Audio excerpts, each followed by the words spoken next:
Novo Kia Rio, equipado com sistema de navegação e câmara de estacionamento. Mais segurança acessível a todos. Kia Rio, decida sem olhar para trás.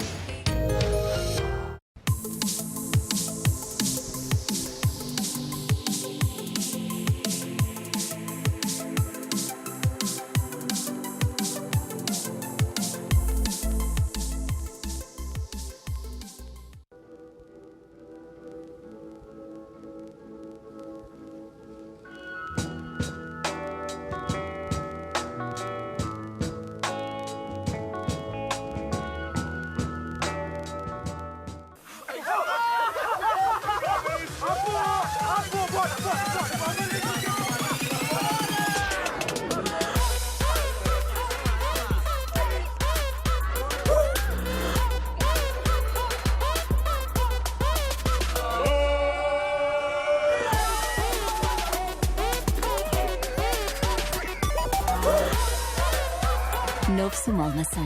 Prova, joga e o improvável pode acontecer.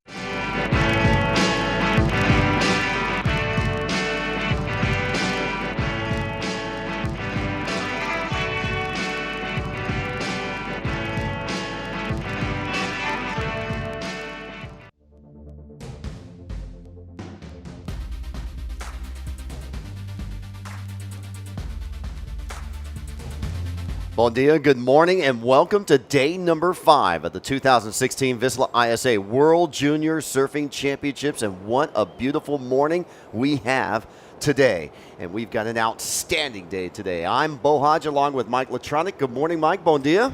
Good morning, Bo. Beautiful day here in the Azores. Well, the swell peaked last night. We have offshore conditions. We have about 4 to 6 foot surf, some bigger sets on the outside. We have condensed the 2 podium competition into 1 podium. We're going to have boys 18 and under, boys 16 and under run all day today. And the surf is amazing. The conditions have cleaned up considerably. We have glassy conditions. Seen a few spitting barrels this morning, and wow, I think we're going to have a load of great action. Let's go to yesterday's highlights, some of the best waves that we saw in the day. It was an outstanding day. It was a challenging day for both the boys and the girls in all divisions of the 18 and under and 16 and under. Day 4, the 2016 VISSLA ISA World Junior Surfing Championship with a rising swell and very challenging conditions. Repecharge rounds and main rounds hit the water. Here's the action.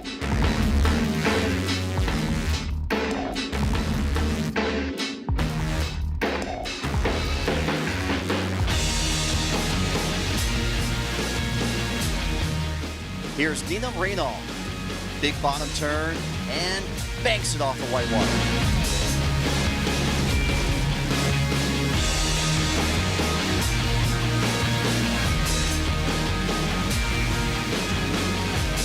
Portugal's Guilherme Ribeiro. Big backside turn, hacks it, and completes it.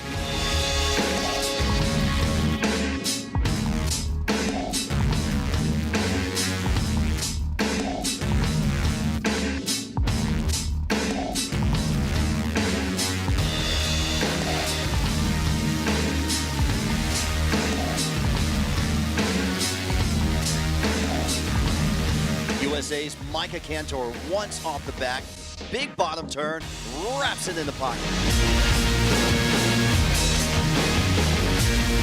Pues las condiciones estaban muy difíciles, hicimos todo lo posible para sacar un buen resultado y pues hicimos algo bien, agarró 3 olas, uno se me cerraron, pero pues uno tuvo una chance de hacer un buen snap.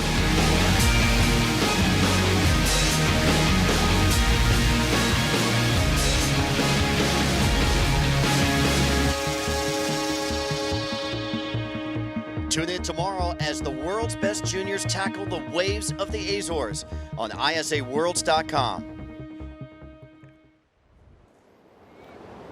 What'd you think, Mike?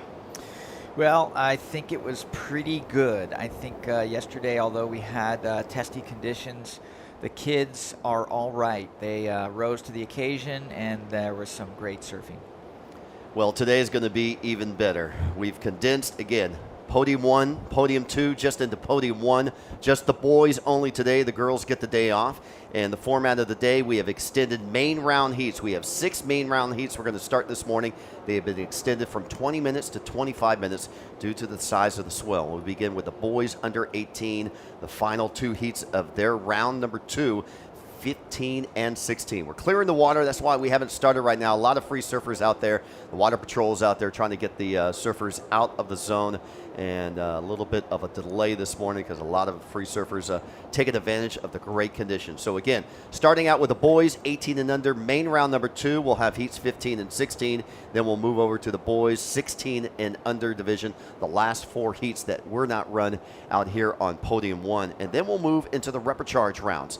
There'll be repecharge round number 2 for the boys 18 and under coming up at 10 o'clock. A total of 16 heats are slated there. They'll be 20 minutes in length. And then at about 3:30 this afternoon, we'll move over to the boys 16 and under, repecharge round number 2.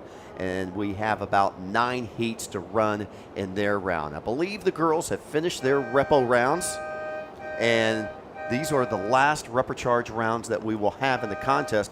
All surfers elevating themselves out of the repecharge round number 2 will be inserted back into the main round number 3 and then single elimination format. Yeah, so what we're going to see after this day, Bo, is it's do or die. No more repo to fall back on. It's all about advancing for yourself, for your team, for your country, and we're gonna see that intensify over the next couple days. Again, the water patrol clearing the competition area. What you're seeing on that side, that is the left side of the competition area. A lot of this island, San Miguel, reminds us of back home. This view right here looking off to the left, a similar kind of point type view. Yeah, ways. so if that's kind of point, is this pipeline? Well, you know, maybe we'll have to just wait and see. There's definitely some shacking barrels out there as we walked up this morning. Team USA, the defending gold medal champion. They have Bo Rayner in the red jersey coming up at the first heat of the day. We saw some outstanding performance from the gold medal team yesterday, especially some last-minute heroics from Micah Cantor, from Malia Osterkamp. I mean, they pulled rabbits out of the hat in the final minutes of their heats. Yeah, some really clutch surfing. I walked by them yesterday as we went back to the buses, and I was like, Team Clutch! But, you know, it's not over until the bell rings. So conditions are now offshore. We haven't seen offshore conditions all week. We've had a lot of onshore winds. We've had squally conditions. We've had glassy conditions. But this is the first day of the week of the competition with offshore conditions. Yeah, well, we saw some offshore glassy conditions, slight offshore winds on those first days, but it was really, really small. Now we're going to see what these throwing barrels have to offer. Got that brisk wind blowing through the flags right there, and it is making for some open barrels. Now, still, there are some closeouts. Kids are going to have to be, very selective, but there are some 3-4 second barrels on hand, and it's looking quite like off the wall or back door out there. Mike, if you were a coach and prepping up your boys for this morning's conditions, what would you tell your competitors today? Well, in some sense, there's you got to put the aggressive hat on. You got to go out there to win. In another sense, don't do anything silly because it's board-breaking material, and we've seen these kids. It takes a while to get back out. You break your board, you're going to eat up 5-6 minutes. But then again, they've extended the heats just for that reason. So I'm going to side on the edge of get out there, get bombs, wait for good waves, get barreled. Don't settle for one-hit closeouts anymore. This is time to perform. Time to shine. You can see the outer, as they call reef here, but there's not a reef. There's sandbanks on the outside, so the outside sets will be breaking larger. They'll come in and reform, correct? Well, yeah, and as we see the tide go out, we are going to see it break more and more on those outer banks. Not sure how that's going to play into the inside bank, but for certain, those outer I don't know if it's reef or bank out there, but I would even venture to guess that if the swell holds, there might be some competitors taking off out there. Team USA, an outstanding performance last year. Stevie Pittman, the defending champion of the boys 16 and under, not with Team USA this year, but they've got a good young group of kids coming back, especially their women, really stacked. Yeah, Team USA, you know, not what, as we said in the early days, well, not a whole lot of their team from last year's here, and don't know some of these names, but we are going to know them very, very well by the end of this week. We've seen some great results and great performances already from Team USA. Water Patrol here in Portugal, they responded yesterday. We had a Japanese competitor go for a big floater on podium 2 and broke his foot or ankle over in the podium side, and got word from the medical staff that the Water Patrol was with him within 30 seconds and got him back into safety. Yeah, well, I've come to learn this morning, or not official, but he broke his foot in half, not his ankle. Actually landed on the foot bone and snapped it. Painful. And must have been one heck of a floater. So teams are converging. You can see Team Peru there. They're going to have William Saldana coming up. We can tell you that Bo Rayner will be representing the United States in red. William Saldana will be representing Peru in white. Wesley Dantas, 5th place last year in this division, the 18 and under at Oceanside, just missed going into the final. He was the spot on competitor, just blowing up Oceanside last year until the heat prior to the final. We'll see Wesley, and of course he's the younger brother of Wiggly Dantas, who's on the CT Tour. Wesley will be in the yellow jersey. And don't forget about 14-year-old Dean Vanderval from Belgium. He'll be in the blue jersey. So just about ready to start out. We've got the free surfers coming in, and the judges will give us the word when they get underway. Again, all main round heats. We have 2 main round heats of the boys 18 and under first up. Then we'll move into our final 4 heats of round number 2 for the boys 16 and under. All main round heats have been extended to 25 minutes, and then we'll go back to the 20-minute format for the repecharge heats starting at about 10 o'clock this morning from then on. Well, it looks like they've got the water pretty well cleared, and as you can see, it is just a gorgeous day here in São Miguel, and the Azores living up to its reputation. If you don't like the weather, well, just wait a half hour. We've seen different conditions almost every day of this event, and one thing's for sure, it's been rain or shine, it's been a beautiful place. Well, 2 weeks ago, they had a 6,000 WQS WSL event out here in Gouveia from Brazil, beat out Ezekiel Lau from Hawaii in the final for the men, and Justine Dupont from France won the women's event. She beat out Brisa Hennessy from Hawaii in that final, and Brisa's here representing Team Hawaii in the juniors. Yeah, there's actually been quite a few of these competitors here in the juniors that have surfed events here in Portugal, both on the pro and the junior level. So you know, some of these people are more experienced than others, but and some of the competitors actually stayed over from the event last week. Yeah, you know, Portugal is hosting a series of events. Let's go down the rundown here in heat number 15. Round number 2, this is boys 18 and under main winners round. Bo Rayner from the United States will be in red. William Saldana from Peru will be in white. Wesley Dantas from Brazil in yellow. Dean Vanderval from Belgium will be in blue. So Portugal hosting the 6,000 event 2 weeks ago. The VISSLA ISA World Junior Surfing Championships back in Portugal after 9 years here in the Azores. And then coming up next week, they've got the women's WCT and the 10,000 QS over on the mainland over at Cascais. And then at Super Tubos, the men's will have their event, the WCT event, the final 3 events. The men have Super Tubos, and then they'll go up for the Quicksilver event over in the France Pro, and then all conclude at the Billabong Pipe Masters coming up December 8th through the 20th. So exciting events for surfing, and this is the time of the year that Portugal really shines, both amateur, juniors, and also for the professionals. Well, that looked like Team Hawaii there in the corner booth, constantly under the camera. It seems like that's their position. My nephew is doing some camera work for the team, and I kind of hassled him. I'm like, every time I look back, you're eating. Well, there's some free surfers coming out of the water, having a great session. We were marveling the waves this morning prior to the event. Just cleaner conditions, the cleanest we've seen all week. And swell peak last night. The swell's going to hold strong all through the day. The tide is starting to drain out from a high earlier this morning. Low tide coming around 11 o'clock, and then about high tide around 5 o'clock. So we got good timing on the tides. Yeah, well, those peaks on the outside are just looking like invites to some of us here on the beach. That wave off to the right we're panning away from is called swimming pools. There is a public swimming pool out on the point on that side, and that's the name of that break. You can see the Water Patrol, and we are underway. Heat number 15, round number 2, boys 18 and under. Bo Rayner in red, William Sadania from Peru in white, Wesley Dantas from Brazil in yellow, and Dean van der Waal from Belgium in blue.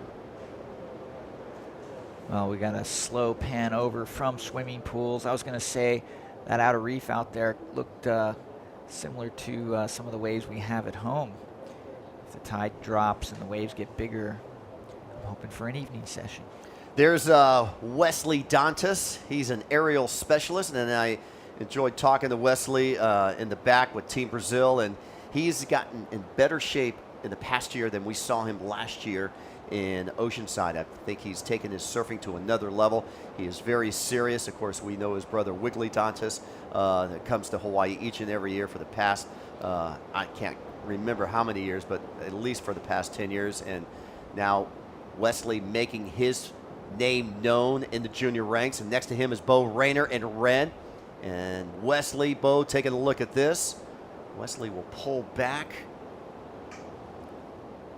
And we'll take a look at the other surfers.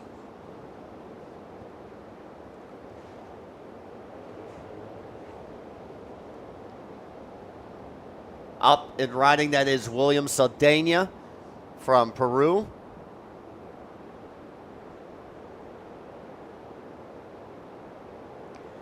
Well, you can see some obvious power out there. Saldana is having a little bit of an issue right now, trying to get back to his board. And he's going to want to do so while he's still in deep water. Big difference right now, paddling out from that deep water spot right before the closeout. And just a few yards in from that, it's much harder to get out. And there's Dean van der Waal. He looks like he's kind of pushed past that area. He actually came in. I think he changed boards, so he's paddling back out. He was out there earlier, saw him come in earlier. He's 14 years old. He currently resides in Costa Rica, but representing Belgium. He is a Costa Rican national champion and competing both in the under 16s, under 18s for Belgium. So doing quite well. You can see him over on the right-hand side. So he's getting back out into the lineup on a board change. So 0.5 score for Saldana. Wesley Dantas, we told you, 5th place last year. He had a 1st place earlier this year at the Billabong Pro Junior San Bartolo in Peru. He placed 17th at the Vans U.S. Open Junior event. He is the #1 ranked WSL Junior Brazil Series leader heading into this event, and we have a paddle. Well, here goes Wesley Dantas. He's got a big peak. Not really happy with that. You can see he's did the full-on bailout right there, but he's got to check out that wall. Some of those walls this morning were lining up with some pretty serious barrels. That one didn't pan out, but Dantas is right back under this wave and out back into the lineup. Dantas gets a 1.0. He has an early lead. Saldana,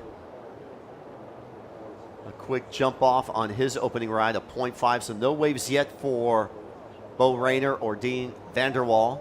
No priority set out for those two surfers. They'll have the option for the next wave. 3rd priority has been delegated to Saldana from Peru in white. Dantas will assume 4th priority once he gets back out in the lineup. Bo Rayner from Wilmington, North Carolina. He is the NSSA East Coast National runner-up in the juniors, placed 3rd in the men's open on the East Coast NSSA earlier this summer. He's had a 33rd at the Vans Pro at Virginia Beach. And in the QS event, he placed 65th at Virginia Beach. He is currently ranked number 60 on the WSL Junior North America Series. It's good to see quite a few East Coast surfers. And Maddie Peterson from New Jersey. And we've seen Luke Marks and Carolyn Marks from Boca Raton, Florida. And there's Saldana again, finding in that closeout section. Mike, are these guys going to see this a lot, or they're going to try to position themselves for these open waves, or they're just trying to give themselves the best opportunity? Yeah, well, it looks like we're going through a period right now where the ocean's ripped up a little bit. I mean, just about a half hour ago, it was really super glassy. There was more open face opportunities. So the ocean's, it tends to go through phases right now. Yeah, there hasn't been too many open waves. And like we just saw Saldana, he just sort of had to edge on the side of that to avoid disaster. I have a theory, sometimes it's better to pull in and just go through the closeout tube as opposed to trying to straighten off. I mean, look at him now. He's dealing with a ton of whitewash straightening off, and it doesn't look like it's going to get better. Look where he is, this next wave. Well, here's a right-hander for our surfer from Belgium. Quick up and down. So Dean van der Waal gets on the board, getting his wax in his toes. We see a shout out from Mama McGill. Of course, her son's out here, Finn McGill, and her daughter, a former gold medal champion at the ISA World Juniors. She says, "Let's go Team Hawaii." We see some shouts out from Carlos, looking for Team USA. Great event. Congratulations to Juan Pablo. And people from Ecuador already logged in. Someone, Nuno Pacheco from Qatar in the Middle East is watching early this morning. So we welcome everybody to ISAWorlds.com. Hey, don't forget to enter your chance to win the 7 Seas, 7 Days giveaway from VISSLA, a wetsuit a day. We've already given away 2 later on today. We're going to announce our winner of our 3rd wetsuit, the 7 Days and 7 Seas from VISSLA. Next to the team tab, you'll see the win tab. Hit that. Enter your email address, hit enter, and that's all you have to do. You have to play to win, and maybe we'll be calling out your name later today. There's Bo Rayner, and he'll have first priority. Second priority delegated to Wesley Dantas. Third priority now to Dean van der Waal. And van der Waal has a 1.23 score, currently sitting in second place now. Yeah, well, it's just gone all warbly for the moment, Bo, and maybe a cleaner wall right here. It looks like someone's paddling on the side. No, he's diving under that one.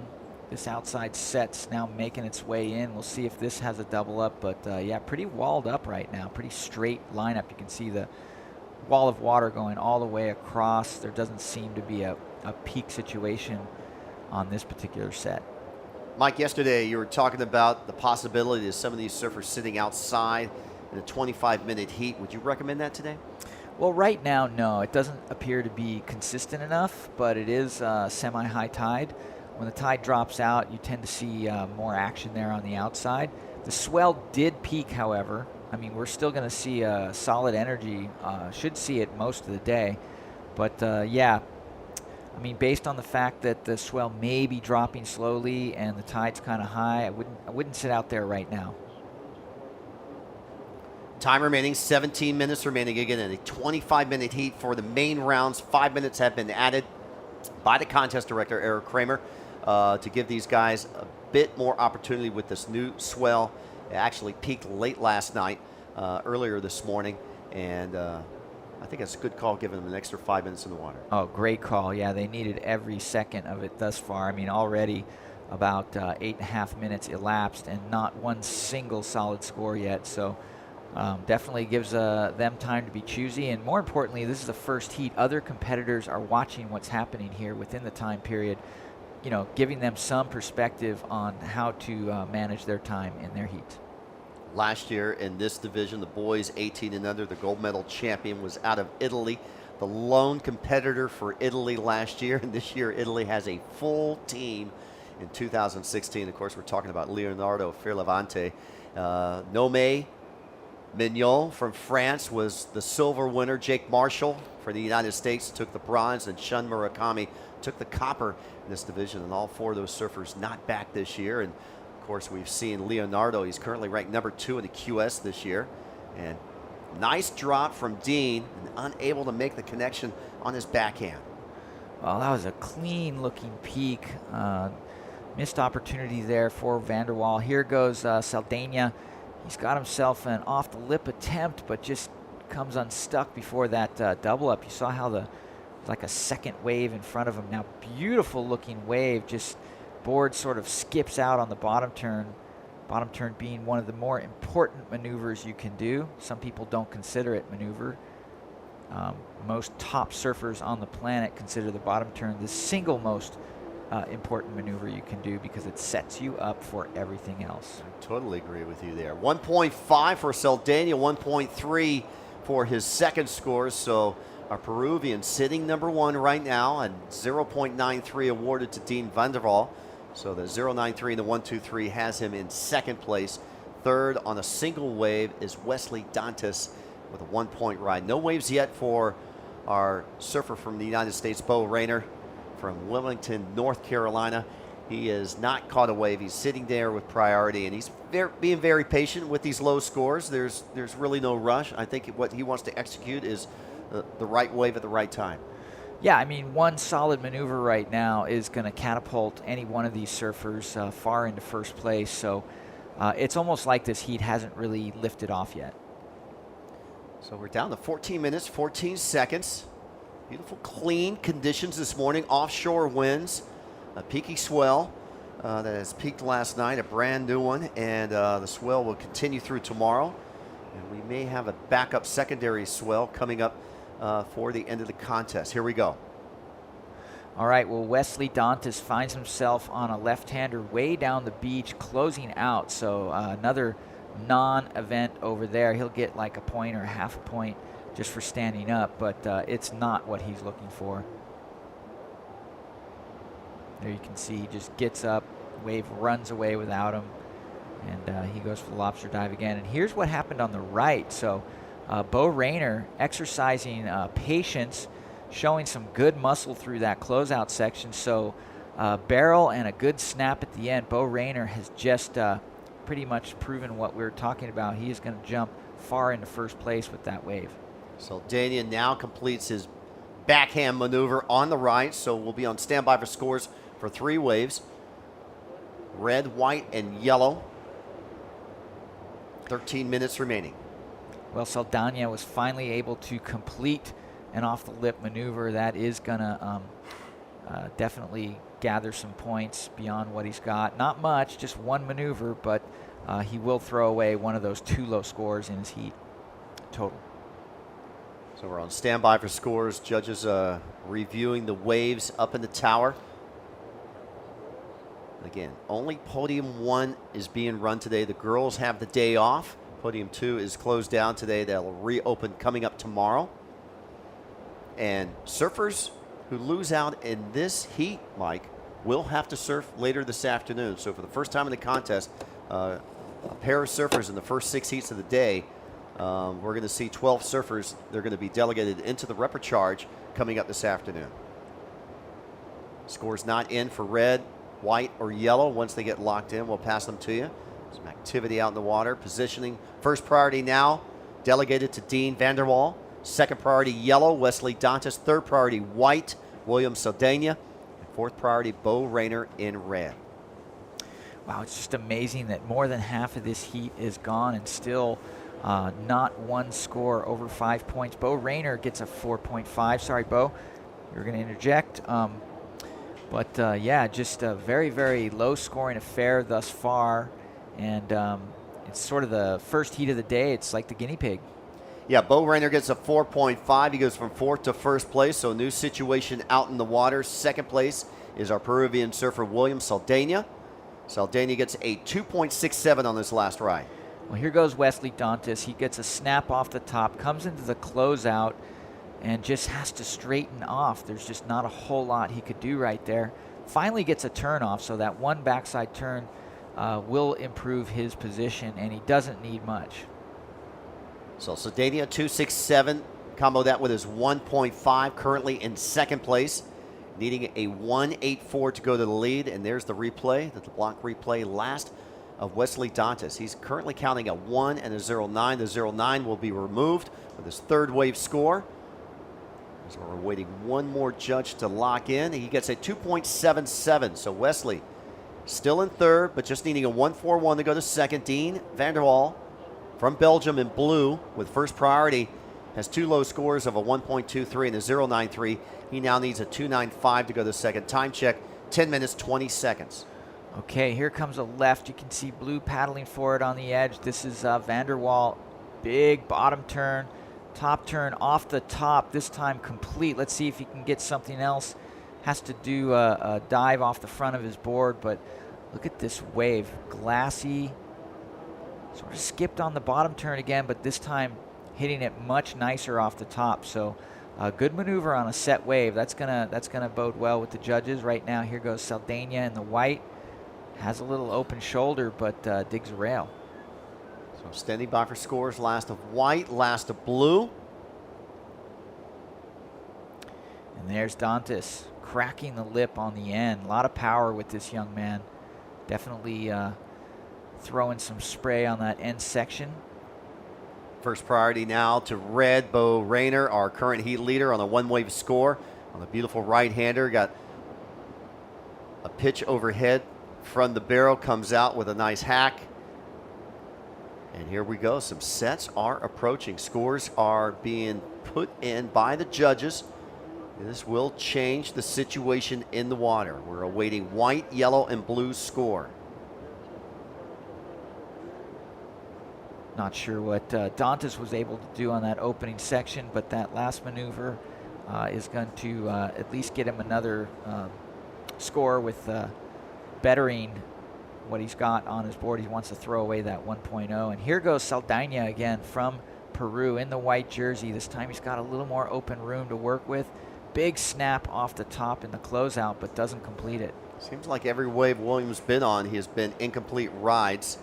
A 1.13 on the wave previous for William Saldana prior to this one. Looked a little hesitant there to drop back down the face. And here goes Bo Rayner again. Nice looking right hand wall, big hollow section, somewhere between an off the lip and an air grab. So incomplete maneuver there. He's going to have to get back to the drawing board on that. So now we're awaiting scores for all four surfers. All four surfers will have another score in their tally. Just under 8 minutes remaining in this heat. This will be a good score for Dean van der Wal. This will be a secondary score for Bo Rayner. And Dean van der Wal now with a 4.23. All right, and there is our first barrel of the day.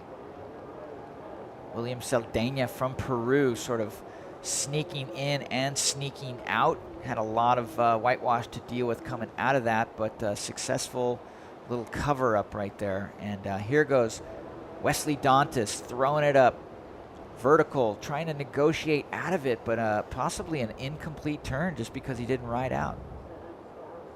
So now waiting for two scores for Wesley. Well, here he drops down the bottom, gets nice nice power out of his turn, but unable to complete it. Here's that barrel again. Quick cover up, super quick cover up. Kind of doggy-doored it out. Prior wave to Dantas, wave number 5, he gets a 1.57 and a 2.9 on the wave before. So Dantas has a two-wave score of a 5.67. Bo Rayner registers a 1.4. Dean van der Wal a 4.23. And last wave for Saldana, a 2.33. So the judges weren't too impressed with that barrel. So here's your situation. Bo Rayner remains in first, two-wave combination. You see all four surfers in that 5-point range on their two-wave total. So 0.9 separates first and last. That's how close this heat is. There's your leader, Bo Rayner from Wilmington, North Carolina. Two-wave score of a 4.5 and a 1.4. Dantas has now moved into second place, needing a 3.01 to take the lead. Van der Wal now needs a 1.45 to go to second.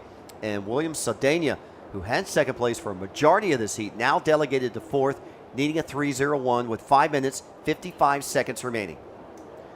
Well, these scores in this heat are really indicative to how tricky it is out there right now. I mean, All these surfers capable of very, very high scores. And this heat's really going to set the tone for a lot of the other surfers watching. Here goes Bo Rayner on his backside. Beautiful left-hand wall to start with. Throws it up big off the lip, though unable to hang on to that. So possibly a critical error there. He is posting just another small score, leaving the door open for the other competitors with 5 minutes left. So we're on standby for Saldana's small inside-outside barrel.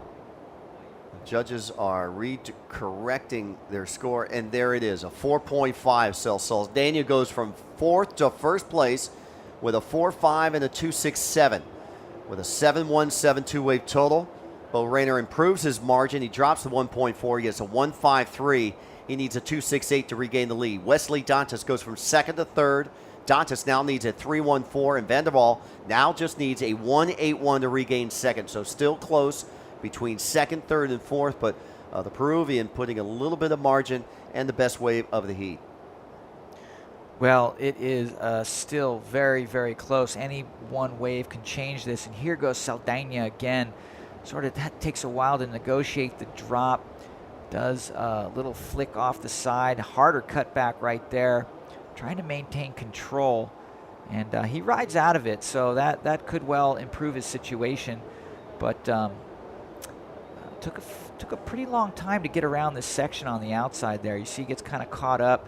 Now he finally throws a turn, slightly mistimed, but comes out on the shoulder and does a nice slash to finish this wave off. Yeah, 2 turns there. Let's see if he can better his 2.67. He does, Mike, with a 3-point ride, so Saldana increases his margin by a fraction. He has a 4.5 and a 3 with a 7.52 wave total. Rayner now needs a 3.01 to regain 1st. Dantas needs a 3.14 to go to 2nd. Van der Waal needs a 1.81 to go to 2nd. 3 minutes, 33 seconds remaining. Well, Dantas now has priority, so the big man in the water, Wesley Dantas, very, very capable of high scores, but he only needs a small score to get into advancing position. I can see that little left on the inside. No one took that, zippering down.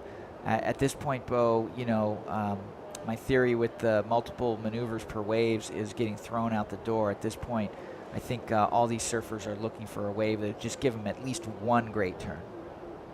Well, they're looking for that opportunity. It seems like a lot of the surfers are getting caught up on the takeoff. Yeah, the offshore wind, the steep drop is creating some problems. You know, most of these surfers came with their high-performance shortboards, and it's looking like, you know, super tubes out there right now with, unfortunately, closeouts. So there's Van der Waal, Costa Rican champion with a dual passport in Belgium. He's a 14-year-old competing in both divisions of the under-16s and under-18s. And right now he's in the under-18 division in this heat. Currently in 4th, needing a 1.81 to get out of 4th into 2nd place. Top 2 will advance into main round number 3. 3rd and 4th in this heat will be delegated to the men's repecharge rounds, and they will be run today. So surfers in 3rd and 4th at the end of this heat will be surfing this afternoon. The first time we'll see surfers surf twice in one day. Our leader right now remains from Peru in white, William Saldana. Bo Rayner from USA in 2nd.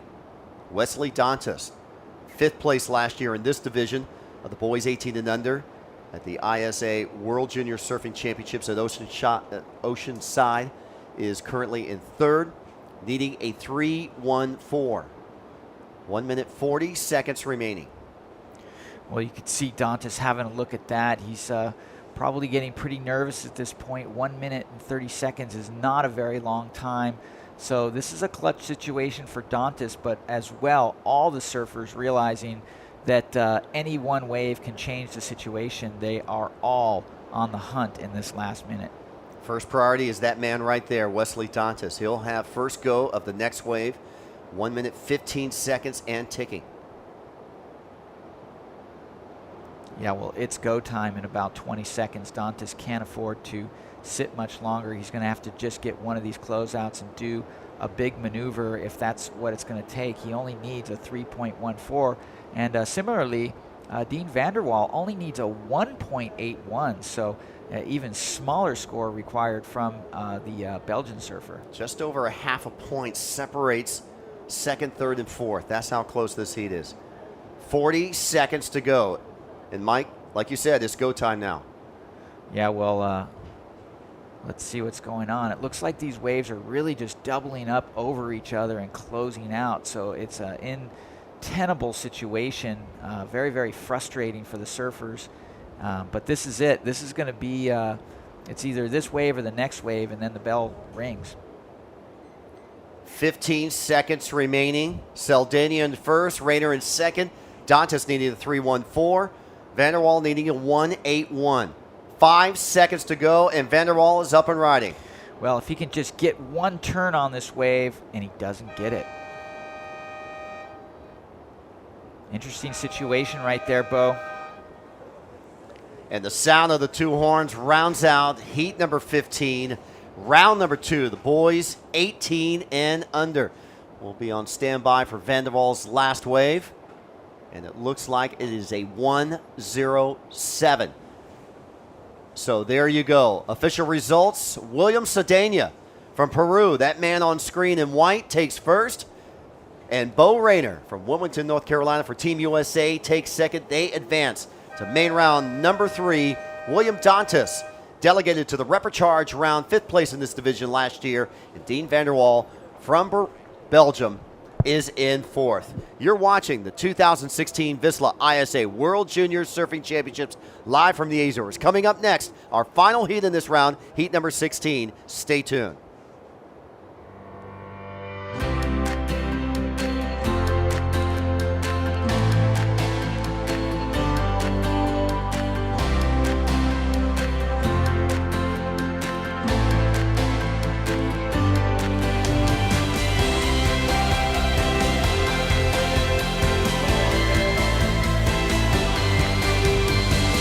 The Azores, an archipelago of discoveries in a sea of adventures.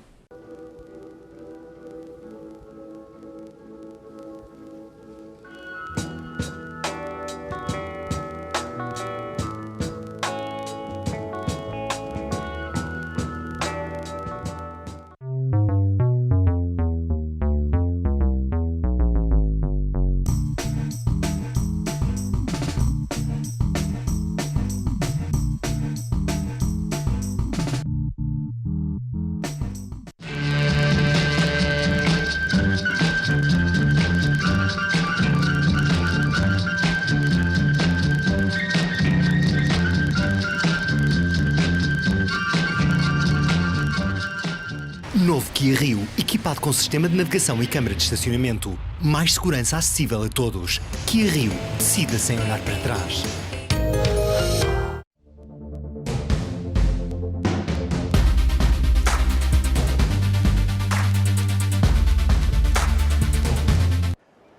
Welcome back to the 2016 VISSLA ISA World Junior Surfing Championships from the Azores. We're on the island known as San Miguel and on the northern shore and the beach known as Praia del Monteverde. And welcome to our final heat of the men's, or I should say boys 18 and under, main round number 2. And there's the lineup in this heat.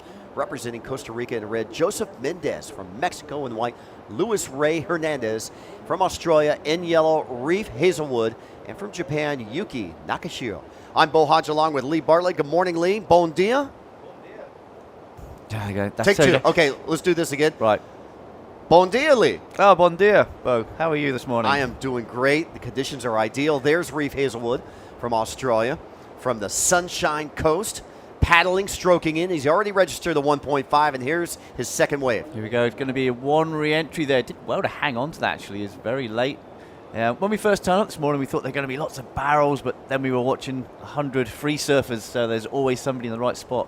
Slightly trickier now. It's down to our 4 surfers. And I'll tell you what, when I watched that last heat, I saw 2 free surfers come out with snap boards, so it's very tricky out there, very heavy conditions. Here we go. This is Reef. Nice solid bottom turn. He did really well to climb up over that lip and project back onto the flat water there. See our surfer in white in view. That's Luis Ray Hernandez from Mexico. He registered at 107 on his first wave. Here he goes on his backhand, up and down on wave number 2. Yeah, that wind is slightly blowing from left to right now, as you're looking at on our screen, which is from the west. Still very light, as you can see, but tide dropping back today. I think we have a low tide later on this morning. About 11 o'clock. Yeah, so here we go. Oh, here's Blues first wave, Yuki, and he just gets out of there straight away. Again, it's one of those days where you could end up just paddling for so long. These guys get an extra 5 minutes. As Joseph there from Costa Rica, he also gets a throwaway takeoff and kick out. Mike made a good point in heat number one. He said a lot of these kids coming to the VISSLA ISA World Junior Surfing Championships with their high-performance boards. Now we have a bigger swell, more of a barreling type contest here today on day number 5. Maybe some of these people or some of these competitors don't have the right equipment for the right wave today. Yeah, I mean, it's going to be an interesting question. I'll be sure to ask a couple of our athletes when they heard that the Azores was going to hold the ISA World Juniors, what they thought they would need to bring. We all have our preconceptions of certain places around the world, and when they said, oh, you'd be surfing a beach break on an island in the middle of the Atlantic, I wonder what they had visually in their minds if they've brought you really do need every kind of board, from the small wave board when we saw on day one to our fun boards yesterday and today, just that slight step up so you can get into those waves a little bit earlier, and it gives you more drive and speed through those sections. There's Hazelwood from the Sunshine Coast from Caloundra, Queensland. Second place at the Subway Junior Pro at Avoca. He had a third at the Subway Pro at Margaret River. He's number 3 in the WSL Junior Australia Asia Tour. Just saw a shot of our Japanese competitor, Yuki Nakashio. He had a 1:03 on his opening wave. Let's get you updated on scores. Hazelwood in the lead in yellow, the Aussie, with a 2.83 and a 1.5. Luis Ray Hernandez has a 1.07 and a 0.33. He needs a 3.27 to go to first at this stage. Third place is our Japanese surfer in blue, Yuki. He has a 1.03 and a 0.9 for Joseph Mendez from Costa Rica in red. Okay, this is Reef. He had first priority, but there was no one really on his inside. A little bit of a washy inside wave. Pumping through, another re-entry. He only got a 2.83 for that first re-entry, and you can see how, although we have the same criteria as the rest of the competition, the scales changed today. Yesterday we saw mid-range scores between 4 and 5 to 1 turn. A little bit of backwash there, you can see, got some really choppy and frothy. It's going to be a backup score for Reef, so he should be quite happy with how things are going. Let's go down to the beach and check in with Mike Latronic. Okay, hey, thanks, Bo. I'm not going to use my cheat sheet. I've got even better. I've got Leilani here from Team Peru with William Saldana, winner of that last heat. And, Leilani's entourage has just left her here alone. Leilani, if you don't mind, we're going to ask William, how were the conditions out there this morning? It looked a little tough. ¿Cómo estuvieron las condiciones ahora en el agua? Se veían un poco difíciles. Bueno, sí, ¿no? El mar estuvo un poco complicado, pero me tocaron 2 olas buenas que las supe aprovechar y me metí un tubo pequeño, pero que me dio el score de poder seguir avanzando a la siguiente ronda, ¿no? What did he say? What did he say? He said that he got a score, like he got the chance to get a little barreled, and he got a 450, and that make it go through the next round, and he's very happy about it. I got my own question here. ¿Cómo se siente representar a tu país? Bueno, personalmente para mí es un orgullo, muy feliz de poder representar a mi país, muy contento de estar en Portugal y bueno, con el equipo peruano que siempre te manda las buenas vibras y todo, ¿no? Siempre unidos, y Perú seguirá avanzando para llegar hasta la final. You want to translate that? Yeah, he's so proud of being part of the Peruvian team. It's all about good vibes here, and he want to say hi to everyone at home.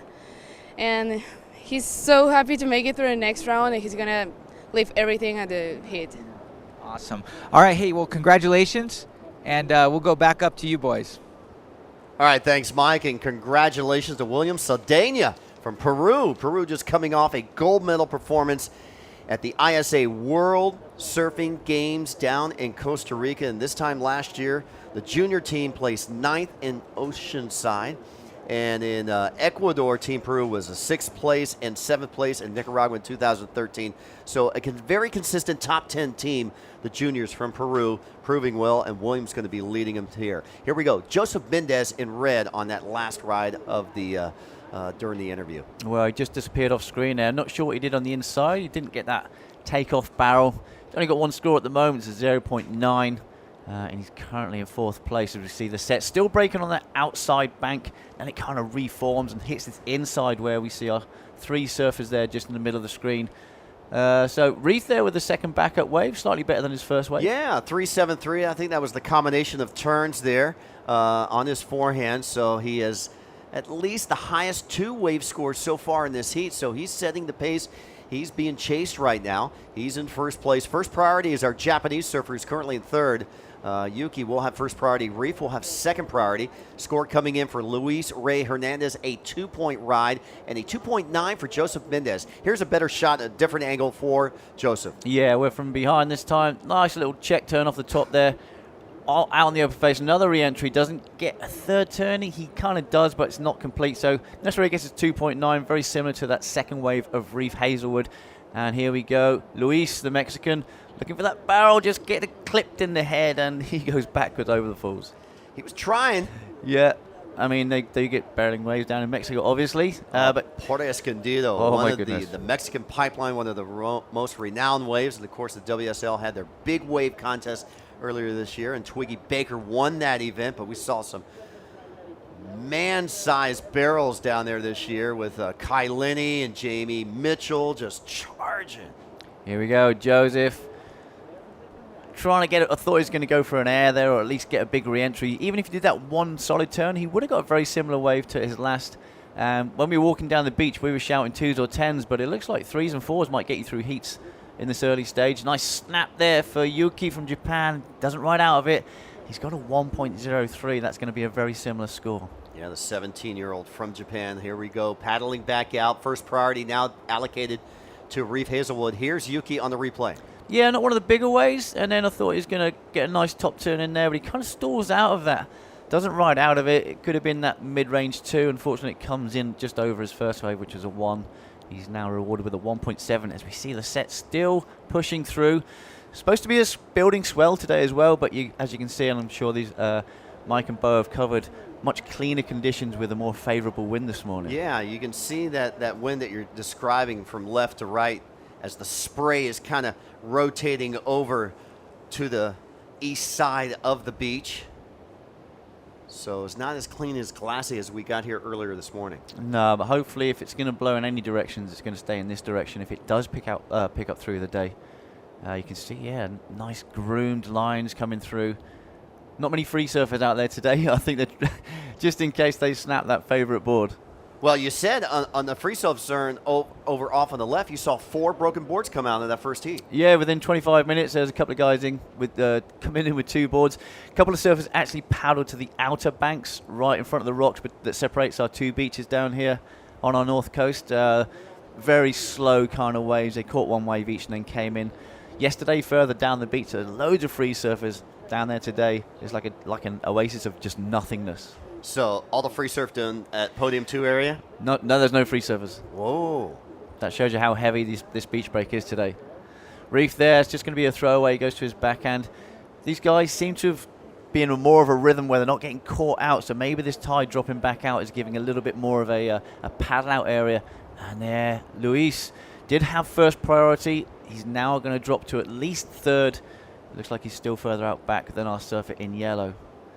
Red was 2nd priority. Blue, Yuki, our Japanese surfer, now delegated with 1st priority.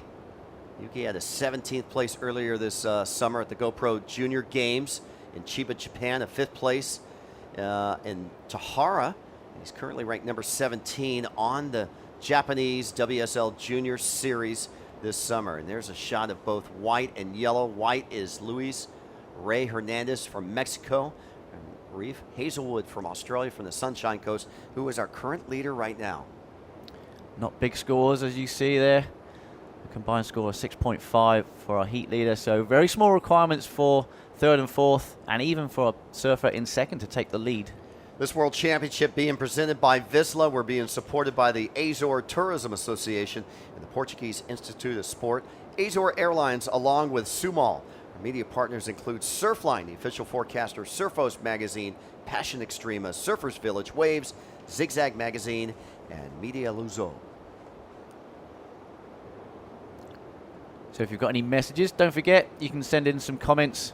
Have you covered Ronnie Hellier? No. What's Ronnie saying? She's having trouble trying to find where to put your email when you trying to win the VISSLA wetsuit. It should be kind of in the lower half there. Once you hit the win tab and then the entry form comes out, there should be a place there for you to enter your email address there, Ronnie, and then just fill that out and hit the enter right next to it, and then you're in.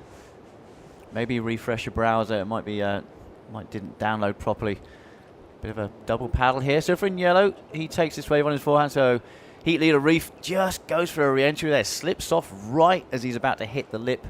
He gets away injury-free on that one. Kristen from Puerto Rico is online. Chicher from Costa Rica is online, cheering on Joseph in this heat. Joseph currently in second in that advancing spot. He has second priority at this stage. First priority is with our Mexican surfer in third place. He's got a 2 and a 1.4. They're all chasing Reef Hazelwood. He's been the most consistent surfer out there. There's Reef. He had a good first round heat out here at Podium 1, so he's back at Podium 1 again. And he was scheduled to surf at Podium 2 at Day's End yesterday. Right. Until they called it off early. Yeah, we did finish slightly earlier. That's why we have 2 heats remaining in this round. And then we're moving on. But, yeah, when we finished yesterday, conditions still look really good fun. But, again, with this drop in tide, and we had our under-16s, and it was a long day for these surfers. You know, it's not just going for a quick free surf. Anyone who's ever surfed the heat knows how much harder it is once you put a time restraint on and you have to surf to certain criterias, and for some reason a 20-minute heat feels like a 2-hour free surf. Yeah, and then when you're not surfing, you're cheering on your mates and your fellow competitors who are representative in their heats and their rounds. Yeah, so you're there, you're one big team. Here we go. This is Yuki. He's had 3 takeoff kickouts. Is this going to be his first make? He stays low. Yes, he does. So he's got a semi-decent score on the board. He's in 4th. He only needs a 2.17 to jump into that second place. Lee, your impression of overall of Team Japan? Been very impressed. I liked it from the very first heat, from our very first surfer we saw. I've always liked the Japanese surfers. They're very compact, small in stature like myself. You know, I mean, like 5'7", 11 stone, or 150 pounds, 155. So these guys are my kind of build, and you know they're soldiering through, and they haven't lost a surfer yet in this event. Let's see, Yuki gets a 1.67. Team that up with a 1.17. I think we're still waiting for that score. Yeah. So this is nice bottom turn, cracks it off the lip. This is that difficult bit where he needs to hold on. He goes right down to the deck of his board, and he rises out of it. Okay, here we go. This is what happened while we were showing blue. Snap under the lip there for Reef from Australia. Nice big re-entry to finish with. So that's probably going to be the best wave of the heat so far. Just the cleanliness and power, how he exited that wave.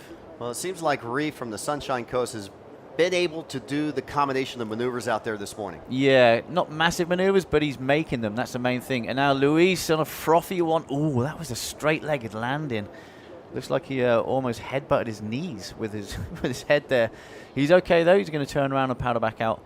See what happened there. He come down really straight-legged, which you've got no compression, and sometimes you can hyperextend your knees as well, but these kids are made of rubber. Here we go, a Costa Rican surfer taking a look there. His second priority, Joseph Mendez. But he's the lone surfer out in the lineup, so he'll remain with first priority. Still waiting for a couple of scores to come back in. Judges are playing catch-up. There were a series of waves out there, and you said Japan hadn't lost a surfer. Unfortunately, they did lose a surfer. One of their competitors over at Podium 2 yesterday broke his foot. Yeah, but technically he's not out of the contest because he dropped into the repechage, and then he can no longer compete. So I had that conversation with Evan last night. That's why that's how I know that information. Maybe he's a true samurai and he'll go back out. Yeah, absolutely. I mean, these guys they're charging. Like I said, I'm very impressed with our Japanese team. And now Luis again from Mexico. Finally gets a make on that backhand turn, and we got a couple of scores dropping in, as Bo was saying, for Reef and Yuki, which are going to mix things up a little bit. And Joseph from Costa Rica, he's finally got a score on the board as well. Got a 2.9 on his second wave. I'm pretty sure that's going to be higher than that second wave for our surfer in red. So scores for all our surfers now waiting to come in. And here's a replay. Nice looking left-hander, clean face, eyes the lip, cracks it off the top, lots of spray. Nice closed-out floater. Simple surfing, solid surfing. And Luis on a bit of a frothy one. gets that top turn in, gets around the section, and a little mini foam climb.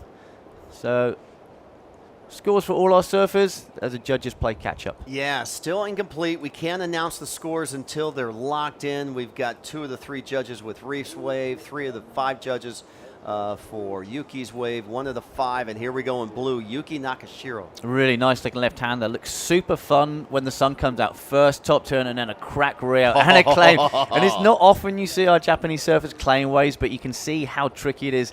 And there you go, the flags, the cheers, and the clapping. Well, we're seeing 80% of these riders in the first 2 heats with incomplete rides. So when a guy really pulls it off in the critical sections of the wave, claim it, buddy. Yeah. You did it. You earned it. Why not? So unfortunately, we can't give any scores at the moment, but here we go. Nice looking wave. First re-entry, nice time in there. And then the second one, put some power into it, bit of gusto. Claims it, and he's happy with that. Well, let's see. Yuki's in 4th place right now, and we're waiting not 1 but 2 scores for him, and definitely going to drop his 2 one-point rides. And look at the sets on the outside. Wow. I tell you what, this can lead you into such a false sense of security when you're looking out there and you're thinking, oh, that looks head high, clean, glassy waves. The sun's out, the water's blue, and then this comes through. We're on a cliff. Yeah. The camera's on the cliff. Yeah. Imagine the competitors' sea level. Well, yeah, you just kick out of a wave and you look over, you can't see that. You're looking up. Yeah, all you see is white water stacked up. And then over the white water, you see these mountains of walls coming at you. Yeah, it's at that point you're probably thinking, shall I turn around, bodyboard in, and then do the run around up to the left corner? Maybe try, because, although it breaks out the back, it does reform there. It goes into deep water, and then it comes in and unloads on this inside, very shallow bank. And we're seeing some of the bigger waves, when they come into the inside, they're closeouts. Yeah. Here we go. Reef on the inside. Looks like he's going to do the shuffle. He's got the 4-minute mark and still awaiting. There it is, a 6-point ride for Reef Hazelwood. Reconfirms first. He's talking to his coach. Should I change boards? Should I go back outside? Yeah, go back outside, mate. You've got more work to do. Okay, wave prior to that last one from Yuki, wave number 4, now in at a 3.93, and we're still waiting for that 2-wave combo that he had. And we're waiting also for Joseph and 2 waves for Luis. So still, situation will be changing. Yuki has moved from 4th to 2nd. If he gets a 5.81 or better, our Japanese surfer could go all the way into the lead. Yeah, how's that for a swing around? He was down there in 4th place for pretty much 2/3 of this heat, and his last 2 waves, well, there you go. It's just dropped in, and he takes first. Yeah, a 6.6. So Yuki Nakashio goes from 4th to 1st place on his last 2 rides of a 3.93 and a 6.6. We told you Reef Hazelwood's prior wave right before he paddled back out was a 6. And we're still waiting 3 wave scores for Luis and 2 wave scores for Joseph. And we'll give you the full update. But right now, they are chasing this man in blue, Yuki Nakashio. And you can see Joseph Mendez from Costa Rica. Hey, where's my score? I'm still waiting. Okay, 1 of 2 of Luis's waves, and he's on shore with 3 minutes remaining. He has a 2.97 and a 2. He's currently in 4th. Wow, he looks like he's a broken young man. He doesn't seem in a hurry to try and get back out.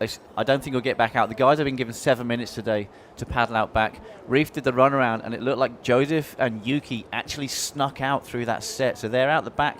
You can see them paddling. Again, we've been talking how strong this rip is that goes from left to right. At this stage, it does swing around as it gets higher, which is, this. Again, we keep saying that the conditions are constantly changing, and it's so true. We're not overstating that fact. Joseph Mendez, the 15-year-old from Costa Rica, a 3.73. That does better for him, but not enough in the advancing position. He is in 3rd place. Mendez now needs a 6.01 to go to 2nd. So Yuki Nashiro in blue in 1st, a combination of scores of a 6.6 and a 3.93. Reef Hazelwood in 2nd, combination scores of a 6 and a 3.73. Needs a 4.54 to go to 1st. Mendez needs that 6.01 we told you. And Luis Ray Hernandez, who's on the beach, he needs a 6.77 with 2 minutes remaining. Yeah, I think Luis has called it a day. I think he's been beaten. He did have a couple of okay waves of 2.97. And then he's just been out of rhythm. And we see our 2 surfers in 1st and 2nd. They just got those clean 2 turns. That's all it was. Two clean turns, and they got 6s and a 6.6. And there we go, Luis. He's absolutely in no hurry to start paddling again. These first 6 heats of the morning, these main round heats, 3rd and 4th place will be surfing later this afternoon in the repercharge round. So we're going to see our first-time surfers surfing twice today. The winners will have the rest of the day off. Yeah, so maybe he's conserving his energy, knowing that he's in a non-progression spot there and just saving those shoulders. And I'm pretty sure he would have gone for a free surf before contest started as well. So I never used to do that competing for two reasons. First of all, I used to get too tired. And secondly, if I had a really good free surf, mentally I would have thought I could have done that in my heat. There you go. 1 minute remaining. Your leader on screen, our Japanese competitor Yuki Nakashio, with a 6.6 and a 3.93.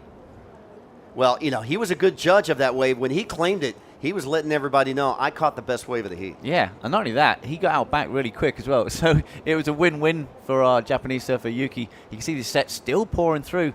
And I think at low tide, it's going to get to the stage where these waves will continue out the back and run all the way through. Pretty much like this set, actually. Sometimes you can get like a little whitewater takeoff rolling, and then it's all gambling what happens on the inside when these waves hit these sandbanks. 20 seconds remaining. Heat 16, round number 2, the boys 18 and under. Coming up next, the final 4 heats for the boys 16 and under, main round number 2. And after those 4 heats, we'll move into the boys under 18 full repecharge round number 2, and then we'll back that up with the boys 16 and under full repecharge round number 2 for them. There's the sound of the horn. What an exciting heat. Yeah, I mean, it started off very slow for us surfers, and then Reef got that early lead with a couple of okay scores. Our Japanese surfer wasn't really into it at all until like under the 10-minute mark when he caught back-to-back scores and turned the whole thing around. Lee, you're spot on there. He had 3 one-point rides to open up the heat. Yeah, and it kind of puts you in that frame of mind of, oh, am I going to have one of those heats? But you can see Team Japan, they're going to be stoked. They're going to go down and meet their surfer who's on through to the next progression. There's your results. Heat number 16, main round number 2 for the boys, 18 and under. Yuki Nakashio in first place. Reef Hazelwood from the Sunshine Coast of Australia and Queensland takes second place. Joseph Mendez from Costa Rica in third. And Luis Ray Hernandez from Mexico in fourth place. You're watching the 2016 VISSLA ISA World Junior Surfing Championships. Stay tuned. Coming up next, we have the boys 16 and under, main round number 2 up next.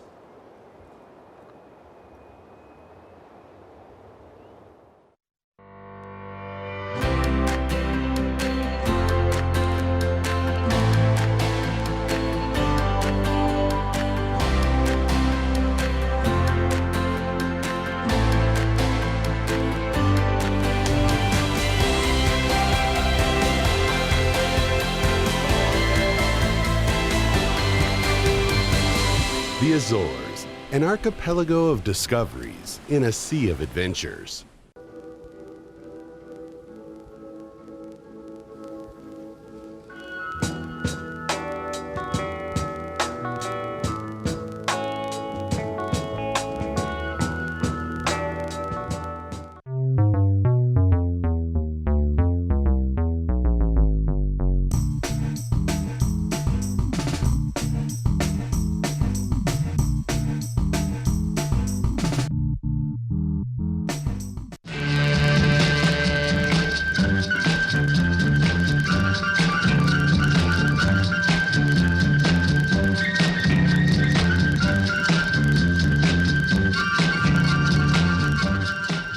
Novo Kia Rio, equipado com sistema de navegação e câmara de estacionamento. Mais segurança acessível a todos. Kia Rio, decida sem olhar para trás.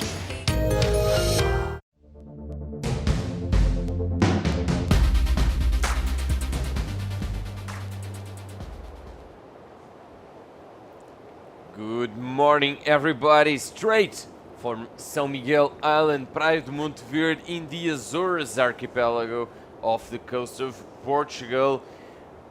These are the 2016 VISSLA ISA World Junior Surfing Championship. My name is Diogo Alpendre, along me is Lee Bartlett, and we are gonna call heat number 3 of the round of the second round of the boys under 18 division. We started at 8 this morning, 2 heats already gone, and we are excited about what's to come in the water. We'll soon have these 4 surfers on your screens. Gaia Horn from New Zealand, Cade Matson from USA, Gonçalo Magalhães from Portugal, and Warren Paquette from Tahiti. those are the 4 surfers up next. Yeah, we saw in that last heat there are some waves that allow open face maneuvers. 2 turns and you're going to get a 6 to a mid-range 6. Here we go. Nice clean wave for Cade. Late drop. That thing's barreling, but it's going to close out. He kicks out of there. Doesn't want to get caught on that inside bank where we've seen a few of our surfers have to do the run around. I think our first heat, our young Belgium surfer actually did 2 runarounds. He had a 7-minute paddle out, couldn't do that, came into the beach, ran all the way at the beach again, paddled out, and caught a couple of waves. I saw that. 14 and 2.5 for the first wave in this heat for a surfer in blue coming from New Zealand. That's on the other side of the world. And how do you guys say antipodes? Antipodes? Antipose? Antipodes. No? You don't get that? I don't know. I'll think of that. And let's watch the replay of the first heats of the first waves in this heat, starting with yellow Warren Paquette from Tahiti. Oh, double hand stall, little nugget. He fights his way through. He comes through that, so that's our first barrel of the day, and he's going to get a decent reward. I love the way he come around the bottom and he's already double hand stalling. Okay, this is Kaya from New Zealand. It's going to be his second wave. Oh, this is the replay of his first, 2.5, and he kicks out. So just a 1 top turn there for Kaya, and Warren with that little hand drag to barrel on his forehand.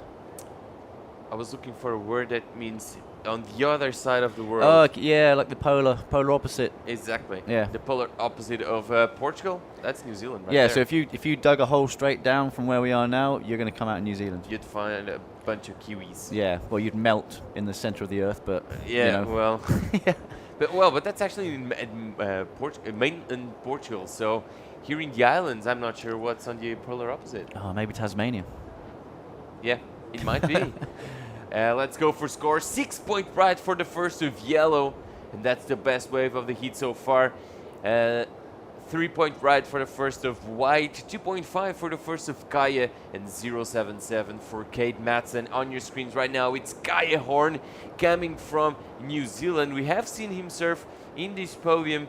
I think it was on day 2. Young Kaya. We have plenty of small-sized surfers in this contest, but I tell you what, no one is intimidated. And this is Kate Madsen surfing very interestingly. Yeah, he did a couple of turns there. Hopefully we'll have the replay to see what happened when he first took off. Keep him busy on that inside wave. His first wave comes through as a 0.77. That was that clean right-hander that closed out. He just took off and kicked straight out. So far our surfer in yellow with that first barrel of the day that we've in our competition gets a 6-point average. You get rid of the high, which was a 7, and the low, which was a 5.5. Add the other 3 scores together, divide by 3. You can see, well, Cade, just this small reform, not going to be a big score. The judges really want to see you take off out the back and do your surfing there. So maybe he was using that to reposition, but it's kind of put him in that impact zone. And he's going to have a choice very soon whether he continues to paddle through these dumping waves or he does the old run around. 2.83 for the second wave of Cade. He's in second place, needing a 3.18.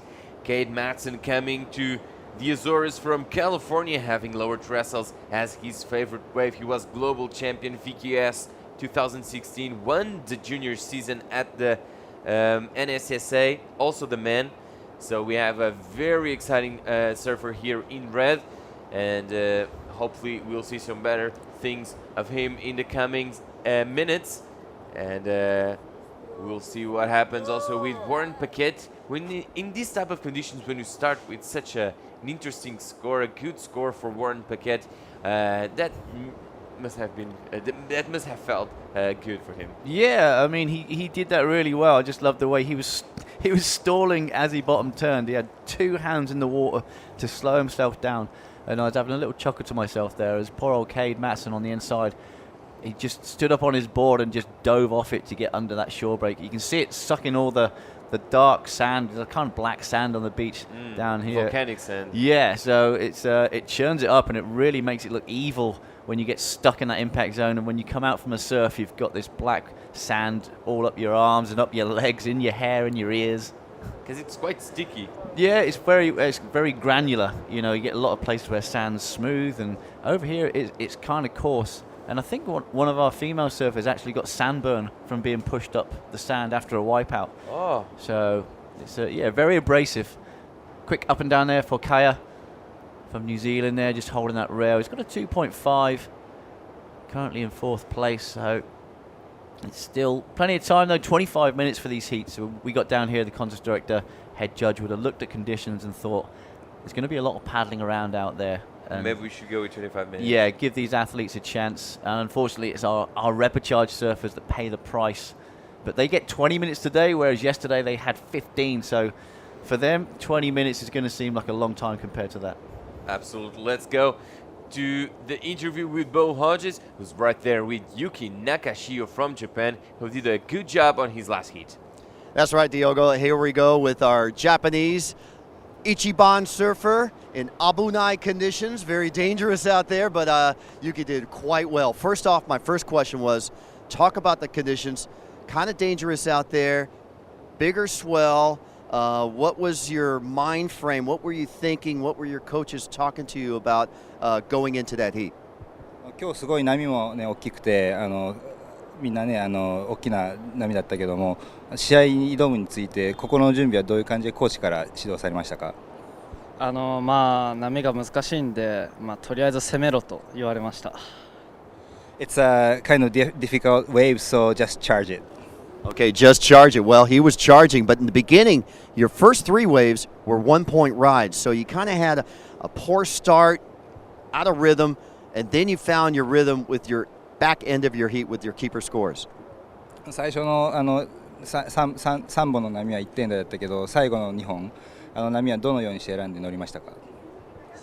途中でゼッケンイエローの選手がいい波乗ってたんで、それで右の方乗れるのかなと思ったんで右に行って乗りました。During the heat, there's a yellow jersey guy who was catching a really good wave on the right side, so I kind of chased for him and then find a good 2 waves for that.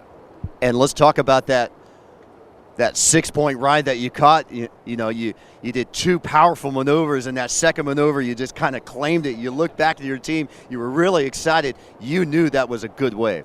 2本目の6点出した波、波終わった後にクレームしたけどガッツポーズしたけども、乗った後にいい波だって自分で感じましたか？日本だとああいう感じだと点数あんまり出ないんで、やるしかないなと思いました。In Japan, if you claim it, maybe that the score goes a little bit lower, but in this situation, I should have do that in order to back up my scores. Well, congratulations, Yuki. You have the rest of the day off. The other 2 competitors in your heat, they're going to have to surf back in the repechage. I want to give you a chance to say hi to everybody back home, your friends and family.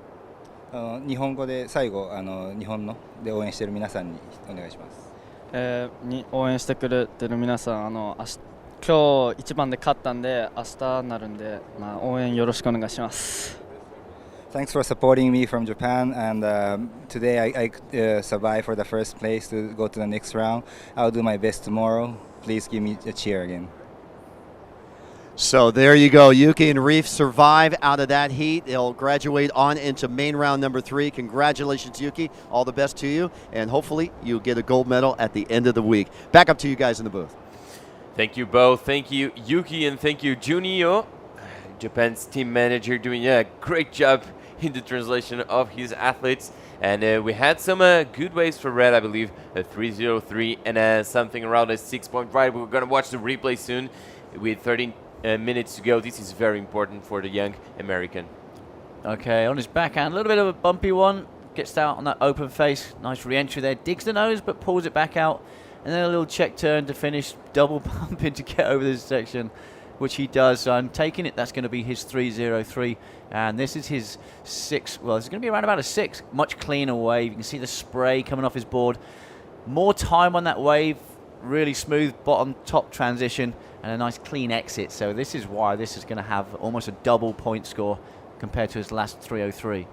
So now, while we wait for the score of red from Kate Madsen, it's a 6-point ride, the second 6-point ride we had in this heat. And Kate jumps into the lead. Now Warren is now second, needing a 304. And things start getting more difficult for Gonzalo and Kaya, needing something around the 3.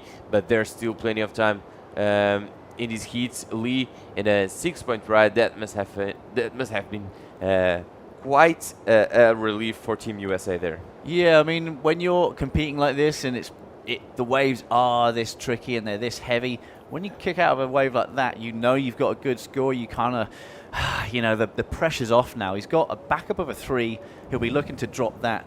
The only other thing is our 2 surfers at the moment in yellow and white, they only have 1 wave.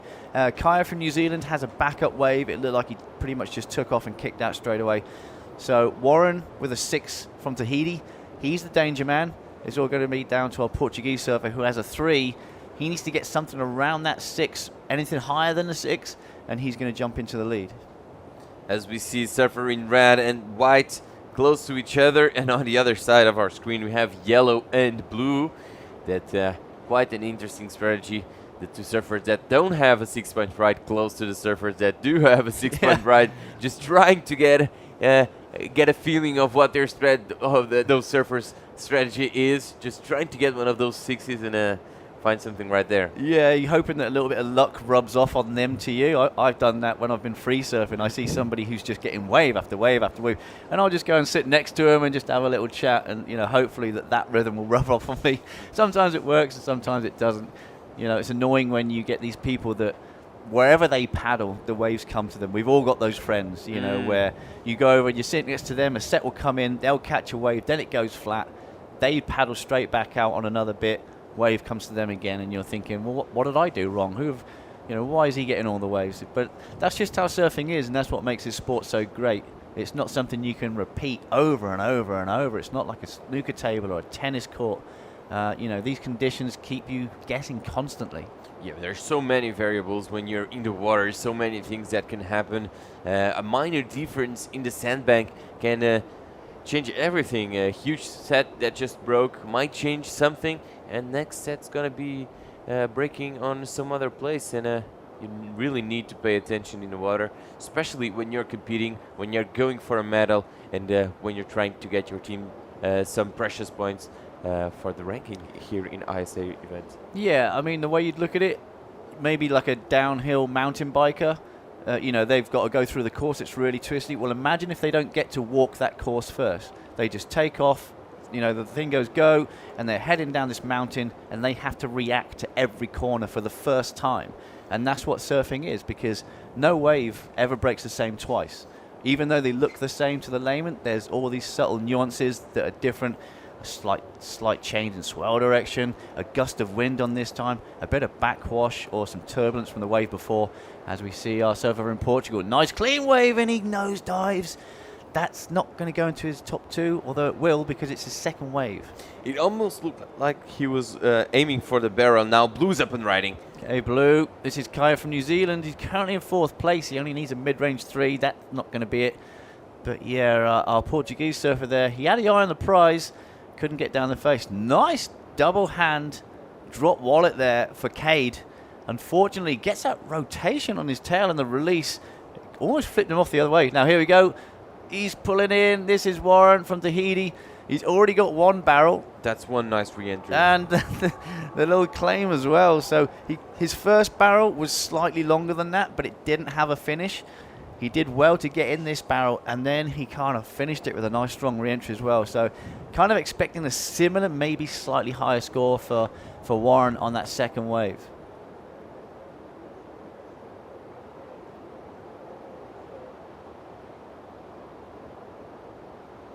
So that's yellow up and riding. That was the replay of that last wave. The claim was really funny. A little double hand overhead claim there. And it does look like it's going to go surpass his first wave. Look at that double-handed layback, man. Yeah, he just got whipped off as he was actually correcting to ride out. But our surfer in yellow, he's going to get the best wave of the heat so far and the best score we've seen this morning. 3 judges are liking it. The 4th judge didn't like it as much as the other 3, but it's going to be a good score, and he's going to jump into the lead.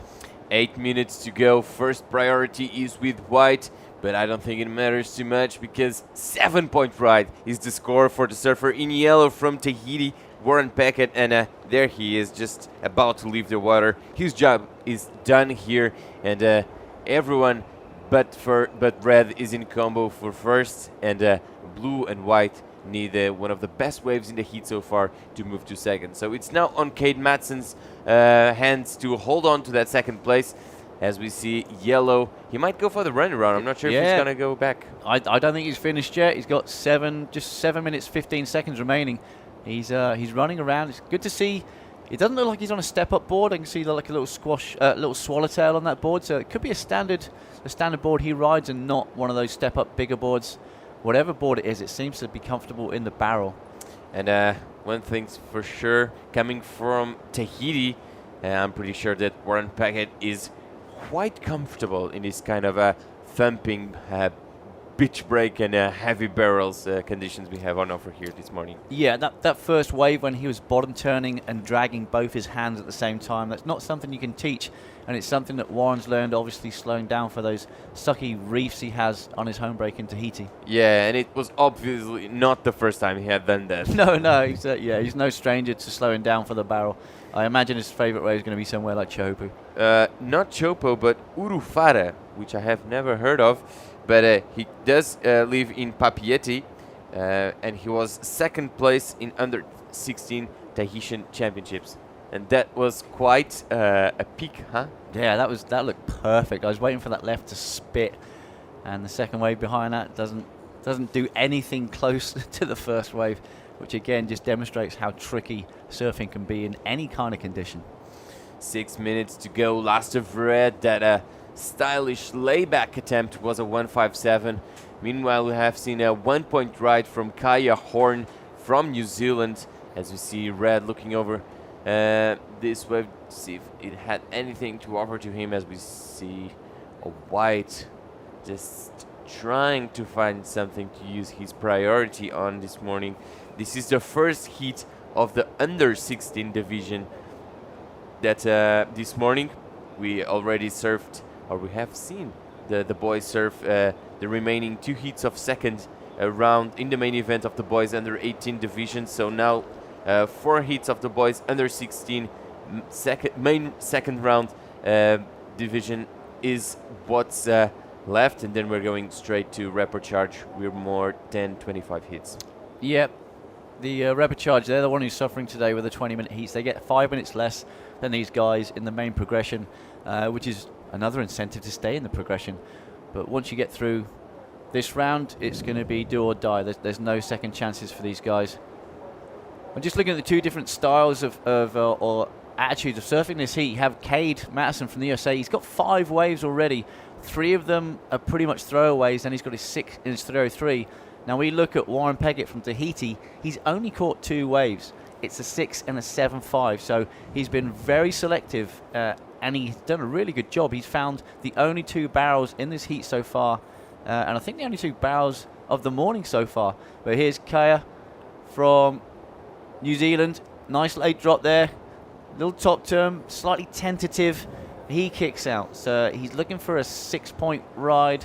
He's not going to get it on that top turn. Maybe if he was more aggressive and attacked it, he might get a close score. But you can see he was a little bit soft on this top turn. Tricky wave though. He took the drop nice. Bit of foam on the open face. So a little bit tentative. Want to make sure that he actually made it, which he did. And I think that score's come straight through already. So the judge is not too impressed. 2.8 for the last of Kaya Horn.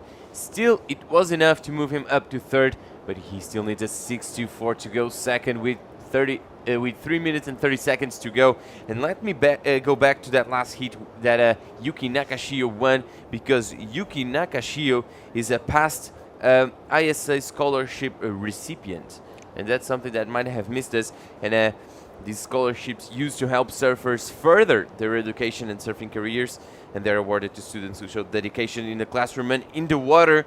And Yuki Nakashio proving quite a young man in these difficult conditions on that last heat. Yeah, it just showed, if a young athlete gets the chance to excel at their sport, that, more often than not they will. And even if they don't get the back end, you still see some of these guys come over with amazing talent. I was interviewing a surfer the other day. He doesn't have a main sponsor, and yet he's representing the country in the ISA World Junior Games. It's kind of, you wouldn't find that in most other sports, but surfing is one of those sports where money doesn't come hand over fist. We're not up there with football or Formula One, or rugby and tennis. We are a growing sport, so hopefully the prize money and also sponsorship will gain momentum as the sport becomes more popular. And obviously, being in an Olympic sport now for 2020, exactly what I was going to say. Yeah, the whole world is going to see why we love this sport so much. Yeah, absolutely. The Olympics are hopefully hopefully they will help surfing be even more of a well-known and worldwide sport, and hopefully some of the new money and economy involved with being in the Olympics will reach our surfers and some of these young boys and girls who don't have as many backup as some others, especially in countries that are hasn't developed surfing-wise as others. Yeah, we have, we have these countries that birth the sport of surfing, and then we have the newest countries like Iran, who have just joined the ISA. There are countries where there are plenty of waves who still haven't got governing bodies yet, or they haven't got associations where surfers or beginner surfers can go and find the nuts and bolts of what they need to do to maybe become a professional in that sport. Fortunately, here in this event, we have seen some nations fielding teams for their first time, like Italy, full teams for their first time, like Italy and then Morocco and Spain. So it's great to see some other notable non-traditional surfing nations joining, like Poland, Morocco, Norway, Austria. Some of the teams here present, and it's good to see that everyone is going in the surfing bandwagon. Yeah, I mean, yesterday I interviewed Nikita from Russia. Oh, what a surf-stoked kid. He lives in the mountains in Russia. He doesn't get to surf unless he travels to the coast, which is hours away, I imagine. He said he doesn't actually surf until he goes on a holiday. So when he goes back to his homeland in Russia, all he does is he rides his mountain bike around the forest, which is where he lives. He's got absolutely no surf near him at all, but when he gets to the beach, he said he was so stoked to surf. Yeah, and he definitely looked stoked. Yeah, he he was very, very happy for being here. I mean, this for him is an opportunity to represent his country and surf. So 2-in-1 for young Nikita, as we see Cade Madsen about to leave the water. He took second place in that last heat, so an easy win for this young man. Well, not easy because the conditions aren't easy, but he sure looked happy there. And there he is, panelist. Is going to be a victory lap for him. No, he doesn't. He's not going, but it's always good to see these kids showing emotion, just being happy. He was so stoked. Considering he only caught 2 waves in that heat, they just happened to be pretty much the top 2 waves. Official results of Heat 15, Round 2 of the main event of the boys under 16. Warren Packett from Tahiti and Cade Madsen keep surfing on the main event, going to Round 3, and we'll see Kaya and Gonçalo Magalhães later in this event as they move on to the repechage second rounds. We'll wrap up this heat with some nice performance from Warrens, who we'll soon see in the interviewing area. We're going on a short break. We'll be right here after that break for more action coming from the 2016 VISSLA ISA World Junior Surfing Championship. Stay tuned.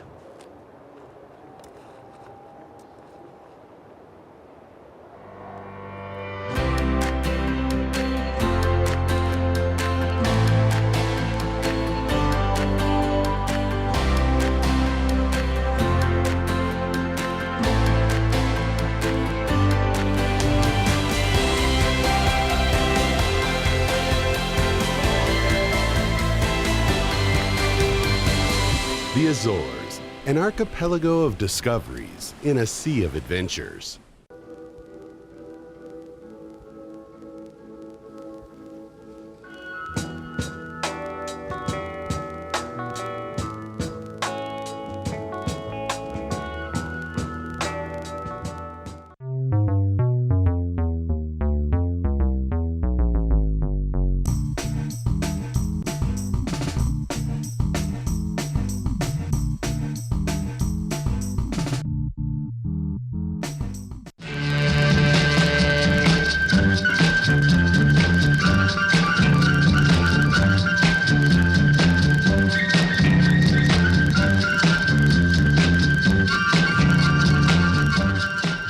Novo Kia Rio, equipado com sistema de navegação e câmara de estacionamento. Mais segurança acessível a todos. Kia Rio, decida sem olhar para trás.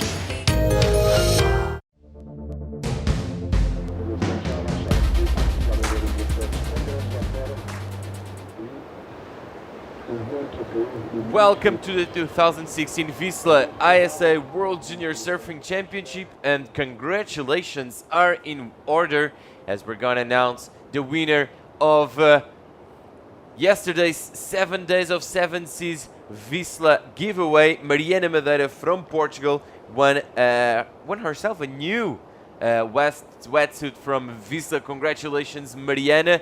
Hopefully you're watching the webcast and you are very excited and jumping around in your living room now that you have a new wetsuit from VISSLA. Congratulations, and don't forget, if you too want to win a wetsuit from VISSLA, just go into Win tab at isaworlds.com or head to vissla.com/7seas giveaway on VISSLA's website. As we see the lineup for this heat, with Juan Fischer from Germany in red, Ignacio Alonso from Puerto Rico in white, Mikey Madonna in yellow from Australia, and from Peru, none other than Sebastian Tello-Byrne.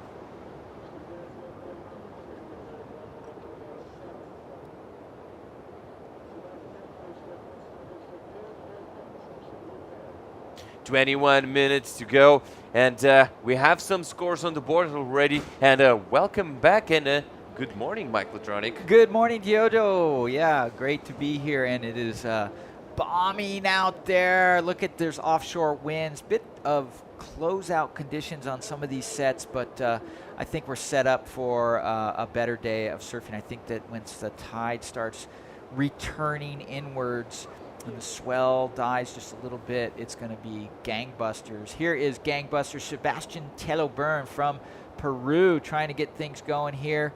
Inside hack there off the backside, and goes down at the end. Now this is Juan Fischer from Germany, goes down. All right, so I just got informed that we may have announced on one of the previous heats, I wasn't here, but they may have announced, the injured Japanese surfer that's out of the competition now. The wrong one. The Japanese surfer that was injured, unfortunately, was Keijiro Nishi. Yeah, unfortunately, a tough injury for Keihiro, but our medical staff acted very quickly, and hopefully Keihiro will do a full recovery as soon as possible, and his parents are gonna meet him at the airport and welcome him and nurse him and take care of him, as he's a great surfer, showed great promise in this event, and hopefully he will get better soon. Yes.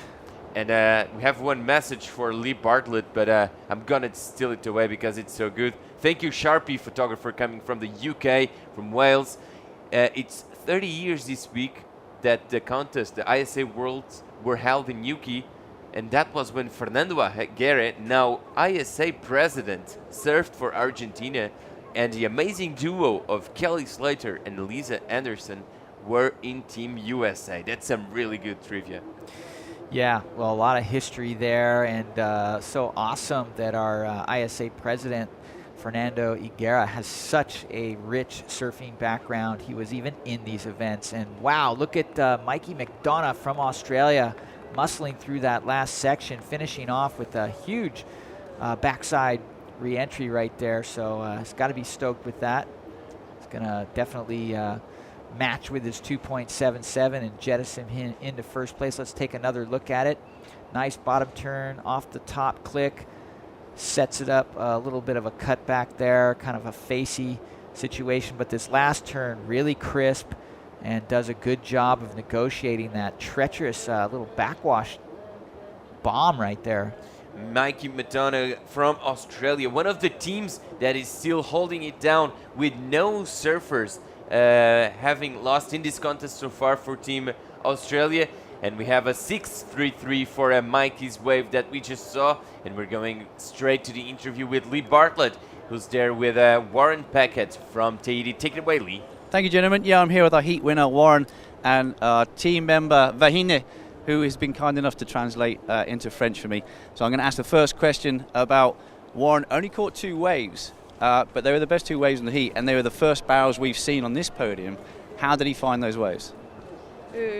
Comment t'as trouvé les vagues? Enfin, comment t'as pu trouver les vagues?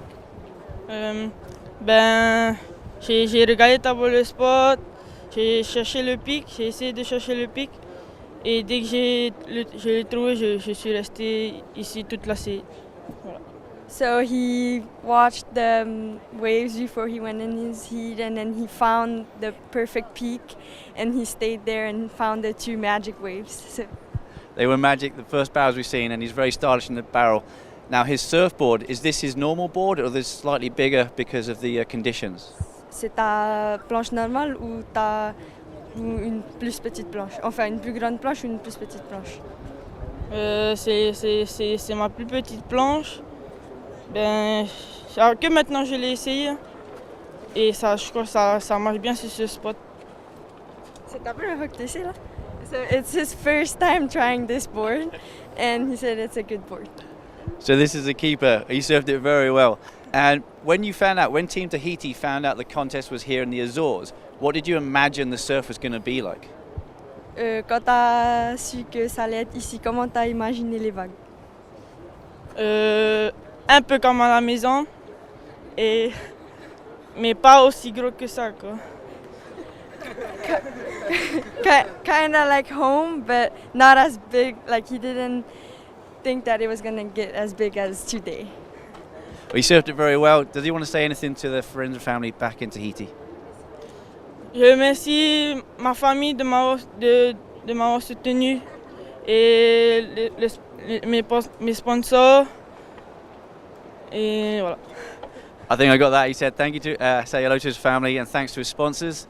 So a very happy Warren, and thank you Vahine for translating as well. Team Tahiti on through to the next round. Well surfed. Back to you guys. Thank you so much, Lee. Thank you so much, Vahine. And thank you so much, Warren, for such great surfing. And that's one shy boy, but he's surfing definitely does the talking. Yeah, nothing shy about that surfing attack he put on there, and well-versed in powerful surf. So we were just talking about the teams that haven't lost a team member in this event, and they are USA, France, Hawaii, Australia, and Japan. And I tell you what, that goes hand in hand with our impressions of who's been surfing good so far here in the Azores. And I think you agree with me, Mike. Well, yeah, and kind of a bummer for Team Japan, because even though they haven't lost a competitor, they did lose an athlete to an injury, and that is going to result in less points. Yeah, unfortunately. He hasn't lost because he's still in the contest, but he won't be able to surf. And now Blue Up and Riding from Peru, Mike, and he's a small surfer. Yeah, well, he's got an open face right-hander. Gets a nice little off the top there, so not going to be a big score, but slowly picking away at it. He's got second place currently. Is he wearing an inflation vest?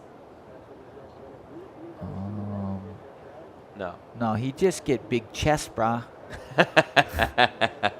He's doing a lot of push-ups. All right, let's look at this again. Not a very hard bottom turn, but he does manages to, click off the top right there.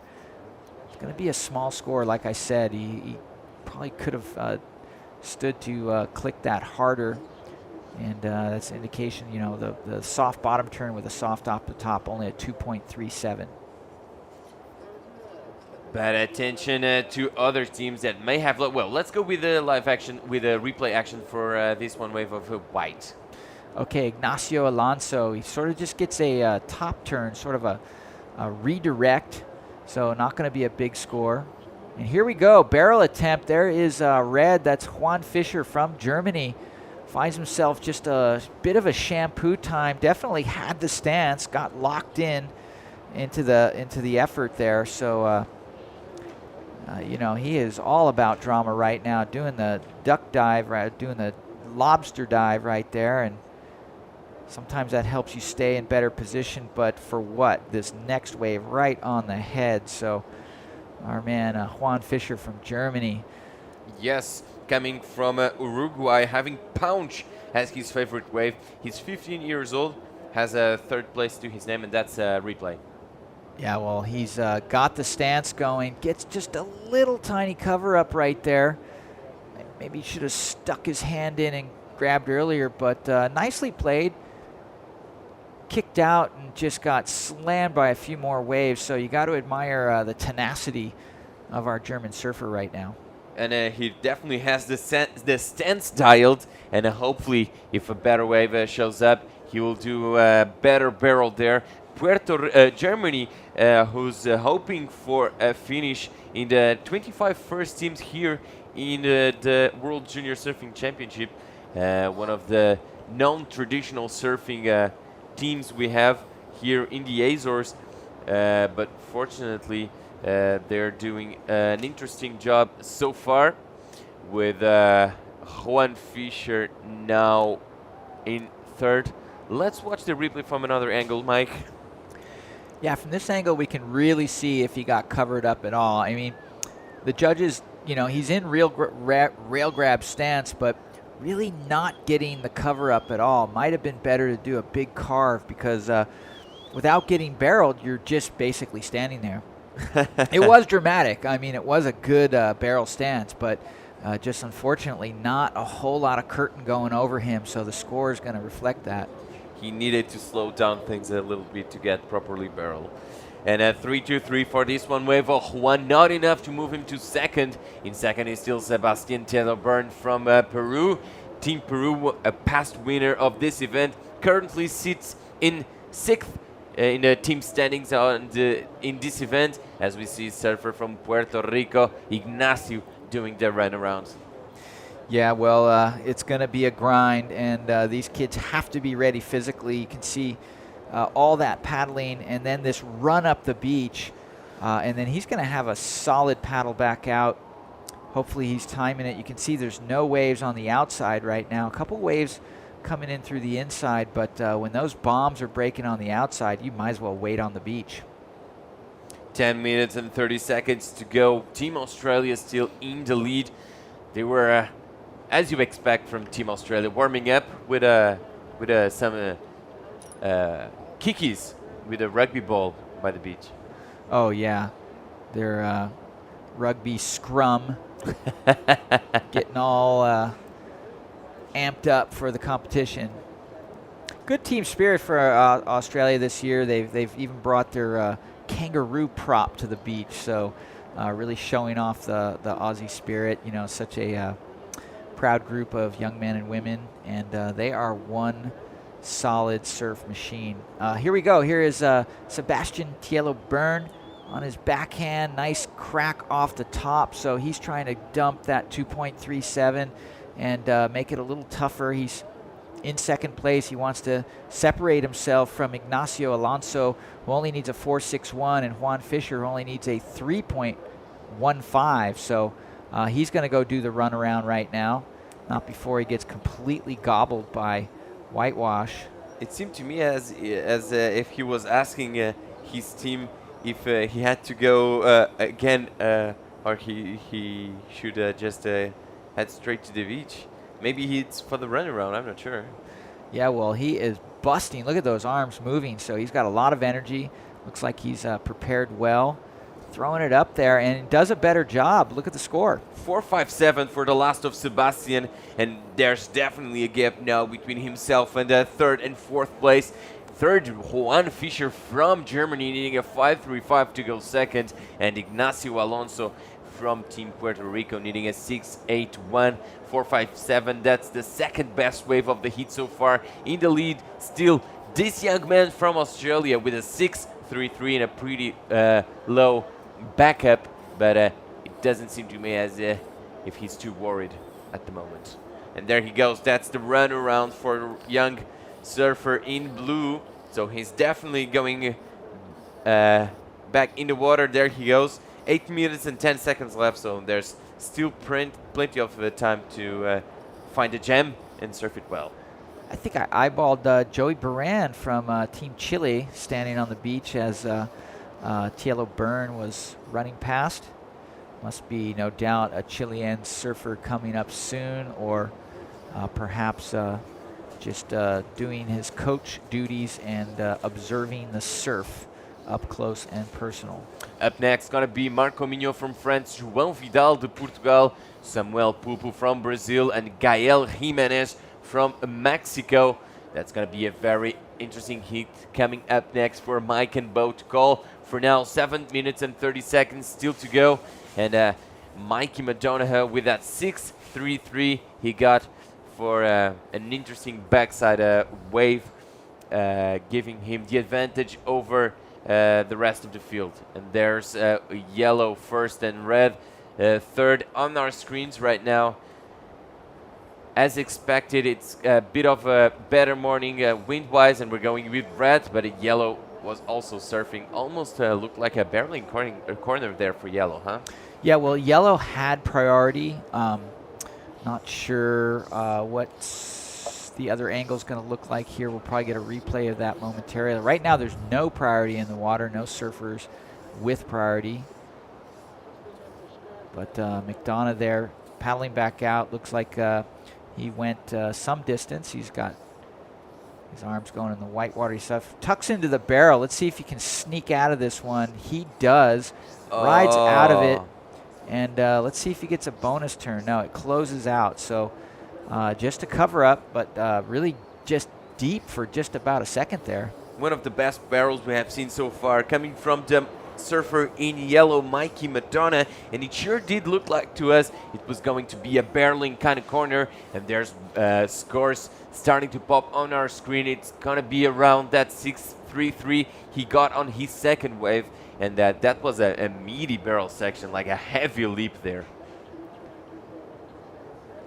It looks like Mikey might get rewarded for that with 6 minutes to go. Definitely closing the door on the rest of the field. The surfer from Australia, I bet all Team Australia cheered after that one wave. It's a 6.1, Mike. Yeah, well, solid little score right there for a solid little barrel. You know, that wave was working towards an excellent score. Had he been able to sneak out of there in time for that off the lip, that could have easily gone into the excellent range. But solid surfing and a really solid backup score. And one thing the judges always like is a clean exit that Mikey didn't have on that one wave. Why is the clean exit so important? Isn't it the barrel the most important part? Why is the exit so important? Yeah, that's probably a matter of aesthetics.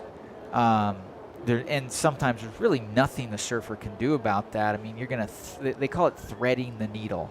You know, you're in the tube and you're doing your best to stay in the tube as long as possible, but sometimes you get greeted with a little water on the way out, or you're forced to exit through the doggy door, they call it. And that's when you sort of, the lip is breaking down in front of you and you bust through it. That's a little nickname that most surfers apply. But, you know, the main thing is completion. And Mike, are you a fan of that idea that time slows down while you're in the barrel? Well, I don't know if time slows down, but you certainly have a much more brighter day after a good barrel. You know, they say there are healthful benefits to being in the tube, and it's actually scientifically proven that there are ionic transfers near falling water. If you stand next to a waterfall, you might just feel better. And so if you're surrounded by salt water and it's crashing all around you and you're getting that ionic transfer, technically you're in a little health spa. Wouldn't it be great if you could just prescribe some barrels? You got a flu, 10 barrels for you. If the pharmaceutical companies could figure out how to package it and sell it, I'm sure they would. Well, not the pharmaceutical companies, but maybe the wave machine building companies might have a solution there in the coming years. We have seen some wave pools already. I think that's a great parody there. I think wave pools could well replace pharmaceutical companies, because kids would be so stoked they don't you know, have to be prescribed all these silly drugs that they have to take for their emotional states. Surfing is an emotional state, and I prescribe Stoke whenever possible. 3 minutes to go. Blue is riding. Nope, he was paddling, but no ride there. 3 minutes to go. Mikey McDonough now in a better lead with a Byrne second, needing a 7.87 for a 1 point ride. To go first, sorry, with a Juan Fischer needing a 5.35 and Ignacio needing a 6.81. And given the conditions and how how confusing the lineup is at the moment, finding that type of score has so much to do with skill as it has with luck. And this is Red up and riding. Well, let's see if Red can get a nice maneuver off here. This wave is super foamy. You can see he's just having to deal with a lot of adversity. Your board just doesn't grab in the water when it's foamy as compared to when it's blue or green and just pristine. When it's all foamy like that, it's like trying to get your car through the mud. Your wheels just don't stick as well, and he slowed down, got stuck behind all that power, and just got gobbled up. Here we take another look at it. Little bottom turn, and here's this just foamy section, barely able to ride through it, doesn't get down to the bottom of it, so kind of a small score there. So much moving water on our screens right now, and that's just the tides and the swell direction and the lineup and the sandbags just proving it. Coming with a weird result for the Formula today. Fortunately, the wind did back off as expected, and Yellow is looking at this wave and is now up and riding. That's one big turn for Yellow to start with, and let's see what he does in this section, and he's down. All right, McDonough doing a great job on that first section, surfing really well, but I don't know what he could have done to stay on that second section. As soon as he cracked the lip, he had a ton of whitewash on his chest and waist. We'll take a look at that on the replay here from this angle. So good job on the first turn, gets a good snap. Here he goes for the huge off the top, but look at that. The whitewash beats him down, and he just falls into the abyss of whitewater lip. And Mikey benefiting from being a taller surfer in this under 16 division, just to get more amplitude on his turns. As we see Blue taking a look at that one wave, opting not to go. Good call there as it closed out soon after. 20 seconds to go. Waiting on scores. It's a 5.33 for the last wave of Mikey McDonough. Doesn't go on his top two waves as we see him leaving the water. And I'm pretty sure he's going to jump into Tunnel of Love. There you go. I would have loved to have seen that. Where are we going? Okay, so we're looking at Ignacio Alonso from Puerto Rico. Last-ditch attempt. He needs a giant score. Well, he needs a giant score. He needs 6.81. Don't think the end of that wave was telling for that, but perhaps he had something before that. It doesn't go in his scoreboard because it was after the horn according to the judges. So we go with Ignacio Alonso leaving the water, and official results of this heat will soon be on our screens as we see Ignacio on that riptide. Let's watch the replay. That was just for fun. Well, he gets a little crack off the top, but if this is after the horn, then it doesn't count anyway. It doesn't matter. This last one, and there's the Tunnel of Love. Oh, thank you. I needed to see that. Got to admire the spirit of all these teams here at the beach. And the fair play from Team Germany, too. Just saying hi to their competitor. Good and stuff. Official results, sorry Mike. Official results of that last heat on our screens right now with Mikey McDonough from Team Australia, keeping the dream alive of a gold medal there. And that was Sebastian Telleburn from Peru taking second place, Juan Fischer from Germany in third, and Ignacio Alonso from Puerto Rico. And we're going straight to a commercial break. Stay tuned. We'll be right back to the Azores.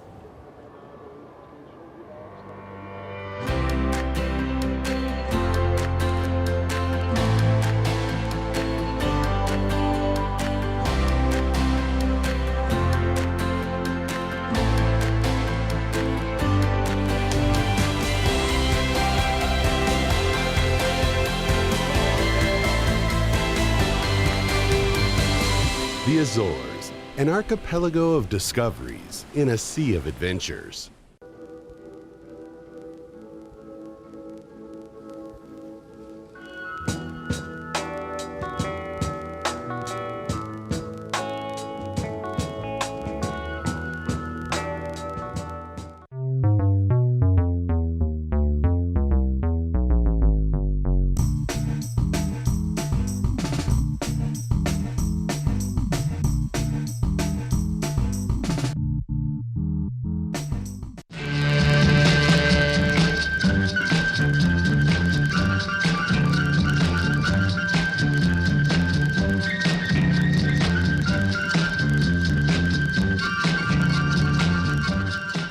Novo Kia Rio, equipado com sistema de navegação e câmara de estacionamento. Mais segurança acessível a todos. Kia Rio, decida sem olhar para trás.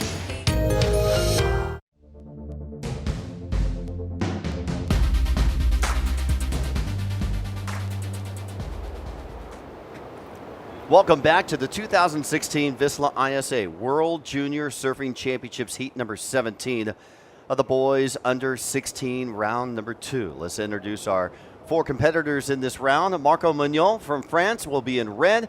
João Vidal from Portugal will be in white. Samuel Pupo from Brazil in yellow.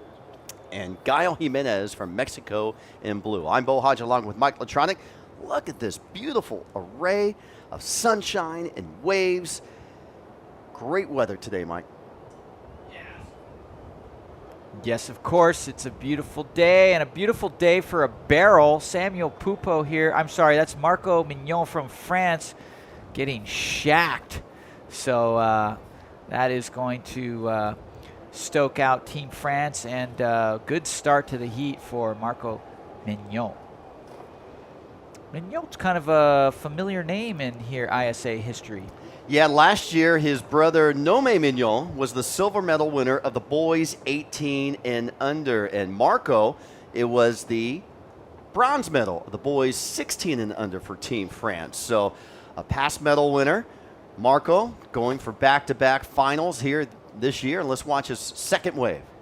All right, well, does a great job of stalling, maximizing his tube time. Doesn't get insanely deep, but definitely put in a couple seconds in there, maybe 2-3 seconds. So I'd say judges are going to review that barrel. Barrel's scoring very well this morning here. We saw one of the surfers from Peru get a really quick barrel, made a big difference in his heat. That was earlier.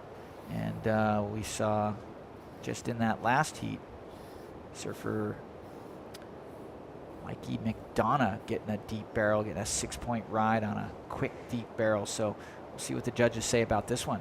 4.5 for Samuel Pupo on his opening ride. 2.5 for Gael Jimenez in blue. And let's look at the replay of Samuel Pupo. Well, Samuel Pupo, younger brother of World Tour surfer Miguel Pupo, doing a beautiful off the top. Always trip out when you have one brother is one stance and the other brother's another stance. So Miguel Pupo being goofy foot, Samuel Pupo also very stylish, but on his regular foot stance. There's João Vidal from Portugal in white. He opened up with a 1-point ride. There's Samuel. Remember last year he had dyed his hair in California for the World Juniors. And up and riding. This is João Vidal from Portugal.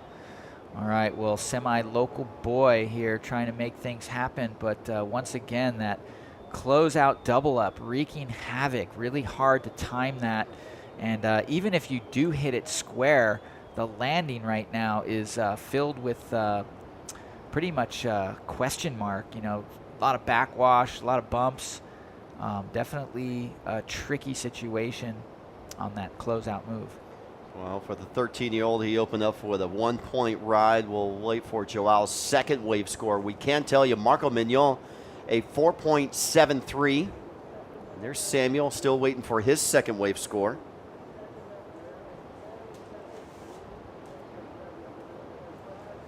And for Gael Jimenez, a 2.5. So waiting scores from the judges. Welcome to day number 5. We're at the halfway point after today. 4 more days remaining of this 9-day contest. And again, Podium 2 has been closed down, and all attention down to Podium 1. The girls have the day off.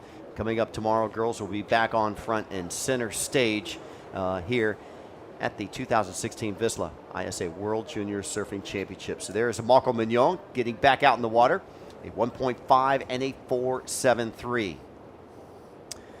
Okay, so Joao Vidal is from Cascais. Can you say that? Cascais? Yeah, you did pretty good. Cascais. That is home site of one of the other big pro events coming up. And his favorite surf break is a spot called Bolina. Let's go down to the beach and check in with Diogo. From Team Australia, he just won his heat, and Mikey keeping the dream alive for Team Australia. How excited are you all for having all team members still in contention? Yeah, the team's doing really great, and today's pretty wild out there. It's a lot like Hawaii. It's dumping, but there's a couple of diamonds in the rough when you find them. What was your strategy out there? It was just kind of just move around, just hunt for the insiders, because the big ones are closing out. It's pretty like we wouldn't be going the big ones board breaking, so smaller ones kind of get 2 turns in. They were kind of the ones. Your barrel on your second 6-point ride was one of the meatiest barrels today. Take us through that one. Yeah, it didn't really. I thought I was going to be hold up and get a few turns in, but the barrel's on offer, and might as well taking it. You gotta go for a barrel when you have a chance, right? Yeah, for sure. Do you want to send a message home? Just hello to my mom, my sister, and all my friends back at Lennox Head. That's Team Australia still in contention for gold. Mikey, also back to you guys in the booth. Thanks a lot, Diogo, and congratulations to Mikey from Australia. Team Australia doing quite well. They're a 7-time gold medal team winner here at the ISA Junior World Surfing Championships.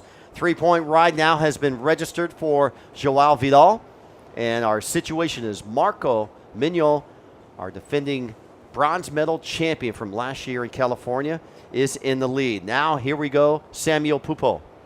Well, Pupo opts to try to get one of those smaller waves that we just heard McDonough describe as more opportunity, waves with more opportunity.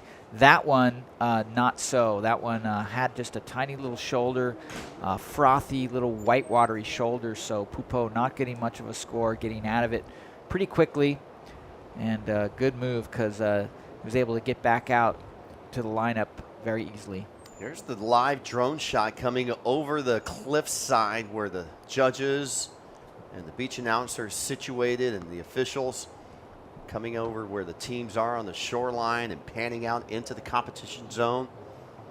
You can see the lines and the clear blue skies and the corduroy lines of waves, and the swell still healthy, producing some fantastic rides here in the Azores. 15 minutes, 8 seconds remaining. Heat number 17. Here we go, up and running, Marco Mignon. All right, well, Mignon on his backhand here, slash off the top to a little floater, so that is definitely going to be improvement from his 1.5. He's going to lock that score in and back up that 4.73. And here goes an inside section for Gael Jimenez from Mexico. Does a good job of sliding through a quick barrel and getting a nice floater. So that's going to be a better ride perhaps for our surfer in blue. Here's a replay of Marco Mignon from New Caledonia. Oh, this is the barrel we saw earlier of Mignon. That's right.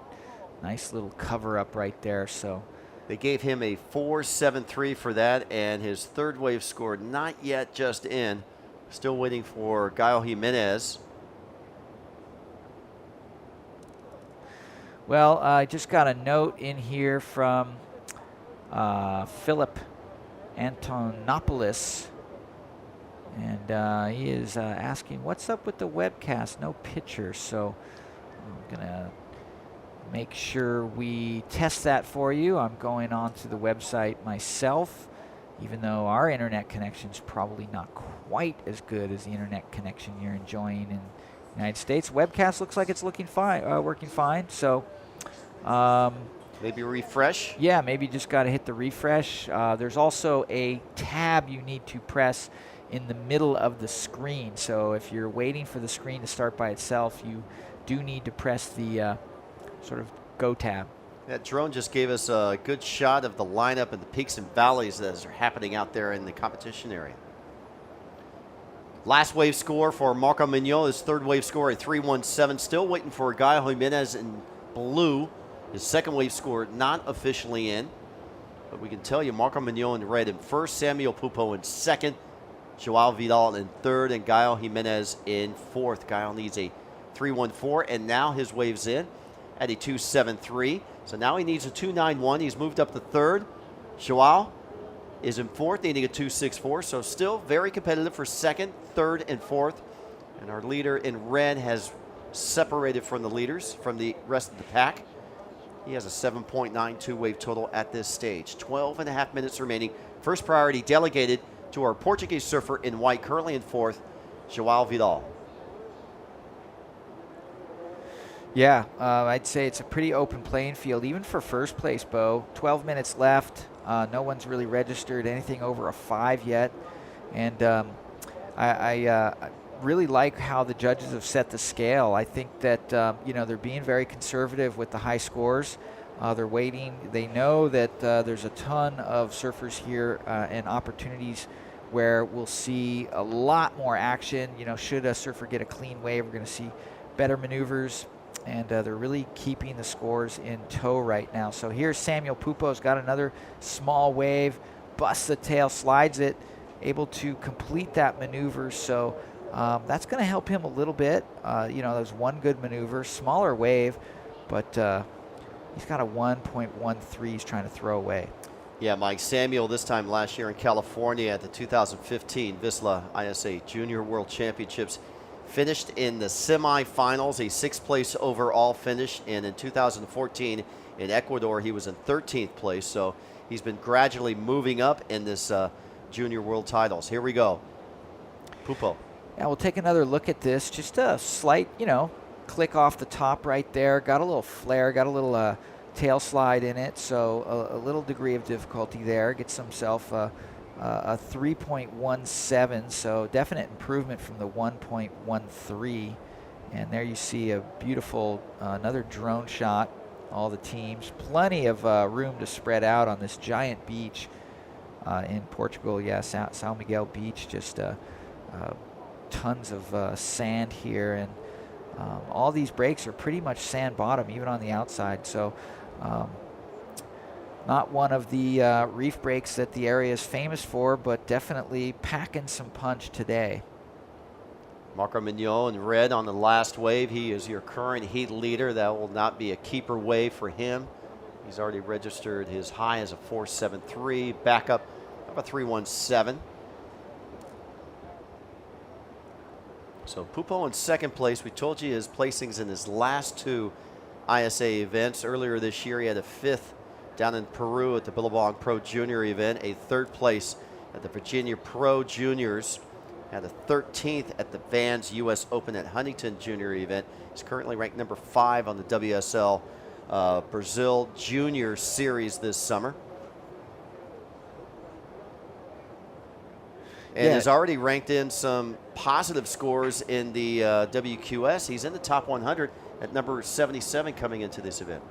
Well, I was going to say top 5 in the Junior Series is no easy feat. I mean, there is such a highly contested group of young surfers in the world today, and Pupo in that top 5 bracket, he is definitely one to watch here in this Junior Series. Yeah, that's in the Brazil Series, but in the overall, the QS, cracking in that top 100, that'll give him, if he can finish the year in that top 100, give him prime seeding for the 10,000 events coming up in 2017. There's some of the bigger sets on the outside. You can see the whitewater frothy area. That's where waves have broken before. And here we go, riding. Pupo again kicks in and kicks out of that wave. So red with first priority, Marco Mignon. Blue with second priority, Gael Jimenez. Yeah, well, Pupo is doing his due diligence, taking a look at every opportunity, not Not that that wave had any, but he stood up, you know, eyeballing down the line, seeing if there was a potential to get one scoring maneuver, and looking at that giant closeout, he probably did himself a favor by not going further on that wave.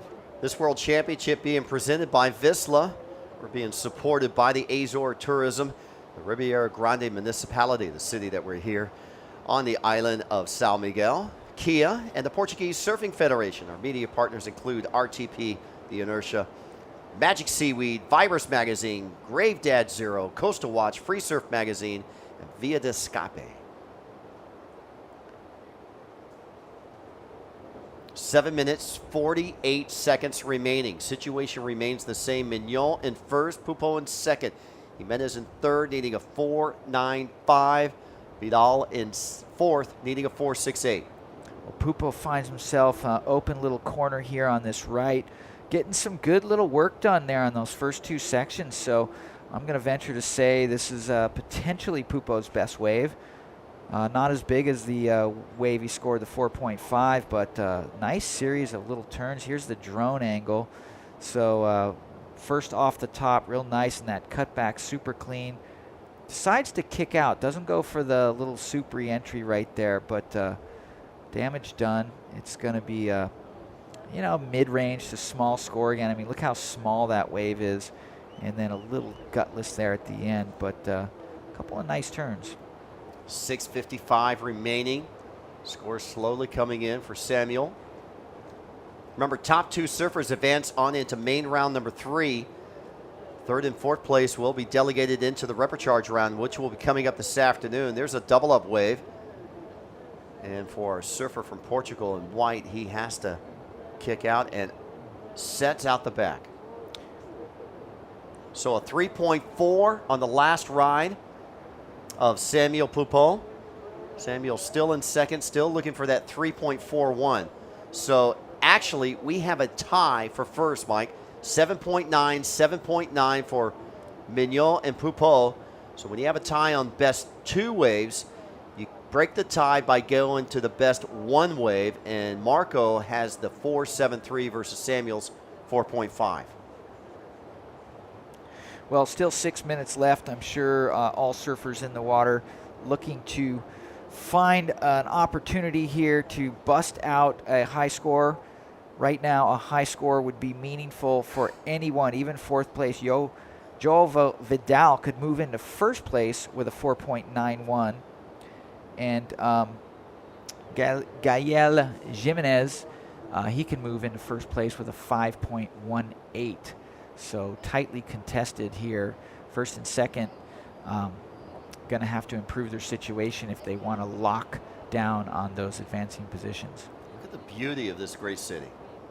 From up above, looking down towards the right-hand side, the eastern side. Looks like we're going to get a view of swimming pools over there. Yeah, that's the Surf Break swimming pools right on the corner there, and on the land side is a big public swimming pool. And I was asking David Prescott, one of the beach announcers, what do they call that big right-hander out there? Mike's drooling over that wave. And we call that swimming pools. And there's a bunch of different names, a bunch of different spots all up and down this area. So if that's swimming pools, is this the jacuzzi over here? No, this is not the jacuzzi, Mike. Well, certainly bubbling and churning, and with the kids lighting it up, maybe even a little heated. See the waves rolling through. A lot of double ups here. Yeah, hard choices for these guys because you can see how dumpy it gets on that closeout, and really, you know, manufacturing an opportunity to get square into the closeout without getting completely grenaded is kind of been a challenge. Tie for first between Marco Mignon and Samuel Pupo with 7.92 waves counts. Breaking the tie with Marco's high wave of a 4.73 versus Samuel's 4.5. The battle for second is being held on the tiebreaker, but Gael Jimenez now needs a 5.18 to get out of third into second, and João Vidal from Portugal now needs a 4.91 to go into second place. There's the Moroccan flag, red flag with the gold star, and there's Team Mexico right next to them, and Team Chile to the left. Having competitors coming up in the future rounds. Yeah, we have Mateus Veloz from Chile coming up next. Zander Venezia from Barbados. Logan Bediamo from Hawaii. And Kobe Oberholzer from South Africa. That is going to be the under 16 boys heat that's on deck. Yeah, and that'll be our final heat of the main round number 2. And then after that, we'll move into our repecharge rounds. We'll move into men's repecharge, or boys repecharge, I should say, under 18. We'll have a series of heats there. Then end of the day, we'll move into the boys under 16 repecharge round number 2. So for the 18s, we have 16 heats to run from the morning session into the afternoon. And for the boys under 16, a total of 9 heats will round out our 5th day of competition. The girls have the day off, both girls under 18, under 16. In fact, they have closed down podium number 2. Conditions just not contestable down on that side, Mike. Yeah, not only that, it's going to be a hogwash trying to keep the surfers separated. I mean, a lot of current, especially as the tide continues to drop out. Just, it's, you know, confusing enough. And if the surfers start surfing across the boundaries into the other podium area, that'll just make it completely impossible to judge. Well, here we go. Yeah, I was taking a look at podium 2 area, and there was no free surfers in that area, so that just kind of shows you it's not really an area they want to be. Late takeoff from Joao, and didn't really get anywhere. It's not going to be a keeper wave for him, but just might be.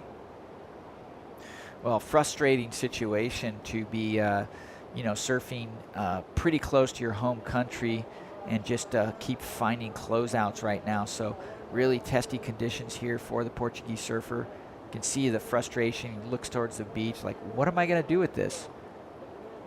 There's Marco on the right-hand side of that same wave. He takes that and he punches through. So Joao does drop his 1.0. He replaces it with that last ride of a 1.03, marginal score. Still looking for that 4.91 with 45 seconds remaining. Well, here goes Pupo finishing off a wave with a nice click in the closeout re-entry. He doesn't need much to take over first place position, just a 3.41, but either way, in advancing spot right now. Late drop, just gets that one maneuver. Solid click off the top though, and we'll see if that improves his situation. 20 seconds. Meanwhile, here goes our French surfer, Mignon. Really does well to get over that whitewatery staircase after that backside hit. So really like the control this surfer has from Team France. Sound of the horn rounds out this heat number 17. Main round number 2, and it was that man, Marco Mignon, along with Samuel Pupo, dominating in this heat. In fact, they actually tied for first. But on the breakdown of the tie, Marco had the one high wave score. When there's a best 2 wave count tie, you go to the best 1 ride, and if they're tied there, then they go back to the best 3rd wave.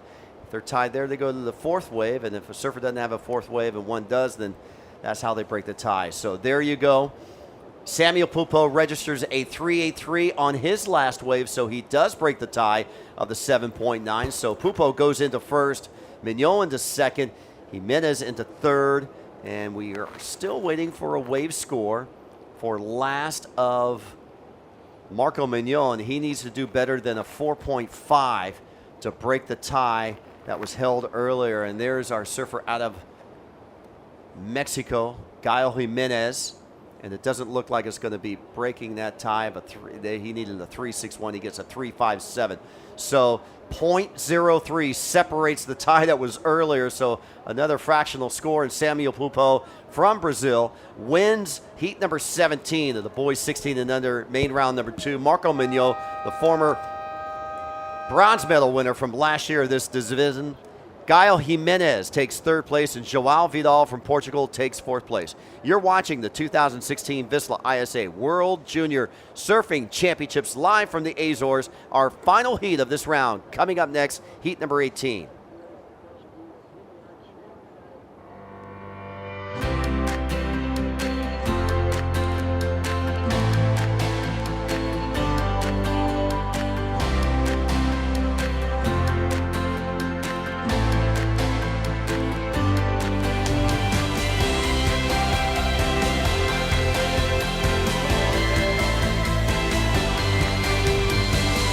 The Azores, an archipelago of discoveries in a sea of adventures.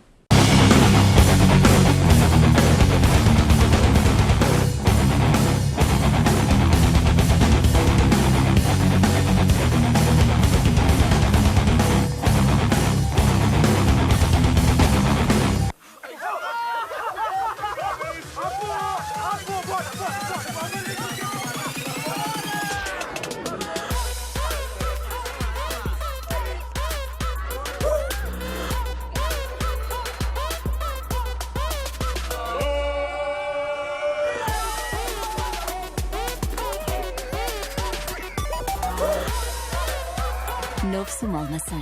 Prova, joga e o improvável pode acontecer.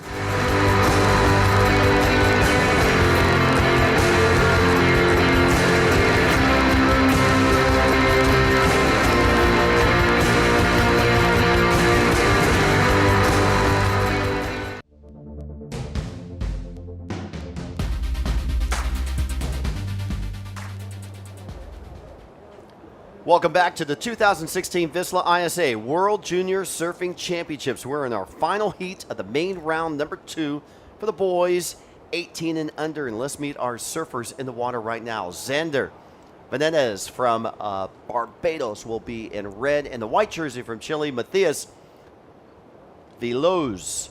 Logan Bedamil from Maui representing Hawaii in yellow, and Kobe Oberhauser from South Africa in blue. I'm Bo Hodge along with Lee Bartlett. Lee, welcome back.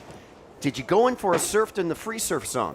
Do you know what? I thought about it, and then I remembered I left my wetsuit back at the hotel, and I haven't got any shorts to swim in. I've only got the pair I'm wearing now. That's not a good excuse. Oh, it's the best I can come up with when I'm put on the spot.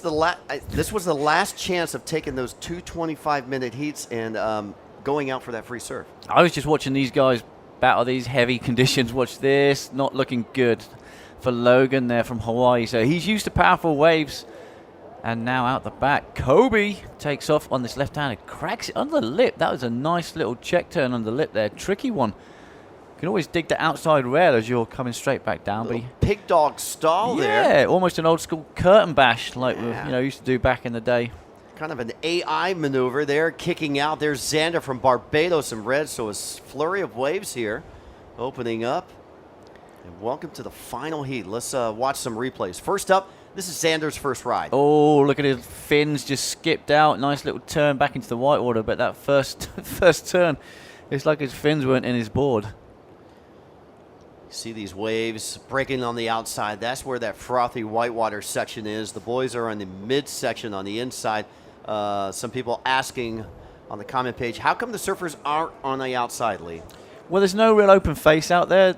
The waves are kind of breaking, but there's no actual wall for them to surf, so they can't be taken off and then just S-turning.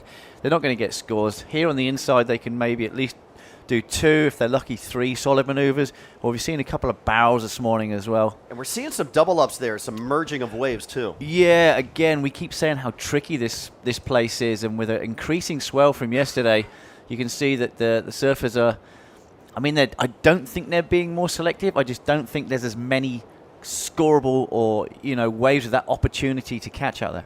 There's our Hawaiian in the water. He hails from the island of Maui along with Summer Mercedo. So a couple of Maui surfers representing Team Hawaii. We see surfer in blue. That's our South African, Kobe Oberhauser. Cozy playing with the water out there. 3.17 on his opening ride. Has him in the lead.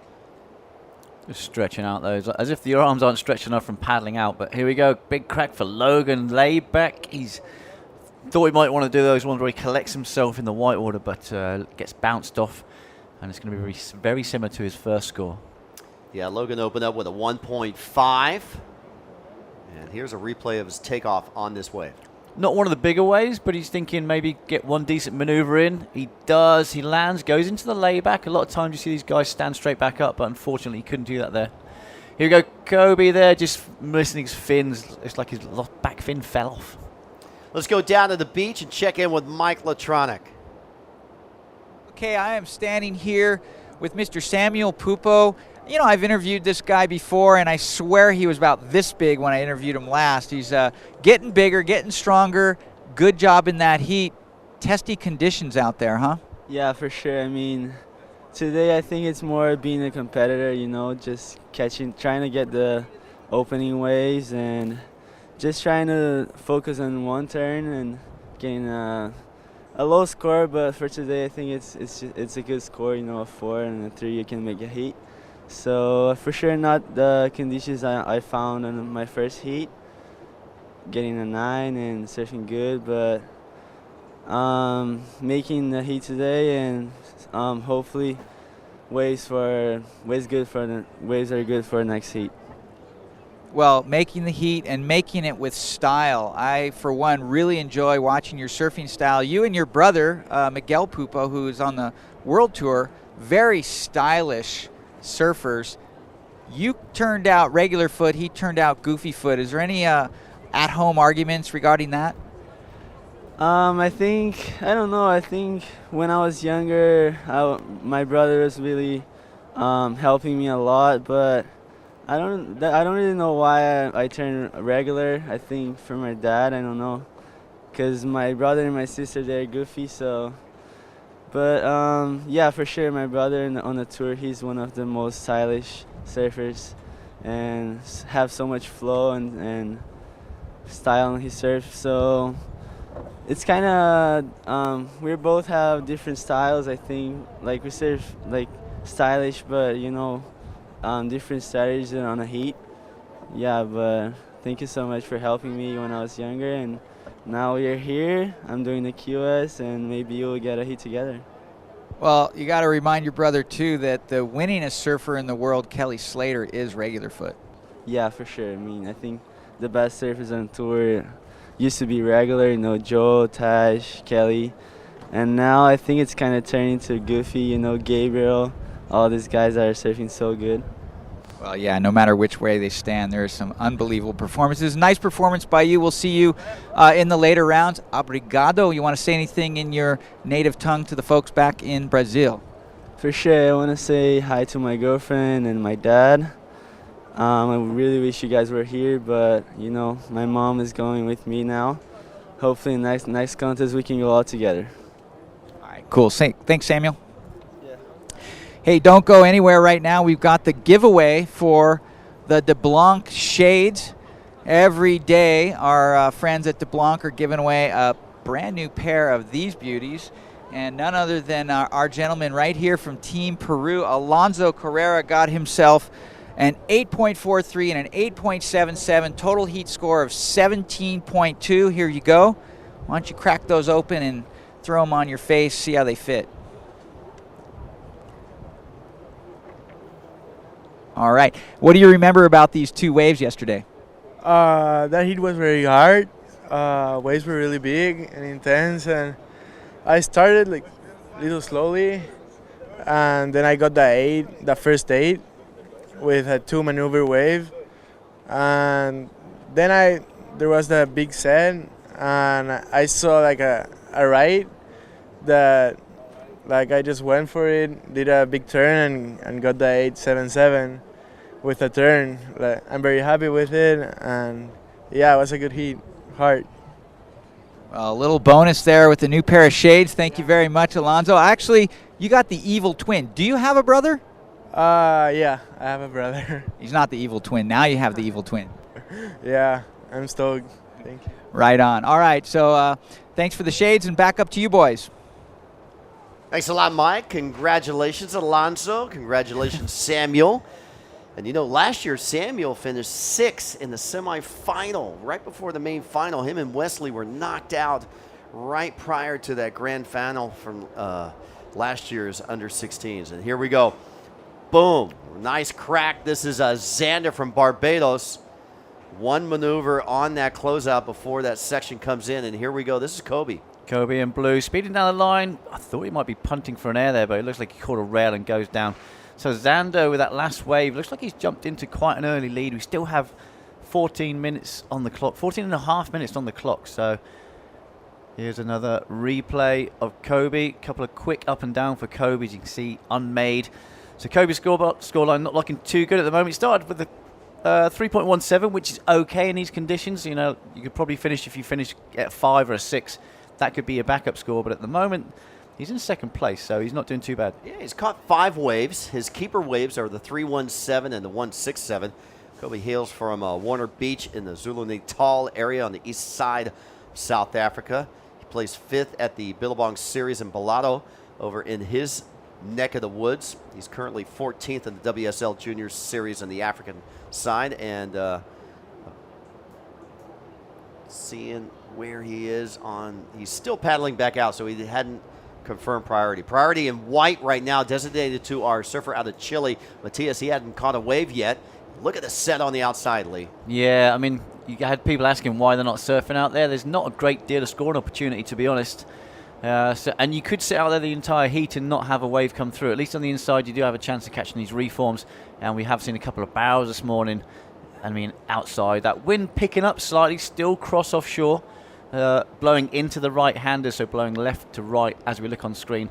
Right-handers just kind of opening up a little bit more as far as the barrels go. Unfortunately, these banks are changing with this increasing swell. And now Logan from Hawaii, just getting through this section. Nice crack off the top there. One of the smaller waves, and then free falls down as he has to go on that big step. It's going to be his best score. Currently in 3rd place. Here we go, building speed. He has a clean face for once, and then there we go, just jumps down onto the flats as that wave doubled up. So he needs not a massive score to move into 2nd place. You might actually get it with that score. Yeah, he needs just about a 3.35. We pan on over during that replay. There was White, there was Matias on his first wave.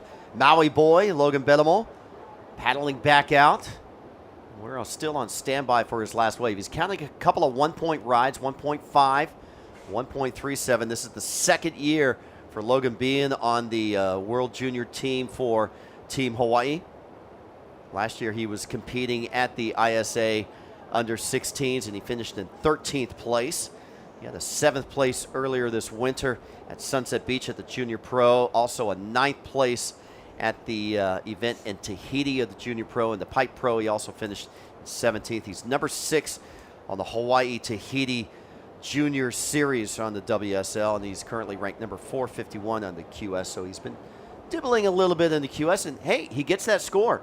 A 3.93 for Logan Bellamo. He moves out of 3rd into 2nd, now only needing a 1.68 to go into 1st place. 11 minutes, 50 seconds remaining.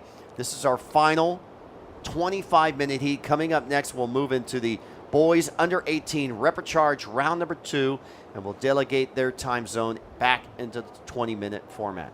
Yeah, looking at the screen there, the scores, our top 3 surfers, all very similar scores.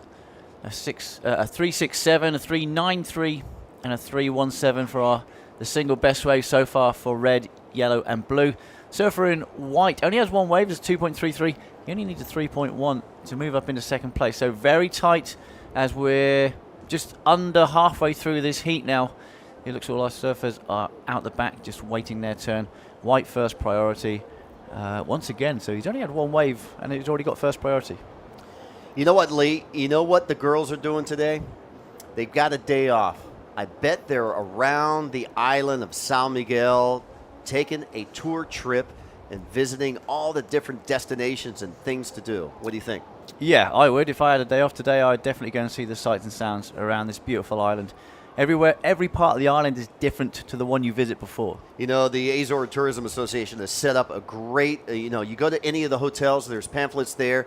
Everyone's bilingual. Everyone, speaks many different languages. As we watch a replay of blue, this is Kobe Oberhauser. Nice carving turn right in the hook of the wave. Can he surf out of this one? Yeah, so this will be a keeper wave. His 6th wave. He's been the busiest one out in the water. But back to the girls. I bet a lot of them are going to go up to that volcano because inside that active volcano, there is a beautiful lake up there. Yeah, there's also a volcano with a town in the Caldera of it. There's hot springs, there's waterfalls. I mean, you name it. There's if they've got time, they can go to the seaport and they can get on a whale watching vessel that would go out around the coast as well. So yeah, you can see dolphins. There's great fishing out here. We're one of 9 islands, and there's ferries that go to each and every island. So if you did have time and you wanted to, it's very popular with walkers. You see the hills. I mean, it could be Cornwall, it could be Hawaii, it could be New Zealand, it could be so many places in the world. Rolling green lushness, clouds on the top of the volcanoes.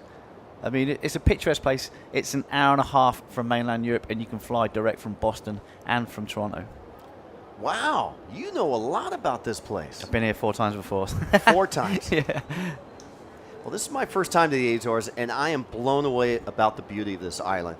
And I was on a flight with a couple of Canadians out of the Toronto flight, and this guy had set up multiple fishing tours, diving tours, hiking tours. I mean, this guy is here for 10 days, and he has 10 days of things he's going to do. He was going to hit the volcano the first thing. That was the first thing he was going to do. Yeah, busy itinerary. It's easily done over here. You need longer. Come over for at least 2 weeks. See Josh Faulkner there. He is hugging his mate there. They're cheering on Kobe Oberhauser, who is leading in this heat. And that last wave for Kobe, I love that snap hook right in the pocket of that wave. He gets a 7.33 and is vaulted into the lead with his backup score of a 3.17. Xander out of Barbados in second with a 3.67 and a 1.93.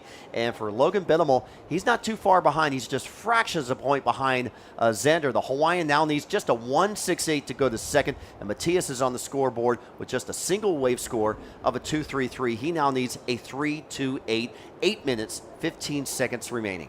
Yeah, Kobe, that last re-entry, as you said, Bo, we've seen so many guys go for that re-entry, but they get hung up there and then they get mushed by the whitewater. He did really well to control the speed, drop down low on his board and kind of spat him out. Here we go, live action. This is Xander from Barbados. He's going left. No doubt one of his favourite waves on the island is either Freights or Sandy Lane or Bats Rock or Gibbs Beach. There's so many lefts in that beautiful island of Barbados. In second place, it's so close. If you look at the scores between second, third and fourth, they're pretty much neck and neck. Nice opening turn there. I thought he was going to go for a nice sharp re-entry. He kind of went out, almost did a drop wallet like a layback hack. He's going to get a backup score, and that 1.9 will be gone. Yeah, this is going to be a keeper wave for Xander. In fact, he's going to push himself away from the Hawaiian right now. There's only 0.07 separating these two surfers, and that's going to be widened up because Xander's going to drop that 1.93. So there's Team Hawaii, there's Team Barbados. They're actually standing next to each other, and they are fighting for second place. And Barbados will now put a little bit of lever and a little bit of room in between the Hawaiian right now with 6 minutes, 58 seconds remaining in this heat. We're still standing by for one more judge to lock in his score. And then we can give it. How come it's always one judge that's always late on the scores? Well, the other 4 guys are always prompt. Yeah, that's just how it works out. I think he just wants to make sure he's got it right. I mean, they do have to write down the score first in case someone else takes off on a wave, and then they can go back to putting that into the computer. So they're probably just making sure they get it right, and their average is, I would hate to be a judge because I'm terrible at looking at waves and giving it a number. Like when I watch a wave, I don't actually analyze the wave. A number just pops in my head. Yeah. I'll give you an example. The next wave takes off. Okay. If it's a decent one, I'll just say the first thing that comes to my head, and I guarantee it'll be nowhere near. Okay, 3.1 for Matthias, so he does spread the margin away from Logan Benhamel. Logan now needs a 2.85. Very capable for Logan to catch that wave. And this man, Matthias, is still sitting on one wave score of a 2.33. Matthias now needs a 4.45 to move out of fourth into second place. They're all chasing our South African surfer from Warners Bay, Kobe Oberhauser. And the good thing is with today's offshore wind, they should be able to hear the scores, the situations, and everything that the beach announcers say. Whereas the past couple of days, because we've had that onshore, we heard that surfers on podium 1 could hear perfectly what the scores for podium 2 were. So they couldn't hear their scores, and podium 2 couldn't hear their scores at all because they're further upwind. Yeah, and that wind was coming right to left, so that sound was traveling right to left. It was traveling from podium 2 to podium 1. And but today, not that problem. Nothing at podium 2. The girls are off playing tour guides over on the tourism board. They are taking care of our girls today. I hope they've just got away from the shopping center. I mean, there's some beautiful places over here. The architecture, the history with some of the areas on the island go way back to the 1700s. I know you were supposed to go with me to the shopping center, and I kind of sneaked out without you last night, and I found 15 restaurants over there. 15 restaurants in one. I couldn't eat at all of them. I tried. Yeah, I really tried. Yeah. You're going to go back tonight and finish? Yeah, I may drag you with me because there's 14 more I want to try. Yeah, okay. I can be your food buddy. Okay, here we go. 4 minutes, 35 seconds remaining. South Africa in the lead with Kobe Owenhauser. Barbados in second with Xander taking a look. Here, he needs a 6.84 to move in the first, but more importantly, he needs to improve on this low score of a 3.1 on his last wave. Yeah, I mean, again, it's just chipping away. He's not going to be comfortable. He knows he's in second priority, which is pretty good. The person with first priority has been very selective. As you say, Mateus, only one wave in 20 minutes, or 21 minutes now, down to 4 minutes. But Mateus, he just needs that mid-range 4. Here we go. This is our Bayesian surfer taking his time. Little head dip there. This isn't going to go to his top 2, and he kind of wasted his second priority there. He's going to go back of the queue. Hopefully he doesn't get pinned on this this heavy section, get straight back out, maybe have another chance. Okay, the Hawaiian surfer sitting in third, Maui boy Logan Bittamal, now needing a score of a 2.85, a 2.85, very capable. He's already had a 3.93, but his backup is that 1 point score of a 1.6. So Logan looking for that in the next 3.5 minutes. And Matthias, very patient out there in white. You know, he's not caught by the rip. He's been in the heat the whole time, but he's just been very choosy on the waves that he wants to go on. He's only ridden one at a 2.33. He now needs a 4.45. Yeah, we see Kobe, totally opposite technique for this heat. He's on 7 waves already. Kobe's now looking for his 8th wave. But when you look at his scores, he opened up with a 3, then he had a throwaway, then that 7.33, and his last wave with a throwaway. So for Kobe, it keeps rolling the dice, and, you know, law of averages. If you take enough waves, one of them's going to be good. Well, he'd be a good gambler. Yeah. Well, I'm not a gambling man, but I was not that much of a good heat surfer either. So that's why I'm on this side of the table. 2 minutes, 45 seconds remaining in our final heat of the boys under 16. Correct that, boys under 16. This is the final heat of their main round. Coming up next, we'll go into boys under 18, repecharge round number 2, and back to the 20-minute format. 2 minutes, 25 seconds remaining. I mean, for our repecharge surfers, they would have surfed yesterday with 15 minutes, so that extra 5 minutes for them is going to feel like a lifetime, whereas the other, once you lose that time, and we keep saying, you know, time is relative, so if you're having a really bad heat, time is going super quick. If you're having a good heat, it seems to drag, and it seems like everyone else in the heat is given the chance to catch up because that time is dragging. I was talking to Reef Hazelwood as he came out of the water, and I go, Reef, how did you like the extra 5 minutes in your heat? He goes, I loved it. I go, why? He goes, I was getting pounded, and I got caught inside, and it took me about 5 minutes from one wave to get back out to the point. So if I didn't have that, I would have had even a shorter heat. So, you know, there was that theory. Yeah, exactly. And I mean, I kind of lost my train of thought there because I thought this is Mateus on the inside in white, but it's not. It's actually our next heat. And he's just been caught and swept down past us. There's our surfer in white is out the back there. So looks like blue just taking off Kobe, keeping busy on the corner. And surfer in white is that Raul Borman from Brazil getting absolutely hammered on the inside there. Not the best start to the heat. I mean, he hasn't even got out back yet, and it's 1 minute to go. 1 minute to go. Crucial time for Logan Bittamal and Matthias Vilas. Matthias now needing a score of a 4.45 with 1 minute remaining. Logan needs a 2.85 paddling there. Logan was taking a look, third priority. He'll probably hang on to that, and he's way inside. Yeah, the danger man is Logan, but there he is on screen. What is he? He's third. Yeah, third priority. So he has to give away to red and white. But in these kind of conditions, he can just grab a little corner, and I mean, 2.8 is basically a cutback. If he can find that, he might get through, or even a small soft re-entry. And then poor old Xander from Barbados, who's been in second pretty much the entire heat, he'll be relegated to the repecharge. 20 seconds remaining in this final heat of the boys under 16 main round number 2. Dominated by Kobe Oberhauser. Xander has solidified second place, but not by much. And the final seconds going down now. And that's the way it is going to finish. Wow. Yep, Logan's going to be gutted. He just scrambled so hard to try and catch a wave just before that hooter.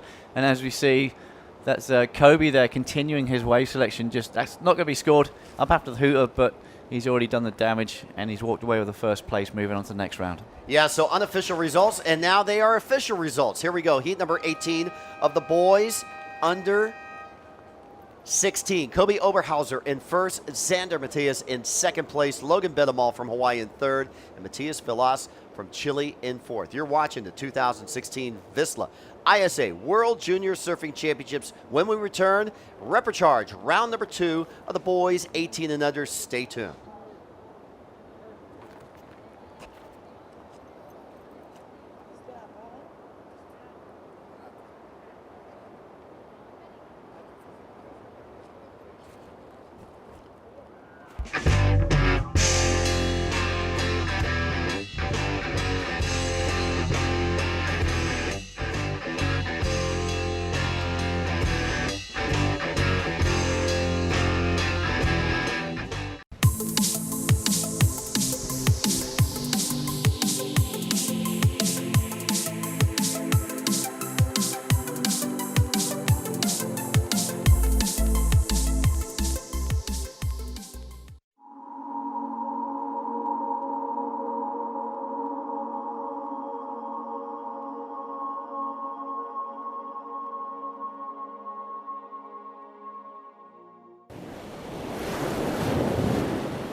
Novo Kia Rio, equipado com sistema de navegação e câmara de estacionamento. Mais segurança acessível a todos. Kia Rio, decida sem olhar para trás.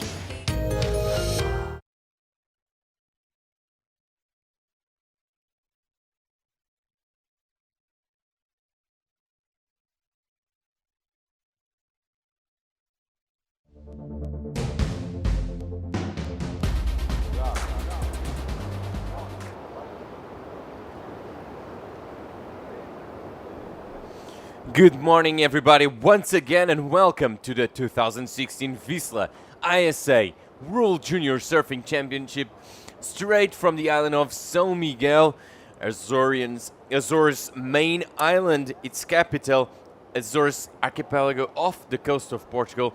Thank you so much to Azores Tourism for all the support. And now in the water, 4 new surfers, 4 new countries, and hopefully an exciting heat on our hands next.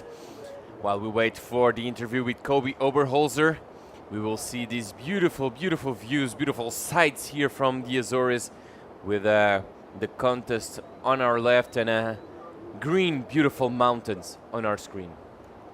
Yeah, you can see it. There is a beach on the other side of that headland as well, so this isn't the only beach on this part of the coast. There's actually a few if you go up around the headlands. There's some nice nooks and crannies, but this is a big enough beach for all our competitors. Here we go. This is Lenny. Nice re-entry there, but stacks it on the landing, gets a 1.5, so that's his first wave. Nicholas now from Chile. He looks left, but he goes right. Is this going to close out? Gets the backwash. Wow, that was nasty. Hopefully he got clear of his board before he landed there. I can see him paddling back out, so he got away with that. But that was one of those wipeouts that could have gone either way. Hopefully it went the right way. It definitely went the right way. I can see him paddling. 16 minutes and 30 seconds to go. With Kobe Oberholzer winning that last heat, let's see who wins what color, if it's the highest seed or not. And I was just telling Mike, and I want to hear your opinion on it, because I stole one of your paper sheets. Okay, that where it went? That's where it went. Okay. There you go. Thank you. And and I was going to ask you, oh, actually, that's mine, and this is yours. Okay. I was going to ask you about the team standings, yeah, and if you agree that the surfers, the most exciting surfers we have seen so far, in fact, are from the surfers that are leading the ranking at the moment. the team ranking, of course. Yeah, I mean, obviously you got the big hitters, USA, France, Hawaii, Australia, and Japan. Haven't dropped the surface just yet, but just behind them you have Portugal, Costa Rica, Peru, Brazil, Argentina in the top 10, and then behind that Spain, UK, South Africa, Tahiti, and it goes all the way through. But there are standouts in each team, I believe, and some of the team members. Some of my favourites may not be the best surfer in the team, as who was that? Raul just did the splits on landing there. That can be very dodgy for two reasons, because you can pull your groin muscle, you can dislocate your knee, you can rip your hamstring off the back of your leg, and you can break your or you board. can snap your board. Yeah, it looks like you got away with that. But back to my point, some of my favourite surfers, it has nothing to do with their performance in the water. It's their characteristics on the land. I really love Ren from Japan. She's one of my favourite surfers. And there was our little Canadian surfer. Now watch this landing. Back foot's going to slip off. Front foot stays on. And you know what? There's a guy from the UK that should be here called Angus Scotney that did exactly that and ruptured his medial cruciate ligament, doing exactly the same thing. Front foot stayed on. Back foot came off. Much better from Raul Borman on this occasion, Lee. That was exactly what he wanted to do. He basically did exactly the same thing. So in England we say he got straight back on the horse. The idea is that you get bucked off a horse. Best thing you can do, don't be scared of it, get straight back on, and that's exactly what Raul did. Pretty much the same maneuver, stuck the landing this time, gets a much better score. 3.1 and 137. Those are the scores for Raul's last waves, and a yellow up and riding on a big bottom. It's the surfer from Morocco, Badaouni Abdelrahim. And an exciting turn there. Yeah, I don't think the judges are going to deem that last maneuver complete. Looks like Badaoui is, how do you say that name? Badaoui? Badaoui. Badaoui. Looks like he's a tall kid, very long frame. And this is the wave before. Nicholas, just a double up. Goes for a re-entry there, gets stuck in that white water, and he comes off. And now I guess we're going to see our replay of our Moroccan. Nope, this is Lenny from Germany. Nice smooth backhand bottom turn. Classy off the top. Again, just that rail dig with the backwashy conditions in the white water. So, but yeah, going back to our surfer in yellow, probably going to be one of the better scores so far. But if he'd made that last turn, I think he would get a lot higher score. And all our surfers now on the scoreboard. And the judges are going to play catch up. Lenny Jensen from Australia, coming from Ribnitz Damgarten and having El Dedo and Tenerife as his favorite wave. He was the winner of the Spanish and German nationals last year, and he's well sponsored. Loves to surf and skaten and footballen. That's what it says on his bio. Footballen? Footballen. Okay. Surfen, skaten and footballen for Jansen Lenny. Yeah, well, Germans are very good at football. Absolutely. I don't want to talk about that, but I actually have a strong connection with Germans, and I love Germany. Okay. And well, it's definitely one of my favorite countries, and one of my favorite football teams there. Yeah. Also Borussia Dortmund. Well, I've only ever been there once, and it was covering a windsurfing competition. Oh, did you? Part of the World Windsurfing Pro Tour. So yeah, it was very lovely. It's actually a small island just off the mainland of Germany, and the only way you could get to that was by train. It was a lovely little place. It's a holiday destination for a lot of Germans, and actually got a surf in there. I borrowed a wetsuit off one of the windsurfers, and I found a foamy board and had a little splash around out there. And how were the waves? It was really small but good fun. There was no wind, so we couldn't broadcast, so we got the day off, and I managed to track down a boarding, and I had a little splash. And this is Yellow paddling now up and riding. It looks like it's going to be a nice, interesting wave for him. By the wind, huge hang time float. He needs to land these, which he does, but he has to ride out. The first wave came in at a 277 because the last maneuver was complete. This was huge. Watch the hang time on this. Up there, stomps the landing, goes onto his toes, and then he kind of gets splashed in the face, and that makes you a little bit more disorientated.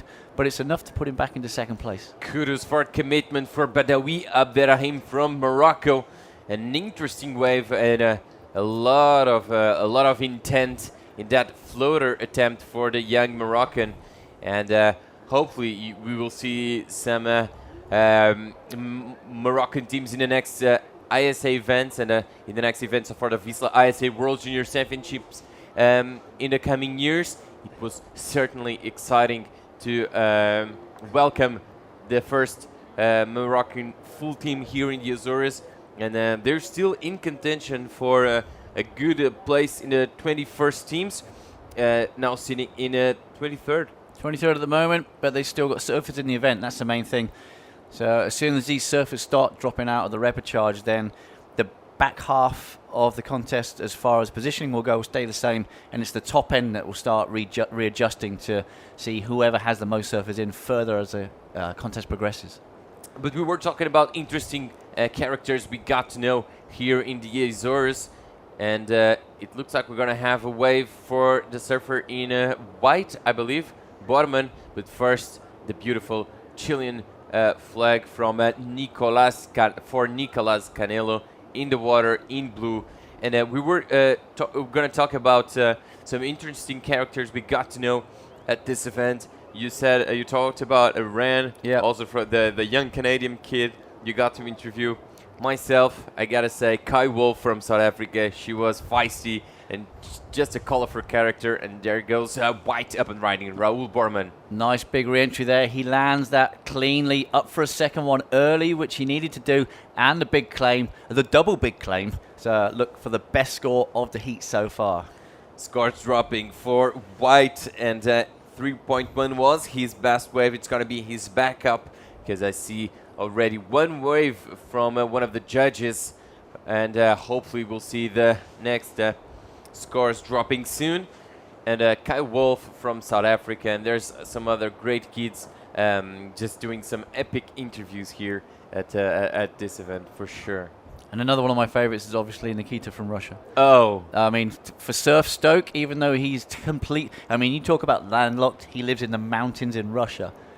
For training, he cycles through the forest. Doesn't get more landlocked than that. No, I mean, he was absolutely buzzing after his heat yesterday. Perfect English as well. So here goes Badouin, have a look at that wave. He pulls back, which is probably a good idea, because I don't think that was going to go anywhere special. You can see all the sand being churned up. And I just want to... is there someone to catch a wave? I just want to point to a message that I know yourself and Mike covered. There we go. This is Lenny. Double clutch on that one. So he had a re-entry, landed the wave, and then the wave decided to double up onto another wave. That's going to be an interesting replay. Still waiting for last wave of Brazil with that two big turns, the double claim. Well, it comes through at a 6.33, so now a Brazilian in the lead. Now let's watch this. Lenny, tricky re-entry there, lands it, and then the wave just doubles straight up, using those legs as shock absorbers. Interesting step there. And a friend of mine from back home, he's the editor of Carve Surfer magazine, which is a UK-based magazine. He said that it was 30 years ago this week that the ISA Worlds were held in Newquay, and on the team for USA was Kelly Slater. I think it was Jeff Booth as well, Lisa Anderson, and I remember the juniors was won by the late great Mark Sainsbury, who died later on in the 90s. And that was the first time I got to see a lot of these surfers. I'd only been surfing for 2 years by then, so I didn't really understand competition. But it was great to see all these guys.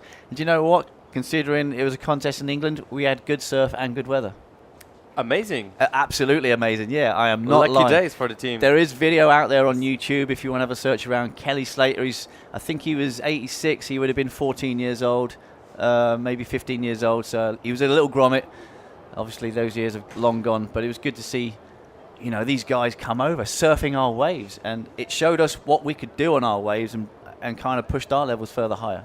Some other good surfers that are really impressing us here, character-wise and out of the water. Of course, all of Team Spain, always stoked, always down for a smile. Juliette Pries from France, we asked her, hey, what's your goal? And she went red and said, winning, of course.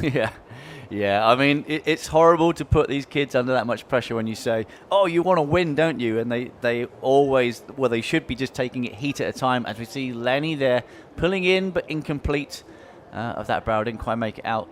I mean, obviously, every surfer at this event wants to win the contest, and there's always the same regurgitated answer, which is, oh, I just try and take it heat by heat, and which you have to do. In the back of your mind, obviously you want to win, but the only thing these guys should be concentrating on at this point is the next wave they paddle for, and try not to get ahead of themselves. And we're saying, oh yeah, you want to win, Yeah. Of course they're going to be embarrassed. They do want to win, but you're not going to put it out there. Malia Osterkamp also from Team USA. We asked her if she, well, let's go to live action with Jensen from Germany.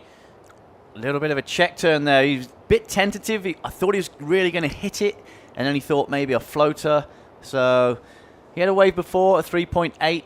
Let's see. He wasn't quite committed. Nice bottom turn, and then it didn't really happen for him. Maybe a bit of backwash. It's going to be a throwaway. Well, it might go into his top two. He's looking to get rid of a 1.77. So let's go straight to interview last heat's winner. That's Kobe Oberholzer right there with Bo Hodges. Take it away, Bo. Well, Diago, I don't have Kobe Oberhauser. Kobe kind of slid through the radar and checked in his jersey and went back to his tent. So I found somebody else. I found Teresa. She's a former national Portuguese surfing champion, and she's on a social campaign, and she's got a great story. We're going to learn about one of our newest surfing countries that has come into the ISA this year, Sao Tome. Teresa, welcome to the ISA Junior World Championships. Tell me about how you got involved with this country. Well, I got involved because I used to compete like 10 years on the national team, Portuguese national team. Then I gave up competing, and I kind of thought I should use surfing to other purpose, a social purpose. So I started visiting several countries in Africa, and I fell in love with São Tomé e Príncipe. So it's a former Portuguese colony. They speak Portuguese, so I got involved with the kids, and they saw me surfing, and I started teaching them how to surf with two Portuguese guys that are surfers and surf there and live there. So we kind of introduced surfing to those little kids, and now they're surfing, and finally we have our dream fulfilled, and they are here competing. They are the 78th nation coming into the International Surfing Association. And I want you to show the world what they were surfing on, a year or two ago? The first time I went there, it was in 2009. So that's when they kind of started. I met them they had wood planks, so I decided like this one. This is what they were surfing with. So this guy is here competing. So we gave them other boards, modern surfboards, and now they are surfing pretty well, and they had their first experience competing here in the Azores.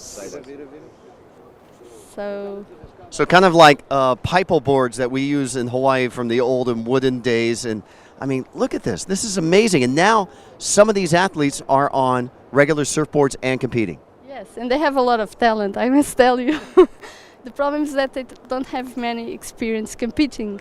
Every year I go there like 2 or 3 times, and when I do a contest, we organize a contest, a national contest. So it's really funny to watch because some of them, they go in the water with wood planks, the ones that still don't have a regular surfboard.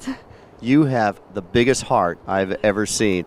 This must make you happy from this to now this. This gives sense to my life. That's what I love. I love surfing, so I love to share. And that's what I do nowadays. Well, that's what the ISA is all about. Fernando Aguirre must just love you. I'll send a big kiss to Fernando. I know him for a long time. Hi, Fernando, and get well soon. Yeah, Fernando, we miss you. But Teresa, thank you so much for your crusade, and I know you're spreading this around the world. Maybe what other country you see coming here in the future? Well, maybe Cabo Verde. So I try to teach kids in the former Portuguese ex-colonies. So I'm looking forward to seeing Mozambique and Cape Verde, whatever. Well, Teresa, thank you for your big heart, and thank you so much for bringing these great young surfers here to the Azores. You're welcome. Good luck to everybody. All right, back up to you guys. I must tell you what, one of the biggest hearts in surfing and one of the coolest people I have ever met in my life. I'm fortunate enough to have traveled a bit with Teresa and her husband, and not with Teresa, but with her husband. I spent some time with her, and it's absolutely life-changing. Yeah. I've known Teresa for probably 20 years through competing at European contests and world contests, and she's a beautiful person with a beautiful heart, and she's bringing a lot of joy to a lot of people's lives that you would never know the essence of surfing and what drives us to do this every single day. So yeah, congratulations to her and all the luck in the world. That's exactly it. And let's get back to the action in the water with 40 seconds to go. White is in the lead with priority. That's Raul Borman from Brazil with a 6.33 and 3.1. In second place, we have Badawi Abderrahim from Morocco. Lenny Jensen from Germany is in third, needing a 2.58. And Canelo from Chile is in fourth place. Do you know what? He just took the biggest wipeout, surfer in blue, for a 0.57. See what happened to Lenny here. Nice quick turn there, but yeah, he just gets engulfed. But as we were talking about, Teresa, we just saw old Nicholas there doing a massive floater free fall. Hopefully he's okay. He gets a 0.57. Unfortunately, the end of the contest for him in this, but he's still got one more chance. Absolutely. See, he still has one more chance in the repechage rounds. We're going straight to another heat. First, the official results of this one heat that just wrapped up with Raul Borman and Team Brazil, with Team Morocco keeping the dream alive and moving on to... Oh, sorry, was actually already repechage round. Oh, no way. So Lenny and Nicholas are out of the contest. I apologize. Me too. Congratulations, Raul and Badu. Moving on to the main event, round 3 of the main event. And that's do or die. And congratulations, Team Brazil and Morocco. We'll go on a short commercial break. Stay with us, and we will be right back after this word from our sponsor. Stay with us.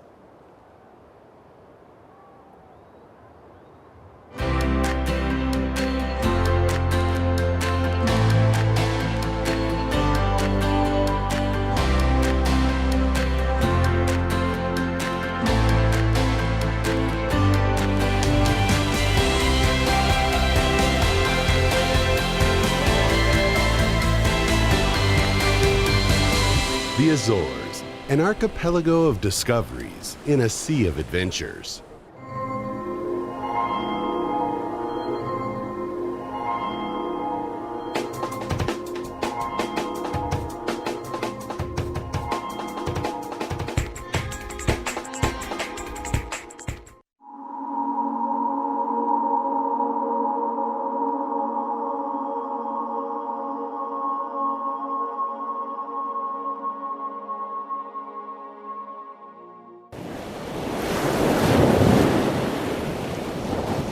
Novo Kia Rio, equipado com sistema de navegação e câmara de estacionamento. Mais segurança acessível a todos. Kia Rio, decida sem olhar para trás.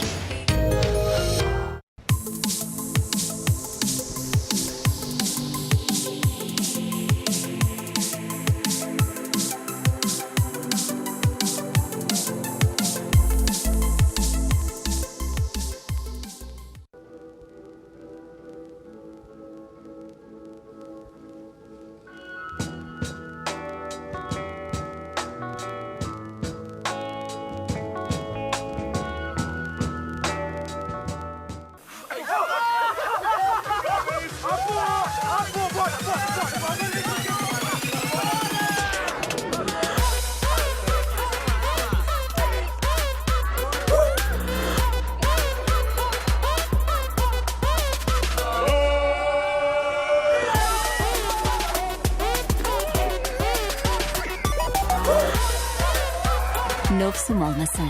Prova, joga e o improvável pode acontecer.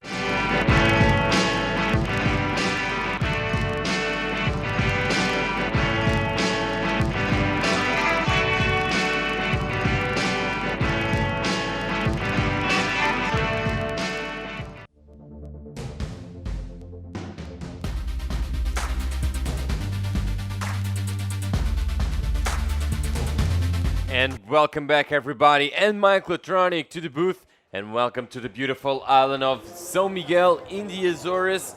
In the water, repechage round 2, boys under 18 division.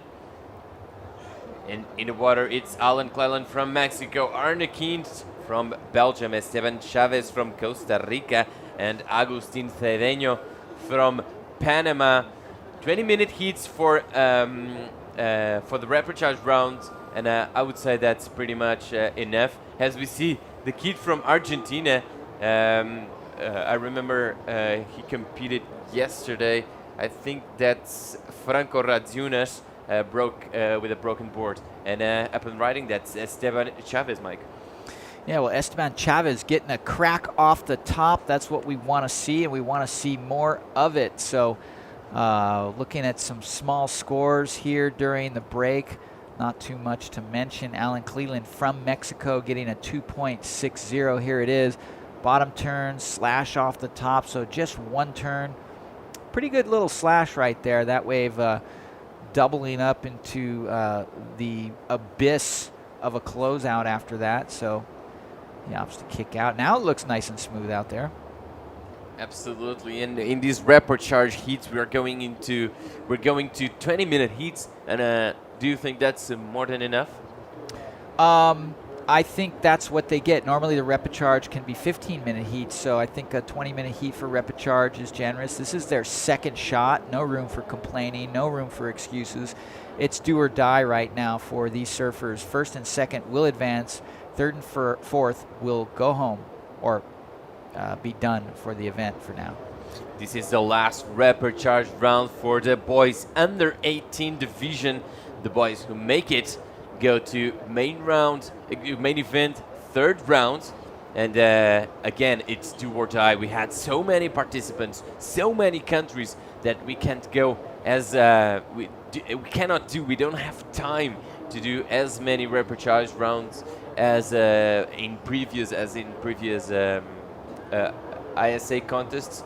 But still, everybody gets 2 chances. Well, there is a shot of Esteban Chavez from Costa Rica there in the yellow jersey.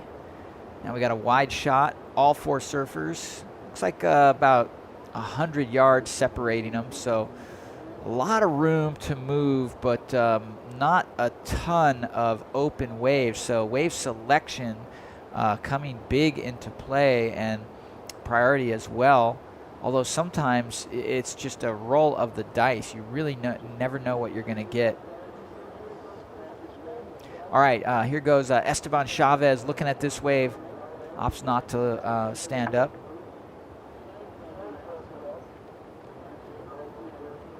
And priority is now with Arne Kien from Belgium, one of the most interesting countries we have here represented. He does come from Belgium, lives there. His favorite spot is BBP. Surfs with a Mark Phipps MK8, that's his board.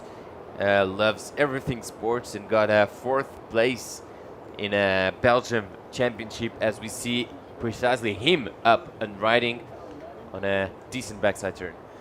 Yeah, decent backside turn, and you know it's not going to take much to get into advancing position at this stage in the heat. So he only needed a 3.11. Let's take a look at this again. Gets up, cracks the lip, smaller wave. Not sure he's going to get it on that. Esteban Chavez is leading the way so far, coming from Lajas, from San Jose, and having Lajas as his favorite break. We're going on with Lee, who I believe is there with Raul Borman from Brazil, who won last heat. Take it away, Lee. I can hear Portuguese, but I don't hear Lee. Thank you. Sorry, I'm having technical issues with my earpiece there. Our last heat winner, Raul, and Victor has been very kind to step in and do some translation. Now, we were just speaking, Raul does speak English, because he was telling me how difficult it was, and he was saying 20 minutes was really tough, but he got through his heat. What plan did he have before he paddled out? Raul, quais foram seus planos antes de você entrar na água, que esse mar está muito difícil, foram só 20 minutos, as paradas, sim. Então, galera, eu quando entrei no mar, estava bem difícil e passei 5 minutos para poder chegar no outside. Tomei várias na cabeça, mas eu falei, pô, cheguei até aqui, então não vou desistir agora. E consegui entrar. Quando eu cheguei lá dentro, minha meta era pegar logo uma onda. Então surfei uma onda para a direita, manobrei e caí. Depois peguei outra, manobrei e acertei. Aí já fiquei mais confiante. Depois Passei maior dificuldade para entrar, quando cheguei lá dentro de novo, veio uma esquerda perfeita e eu consegui dar 2 manobras e fazer uma boa nota. E meu objetivo era esse, era surfar bastante no começo e pegar a quantidade de onda boas para arriscar mesmo e tentar fazer uma nota alta que me garantisse na próxima fase do campeonato. He said he got in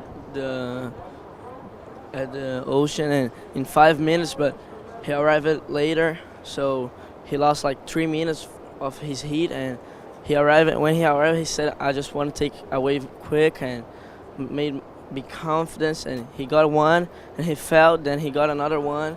He did a nice turn, and he got 3 and something, and that made him confident. And when he came back to the outside, he got a nice lap that he did 2 turns, and he said, "Now I'm okay, and I'm fine." So those quick couple of waves settles the nerves. Looking at his equipment, it looks like it's in one piece. Has he got a backup of this board, because it seems to be going very well? Ele tá falando que essa prancha parece muito bem no seu pé e que parece bom equipamento pro mar de hoje. Fala aí. Então, meu equipamento, graças a Deus, está 100%. Eu ia surfar com uma prancha menor, mas eu vi as condições do mar, que tem muita força, a onda muito power, então decidi optar por uma prancha maior e quilhas maiores também, com uma base mais larga, que me deu segurança na hora de manobrar e linkar uma manobra a outra. He said that he was going to surf with a short board with short fins, and he decided just now that he wanted to surf with a bigger board with big fins with like thicker bays, and that his equipment is 100% working very well, and he's so happy with his boards and stuff. Well, yeah, sounds like it's on a slight step up for more drive. Do you want to say a big hi to the friends and family back in Brazil in Portuguese? Então, estou muito feliz, queria agradecer primeiramente a Deus que me deu essa oportunidade de chegar até aqui em meio a todas as dificuldades, todo mundo que me ajudou a chegar até aqui nesse evento tão importante para um surfista que busca a profissionalidade, e só tenho a agradecer a todos, mandar um forte abraço para minha mãe, que é a minha maior incentivadora de eu estar aqui nesse momento, e a todos que estão na torcida, e vamos Brasil! He said that he's so happy, really stoked about being here. He knows all the difficulties to be here, and he is saying a big thanks to his mom, who say to him never give up, and that's it. The best advice you'll ever get, never go. Congratulations, Raul, moving on through to the next round. Thank you, Victor, for being my translator. Back to you guys. Thank you, Lee. And Mike, as me and Lee were saying yesterday, usually your parents are your first sponsors and your last ones too. Yeah, 99.9% of the time, certainly when we start off. So, hey, we're getting a lot of messaging right now, people asking to show more surfing, less talking. Well, the good news is, ladies and gentlemen, we've got a replay machine that is working well.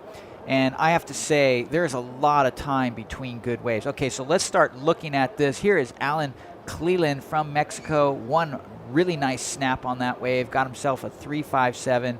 And here's Augustin Cedeno. Gets a snap off the top. Totally bunny hops that section. So good job of staying in control there. He gets a 3.0. And here's Esteban Chavez from Costa Rica. Cracking one. Good one. He knows it. You know it.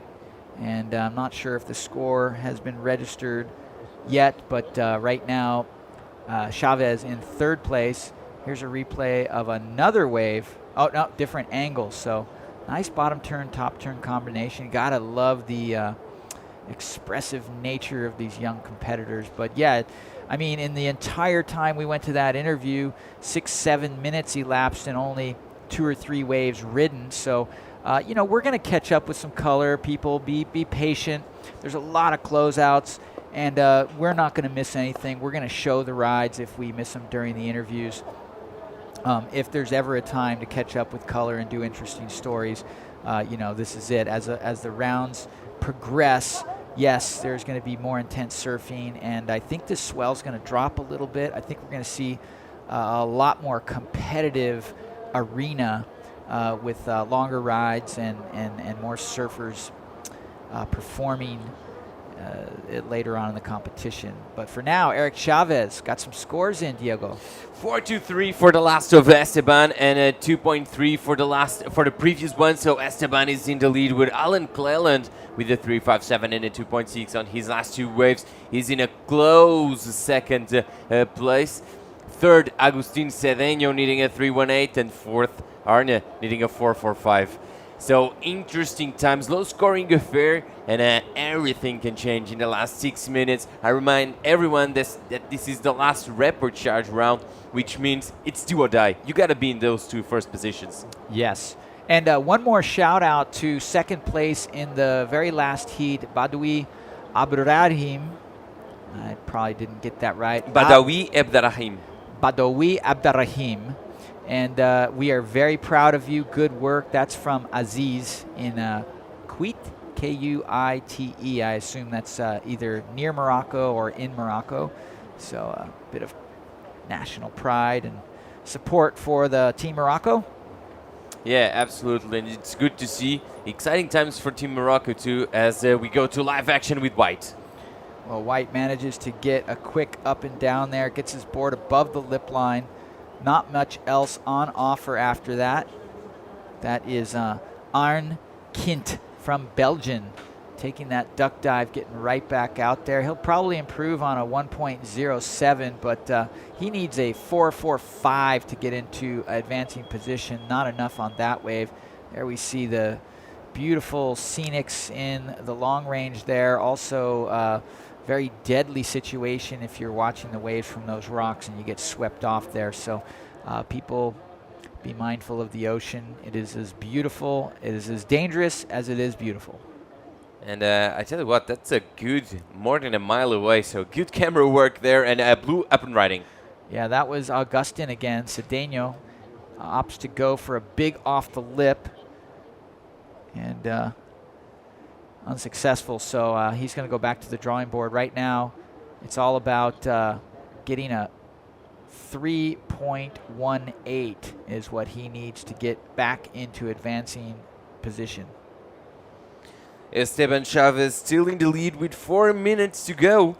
4.23 for Esteban is his best wave and the best wave of the heat so far. Second best wave is the 3.57 of Alan Cleland. Esteban and Alan are in the commanding positions of this heat with 4 minutes to go.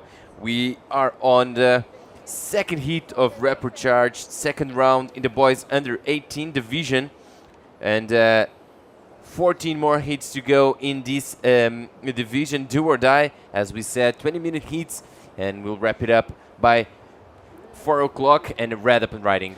Yeah, well, Red using his priority right now. This wave looked good starting out. One of the longer waves we've seen, got a big section here at the end, cracks it, but goes down. So Alan Cleland probably going to dump that 2.6. Let's see, he gets this first turn out the back. Not really a square turn, kind of lackadaisical. He's kind of waiting for this wave, no fault of his. Great surfer from Team Mexico, goes to get the money points and unfortunately loses it at the end. So a 2.57, not going to better his situation. And with 3 minutes left, he's pretty far on the inside bank. We'll see if he makes it back out into position. Alan Cleland coming from Tekoman in Colima, and not surprisingly so, has Keramas in Indonesia as his favorite wave. He got second place national in under 18 division this year. Loves fishing, loves surfing, loves skating, and I sure do like his style surfing. And it did look to me as if he had a bit of a skate influence there with the relaxed arms, a bit like a John-ish kind of style. Yeah. Maybe even Kalani David, I was thinking. Kalani David. That's one person I don't know if he's a professional skateboarder or a professional surfer. Well, he's both. Exactly. And he's, I see her. Okay. He's a former champion here in the under 16s. I believe he took it out in Panama a couple years ago. Beautiful airs in the final. Yeah, some serious air work, and he gets a lot of that influence from his skateboard work. Yeah, skateboarding definitely helps a surfer improving on his confidence when going to the air. All right, well, a little bit of a lull in the action. You can still see Cleland's there on the inside in the red jersey. Not sure if he's going to make it back out. He's just got a minute 30 left. Unfortunately, stuck on the sandbar during this lull. He should be paddling now. He can probably get out there if he just slips it out there. He's fighting the current, so, you know, it's difficult to get back out once you get stuck on the shallow part of that sandbar, but he might have a chance. And I think if he sees this little hole, go boy, go. Now he's going to be stuck. 1 minute left. We are just about to hit low tide. It's 11:26 local time. Low tide will be at 11:33, so hopefully conditions will change a bit. And that was Red doing a dab before going in. That's a dance move right there from Alan Cleland in the lead. And exciting to see here in the Azores. Beautiful island. Thank you, Azores Tourism, for bringing every country in ISA here present to your territory. We are loving it here. Yeah, gotta salute this beautiful island nation, and the tourism office has been a huge part of that, inviting all these surfers from all over the world to experience what a wonderful land. You know, the people are awesome. The ocean, of course, is very vibrant. And that was a last-ditch effort from Arnie Kint. Not going to make a difference there, so I think it's going to be Chavez from Costa Rica and Cleland from Mexico walking away with this heat. So time is up in this second heat of the boys under 18 Repechage second round. And official results actually will be on your screen up next, as we see a beautiful, beautiful view of all the teams starting to get ready for the surfers coming up next in the coming heats. With I can see Team São Tomé and plenty of more. And now on your screens, official results of that last heat with Esteban Chavez from Costa Rica and Alan Cleland from Mexico taking the win and moving on to the main event once again. And unfortunately, we see our goodbyes to our Panamanian surfer Agustin Cedeño and our Belgium surfer Arne Kint. Hopefully they will be back next year with better performances and better surfing. We're going on a short break and we'll be right back to Island of São Miguel. Stay with us.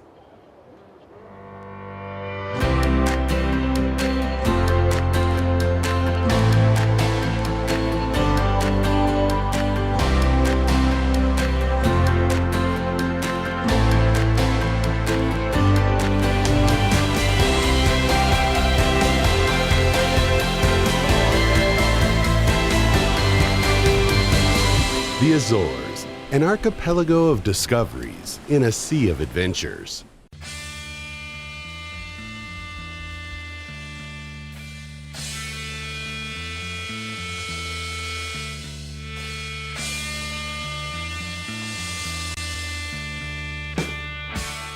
Novo Kia Rio, equipado com sistema de navegação e câmara de estacionamento. Mais segurança acessível a todos. Kia Rio, decida sem olhar para trás.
Welcome back to the 2016 VISSLA ISA World Junior Surfing Championships. We're on the beautiful São Miguel Island, one of 9 beautiful islands here in the Azores of Portugal on the beach of Praia do Monte Verde. And here we go. Heat number 3 of the Repechage, round number 2 of the boys 18 and under. Maoiki Raioa from Tahiti will be in red. Sean Forster will be in white from Canada. Tommy Miguez from Uruguay in yellow, and Sebastian Ventura from Argentina in blue. I'm Bo Hodge along with Mike Latronic. Mike, bon dia and welcome, and let's get into the Repechage rounds. Yeah, do or die, Bo. We've been watching it, and first and second will continue. Third and fourth, that they are done. Look at this strong off the top for Maoiki Raioa from Tahiti. Doing well to get that 4.5 to start off with. And there is Sean Forster from Canada. Strong backside turn earns him a 2.5. Another replay in blue. Going for broke. Gets the hit. And really a good job of landing that for a 2.9. So back to the 20-minute format for the Repechage heats. Earlier this morning we were in main event, and Eric Kramer, our contest director, gave their surfers in the main round an extra 5 minutes. And usually the Repechage rounds are 15 minutes, and he's given these guys an extra 5 minutes. So all surfers today, the boys under 18 and under 16s, are getting extra time in the water. Well, there was Tommy Miguez from Uruguay landing that off the lip. You could see it was not just the off the lip and landing. He had to sort of take a little flight of stairs. We've seen a lot of that. We've seen a lot of double ups pushing over other double ups. Interesting situation. I'm not sure if that's a sort of a wind swell crossing up with the ground swell, or maybe 2 ground swells hitting each other, but you've seen a lot of situations where surfers are having to not just deal with making the maneuver. They make the maneuver and then they have to take a little jump to get over the double up. Just under 15 minutes to go. We can tell you that Maoiki Raioa from Papaete, the 17-year-old, the national champion. He has won both under 16s and under 18s in the Tahitian Nationals. Of course, his brother is the famous Poanaki Raioa, who won a gold medal at the ISAs in the 2014s at the SUP surfing event in Nicaragua. And Poanaki also won a silver medal last year in Sayulita. And you know the Tahitians are really going to Cloud Break later in November for the 2016 ISA SUP and Paddleboard World Championships. And in fact, his brother Poanaki competed last year at the under 18 division in Oceanside and finished 41st. So both Raioa brothers competing in last year, and we've got Maoiki in the lead with a 4.5 and a 103. Second place at this point is surfer in yellow from Uruguay, Tommy Miguez, with a 2.27. There's Tommy with a 143 and a 2.27. He needs a 3.27 to go to first. Well, this is with absolutely no priority. Finds himself a big left-hander, does a giant off the lip. He knows he's just gotten a good score on that one. So strong drop, strong bottom turn, strong off the lip. I think he's going to do better than his first score. And that shows you at any given time, without the major priority, 1, 2, or 3, sitting on fourth priority, there are waves and scores to be had. Yeah, definitely. Let's look at that again. Takes a solid drop, bottom turn, cracks it straight up, negotiates that little funky section at the bottom. And at this point, surfers are stoked to even get one clean maneuver. And it has been shown to make a difference here. Scores deliberating. It'll be one of the best scores of the heat thus far. Well, the 16-year-old Tommy Miguez from Montevideo from Uruguay. He's an under 16 champion in his career, his young career, competing here at the VISSLA ISA World Junior Surfing Championships. Mike, he gets a 3.5. That puts him in the lead, and he's back up and riding. He's going to be charging with fourth priority here. Yeah, well, he's definitely cycling through it. That right-hander, then nothing on offer, but I like the way he's trying to stay busy with, keeping the options up. 12 minutes, 22 seconds. There's our Tahitian surfer, Maoiki Raioa. Maoiki opened up with a 4.5. He's had a couple of 1-point rides. He has third priority, but Mikey's eyeing this wave. He's going to pull back. Well, real interesting to be a Tahitian surfer here. Well, let's look at this here. Big off-the-lip attempt there for Sebastian Ventura from Argentina. Pulls it off successfully. That'll help his cause. And here goes Mawiki from Tahiti. Nice off the lip, really solid crack here. Let's see if he gets a bonus section here on the inside. He does. Manages to hang on. So this bow will be the best score of the heat. We'll be on standby for call for Mawiki's wave. That is his fourth wave so far in this heat. Now using the backwash to get back out. Yeah, very resourceful right there. I just love the way he timed that off the lip. Had to pause for just a second at the bottom to regain, but no worries. Got the bonus section at the end, and he is going to post another solid score and take the lead in this heat without a doubt. Controlled radical maneuver, and here we go. Surfer in yellow, Tommy Miguez. Tommy Miguez goes to the air, successfully getting an air rotation. You can tell he's stoked at the degree of difficulty there. Should be giving him quite a bit better score than that 2.27. Meanwhile, Mawiki is registering a pretty decent score. We're waiting for all the judges to lock that in before we announce it. But all right, some action here. And look at this left-hander here for our surfer in white. Taking a look, decides it's too short, too foamy. Look at the wave out the back. Is he out of position? Totally out of position. Perhaps should have waited, but yeah, we could be seeing some improvements in the surf. 10 minutes, 20 seconds, a 6-point ride for Mawiki. We're waiting for the score for Tommy Miguez. One more judge. I tell you what, let's go down to Diago for an interview. 4.5 for Tommy. Take it away, Diago. Thank you, Bo. Thank you, Mike. I'm here with one proud Costa Rican boy, Esteban Chavez, just one last hit. I'm going to do the interview in Spanish, translate to you afterwards. Esteban, una manga con puntuaciones bajas, pero que creo que estás contento por ganar la cita todavía. Claro, claro, gracias a Dios gané el hit. Estoy muy contento de estar representando aquí Costa Rica. Bueno, sí, las olas están bien difíciles, la verdad. Las condiciones están cambiando, están mejorando poco a poco. Desde estos días vamos a tener condiciones más pequeñas, pero más limpias. Pero no, muy alegre. Gracias a Dios pasé mi hit de primero y a seguir para adelante, duro. So, Esteban agreeing with the idea that the conditions aren't easy and that he's happy either way for making it to the next round despite the low scores. He's looking forward to seeing some better conditions. The forecast is saying that we're going to have cleaner conditions, although a bit small, but overall he's happy for being here. Esteban, ¿tu primera vez en una compe de ISA? ¿Te está a gustar aquí?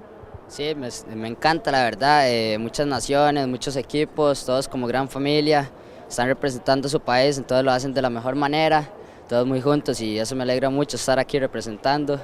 Y no, quiero mandar un saludo también a mi familia que me está viendo ahora en vivo, más que todo a Costa Rica y a mi pueblo, Santa Teresa, pura vida, muy grande el apoyo siempre, entonces muy feliz de estar aquí representando Costa Rica.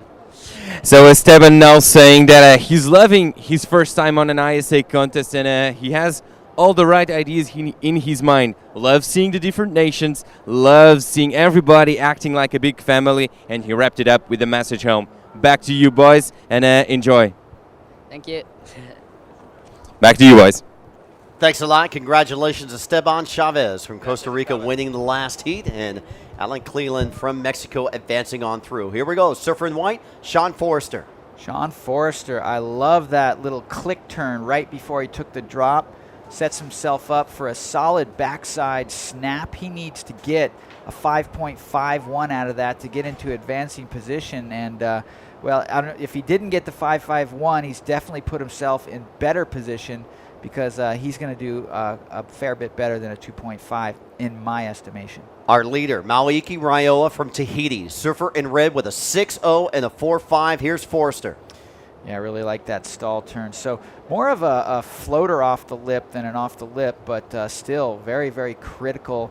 Kind of took an air drop after that, and there it is, Bo. A 3.93. A 3.93 for Forrester. Let's check out the waves that were ridden during the interview. And first up, Maoiki.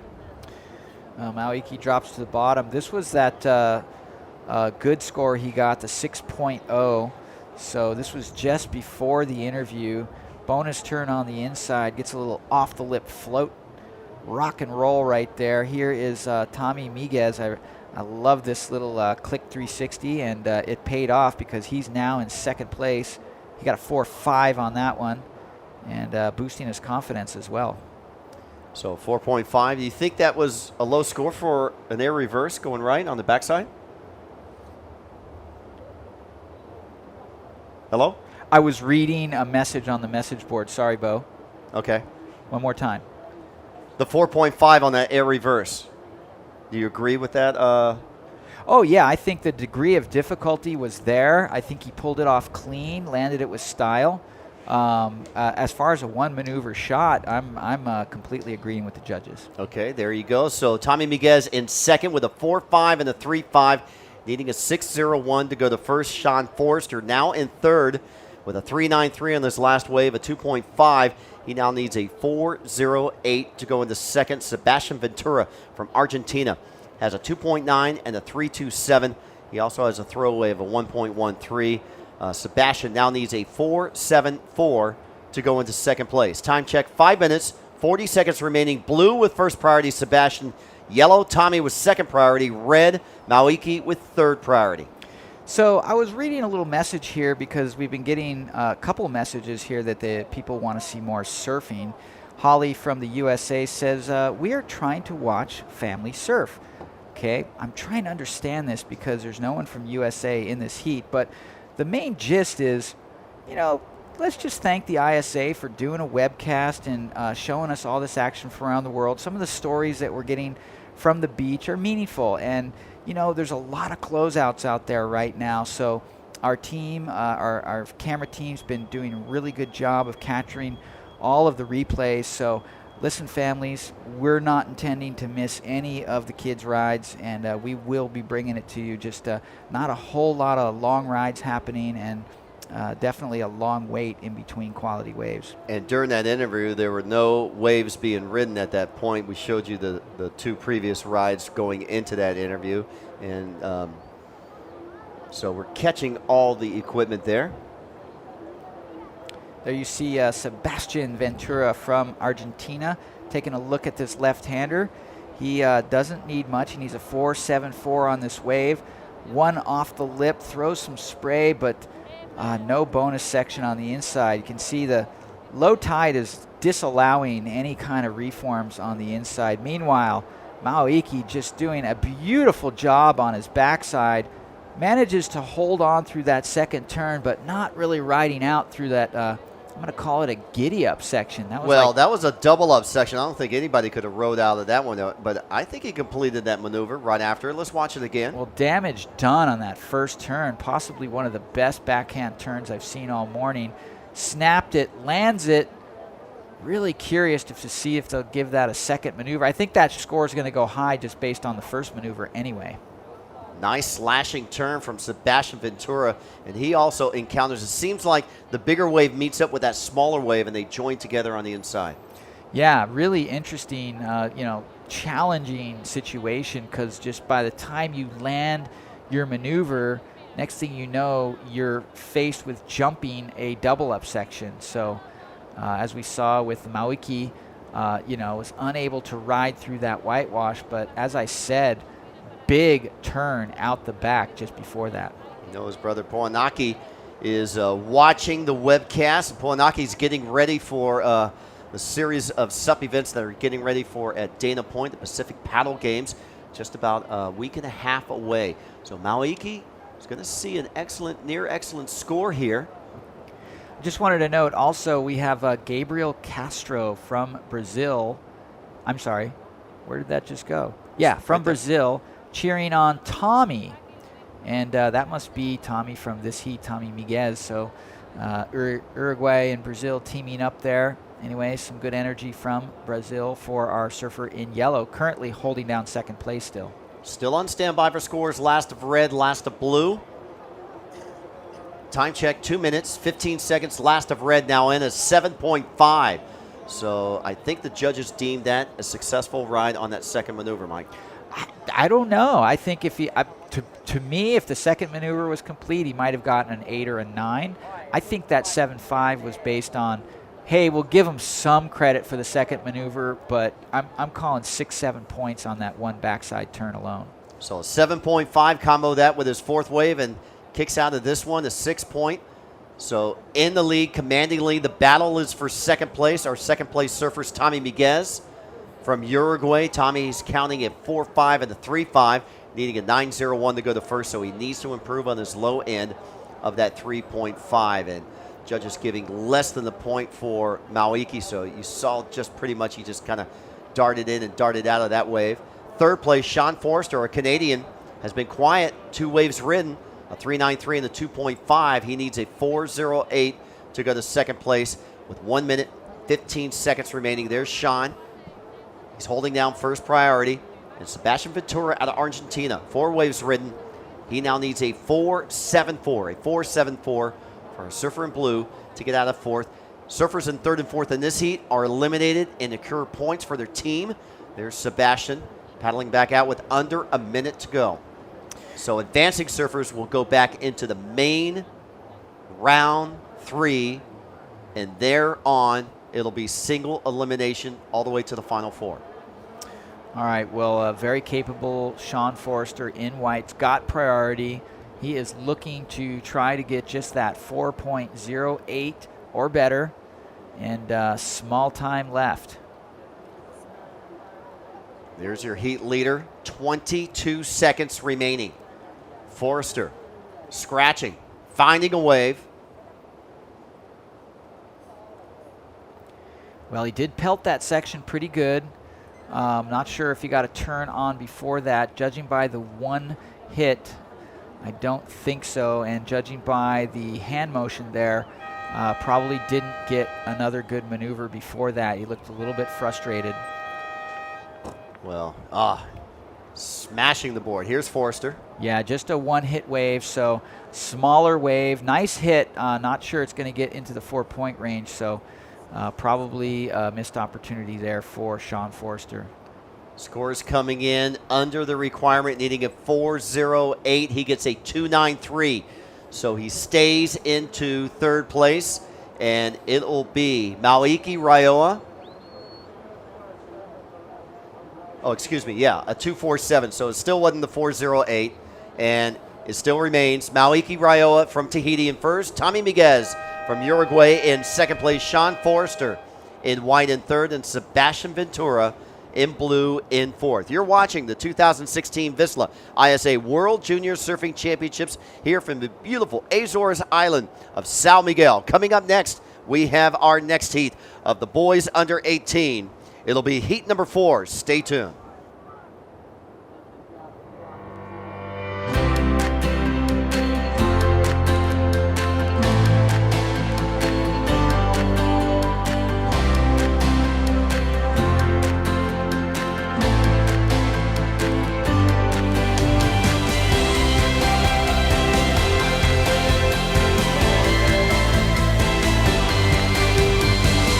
The Azores, an archipelago of discoveries in a sea of adventures.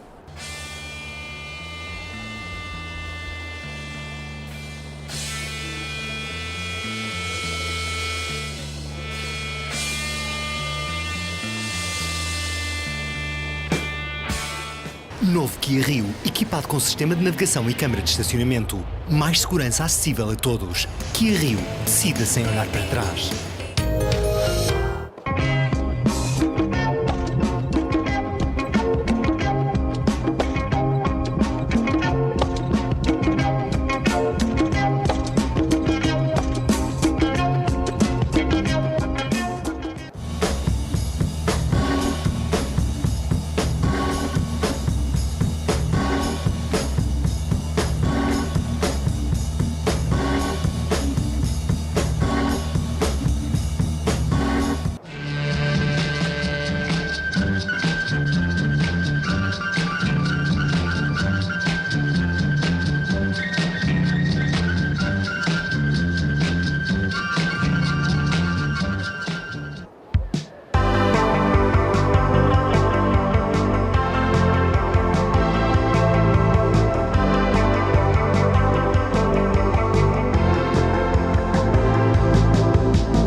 have 9 minutes to say bon dia. It's still morning time here in the beautiful Azore Islands, hosting the 2016 VISSLA ISA World Junior Surfing Championships. We're in the men's or the boys 18 Reprecharge round number 2, heat number 4, and let's introduce our surfers right now.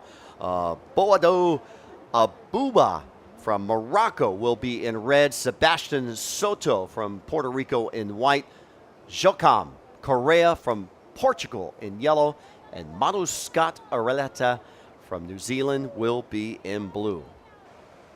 I'm Bo Hodge along with Lee Bartlett. Lee, welcome back to the webcast. There's the Athlete Zone. Team Hawaii there in the red shirts. And Team Hawaii suffering some defeats. They're former gold medal champions. They've won this event 3 times in the past, I believe, 10, 12 years.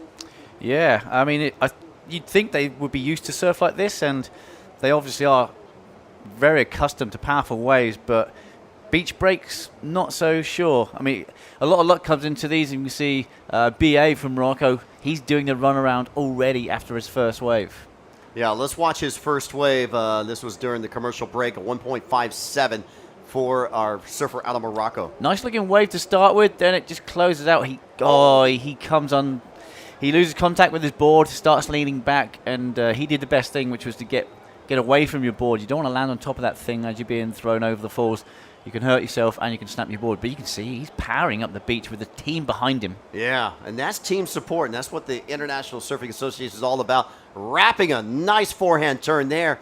That's Sebastian Soto from Puerto Rico. Wow, he smashed that section and then he got smashed. He also just missed our Portuguese surfer as well, I believe, if we get the read. Watch this. Takes off again, nice clean face. Bottom turn's only going to be one turn, cracks it. And then the whitewash and our fellow competitor just going past. So probably not a complete maneuver. And this was the wave that Yellow had. He sticks that landing. So that's what you need to do to get the a semi-decent score on the board. Yeah, Joachim Correa, actually from the Azores, our surfer in yellow. Oh, cool. Yeah, here we go. This is Manu Scott. That was a tasty wipeout. Hopefully we'll see that in a replay. He kind of went for a snap under the lip, lost his back foot, ended up sitting on the nose of his board as he disappeared into the barrel. Manu Scott Arita from New Zealand. So New Zealand having quite a few surfers surf in this Reprecharge round. Yeah, unfortunately, do or die now for these guys. Now, see what happened here. He takes off again, nice looking face, snaps under the lip, and yeah, luckily he just missed his board, but it could have been one of those nasty ones. Looks like his outside rail went sideways. Yeah, maybe a bit of backwash as well. Lost his fins. The good news is he didn't land on his board as that wave just engulfed him.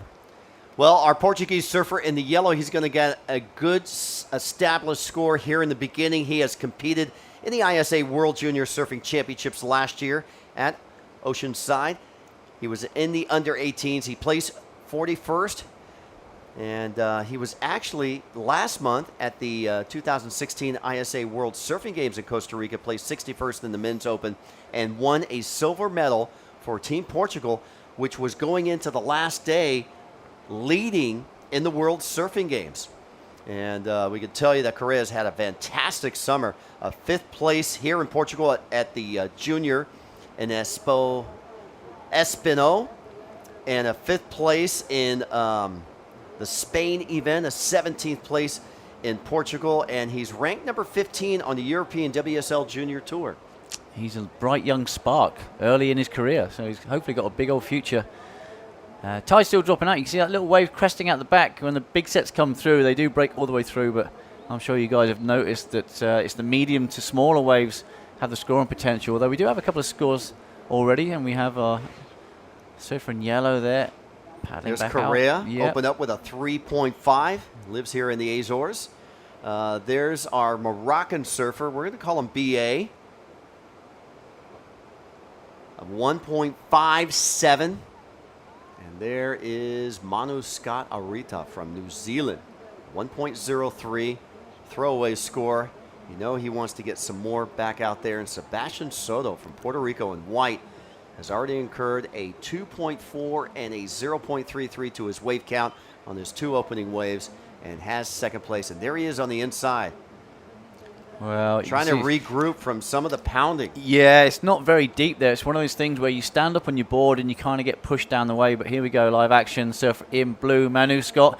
Double hand drag, nice barrel. Oh, he caught that outside reg as he was trying to come out the doggy door there. I hate using that term. I'd rather call it a cat flap because they actually exist. But we'll see the replay on this. He was doing perfectly well. Takes off. Little double hand stall, and then he tries to get on his heels to come out. Dug in the nose. Dug the nose, and that was good. It was a good score on the way. It's going to be, well, we're going to his top 2 at the moment because it's only his second wave, but hopefully that'll be a throwaway for Manu. This is always a talk we have at Pipeline. Do you drag your hands? Do you not? Sometimes you need the speed to get out of the tube. Sometimes you want to drag to stay in the tube, but he needed to get out of there. Yeah, I mean, he needed to slow down to get into it, and then he needed to accelerate to coming out. You know, if you come from a country where you have lots of tubing, barreling waves, you do get that technique sorted. Otherwise, sometimes people stall too hard, and they just get left behind, and we'll see other people that would just not slow down enough and just kind of be in the pocket, but not actually in the barrel. So, you know, reading the wave for a tube is very difficult. Let's go down to the beach and check in with Mike Latronic. Raioa, very excellent surfing. Joli roller. You killed it out there. I need a little bit of interpretation. Mawiki doesn't speak much English, so we have one of the compatriots here. Mawiki, first tell us about his experience in the water in that heat. He seemed like he was in very good rhythm. Comment tu t'es senti dans l'eau? Quelle était ton expérience, Mawiki? Comment tu as géré ta série? Ben, je voulais faire tout mon possible pour passer. Et mon but était d'avancer, voilà, dans les sélections. So then his only target was to pass this one, to join the rune 3.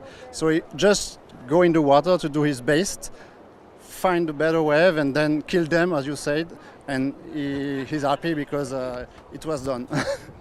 Back in the main event, that must be a huge relief to him and Team Tahiti. Yes, because the previous day we are not usually have this kind of wave. So tu dois être super content de rejoindre le rune 3 là. Ouais, c'est mon but aussi de rejoindre le minivan. Voilà, c'est bon. Yes, it's a target because this kind of waves, he really like this kind of wave now because it's a powerful sulfur, though, so he want to advance as far as he can. Well, soft-spoken, light on words, but heavy-footed and heavy on big turns. So I don't know if you understood that, but I know you're going to do it. Good luck to Team Tahiti, and we'll go back up to you guys. Thanks a lot, Mike. Congratulations, Mawiki Raioa, of course, his brother, already a 2-time gold and silver medal champion in the SUP, and you know Mawiki is going to be drooling over Cloudbreak coming up in November.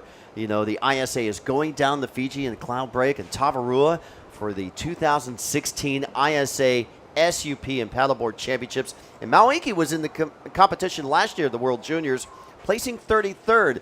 Now he finds himself, you know, back into the main event here of round number 3, and he's back in the winner's bracket. Yeah, I mean, he's a big kid. I mean, Mike Latronic is about 6'4". I've met him, you know, Mike in real life. He's a big guy. But that kid was towering over Mike. So he's, as Mike said, he's got a lot of power. So these bigger, more heavy waves kind of suited to his surfing. And I just love the panoramic of our drone cast there. You can see what the surfers see when they're looking in. You can, you know, all the competitors' tents, followed by the judging, and then there's the rest area, the media tent as well, which you don't usually see, but that's what these guys look back to, as well as all their teammates on the water's edge. See where the waves are broken on the outside, just outside of them. Nice, clean, green water on the inside in the competition zone. More white water on the inside of them. Here we go. Yellow with first priority. Chocom Correa from the Azores up and riding. Well, local surfer, he went for a rail grab. Looks like he's going to go for a barrel, decides to eject. Didn't quite work out, and you can see all the sand being churned up. Just shows you just how heavy and shallow this part of the sandbank is. This is a long old beach, but it's very similar the whole way along. Here he goes, grabbing his rail, a little bit of a slide. It doesn't really tube, so he just jumps straight off. If anybody knows this break, it should be Chocom. Yeah, absolutely. Yeah. I mean, he's a resident here. He represents Portugal. He's been surfing in international events around the world. He has been in the ISA format, and finds himself in the repechage round. So you know, when it was announced this time last year that they were coming to the Azores, he was probably the happiest guy in town, thinking, hey, it's coming to one of my own home breaks. I get to surf in front of here. And now he finds himself in the repechage round, which he thought possibly not. He could have had one of those priority interferences that knocked him down. Quite a few surfers have been delegated that priority interference due to catching waves without their priority, with surfers with better priority than they have, and now we're seeing the result of some of that. Yeah, I mean, it's down to the coaching staff and the managers to kind of do all this in the training before the event to get used to the priority system. It seems to be taken on board by most associations around the world. We use it in the UK for the board masters. We've used it for also our nationals as well, just to give the guys a heads up so they know what they're looking for. You know, they know when they can go, even if there's a guy on their inside. And it does even out the playing field as far as wave selection goes. And here we go, is another view looking back to the beach. And you can see the mountainous, you know, the topography of the Azores is beautiful. We have volcanoes just capped by a little bit of cloud there. The villages, again, I think this was first set up around the 1700s, so big turn there for Manu Scott Ariet from New Zealand. Just one big, huge turn. Couldn't quite put in a second. He's in second place, so he's looking good to improve that. Maybe take the lead. Yeah, but when you're in second place with just a 3-1-6 two-wave score, here we go, Red.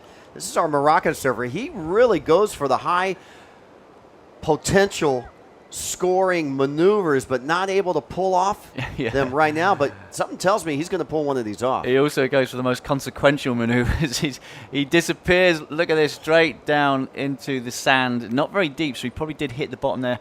And now watch his first turn for our Kiwi surfer. Nice crack off the top, lots of spray pivoting around that tail, and then the wave just runs on. So he gets a solid score for one maneuver. Yeah, well, that was in the critical section of the wave, and the judges appreciate that. A 5.67 for Manu, so he goes to first. Our Kiwi surfer in first from New Zealand. And here we go, a paddle. This is Sebastian Soto. Okay, speeding down the line, bit of a frothy one. Goes for a nice re-entry. Looks like he kicked the fins out on that as well. We'll see a landside replay. So slight speed, and he had that innovation as well with a fins-free Rio. Long left-hander. Now he's at the bottom of our screen. He's got to deal with this incoming set. So if he times it right, he might just sneak through in that rip. Here we go, replay. Bit of a frothy one. It's a quick left-hander. Only one turn. Hits it. Free fall back to the open face. Flicks the hair out of his eyes and kicks out. Well, a lot of these guys are incurring, you know, when they get up to the lip and make that turn, they're falling out of the sky, fins free down. Yeah, I think the wind is also assisting with that. It's kind of cross offshore. And now surfer in red, late drop, goes onto his heels. What's he going to do? He's looking for a section. Another one for BA. That's pretty much 3 waves in a row. He's gone for a re-entry and just gone straight down, not being able to level his board flat and kind of skate out of that. And you can see how shallow it is. He's just hopping around waist deep. Surprised he didn't break his board on that maneuver. Yeah, I know. Watch this. Look, straight down. Boom. Slid off the nose of his board, and now he's standing up where he fell off. Yeah, it came in at 45-degree angle. Watch yellow. This is Joachim Correa. So that was a nice opening turn. Inside re-entry there. And yes, he's like, thank goodness for that. Currently in second place. He's probably going to push for the lead. Still waiting for a score for his wave, and also Sebastian, that left-hander in our surfer in white to come. Steady by for scores. Last of red, last of white, last of yellow. Just under 4 minutes to go. There's the teams. You see the Portugal flag there with the green and red. Also Puerto Rico with that star, and off to the right of them, that was the New Zealand flag. There's the Brits. Yeah, I think Jake Elkington coming up in the next heat for Team GB. And now this is BA doing a run around. I wonder what his coach is going to say to him as he runs up the beach. Mind you, he's got 3.5 minutes. I don't think that's going to be enough time for him to get out back again. But he's going to go. I mean, he's going for it. And the score now locked in for both a yellow and white. Yellow first. Joachim Correa goes to first on a 4.6. And for Sebastian Soto, a 4.33. Soto will have third. So new situation. Blue still in the mix. Manu goes from first to second. Joachim Correa in the lead. 2-wave tally of a 3.5 and a 4.6 gives him an 8.1. Second place, Manu Scott Arete from New Zealand with a 7.8 two-wave total. He needs a 2.44 to regain first. Sebastian Soto in white in third, now needing a 3.48. And our Moroccan surfer in red now needing a 6.24. 2 minutes, 40 seconds remaining. You know, for me, the danger man, I know we're running out of time, but the danger man is the surfer in white, Sebastian. He only needs a 3.78 to take the lead. Blue has priority in second place. He needs a 2.4 to move into first place. So our surfer in the lead at the moment, our local surfer from the Azores, he could go from first to third in the blink of an eye. Yeah, but, you know, Manu's got to be aware of that. He needs to improve. All surfers need to improve on their backup wave. Yeah, that's very true. Coming down in 2 minutes and another beautiful aerial view of the beach down here at, what's this beach called? I'll tell you what, X marks the spot. Oh, yeah, you see the footprints. We'll just say X marks the spot. Monteverde. Praia Monteverde. Praia do Monteverde. And there you go, nice brown sand. Lovely warm weather today. Sun's out, light offshore breeze. And this is the view right above where the guys check in to get their colors. Yeah, one of the cameramen there, that's the beach marshal stand. That green circle, that is letting the surfers know the heat is on. But right now, it is a different color, letting them know there's less than 5 minutes remaining in their heat. And there we go, surfer, our local surfer wanting to know the situation. He's in second priority, so the person he needs to be wary of is Sebastian Soto in third place. And he has priority over white. So if I was yellow, I would find our surfer in white and stick next to him. Well, he's going to try and get rid of his low score. He's not hanging around, and that could be costly. We shall find out. He's just lost his priority and doesn't improve his situation. Blue with first priority, Manu from New Zealand. We'll see what Manu does. Manu's currently in second place. He needs to improve on this 2-1-3. He took a look at that wave. Was that deemed? Yes, that was deemed as an attempt. So he goes from first priority to second priority. That gives Sebastian in third priority with 45 seconds remaining. Wow, this is it. Crunch time for Sebastian Soto from Portugal. He's been in third for quite a while. He needs a mid-range 3 to get into that progressive, back into the main event. This is, if you go out in this round now, that's it. Game over. You become a cheerleader and a board caddy for the rest of your team. 30 seconds on the clock. I wonder if he knows the situation, because he's just to the right of our screen as we look. Saw Logan Bedamol earlier. He did not know the situation. He was in third for about 4 minutes, needing a 2.48, and the surfer out of Hawaii was not able to catch that. See if Sebastian Soto can do something in the dying seconds, and we're down to the final 5 seconds. Looks like it's game over for Parole. Sebastian Soto in white doesn't get a chance to move into that progression. He splashes the water in frustration. I feel his pain. Congratulations to our two surfers moving on through. Yeah, there's the Portuguese flag. They're flying it proud and high into that win. And your official results are right here. Jocum Correa from the Azores, representing Portugal, goes in the first. Manu Scott takes the second place for Team New Zealand. The Kiwis looking good. Sebastian Soto from Puerto Rico eliminated, with our Moroccan surfer also taking fourth. Guts and glory, he was going for it, but he just couldn't complete his maneuvers. You're watching the 2016 VISSLA ISA World Junior Surfing Championships live from the Azores of San Miguel. Coming up next, heat number 5 of the Reprecharge, round number 2 of the boys 18 and under. Stay tuned.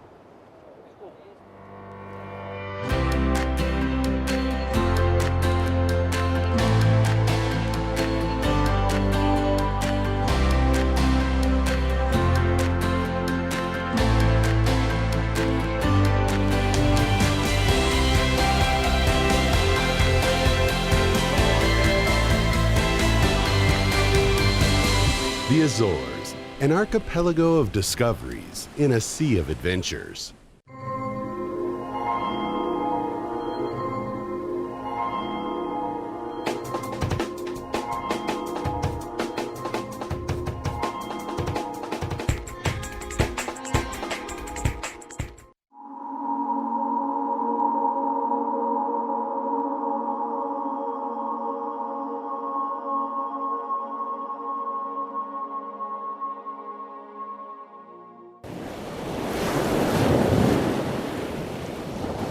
Novo Kia Rio, equipado com sistema de navegação e câmara de estacionamento. Mais segurança acessível a todos. Kia Rio, decida sem olhar para trás.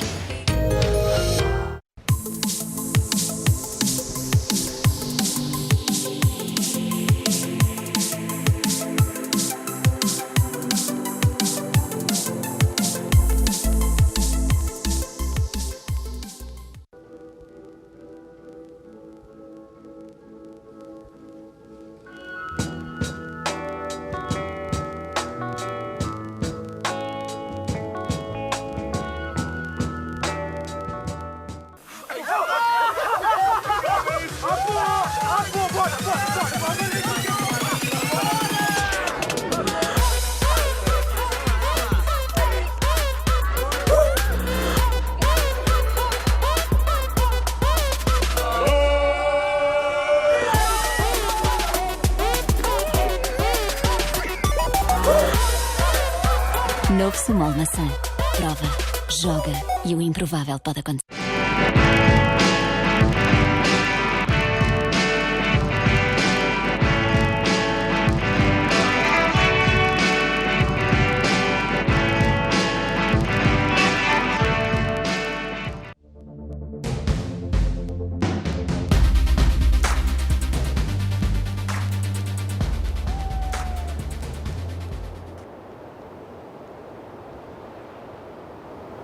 Welcome everybody to the surfer stand of the VISSLA ISA World Junior Surfing Championship straight from the Azores, the island of São Miguel of Portugal. In the water, rapid charge round 2, heat 5 with red in the lead. No, red in red. Luís Perloiro from Portugal. In white, it's Uruguay's own Matias Nóbrega.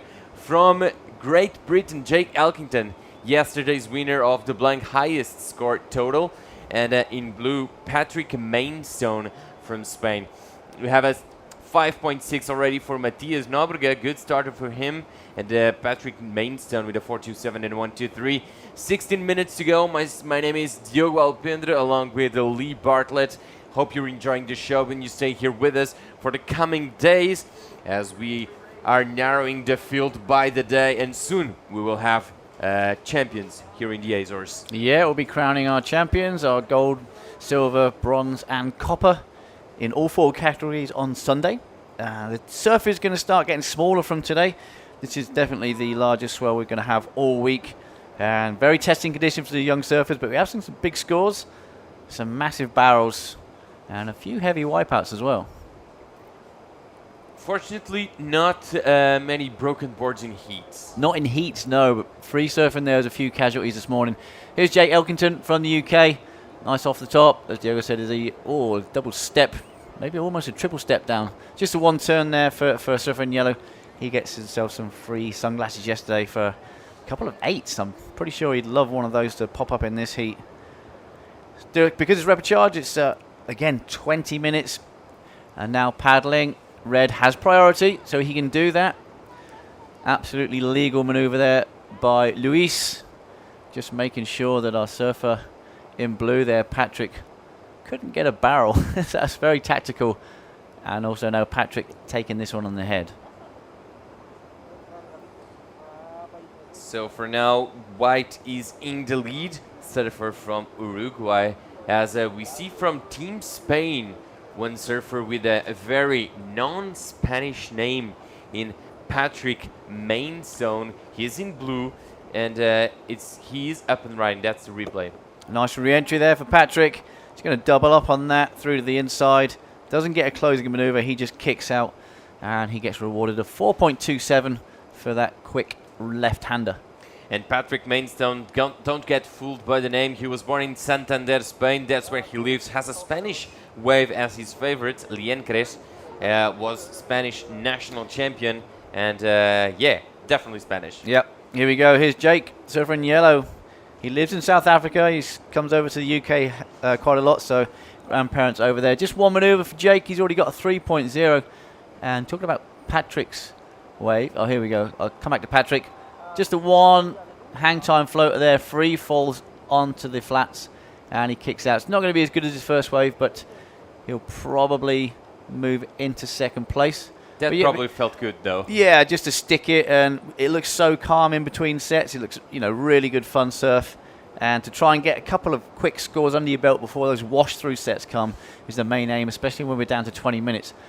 But I went to Patrick's Liencres in Spain, very close to Santander. That's always the first place I went for a surf after that long 24-hour ferry ride. And we're going straight to the interview with last heat's winner. That's Portugal's own Jacome Correia, who is down there with Bo Hodges. Take it away, Bo. Thanks a lot, Diogo. We're down here with Jacome Correia. First off, he's from the Azores. He's from this island. Let's go back a year ago, Oceanside. I know you were at the 2015 World Juniors, and when they made the announcement about the 2016 edition coming to your island here at the Azores, how happy and excited were you? I didn't know they were coming. In the closing ceremony, the João Ryan announced they were coming to the Azores, and I was, oh, sick. I'm going to have the World Championship in my island. And here I am. How excited is it for you knowing this break?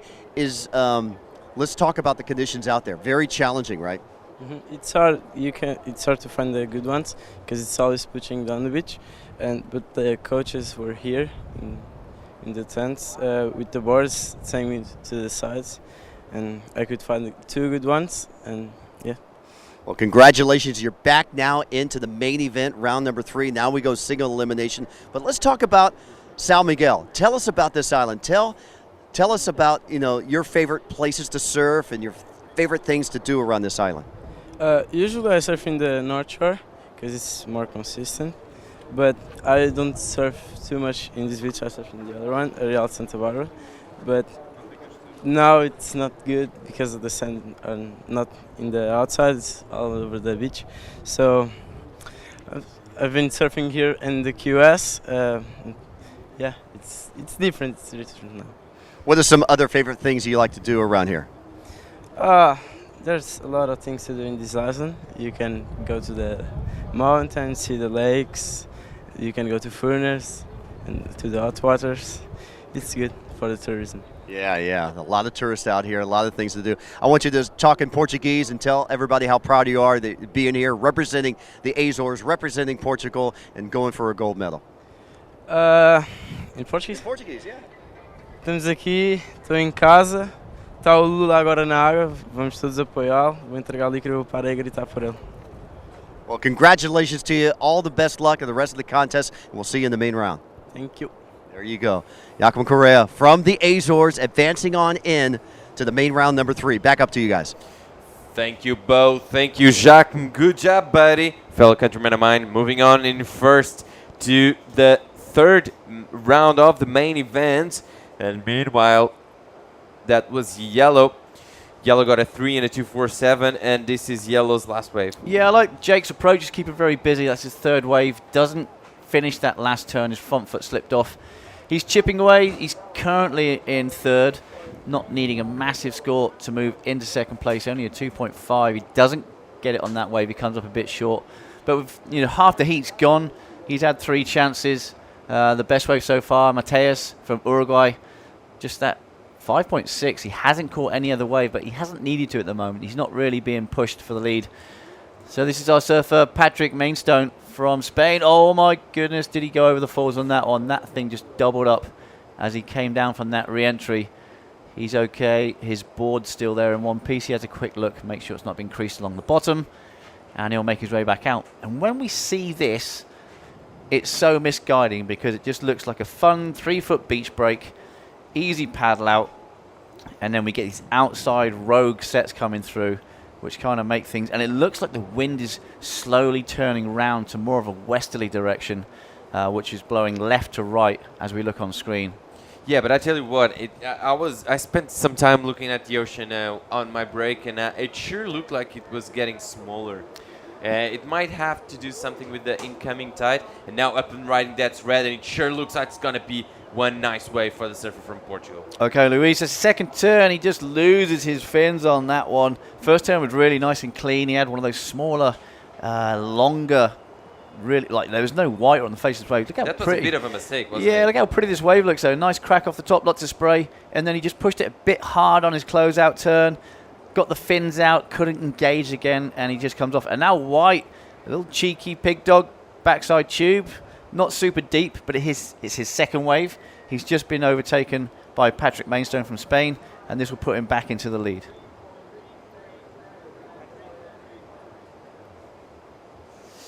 And 4.27 for Patrick Mainstone's best wave. It's the 2nd best wave of the heat. 5.6 for the Matthias Nobgre, who's still in 2nd place with no 2nd wave ridden. This is actually his 2nd wave.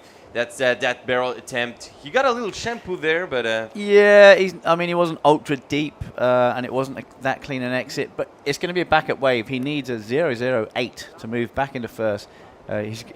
He got that half a second after he stood up. Now priority sits with Elkington, half English, half South African, and Blue is up and riding, and it looks way funner, the waves. Way more fun, the waves now. Yeah, it does, but you still got these rogue sets, but Patrick Mainstone keeping busy. His best waves are 4.27. He's in 2nd place. He needs to get rid of that 1.4. You can see, I don't know if he's grimacing there with pain or maybe just a little bit of sun in his eyes. Not too sure what the deal was there. He's going to make his way back out back with 7.5 minutes, 7 minutes 20 seconds on the clock. Let's watch the replay. Yeah, see what happened. A nice sucky wave, crack there. Second wave, second turn incomplete. So he does get a backup score, which is going to help his cause staying in second place. Surfer in yellow now with first priority. And the last wave of red was at 337. That was the nice looking left. Unfortunately coming unstuck on the second turn. The first turn he looked sharp, but not enough afterwards. Matthias Nobga with this one wave gets a 3.4 like Lee said. So Matthias is in the lead with a blue second, yellow third needing a 3.78 in fourth, red needing a 3.41. So a lot of action, 20-minute heats, 6 minutes and 30 seconds left. First priorities with yellow, but this is white on our screens. Heat leader coming from Uruguay. Our leader with the best wave so far in this heat. Coming from La Paloma Rocha in Uruguay has Zancha Honda as his favorite wave. Fortunately enough, has a Brazilian board as his favorite. He uses Ricardo Martins shapes, RM, famous boards. And he got a 9th place last year at the ISA World Juniors, and he's national champ under 18 division. So no surprise that Matthias is in the lead. He is. He's doing very well. That opening wave of 5.6, and he just backed it up with that small little chandelier barrel. He's strengthened his lead. It's pretty much a fight for second place. Jake Elkington and Luis Pelorio from Portugal. Very similar requirements. Jake needs a 3.7. Luis needs a 3.4. So they're kind of like the danger men. Surfer in yellow with first priority. Surfer from GB. Second priority goes to the person in red who's currently in fourth. Coming down to 5 minutes remaining.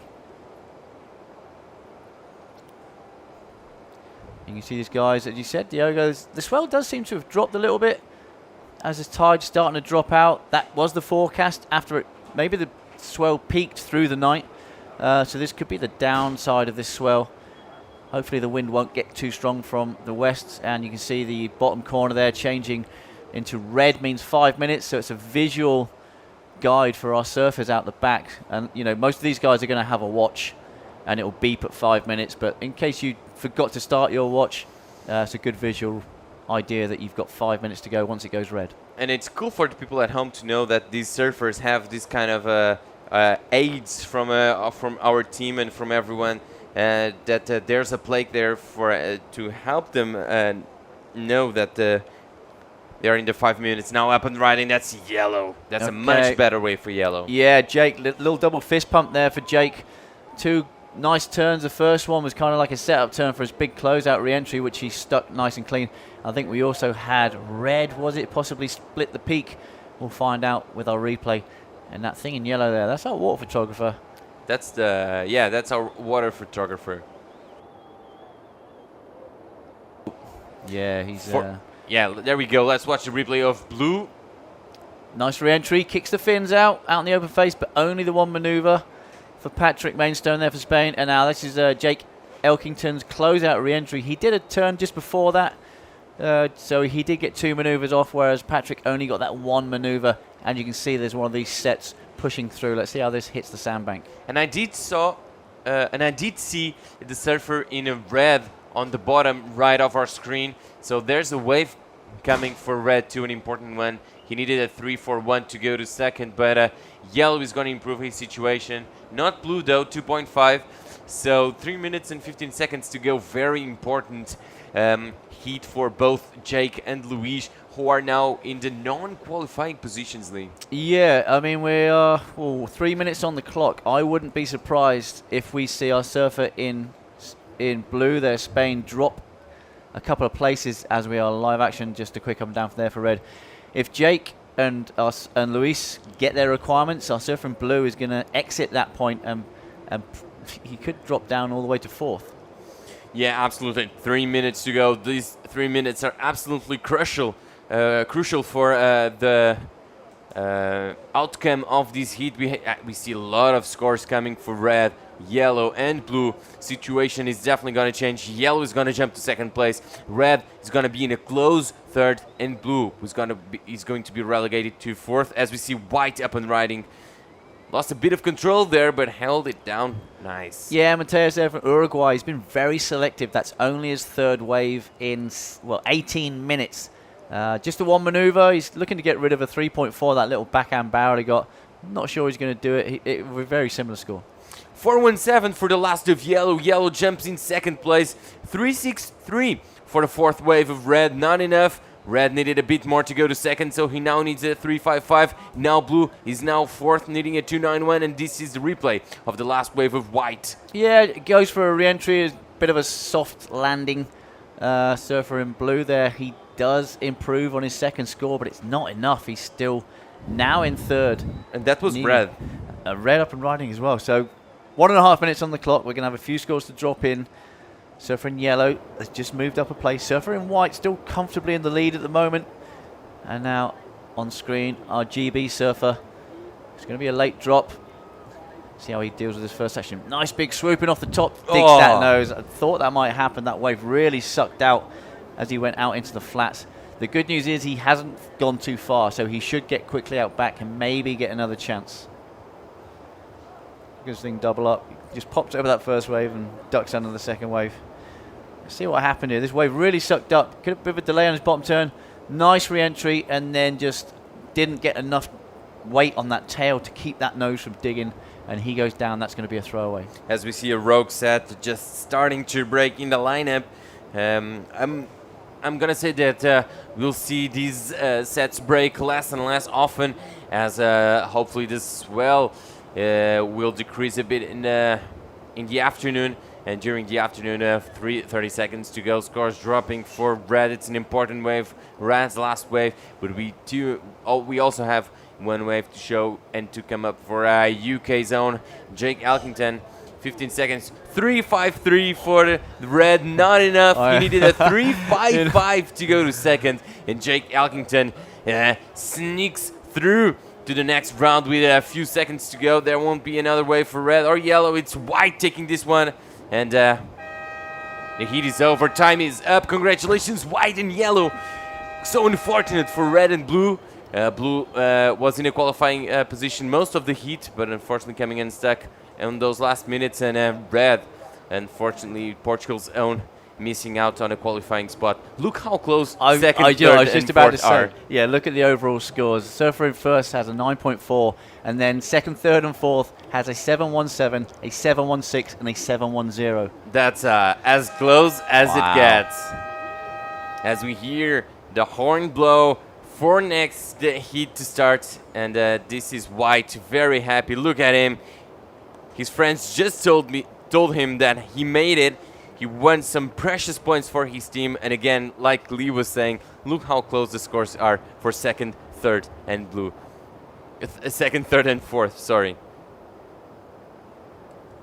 And white, congratulations, Team Uruguay and Team GB.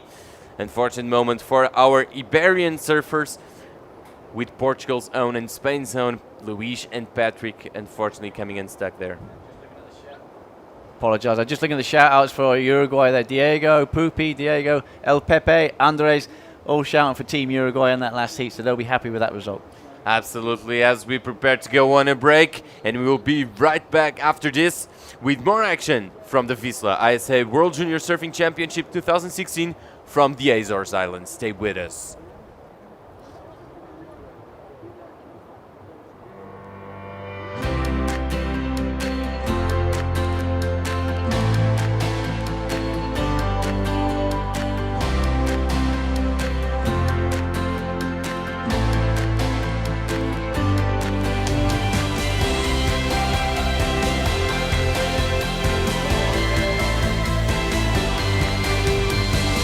The Azores, an archipelago of discoveries in a sea of adventures.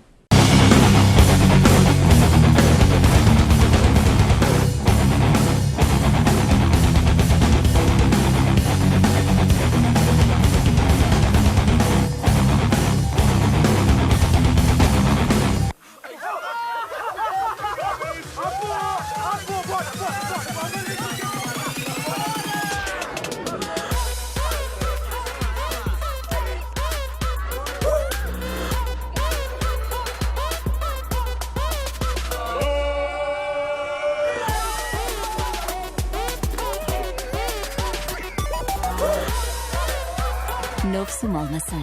Prova, joga e o improvável pode acontecer.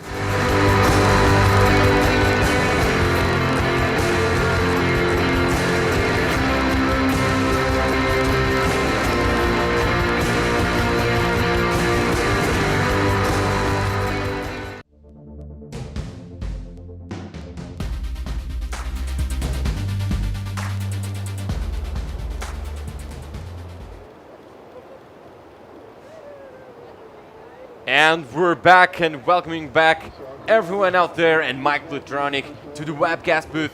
Now in the water, 18 Mason Camp, Ariel Sanin, Iñaki Vorlentini and Sacha Levi Agami to the Rapid Charge round 2 of the boys under 18 division of the VISSLA ISA World Junior Surfing Championships, straight from the archipelago of the Azores Azores main island, São Miguel. We are at Praia de Monte Verde. And hopefully we're about to see some exciting action coming from the surfer from South Africa, Israel, Argentina, and Tahiti. Well, you can see we've got a little bit of wind coming across the waves now. Still brisk offshore, a little bit to the side. And I tell you what, there are some waves on this coastline. I've been hearing tales of all kinds of good reports from some surf breaks just around the corner, but right in front of us seems to be improving as well. And I bet you with this incoming tide, we're gonna see even better conditions. Here goes Massenkamp in the red from Team South Africa, getting a little side swipey float there, rock and roll. Couple that with that first good turn on the outside. Massenkamp putting something on the board. The heat just started, so 16 minutes to go. First wave for red was a 1.33, and the second wave of the heat and first for yellow was a 3.67. And we're gonna soon do the interview of last heat's winner. That's Matias Nóbrega from Uruguay. This is Sanin from Israel. Well, you know, we've seen difficult conditions today and yesterday, and that's just part of the game, ladies and gentlemen. We are expecting to see better conditions for these kids. They've traveled far and wide to get here, and, you know, the bottom line is to be a true champion, you need to be able to perform in any conditions. While these conditions are definitely challenging these young athletes, you know, it's a hurdle that everybody has an equal playing field with, and so the best man shall win, best man or woman. Yeah, and it's a point we make often, but it's so true. I mean, everyone has to surf the same conditions. Everyone in the water must surf the same conditions. So, and in the Azores, you really need to adapt to the conditions you have at the moment, because they're ever changing. That's why. So, you know, that's a very good point, Mike. And unfortunately, the waves aren't as good as we had hoped, but we have high hopes for the rest of the week that conditions will improve. Lighter winds, better swell direction, better wave formation, and hopefully some better scores. I was looking at Ariel Sanin's bio, and it says that his favorite break is one of the heaviest in Europe, La Gravière in Osegor. Is that the outer reef? What is that one? No, that's the one that doesn't have sand. It's like gravel, where sometimes they hold the CT there with the big barrels. Not La Nord, which is the outer break. Not even Belage, which is the really outer break with the big waves. It's like Gravière, where the waves are really punchy, really shallow, hollow barrels, and some good waves. It's really heavy, and priority is with a surfer from Tahiti, and he uses it in this wave. Yeah, well, using up his priority. It looked like an open face left, but look at that closeout. He opts to get out of there. So that's going to be a small score, and I believe Lee Bartlett is going to do some interview at the beach. Yep, with the previous heat winner. That's Matias Nóbrega from Uruguay. Thank you, gentlemen. Yeah, I'm here with our last heat winner, Matthias. I was going to do it in Spanish because my Spanish is flawless, but Matthias has graciously said he was going to do this in English. We were just talking before that the sea, the surf has calmed down a little bit. It's not as big as first thing this morning. Were you ready for that, or were you ready to go to war? Well, I saw the hits before my hit, and there was like really big wash-up sets that came all across the beach, and I was like prepared to go and do a lot of duck dives. But I enter and I get in the heat, and the waves like slow down and get a little smaller. It was a little good for me. You were very patient in that heat. You had the opening wave was a 5.4, backed it up with that little barrel. I think you only caught 3 waves the entire time. Was the plan to be more selective, or were you expecting more waves to come through? Well, I really don't think about it, but I wasn't expecting to only catch 3 waves. I caught the first one, and I think it was like in the first 5 seconds of the heat. And then I paddled a good one left that got a really good barrel, but I can't get it. And then I got 4th priority, and I have to wait for another wave. Well, it worked out well for you. Do you want to say hi to the Fernández family back in Uruguay? Yeah. Bueno, muchas gracias a todos los que nos están mirando, los que nos apoyan allá. Y nada, vamos con todo, pasé a la tercera ronda de Qualify y nada, muchas gracias a todos. Well, Matthias is back into the main event. He absolutely killed it in that heat. Congratulations, Matthias. Good luck in the rest of the contest. Back to you, gentlemen. Nice one, man. Thank you, Lee. Thank you, Matthias. Great job with the English, buddy. And 11 minutes to go. Good message to all the folks at home. And we have a score 3.1 for Red's second wave, 3.67 for Iñaki Vorlentina's first wave. So it's pretty much everything out in the open. And low scoring affair so far for the heat on our hands. As we see Red up and riding. Yeah, here goes Massenkamp again, gaining some speed, projecting down the line, sort of a speed tap right there. And a successful second wave, not a big score on his first wave, but he is chipping away at it, and he'll probably move into first place unless we see some more scores. And there it is, Iñaki Vorlentini from Argentina. That was a decent combo by Massenkamp, wasn't it? Yeah, the Massenkamp wave was pretty decent, likely to get him another potentially keeper score. We haven't seen too many scores in the excellent range, so at this stage, even medium scores are a bonus, especially this early in the heat. But it Yeah, sure. let's see if we can take another look. Actually, he's up on another ride here, so Massenkamp, quick work. 2 snaps already, gets a bonus 3rd snap, so Team South Africa's got to be happy with their man in Massenkamp. And a good score for Massenkamp's last wave.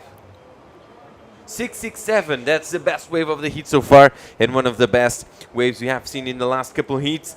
Massenkamp, we're still waiting for the score of his last wave, which was a wave he served on his backhand. It's probably going to replace his 3.1 and it might challenge that 6.67 for his best wave so far. And a 2.17 for Ariel Iñaki Vorlentino. We are still waiting on his second wave. It's going to be something below the 3-point range. And the priority is with Ariel Sanin. Scores dropping 5.93 for Massenkamp last wave. So Massenkamp in a very commanding lead at the moment. Yeah, at this point, commanding scores, and even for Iñaki in second place, he's going to need almost a 9-point ride to catch him. So at this point, the battle is for second place with just about 8 minutes remaining. We're still waiting on scores for Iñaki's second wave. It's going to put a little distance between himself and Ariel. 2.3 for Iñaki. Ariel now needs a 3.81. That's absolutely nothing. Sachalev Yagami needs a 4.98. So Aiden Massenkamp problem making South Africa's camp quite stoked on his performance so far. Precious points. Remind everyone that this is the Rapper Charge second round of the boys under 18 division. We're going to do the whole round, the whole 16 heats of this round, and we're going to wrap it up today with 9 heats of second round of the Rapper Charge of the boys under 16 division. An interesting and long day once again here in the Azores, but fortunately the action is keeping us kind of awake. And 7 minutes to go, and waves breaking, lines in the horizon, and hopefully one of these riders will take one of these waves so we can see some good action. Well, it looks like our ISA photographer is out there in the water. We can see a swimmer out there with a helmet on. It's not a Sean Evans though. Oh, it's not. It's one of the camera guys for the team doing the highlights. Ah. There you go. Okay, braving it out there, getting some barrel time. Absolutely. And meanwhile, let's find out a little bit more about Argentinian surfer Iñaki Forlentino. He was trying to get on that wave. He comes from Mar del Plata, has La Jeffries as his favorite wave. And like many of these kids, his favorite activity is surfing with his friends and skateboarding. Well, skateboarding would have been nice on that last drop, but unfortunately, no coping, no grabs, just a lot of sandy hair, and he is back out in the lineup. But that last wave, just a throwaway score. So we'll see. And the only flip he did there was a body flip, not a kick flip or a body heel flip. Yes. Lines out to the horizon, though. You can see the swell is solid. So we're blessed with some good ocean energy here. Offshore winds. Beautiful Azorian island of São Miguel. A couple of good reef breaks, beach breaks, all kinds of surf action. If you've never been to these islands, you really should make it part of your bucket list. The Azorian Tourism Office would boast on that. It's filled with clear water, scenic vistas, great food, friendly people. Just a really, really awesome place to visit.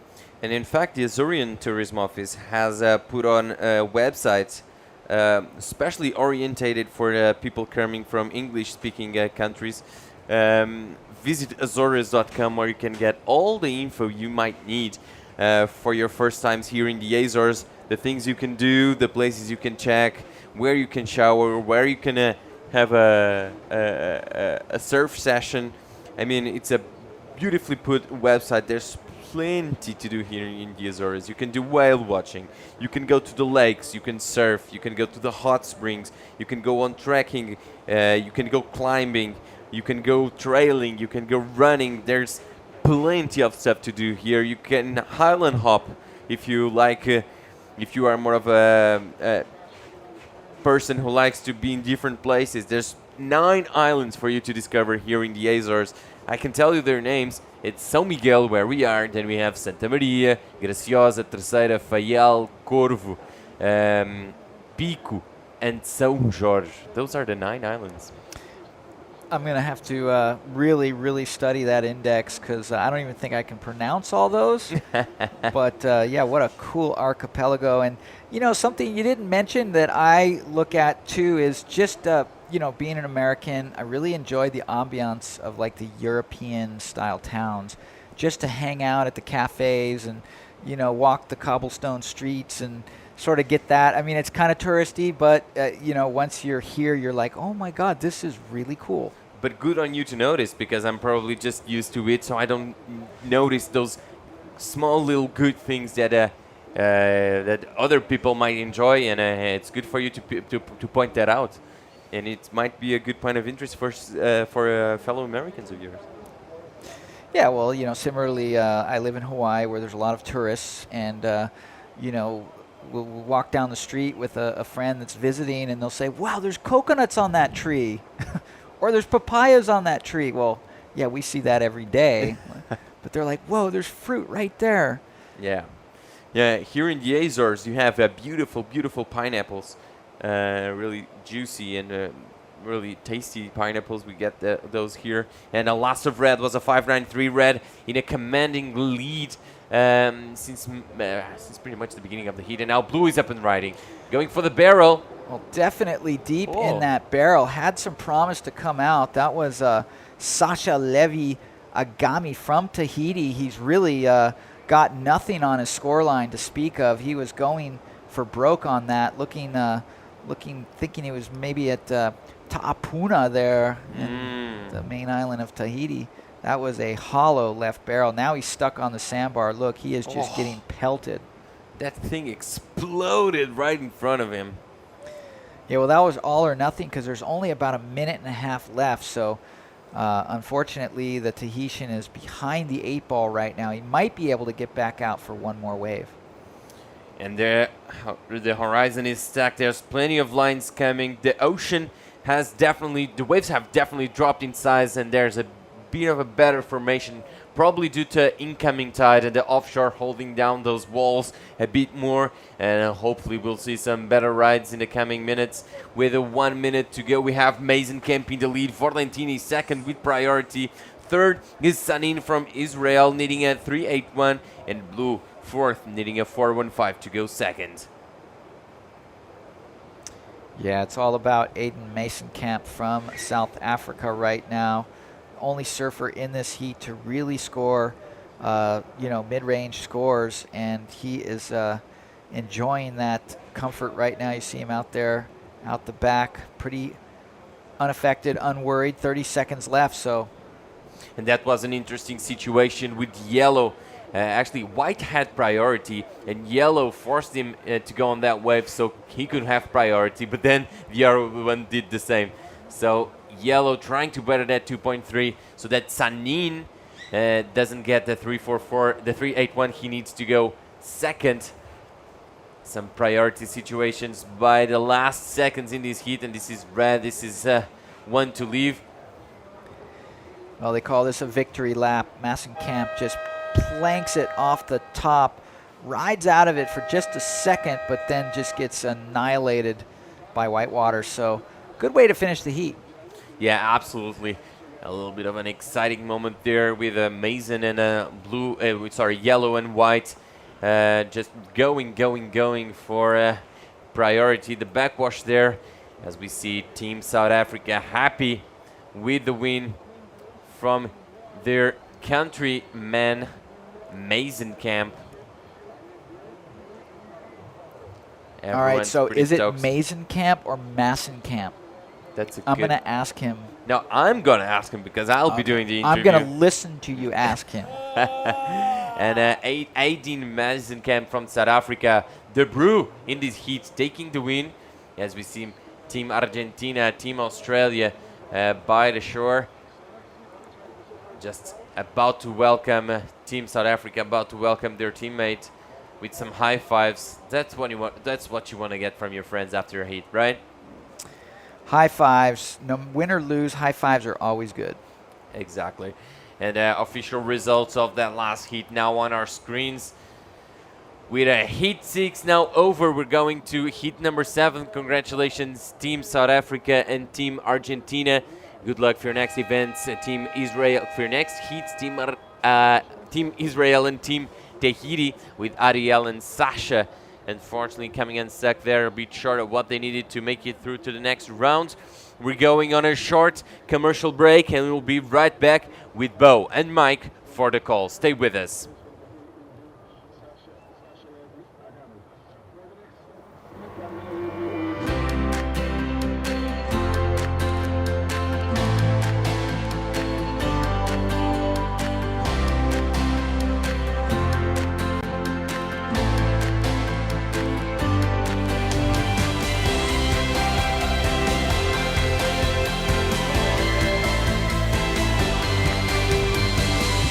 Azores, an archipelago of discoveries in a sea of adventures.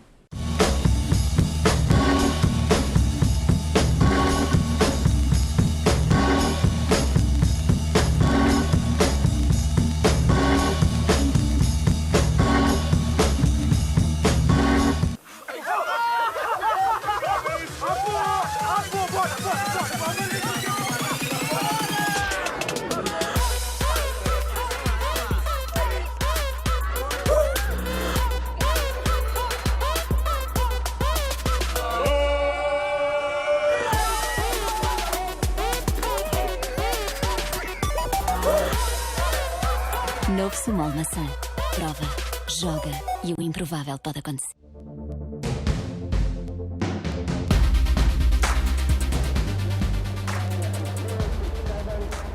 Welcome back to the beautiful Azore Islands for the 2016 VISSLA ISA World Junior Surfing Championships. We are on the beautiful beach of Praia de Monteverde on São Miguel Island, one of the 9 rich islands of the archipelago here in the northern Atlantic part of Portugal. Here we go, heat number 7, repecharge round number 2 for the boys 18 and under. Quinn Bruce from Australia in red, Andreas Echecopar from Peru. We got Thomas Alfonso from Italy in yellow, and Izzy Isauro from Panama in blue. I'm Bo Hodge along with Mike Latronic.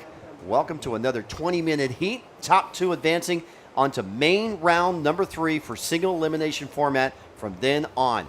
Due to the 371 international surfers from 39 surfing nations, we are maxed out and eliminating the repecharge rounds after this one. Here we go. Surfer in red, Aussie Quinn Bruce. Well, Quinn Bruce off to a quick start there. Just a 1 maneuver wave, but solid on his backhand. So that'll register in as a decent score, but not much else. Andres Echecopar, just a 1 point wave, 1.10, probably a throwaway. And still waiting on waves for Thomas Alfonso in yellow from Italy. Here we go. This is white. Andres Echecopar from Peru. That is why it's a small score, just a big closeout. 1.1 for Andreas, a 4-point ride for red Quinn Bruce. Match that with his first opening wave of a 0.67. Here we go. Andreas up and riding. Well, his hands left the rail. He did a kick out, so he will be scored on that, but just another throwaway. So a little surprised. It looked like that wave had promise there for at least one section, but he didn't like what he saw. Got to trust your instincts, Bo. Yeah, go or no go, right? In so many things in life. Let's go down to the beach and check in with Indigo. Hi boys, I'm here with Mr. Mazenkamp, who just had quite a heat. I'm pretty sure you're happy with how you did out there.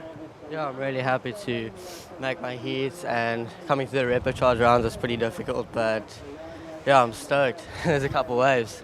This is the first time we had the chance to interview you here. How were your other heats? How are you liking the Azores so far? My heats were very difficult, but the Azores is really beautiful. It's one of the most beautiful places I've ever been, and yeah. Tell us a bit about your background in South Africa. Where do you usually surf? What's your home break? My home break is Strand in Cape Town. It's just a fun little wave, and then you also get caves, which is pretty similar to this, but more wedgy. Yeah. With some big barrels. And are you enjoying representing Team South Africa here? Yeah, it's really great. Wouldn't want to be with any other team. Do you want to send a message back home? Thank you to everyone supporting me back home, and it's just really great to have all the support from the locals, and thank you to my mom and dad for watching. Yeah. That was a brew right here from the Azores. Mr. Mazenkamp, there you go. And back to you guys. Thanks. Thanks a lot, Diogo, and congratulations, Aiden Mazenkamp, advancing on through with Team South Africa. He's walking away with his jersey. Hey, return the jersey, Aiden. They're not free. We need them for the next heat. So no priority between yellow and blue. They have yet to get on the scoreboard. They have yet to catch their first ride. Third priority now allocated to Quinn Bruce, and Andreas Echecopar has now acquired fourth priority. So the swell has already peaked up. we're seeing the secondary part of the swell, Mike. Well, it's still solid, Bo, and I believe as this tide moves in, we're going to see it strengthen even a little more. But with more water coming in on the shore break, I think it could actually make for more open faces, not so many just top to bottom closeouts. And here goes Quinn Bruce checking out this left-hander.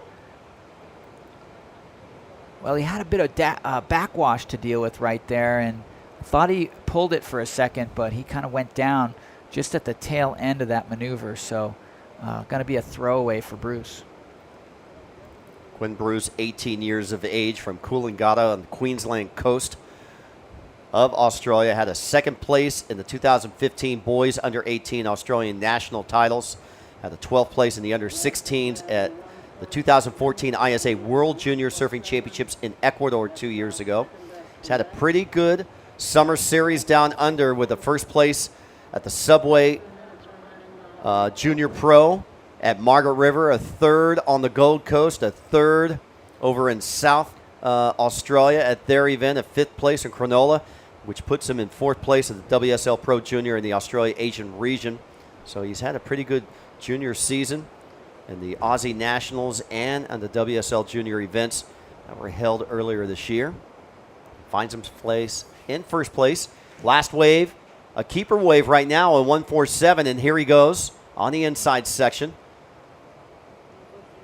As we watch, Yellow is still yet to catch a wave. Tomas taking a look there. And Blue also yet without a wave from Panama. That's Izzy Sauro. And Izzy up and riding. Izzy drops into this bomb of a left, huge double up section. Opts to just sort of outrun it right there, and there was no outrunning it. That wave caught up to him, ran him right over.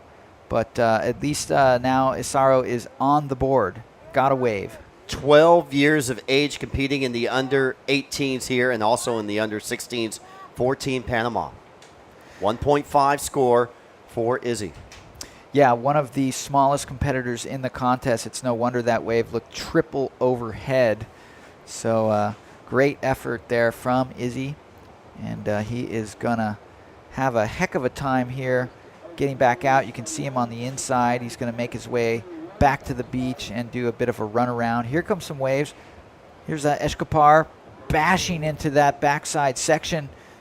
Unfortunately coming completely unstuck. Looks like Quinn Bruce also at the end of his ride. Yeah, Quinn Bruce took the left on that side. Here we go. More waves rolling through. Swell has peaked. Tide has turned. And there's the outside set. 10 minutes, 55 seconds remaining. Stand by for scores. And first priority now allocated to our surfer from Italy who has yet to catch a wave in this heat, Thomas Alfonso. Well, Alfonso still has 10 minutes and 30 seconds to get his campaign started. We've got a paddle on the outside. This looks like white. And or maybe that's yellow. Sorry, I can't. Hard to see with the sort of drab lighting there. Could be yellow right there on the outside. In fact, I think it is. That was Alfonso. In case he's got priority still. In case you're wondering why he still has priorities, because no one else is out in the lineup with him. He's still commanding the lineup by himself. Taking a look at this next ride, Mike. He'll paddle over. And good choice. Close out sections both right and left. As we see surfer in white, Andreas Echikapar. Andreas with a 1.1, a 0.2, and still waiting for his third wave score. Already with 6 waves is Aussie Quinn Bruce. And look at the set on the outside. So still that swell, still pulsing strong.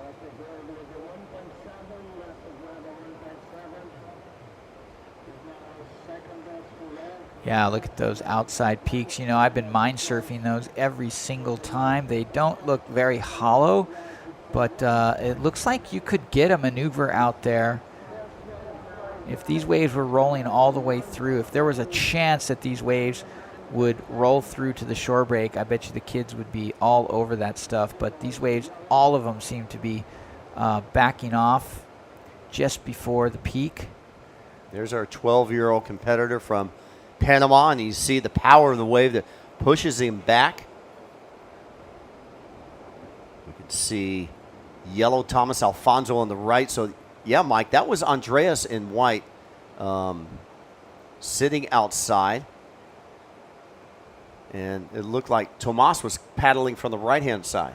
Yeah, so a little difficult to see between yellow and white for us on the screen here. I can tell you that the spotters have binoculars. They are getting a much closer look and are well aware who's doing what and where with priority and everything else. 1.5 for Izzy Asaro from Panama. He's currently in third place. Our second place surfer is Andreas Echecopar with a 1.1 and a 1.47. They're all chasing Quinn Bruce at this stage from Coolangatta, representing Australia with a 4.0 and a 1.7. Quinn has caught 6 rides. And no waves yet for our Italian surfer in yellow on the outside. There's Tomas Alfonso.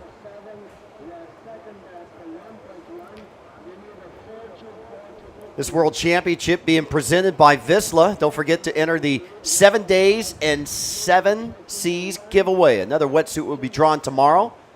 We gave out our wetsuit earlier today as we watch Surfer in White. This is Andreas. Well, gets a successful floater down, tries to get a little rock and roll float off the lip there, just a little bit late on that one. But you know what? He is going to up his game. That floater should be on par or better than his 1.47. And here we go. Team Italy finally gets a wave. That was Thomas Alfonso. Bit of a dramatic cutback. Let's hope he's okay. Looks like he's fine. And he is going to have some fun getting back out there. You can see about 5 or 6 strong lines coming in. So we'll see if he's able to make his way back out. It's got 6 minutes and 45 seconds. He should be able to get out the back and get himself another wave. Yeah, Tomas gets a 1.03. He's in fourth, now needing a 2.78. Izzy Asaro from Panama in blue needing a 2.31. They're all chasing Quinn Bruce and Andreas Echecopar. And here's Quinn Bruce. Well, quick exit there for Bruce. Really need to be picky on which sections you want to invest in. See surfers duck diving through that whitewash. Looks like they may be able to sneak out now. And here goes Blue taking a paddle. He's going to lose, well, he's out in the lineup by himself, so he won't lose priority, but definitely made an effort for that wave. And Alfonso in the yellow on the right of the screen, still duck diving. Yeah, we'd like to congratulate our VISSLA 7 days of 7 seas giveaway, day number 3. It was given out earlier today. It was Mariana Monteria. She was day number 3 winner. Matt Kearns won day number 2, and our first day winner was Brian Komet. So 3 wetsuits given out by VISSLA. 4 more yet to be given out. Here's how to enter to win. You're watching the webcast at isaworlds.com. Look on the main tabs up above. And if you find the slogan that has teams and results and photos and news, look next to the word teams and you'll see the word win. Tap that. Look down in the middle of the page where it asks for your email address and enter to win. We could be calling your name tomorrow. 4 more wetsuits available from the creators and innovators of VISSLA. It's the VISSLA 7 days, 7 seas giveaway. And earlier today we gave out our sunglasses from LeBlanc. Alfonso Correa from Team Peru. That's right. Took that one. Alonso Correa, excuse me. Alonso Correa. And we gave them out the other day to Minami Nokaka from Japan and Thomas DeBear from France and earlier. And here we go. Our Italian surface, Thomas Alfonso, up and down. You know, I think that was a good choice. That a little right-hander had some promise just for a bowl or two, but it just got in so late. It was basically from the top to the bottom in a half a second. And this sandbar, super shallow waves breaking completely top to bottom. Going to take another hour or two of the tide filling in to really give these guys a buffer on that steep lead. You notice, look at this wave. It is completely sucking dry sand up the face and tubing over, so very, very difficult unless you pick the right waves. There goes Quinn Bruce diving under that, and here goes Surfer in Blue. Very, very, very non-event right there, so unfortunately for Izzy, he is relegated to another small score. 3 minutes, 12 seconds remaining. Bruce in first, Echikapar in second, Isaro in third, now needing a 2-3-1. Alfonso in fourth, needing a 2-7-8, 3 minutes on the clock.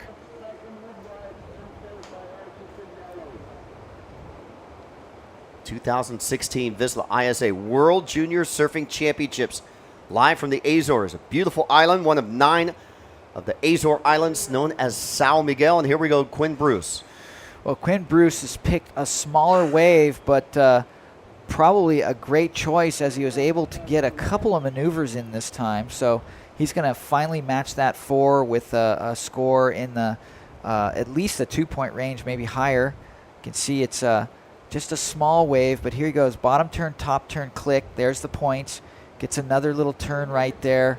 Sort of just gets clobbered by that oncoming double up wave and unable to successfully pull out of that third maneuver, but a 3.23, excuse me, Mike, registered for that wave. Combo that with his 4-point ride. So the battle for second place, you see 1.6 separating both Echikapar as he's riding here in Isaro. Well, Echikapar is desperately looking for something to replace that 1.47. He wants to really, really separate himself for Isaro. Isaro only needs a tiny score, even though he's really got nothing of substance either. It's just a really low-scoring heat, so the door is wide open for second place. This World Championship is being presented by VISSLA, supported by the Azore Tourism Authority and also the Portuguese Institute of Sport and Azore Airlines, along with Sumal. Our media partners include Surfline, the official forecaster, Surfos Magazine, Passion Extremist, Surfers Village, Waves, Zigzag Magazine, and Media Luso. Just about a minute remaining. Bruce in first, Echikapar in second, needing a 4.91 to go to first. And here we go, stroking in with priority, taking a look. Thomas Alonso, will he lose priority, Mike? Going to leave that one up to the judges. Looks like he was far enough away from the wave where he wouldn't lose priority, but, you know, he is going to need to pick up something pretty pronto here. So Isaro in third, needing a 2.31. Alfonso in fourth, needing a 2.78. 30 seconds remaining.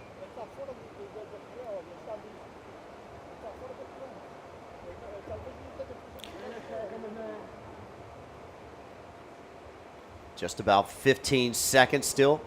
Potential here. Yellow now eyeing something.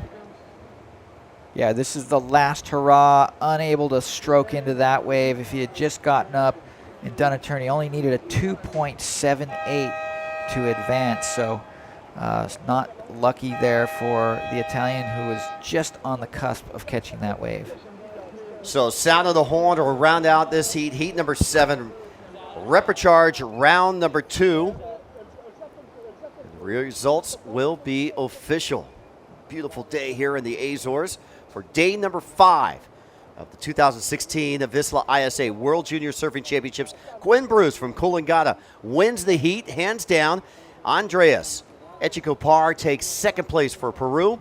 Izzy Isaro from Panama is eliminated along with Thomas Alfonso from Italy. They'll gain points for their team, but it'll be Peru and Australia moving on into the main round, number 3 for the boys 18 and under. You're watching the 2016 VISSLA ISA World Junior Surfing Championships live from the Azores of the beautiful island of São Miguel. We'll be right back with heat number 8. Stay tuned.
Literally just comes down to an opinion. I think it made a lot of people look at pro surfing different.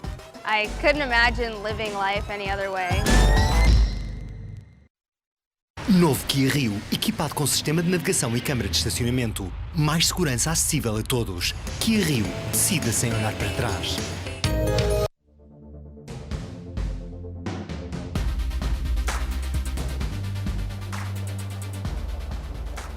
Welcome back to the beautiful islands of Portugal, known as the Azores, the archipelago, and the beauty of São Miguel. We're on the north side of the beautiful beach of Praia de Monte de Vera.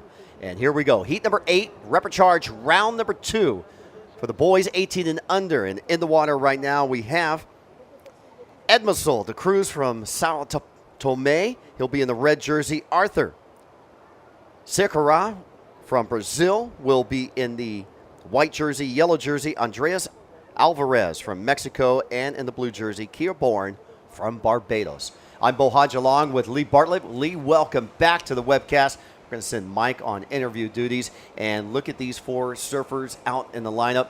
And still that wind seems to be picking up just slightly a little bit more than it has. Yeah, still coming from that west, which is left to right as we look on screen.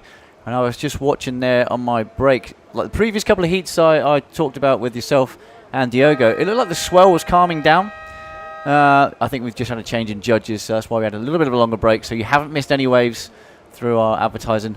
But yeah, going back to the waves, I thought the swell had kind of peaked maybe this morning, and it was starting to settle down a little bit with our drop in tide.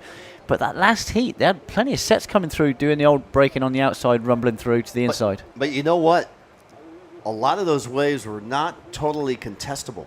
No. You know, for these some of these competitors, a lot of closeout sections still coming here, and all these competitors are facing these types of conditions with this swell. Yeah, I mean, a lot of places around the world, the biggest wave isn't always the best wave. I mean, we've seen it on the WSL, whether it be Trestles or Jeffreys Bay or even Chopu. You know, sometimes these waves that break bigger, they actually miss the bank and they don't form up properly. As we're going through our surfers there. This is Arthur from Brazil. There's some shout-outs for Arthur earlier on the comments. So I bet there's a few Brazilian people watching. They're surfer in white. See the wind in his face, as you're saying, Bo, out that west direction. Nice re-entry there, little fin drift. And it's a complete manoeuvre, so it's going to be around that mid-3, I imagine. I missed the heat, so I'm not sure where the judges are, where they're scoring at the moment. Well, we got brand new judges now. Well, yeah, that's a good point. We got the Podium 2 judges. What the judges did today, since we divided up Podium 1, Podium 2, is the Podium 1 judges worked half day and the Podium 2 judges worked in the second half of the day because they closed down Podium 2 because the contestable waves are pretty much closing out in that free surf area right now at Podium 2. Not much free surfers over there. We just saw Andreas Alvarez from Mexico in yellow, so the judges are splitting. But coming up tomorrow, the girls will be back invited, and Podium 2 will be full of action of full day competition. Do you know what? I saw one of the judges' photos. They went for a free surf this morning. They found a nice little left-hander. So quick up and down there for Andres Alvarez from Mexico. That's going to just be a 0 point something. Now, Lee, you said you weren't much of a judge. You were just describing Arthur's wave in the beginning, and you said it would be a 3-point ride. I want you to read the exact score you see on the screen. Well, it was a 3, averaged out of the 3. So it went from a 3 to a 3.5. So I kind of. No. It says a 3.0. You called it spot on. Okay. Okay. I can call one maneuver ways. How's that? There you go. There's the flags of the 78th nation of the International Surfing Association to Sao Tome. We were talking with Teresa earlier this morning from Portugal, and there's our surfer, Edmilson de Cruz in red from Sao Tome. And just about 4 or 5 years ago, they were surfing just barks of board, just planks of board. I saw that, the picture she was holding up. It looked amazing. And she's a lovely person. You know, I said on air, I've met her probably around 20 years ago now at my first ever European competition when I represented England back in 1989. So, yeah, we've known each other for quite a while, and it's amazing what people like Teresa does. And she's actually stood on the beach there giving directions to Edmondson out in the heat of the moment. There's Team Mexico on the beach. They're cheering on their competitor there in yellow, Andreas Alvarez. He opened up with a 0.67. Definitely going to be a throwaway wave for Andreas. Currently in second. And there's Arthur in white. He's from Brazil. There's Edmilson from Sao Tome. It's actually an island on the western coast of Africa near Cameroon. Yeah, it's just off the coast of Cameroon. We always thought it was up near Cape Verde. Around that, we were wrong. It's south from there, way south. And I see a shout out for Kai from Barbados. Seth down there in the Caribbean. How you doing, Seth? Hope you're enjoying our coverage. Yep, Kai's got a big heat, but I know you surfers down. Your Bayesian surfers are absolutely rip it up. I've been there many a time, and I've seen these kids growing up. Okay, is his name Kai, K-A-I, or is it Kia, which is spelled on our screen, K-I-A? So we've got to get the correct pronunciation, whether it's Kia or Kai. I'm going to go with Seth. Yeah. You know, I'm going to put my money on Seth being right. Well, you called the first wave correct. I'm going to lean on you, Lee. You're my go-to guy for facts. Here we go. 15 minutes, 38 seconds. Waves approaching. First priority is not delegated now because blue and red have not caught a wave, and until they catch a wave, they're option for the next 2 rides. Now, yellow is allocated for third priority, white for fourth priority, but if blue and red opt not to go, then yellow has next priority, correct? Yeah, an interesting thing, because there's no first and second priority, if the 2 surfers, blue or red, paddle for a wave, they haven't lost anything. Because they haven't been given priority, they can't lose it. The only thing that our surfers in yellow and white have to do is give away to our other 2 surfers. So if a surfer never catches a wave for a whole heat, he'll assume first priority for that whole time. Yeah, for what it's worth. Interesting. For what it's worth. I never thought about that till right now. Here we go, blue. This is Kai Boren from Barbados. Nice open turn, gets up in. It looked like the rug was just lifted up underneath him. Let's watch this again. Yeah, it looks like a Daniel Sand leg sweep on this thing. Bottom turns, goes almost upside down. Obviously surfing the lefts down there at South Point and Freights. So he likes to go on his forehand for Kai, but I'm pretty sure he's visited Soup Bowl a few times and those other places I'm not going to mention up that coast. But there's our ward patrol there. Just going to make sure our photographer or our cameraman in the water is okay. Or No, is it that's just his a helmet? helmet. That's He's his helmet. He's lost his helmet. Amazing. At least you can find it. I really do hope there's not something attached to that underneath. Seems to be taking his time, but there was actually a guy who went for a free surf on that outer bank where the jet ski needs to dodge. I did actually catch him. Didn't see him catch a wave, and I was off for 20 minutes. He caught nothing at all, except for maybe a cold. Well, 1.2 given to Kai Boren from Barbados in blue. Kai taking a look at the wave right there. 3-point ride awarded to Arthur in white. He's currently in first from Brazil. Cerqueira and Andre Alvarez has a 0.67 and no waves for our surfer in red from Sao Tome, Edmilson de Cruz. Coming up next, another exciting heat. Heat number 9. We have a total of 19 heats in this round.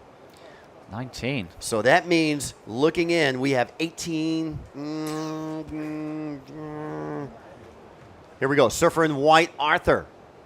That's going to be interesting because he actually landed that maneuver. But it was on the backside of the wave. Yeah, the wave doubled up, so he couldn't really. Let's have a watch this. You see the wave just in front of it. The back wave catches up with the front wave. Nice re-entry, lands it, but the wave then reformed into another wave. I've been wondering this all morning. Do we have signs of two swells? Because when those waves come in, there is an early wave and a dominant wave. So you got a minor wave in the beginning and a dominant wave coming back, and they merge into that just on the inside of the takeoff zone. Yeah, possibly like a primary swell, a dying primary swell, and a secondary swell kicking in. And what you do find, the bigger waves will always catch up the smaller wave in front, which is why these guys are getting these waves that double up, and you get that big explosion of water. Well, here's our surfer in red having a look. His first wave where he's going to lose priority, I imagine, because he did make an effort for that. Yeah, it sure did. He went from first priority to fourth priority, still without a score. So my assumption was wrong. If a surfer never catches a wave, does he hold first priority the whole time? Well, he paddled for a wave, so he lost priority. So now allocated to our surfer in yellow from Mexico, Andreas Alvarez, with first priority in third place, needing a score of a 0.54, and he's riding. Here we go. Nice little sucky inside one. You can see again, re-entry, but that little backwashy double up, that wave, just caught up from the wave behind again, making it very tricky. It's going to go better than his first score, and what does he need to go into the lead? Here's a replay. You see the wave behind. That wave behind is going to catch up. Nice re-entry, little fin kick, but he just nosedives there, and then the wave doubles up anyway. 1.13 given to Alvarez. It moves him up into second place. So new situation. Sequeira from Brazil in first. Alvarez in second, needing a 3.25 to go to first. Boren in third. Kai now needs a 0.61 to regain second. And De Cruz from Sao Tome in red without a wave just only needs a 1.81 to go to second. 11 minutes, 8 seconds remaining. Okay, our surfer in red, this is Elminson. Oh, he went for his backhand there. It closed out anyway, so it's not really going to matter. And the good thing is he's not too far inside, so he should get out back nice and quick. Okay, that gives first priority to blue. Boren. Boren's off on the left-hand side. He's paddling sideways. He's going to let this first wave go. Maybe potential for the second wave. As it rolls through. There's Alvarez and Sequeira. Surfers from Mexico and Brazil side by side. How cool is this? All these countries from around the world, 39 surfing nations, 371, a record in international surfing history here at the ISA. You're watching the 2016 VISSLA ISA World Junior Surfing Championships. Surfers going for team gold and individual gold here in the Azores. And the beautiful thing about surfing is it does link everyone who tries our sport, regardless of these people's political backgrounds or their religion or whatever their customs. When they take off on a wave, they want to ride it to the best of their experience, and that seems to be a united thing throughout. Every surfer on the planet wants to do that when they paddle into a wave, just have a really nice time. One thing I notice is when the surfers are surfing, all the teams are together, but when the surfers aren't surfing, all the the teams break up, and then all of a sudden they start hanging out with other teams. Yeah. So you'll see a pocket of guys from Panama, Costa Rica, Ecuador all together, and you look on the other side, and there's people from Israel and Russia, and from other countries all merging and hanging out together and sharing stories and eating lunch together, and it's a pretty neat thing. It might be different at these world events. I remember doing the Europeans when I was part of an English or a British team. We were told not to fraternize with the opponents until the contest is over. I think that's slightly changed now. I think you can separate that. Once you hit the water, then it's all business. Once you leave the water, there's no reason to hold a grudge against someone else because they were born in a different country. Well, now these days, there's a lot of junior events internationally where these guys go and compete, and some of these guys from different countries are travel partners. Yeah, they already know each other, same sponsors, they ride the same boards, and as you say, surf the same places in their little video highlights. So, yeah, it's often that although they are opponents, they're also very good friends. Yeah, I got to interview Jocom Correa from the Azores here in his last win of his heat to advance on through. And after the interview, I was asking him, okay, if I have a day off, where should I go? Yeah. And you know what he told me? He goes, have you seen the lake in the volcano yet? I said, no. He goes, that's the #1 spot on this island to go to. Yeah, I mean, everywhere. You could, if you've got 7 days here, you can plan something to do every single hour of that day, and you'd still need more time to get everything done. We have some great surfing competition, and a lot of tourists are coming down watching this event. Yeah, there's a few people. I mean, there's loads of tourists on this island over at our hotel. They're always asking how they can get over here to come and watch these guys surf. We said there's buses or a taxi ride's not that expensive. And then the local people in the area are coming out to watch as well. Yeah, it only takes about 20 minutes to get from the North Shore to the South Shore. Yeah, it's a very long island, kind of cigar shape. So to cut across the middle takes, like I say, 20 minutes, 30, 25 minutes. To go from end to end takes, about an hour and a half, because the roads get a little bit twisty as we go around the volcanoes at each end. And what's neat about on the South Shore side, that's the harbor area.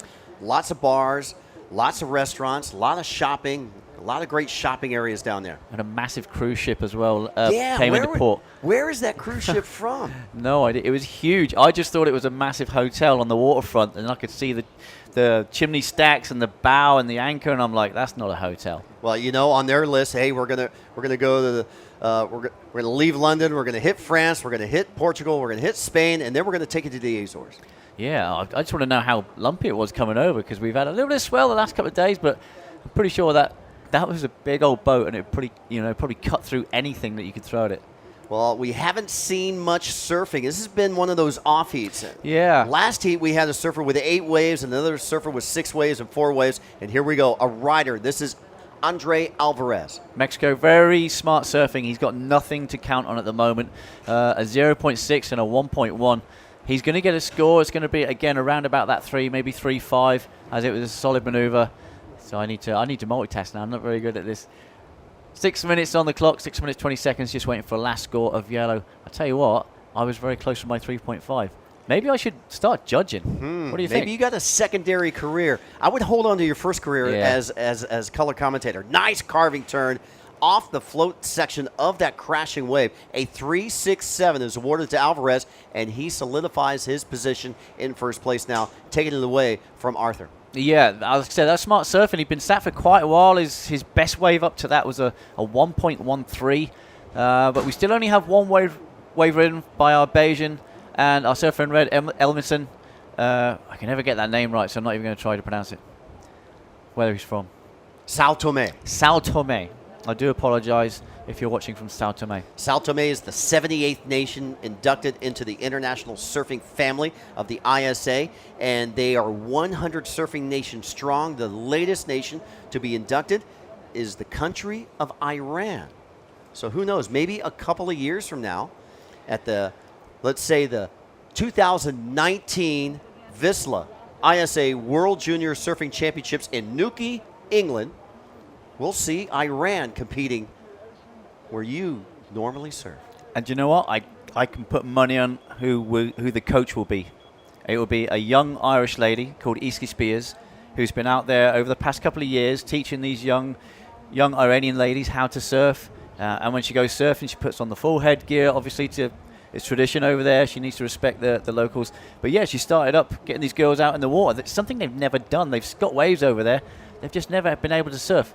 Well, this is Kai, the Bayesian. He's got that front foot right up. Thought he might be going for a barrel, but it just kind of closes out. You can see he's not too happy with that. He's in third at the moment. He needs a low 3 if he wants to push into that progression. Here we go. Edmondson taking a look here on his backhand. Here we go. Nice backhand surfing over that section, and now he's in trouble. Land it. He compresses as hard as he could, but it just gets taken out by the wipeout. That was a roller coaster wave there for Edmondson. Well, that was the situation you were talking about, the primary swell and the secondary swell moving in on the inside. Yeah, he took off on the second wave, and you see it catching up with the first wave. A little bit of a check turn then, pumps his board to get onto the first wave, hits a re-entry, and he landed on his feet on his board, but there was just too much explosion around him. Well, definitely his best ride, and that will help him because that will be his primary score, and he'll be able to work off that. A 1.7 is still in fourth, but now only needing, instead of a 4, now he needs a 2.68. Yeah, I mean, that's basically taken off half and doing a half turn, and he should get that score. 2.5 minutes remaining, though. I mean, we're looking at the score line. The best wave so far in this heat is a 3.67, and a 3 is the second highest wave, so very close. There was a heat earlier on with Jake Elkington, my fellow Brit, and he came in second. I think the winner won it by a country mile. He got 7.16, Third got 7.15, and fourth got 7.10. Just fractions of a point That's how separating close it first, was. second, and third. Yeah, and it could be the same as this. We're running down to under 3 minutes now. So there's a shot at Kai from Barbados. He's sitting with third priority. He's in third place, needing a 3.18. Not impossible. I mean, nowhere near. We see how tricky it is. He'd need the third best score in this heat so far if he did want to go to second place with a 2.68. Oh, no, he needs a 3.18. I'm looking at Edmilson there in fourth. He needs a smaller requirement because his top score is higher than Kai's. Yeah. That's how, if it doesn't make sense when you're looking at the screen, how third place needs a biggest requirement of fourth, that's the reason why. This World Championship is being presented by VISSLA, supported by the Azore Tourism Association, the Riviera Grande Municipality, and Kia, along with the Portuguese Surfing Federation. Our media partners include RTP, The Inertia, Magic Seaweed, Virus Magazine, Grandag Zero, Coastal Watch, Free Surf Magazine, and Via de Escape. Well, 2 minutes on the clock. Not much has happened. Surfer in red just having a look at this, decides not to pursue it. He's in fourth priority, so regardless of if he paddles for a wave or not, it doesn't really make a difference. And that was a closeout. Yeah. A lot of closeouts today, so that's why you're seeing some of these low scores. A lot of these guys not going for a lot of waves, but I tell you what, something tells me in the next heat, we're going to see a lot of rides. Yeah, you can see on that wide angle like a river of water. Here we go. This is Andres from Mexico. Currently in the lead. He's looking to get rid of that 1.13. That's going to be in the out into the bin. 3.67, going to be a very similar score, maybe slightly under, just because it wasn't that sizable wave, and it's a bit of a safe foam climb, but it's going to go into his top two anyway. Well, this time he didn't dig in his nose on Yeah. the board. Yeah, it was a made maneuver. Yeah, so he kept his weight on the back foot, gets a 2.43. So for Andreas Alvarez, pushing up his position into first, that puts the Brazilian in second, needing a 3.11 to regain the lead. And still the margin for Kai and Edmondson remains the same, a 3.18 for a surfer in blue requirement. And Edmondson de Cruz needing a 2.68 from Sao Tome. Well, we got this set coming in, and I was timing these yesterday. It takes about 20-25 seconds for those outer bank waves to reach the inside. So this is going to hit the beach before time runs out. 3 surfers in the lineup, blue, white, and yellow, looking from right to left. Now Kai was having a look at this right hander as we just switched over. There's Kai straight into a big dog. Surfer in right has priority, so he can take off on that wave. Kai was going for a last-ditch effort there. Oh, backside grab rail going for it, but couldn't squeeze out and find the hole. 10 seconds remaining in this heat. Heat number 8, round number 2 of the repechage. The boys 18 and under. And the final seconds being given by David Scott over at our beach announcers tower. And don't know if Red got up on time of this wave. And the only way we'll know if the score is entered onto the screen. So we'll be on standby for here. This is that big dog for Kai there. Nice bout. He almost squeezed out at the end. And if he did, he would have been scored on that because he didn't interfere with Arthur's wave. That's Arthur's final wave there just coming through. Arthur with a 3 and a 1.37 moving through in second place. So you can see how low score it was. He's got a score to come in. That was his last wave. And he's going to better that 0.87. So a 2.7 for Arthur from Brazil. So he holds on to second place. A 1.43 for Kai Bourne from Barbados in blue. And he'll keep third place. So here are your official results for heat number 8, round number 2 of the repechage. The boys 18 and under. It'll be surfer in yellow from Mexico, Andreas Alvarez. In second place, it was Arthur Sequeira from Brazil. Kai Bourne from Barbados takes third, and Edmondson de Cruz from Sao Tome in fourth place. You're watching the 2016 VISSLA ISA World Junior Surfing Championships from the beautiful island of São Miguel, and we're in the Azores of Portugal. Stay tuned. Heat number 9 on deck next.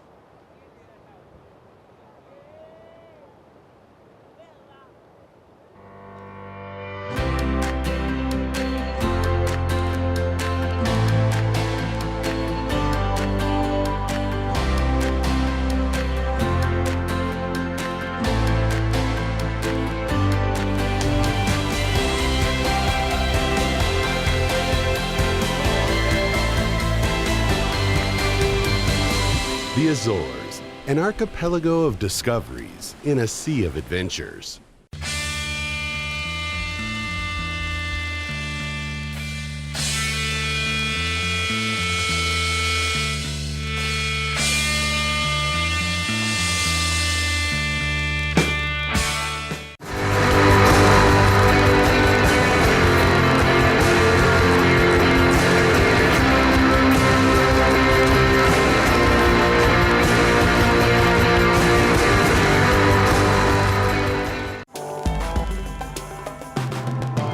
Literally just comes down to an opinion. I think it made a lot of people look at pro surfing different.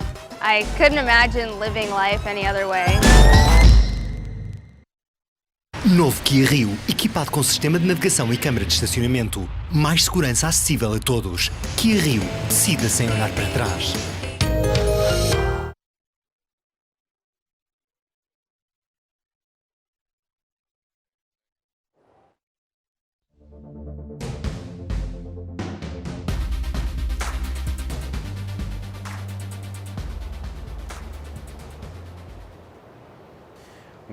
Welcome back, everybody, to the 2016 VISSLA ISA World Junior Surfing Championships, straight from the beautiful Azores island of Portugal.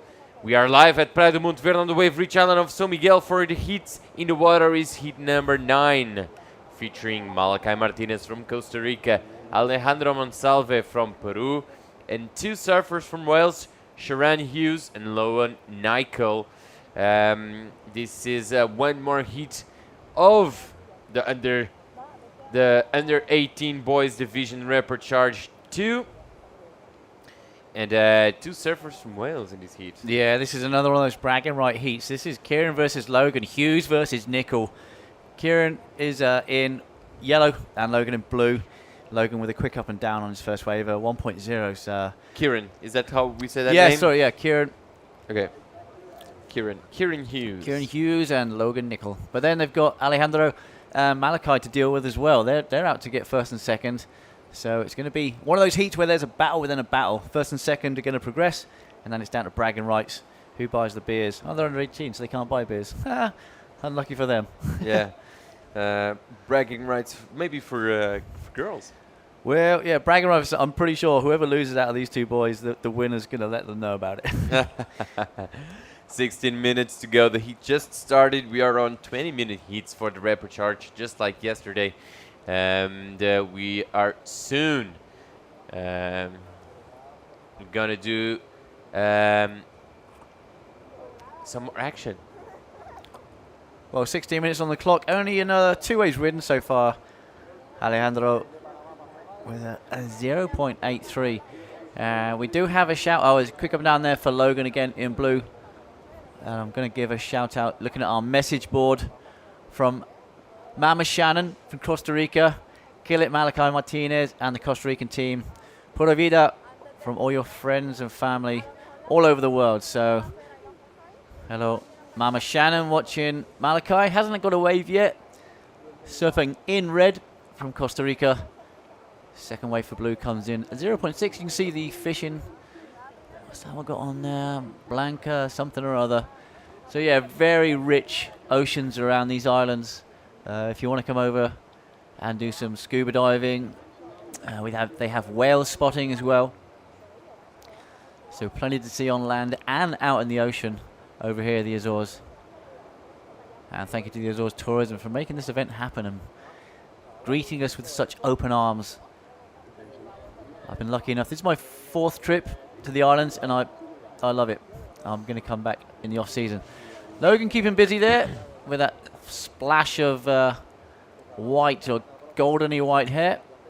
It's going to be his best wave. He's got a 1.0 and a 0.83. Looks like Malachi took off as well, and now Alejandro just gets caught behind that section, and that's just going to be a less than a point throwaway.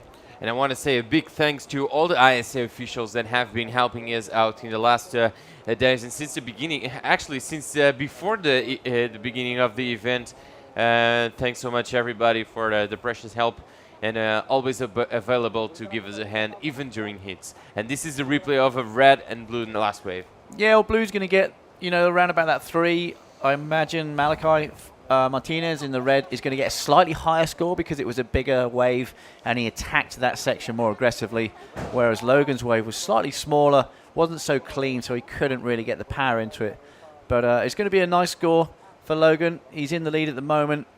He might just hold on to it. No, he just loses by a very small margin. So Malachi moving into first place on his first wave. Do you reckon the Welsh boys are talking in the water?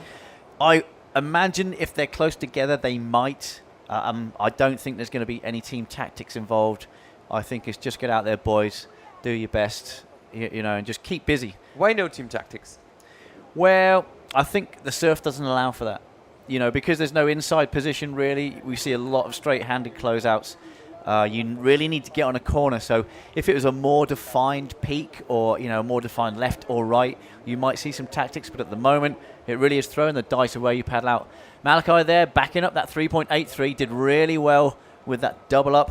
So I expect possibly a similar score to his first wave, maybe slightly more because of the difficulty of the landing. I'm not sure if the judges take that into consideration, but it's a nice solid re-entry on that opening turn as he makes his way back out back. Yeah, that step really adds some emotion to the ending of those waves. Right? It's something more the surfers always need to keep in mind and be careful with. But we are going straight to the interview with last heat's winner. That's Andres Alvarez from Mexico, who's right there with Mateo or Simon. It's Simon. Take it away, Simon. Hey, Diogo, thank you so much. Here's kind of an uncrowded spot, but nah, not really. Right here with the last heat winner, Andres from Mexico. Thank you so much. That was kind of a slow heat, a lot of closeouts. But tell us about your performance out there. How did you figure it out, which waves to get? Cuéntanos un poco lo que fue agarrar esas olas que tuviste, tu estrategia un poco, muchos closeouts, un heat un poco lento, pero cuéntanos un poco al respecto. Era un poco difícil las condiciones, pero hay que esperar para tomar una buena ola. Estuve esperando y llegó la adecuada y así fue como pasó esto. He was just super patient, and then he got the good one and just made it through. Thank you so much, sir, for showing us the surfing from Mexico. And do you want to say something to the fellows back home? ¿Le quieres mandar un saludo a la gente allá en México? Sí, muchos saludos a todo México y en especial a Barra de Navidad, que es donde vivo. Wow. Un saludo a todos. Y bueno, esto es México. Nos vemos. Back to you guys in the booth. Thank you, Simon. Thank you, Simon. Thank you, Team Mexico, for all the good vibes throughout the event. Some good waves there in Mexico, I tell you that. And 11 minutes to go, 4.77 for the last of red. Malachi is in the lead with a 3.83s. He's back up. And Logan Nickel needing a 5.94 to go first. There's still plenty of stuff to do. What happened there? Well, Alejo, you know, I don't know if he was looking to get air, like do an air reverse, but he kind of went up for a re-entry and then kept his legs really straight, didn't get any rotation. So it'll be interesting to see. Let's have a look at this, see what happens. I think he was thinking air reverse, air reverse, air reverse. No, that's not happening. And then he just kind of pulled through the back of the wave. So unfortunately, another throwaway. And this is Malachi's wave. He gets a 4.77. See a nice solid re-entry, and then he has to deal with that double up backwash. And it was a higher score than his first wave. And it's good to see Kieran Hughes is on the board with a 2.67 as well. So here comes the fight for second place at the moment between Logan, Kieran, and Alejandro. We've seen plenty of surfing and good surfing coming from Malachi. And in fact, it's Malachi who is in the lead once again. Not with the priority, though. But I don't think priority matters too much in these conditions. You see that set just pushing through, and it kind of doubles up on the inside.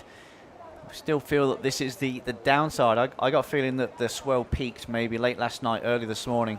And as the tide drops away, the swell might calm down a little bit. When wind is still coming from left to right as we look on screen, which is out of the west. We kind of face north-northwest here on our beach where we're holding the contest. So we pretty much got the whole Atlantic. If you went straight out from here, I think you hit somewhere like Iceland or Greenland. If you went just in a direct line, that's where you're going to end up. So there's nothing between us and almost the North Pole. And if you're present in social media, and who isn't these days, check ISA's social media, Facebook, International Surfing Association. Follow us on Instagram and Snapchat. Our Instagram is ISA Surfing. Our Snapchat, ISA_surfing. ISA Surfing is our Twitter. And if you do come across some ISA competitors in the future, let us know. Use the hashtags ISA Worlds and VISSLA ISA World Juniors for this event, as we see Logan Nicol from Wales just going for a backside floater but getting out of there. We have plenty of social media from VISSLA too, as at VISSLA on Facebook, VISSLA Surf on Instagram, VISSLA on Snapchat and Twitter. So stay connected with us, and who isn't connected these days? Give us a shout out. We'll give you a shout out back, and we'll definitely enjoy knowing that you're up there listening to us. And this is Yellow up and riding. That's a good looking wave in front of him. Kieran thought he might stall on the takeoff and get a little barrel, but he does get that turn, and this is only Kieran's second wave as we're under 8 minutes to go. Let's see what happened here. I thought he might just drag that arm. He might got a little cover up there, nothing amazing, but he snaps on the open face. Can't get that closeout Rio, so he's going to maybe match his first score of a 2.67, something around that. And he's going to challenge for that second place and take it away from Logan. If Kieran was from Ireland, I would say that his name would read Sharon, but coming from Wales. Wales, yeah. They do have some weird names in Ireland, huh? Only if you don't live there. Yeah. Absolutely. Yeah, I know what I mean. Yeah. Yeah. Don't get offended, Irish people out there. I'm just kidding. No, I understand what you mean. Like, in some countries, they pronounce the J. Like in the UK, we say, John. You don't say John, or Jose. You say Jose. So there's these little nuances with pronunciation. But yeah, Kieran Hughes from Wales. I'm pretty sure that's how he says it. He gets a 2.8 and moves into second place over Logan. So at the moment, it's red, yellow, and white. Incomplete on that maneuver for Alejandro. He's kicking his legs. He wants to get out back. Still plenty of time. 7 minutes remaining. Yeah, and this is the replay of this last one wave of white. I think, well, also in the Basque country, I feel like in these really old languages, you get some names that people aren't used to it. But let's go with live action with Logan Nicol, but that wave wasn't really much for him. Yeah, and I mean, going on languages, Wales has its own language. So does Ireland. So does Cornwall, where I'm from, and Scotland as well. Certain parts, which is a Celtic language. We all kind of came from the same ancestry back in the day. So, and we used to have a Celtics meeting for surfing. So there'd be Cornwall, there'd be Wales, part of Ireland, Scotland, Brittany as well. How do you spell Celtic? Celtic. Celtic. You say Celtic? Yeah. How do you? Isn't it Celtic? No, Celtic. Oh. Well, Scotland say that. I mean, Celtic's a football team in Scotland, but yeah. I say Celtic as in my heritage is Celtic. Oh, that's very interesting. So, again, another play on words. Maybe Scotland's. Well, I know they say things completely different to how I say them, but that's generally just the heavy accent that some of them have. I love these language nuances, like you say.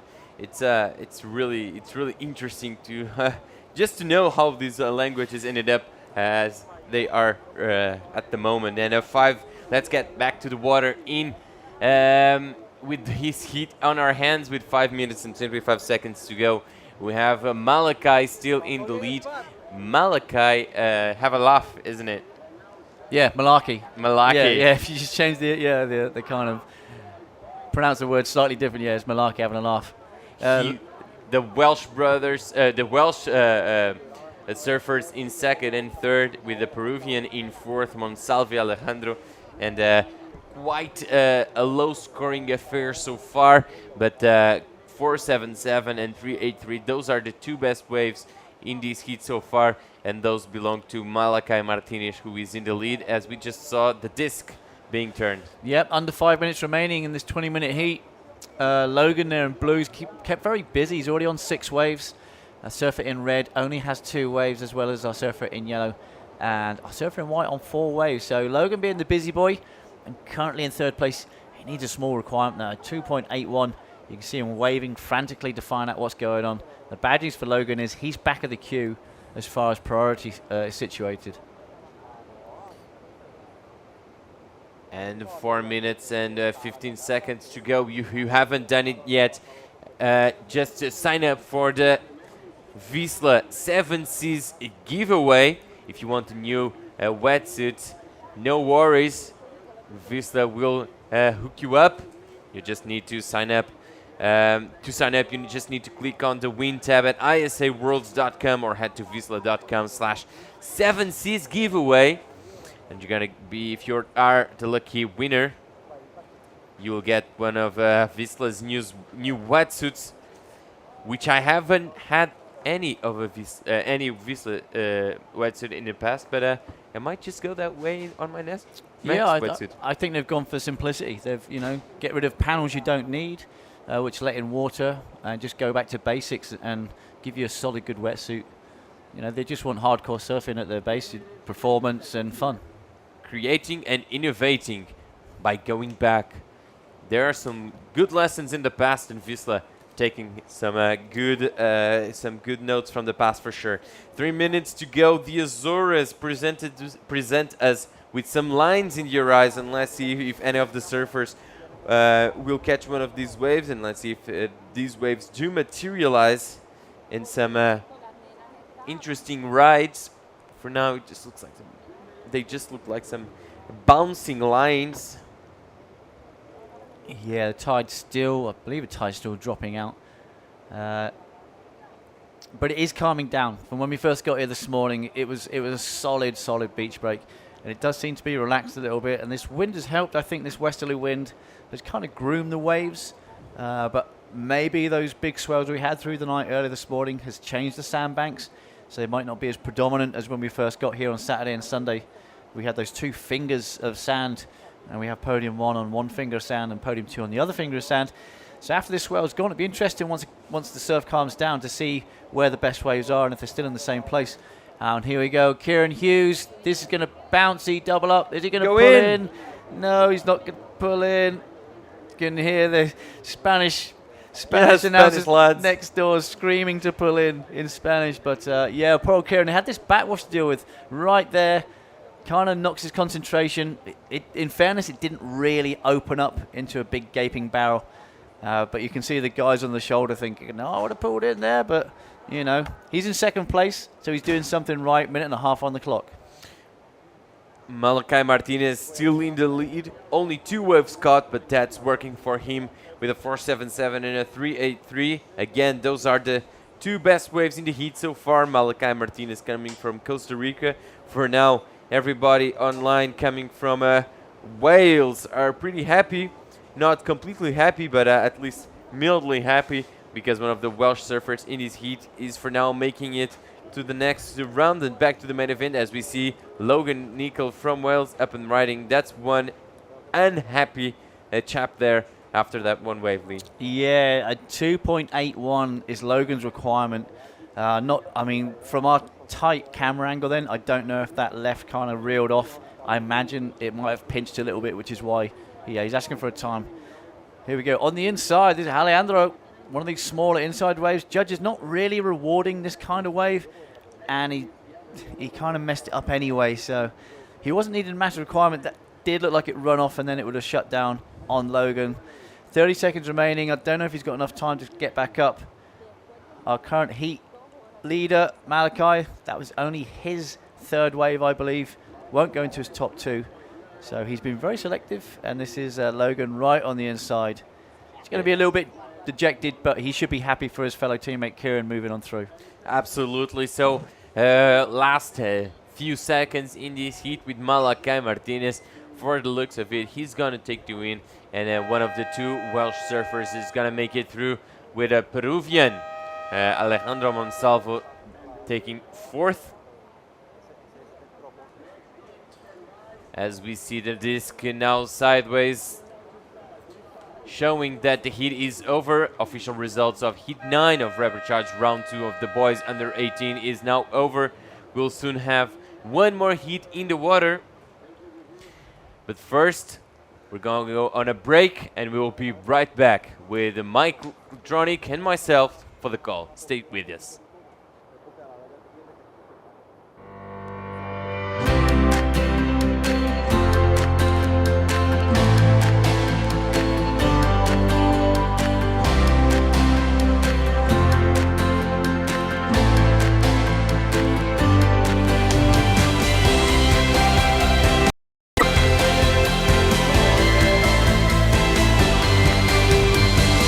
The Azores, an archipelago of discoveries in a sea of adventures.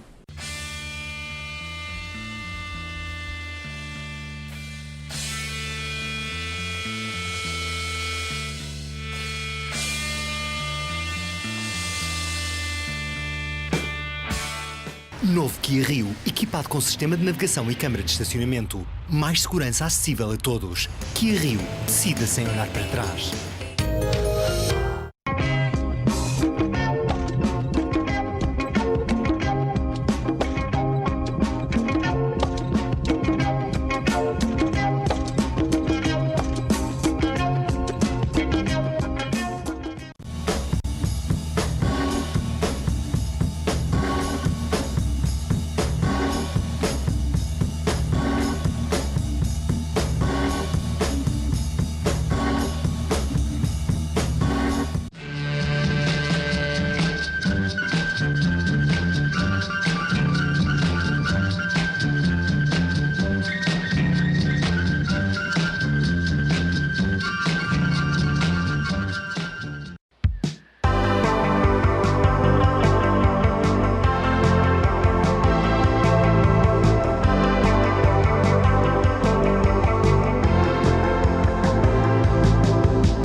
Welcome to the beautiful Azores island of Portugal for the 2016 VISSLA ISA World Junior Surfing Championship, and I'm having a laugh because I started saying welcome to everybody, but the mic was off, as you do. We are live at Praia do Monte Verde on the wave-rich island of São Miguel for the heat number 10, featuring Malta Maps, Andrew Gill, Jonas Pereira, and Gilles Noarez. Well, there you saw Team Hawaii in the corner. That's their little perch. I told them they're being spied on by the webcast every now and then. Now we've got a wide shot of our beautiful beach here at São Miguel. São Miguel, that's pretty much the capital of the Azores, archipelago of the Azores. There's 9 islands to discover. Just tune in to visitazores.com to find out more about the Azores. And this is Gilles up and riding. Yeah, Gilles Noarez from Germany getting a little work done there. Seems like the water has filled in just a little bit, Diogo. Yeah, absolutely. It does seem a bit less shallow, but there's still some steps over there. But for now, Gilles with the first good wave of the heat. Yeah, throwing a nice gaff there on his backhand. So judges going to appreciate that one turn with a nice little score. Yep, 3.5 for Gilles. That was a keeper in that last heat, so that might be an important wave for Team Germany. And Gilles, now up and riding, that was white Jonas Pereira from Brazil. With 15 minutes to go, this World Championship is brought to you by VISSLA, heavily supported by the Azores Tourism, with support by Portuguese Institute of Sport, Azores Airlines, and Sumol. And we are very excited to be here. And we are very excited to spread the mission of ISA to the world. We are taking care of surfing's future, hoping for a better surfing future with ISA for sure. And obviously our goal was completed this year with surfing being in the Olympics. Exciting times. Well, I really did get to see a lot of that evolution take place. You know, I've been doing the webcast just for a few years. I haven't been here. Obviously, the ISA has been around a long time. But in the few years I've been doing the webcast, I used to refer to these ISA events as the closest thing surfing has to an Olympic-style event. We've got the teams and the uniforms and the flags and the parade and the Sands of the Nation ceremony. And truly was, you know, a unique event, still is a unique event with all the teams. Now, through the great works of Fernando Aguirre and the ISA organization and the IOC, the Olympic Committee, surfing has been invited to the Olympic Games in 2020 Tokyo. What an evolution that's been. And this is a test year. We hope that it will stick. I think surfing and surfers deserve the recognition that they're going to get in 2020. Yeah, for now, just a one-off, but it's going to be, I'm sure and I'm hoping that surfing in the Olympics turns out to be a success, and we'll see some more surfing in 2024, which we are still not sure where it will take place. It might be Paris, it might be London, it might be LA, it might be Seoul. We're still waiting to find that out. But we are also waiting for some scores. Jonas Pereira on his last wave got a 3.6. He's in the lead with Gilles now looking for a takeoff to go first. Malte Mappes needing a 1.94 for second, and Andrew Gill needing a 2.81. For now, we're going straight to the interview with Lee Bartlett, who's right there with Malachi Martinez from Costa Rica. And I'm guessing that's one very excited surfer because Team Costa Rica is performing good, Lee. Yep, absolutely. Thank you, Diego and Mike. Yeah, I'm here with Malachi Martinez, our last heat winner. He's shivering a little bit, so I'm not going to keep him too long. Malachi, you said there were some really nice looking waves out there, but there was a lot of closeouts as well. How did you find the good ones, or was it a little bit of luck? Yeah, I mean, I didn't get the waves I was trying to get, but I mean, I got the waves that got me to win the heat, so I'm stoked about that. But yeah, there was a few nuggets that I kind of missed. I was a little too far out, and the wind kind of held me up. But yeah, I'm just stoked to pass, and hopefully it's the same tomorrow and more open. Maybe get some good barrels tomorrow. Well, the paddle out seemed a little bit easier than earlier on today. Have you been watching conditions, and have you seen a change? Yeah, for sure. Like yesterday, it was really hard to paddle out, and this morning as well. So I'm just stoked that it dropped a little, and I don't know. It's a bit cleaner, so you can see the sets a bit easier and where to paddle out and the current, and yeah, it's a lot easier, and yeah, I'm stoked. Okay, and we did have a message through from a certain lady, Mama Shannon, wishing you all the best. So you want to say hi to your mum? Obviously, you're going to say hi to your mum, but yeah, she was your biggest fan online. Yeah, I say, well, hi mom, hola a todos en Costa Rica también, a mi papá y toda la gente que está apoyando. Thank you, Malachi. I'm going to let you go because you're starting to shiver now. I need to get warmed up. So, yeah, Malachi, back into the main event, still soldiering through. Well surfed, mate. I tell you what, the water might be warm, but the wind is cold. And in the water, that's not a good mix. That's why you see Malachi having a bit of a shiver there.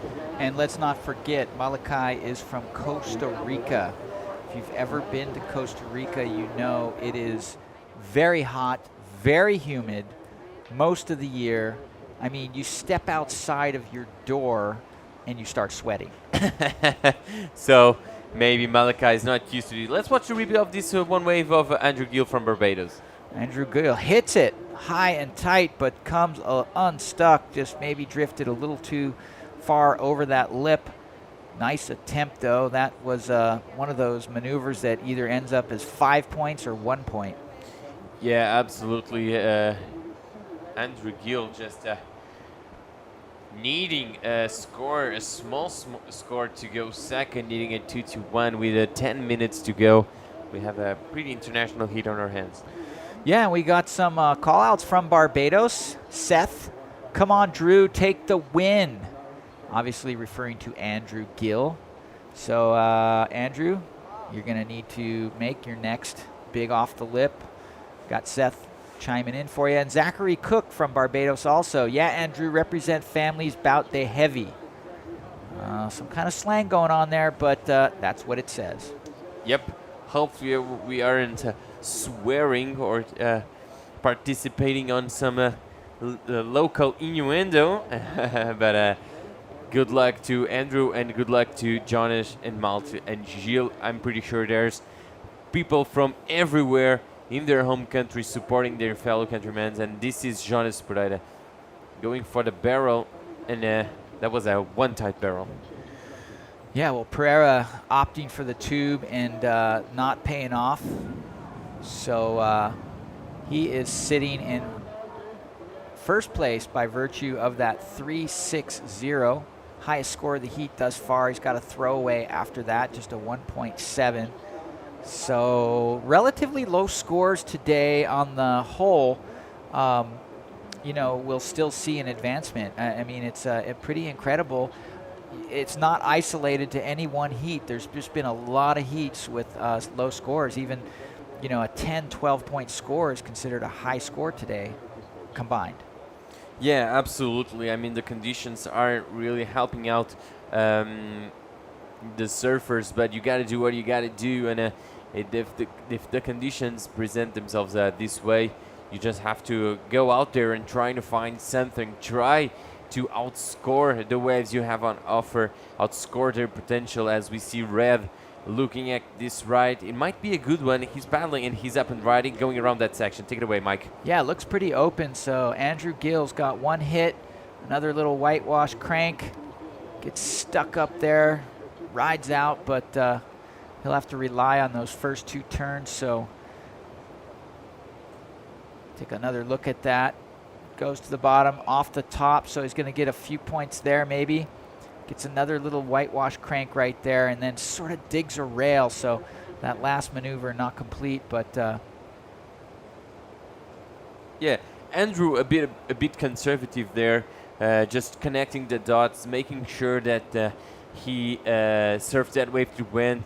Some decent turns in there, but nothing major, nothing critical for Andrew on that occasion, and hopefully we'll see some better waves of him later on in this heat. Thank you, Bo, for the heat sheets. Very important to keep us updated as we are going to the end of this round, and according to plan, we will wrap up today with Repocharge, second round of the boys under 16. That's what the plan is, and for the look of it, we sure are gonna do the whole round. But looking at these scores, from what we have seen so far in this round, only 2 heats, hit 6 and hit 3, with total scores over 10 points. yeah, sort of the recipe for the day. If you can pull 2 5-point rides, you're doing pretty good. Personally, I would be nervous with 2 mid-range scores like that, but having been calling these heats all day, you know, it's unless the incoming tide could change that, Diogo. I mean, I really do believe that on the higher tide we'll see more opportunities for 2 and 3 maneuver waves.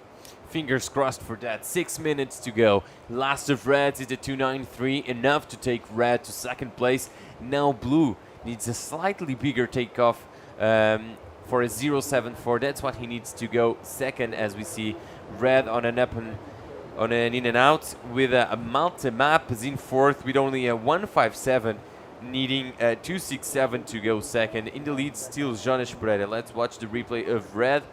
That was a closeout. Just in between.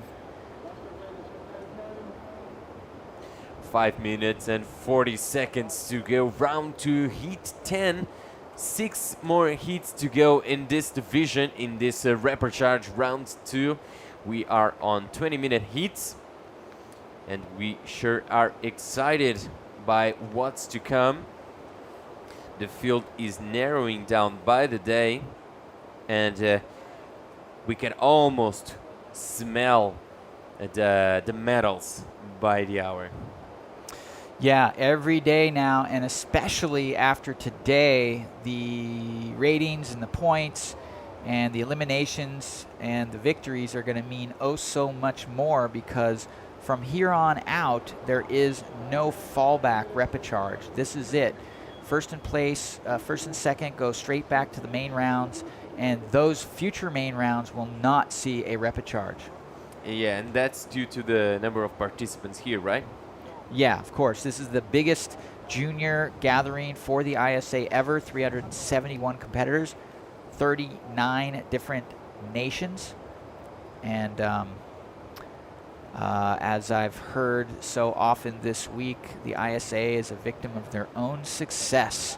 So we are working overtime here to bring you the action and make sure that We come out with a world champion team, and a lot of happy people that are spreading the stoke we call surfing.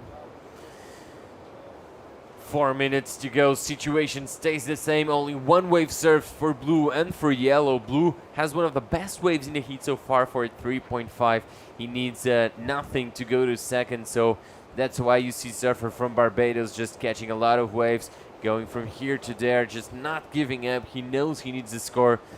And Gilles from Germany also just looking for something that gives him this score, this such a small score that he needs coming from Germany. Gilles, Noah, Reza. Let's find out a bit more about Gilles, coming from Minden, but surfing often in Cruz Roja, in Fuerteventura, in the Canary Islands. Not the Canary Islands, though. Fuerteventura, it's, I think, in the Mediterranean, if I'm not No, it's one of the Canary Islands. Yes, it is. He's the German champ of 2015. He has some good sponsors on him, and this is Blue taking a look at that wave. Yeah, well, just a look. That's all he had. Looked like now we see the flag of Barbados, the Triton. Beautiful blue and yellow with that Triton in the middle. Land of some very interesting waves. Barbados. Yeah, it looks like Jimmy Hogan on the beach down there with the team, I believe. And he is the coach, working with those groups, as well as one of the top female surfers from Barbados, Chelsea Tuach. She's not here anymore at the ISA, but she was competing both back in the juniors and in the surfing games. And now Blue, very important wave for Gilles. Yeah, well, he's getting a very needed score. Gets his board up on the lip at the end there, but no success. So he's just going to get a small score, but like you said, he only needs a .74 to move up, and he will get that with that first turn.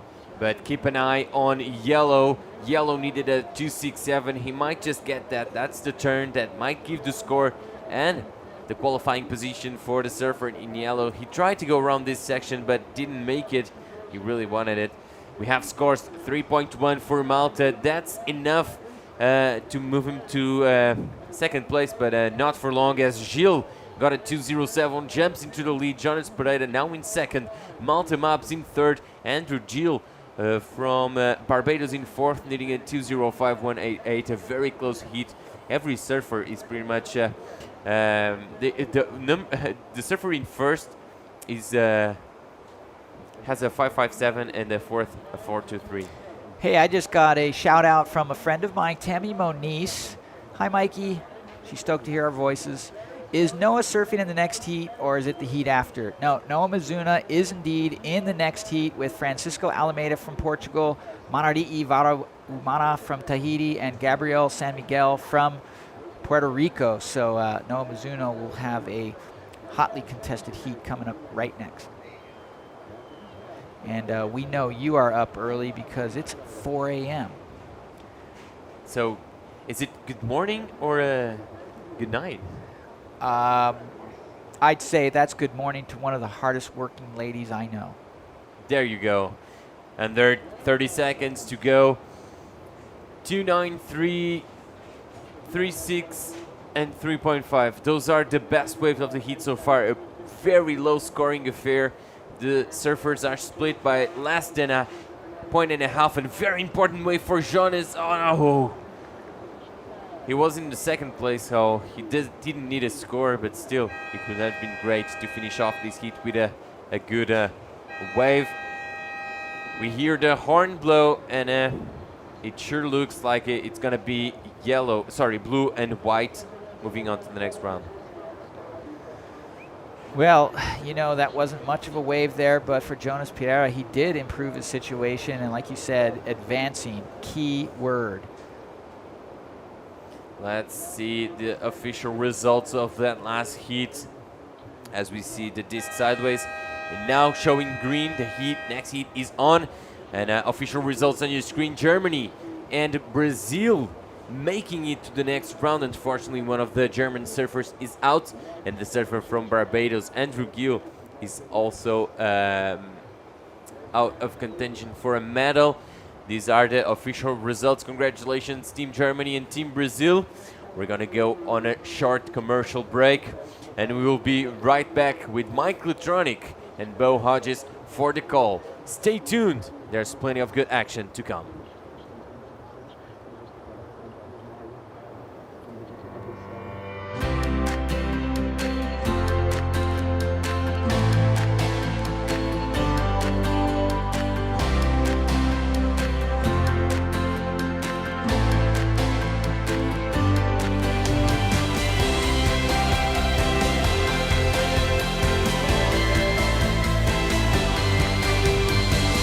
The Azores, an archipelago of discoveries in a sea of adventures.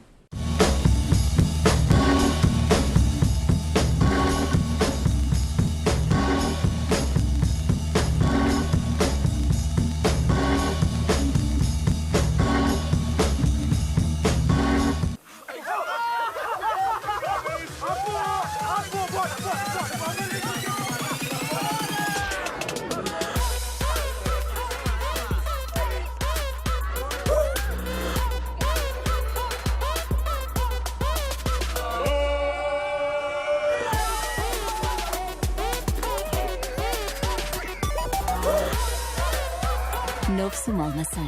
Prova, joga e o improvável pode acontecer.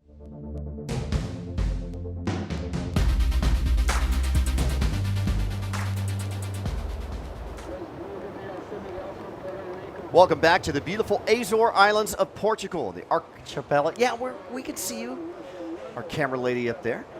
And let's introduce our heat number 11 surfers in the repecharge round number 2, the boys 18 and under. Francisco Alameda from Portugal will be in the red jersey.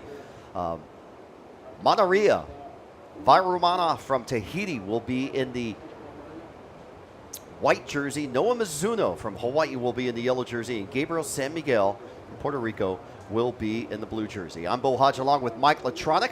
Welcome to our halfway point of the day. Wow. Hard to believe. I think we're not going to, we have 16 heats in, 15 heats to go as scheduled of yesterday. I believe we're not going to get to the end round of the boys 16 and under round number 2. We're going to have to maybe push a few heats onto tomorrow. But that will be Eric Kramer's call as we'll watch blue Gabriel San Miguel on the replay. Wow, hollow wave for San Miguel.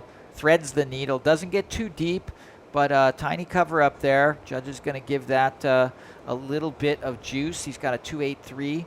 So in and out, quick in and out and for Miguel. Gabriel San Miguel will get a 283. First wave for Noah Mizuno, already registered in a 1.77 and a 0.9 for a Tahitian surfer, Monterey. Here's our drone shot moving in from the cliffside out to the lineup. And some overcast clouds are starting to move in. They're forecasting some rain for tonight, but clearing by tomorrow by the time we hit the water at 8 o'clock. On the outside, it looks like surfer in white, Monterey.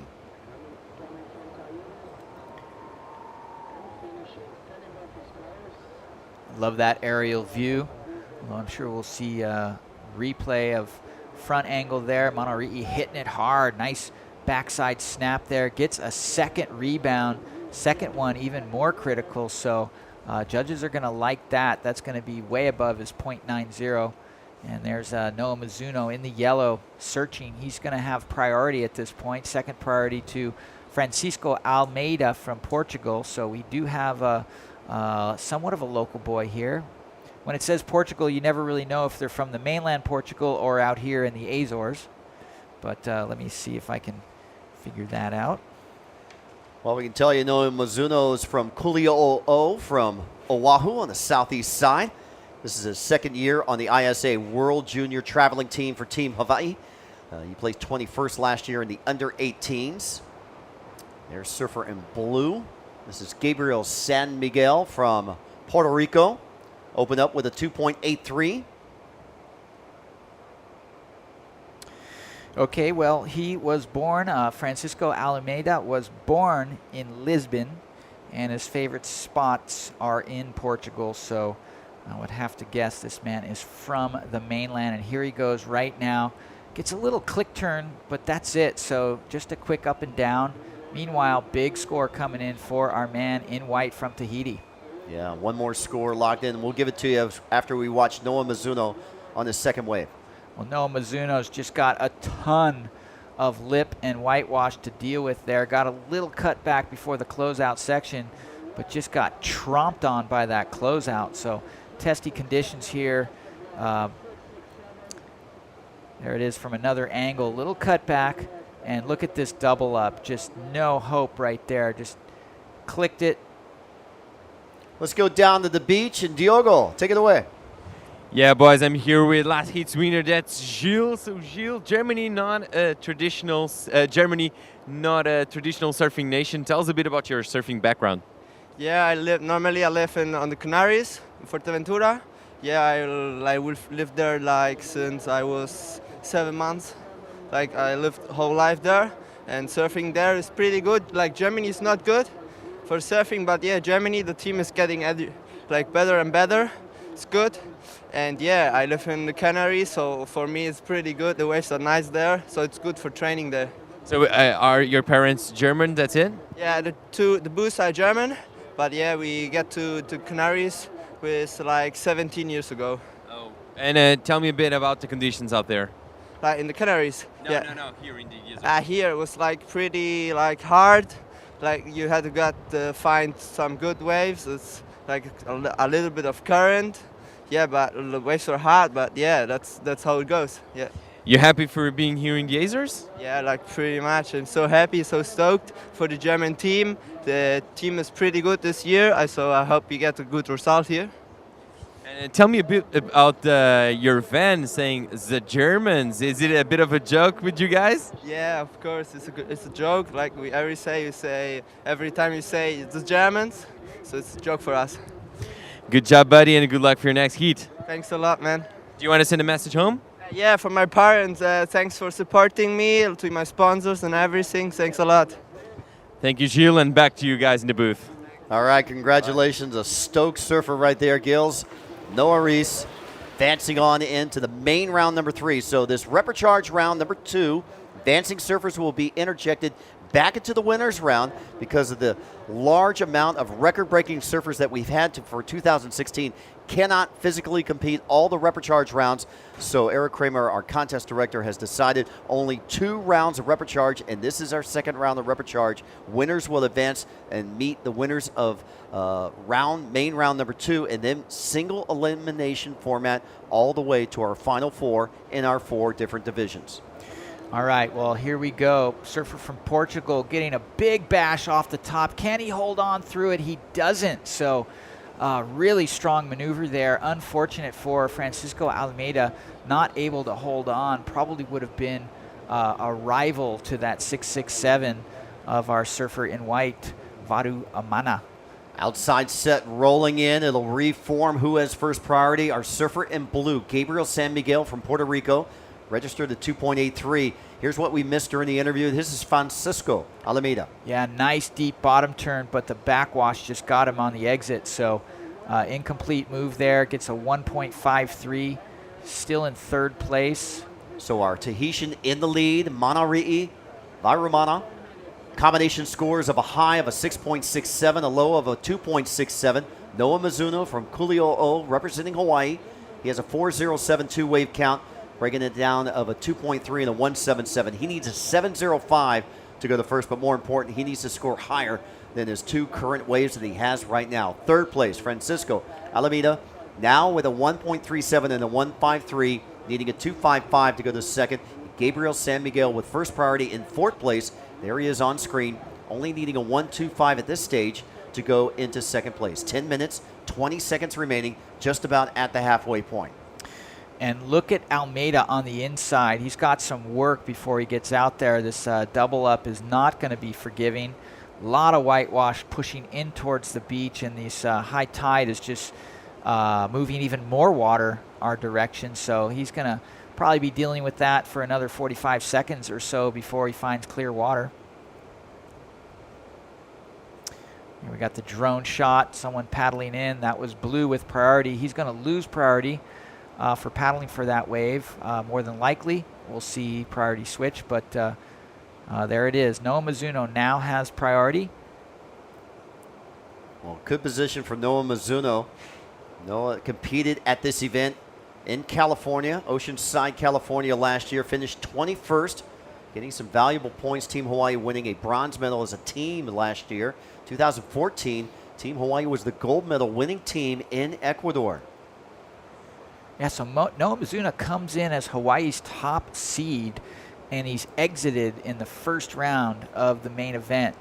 So if he can get through this heat, he's back in.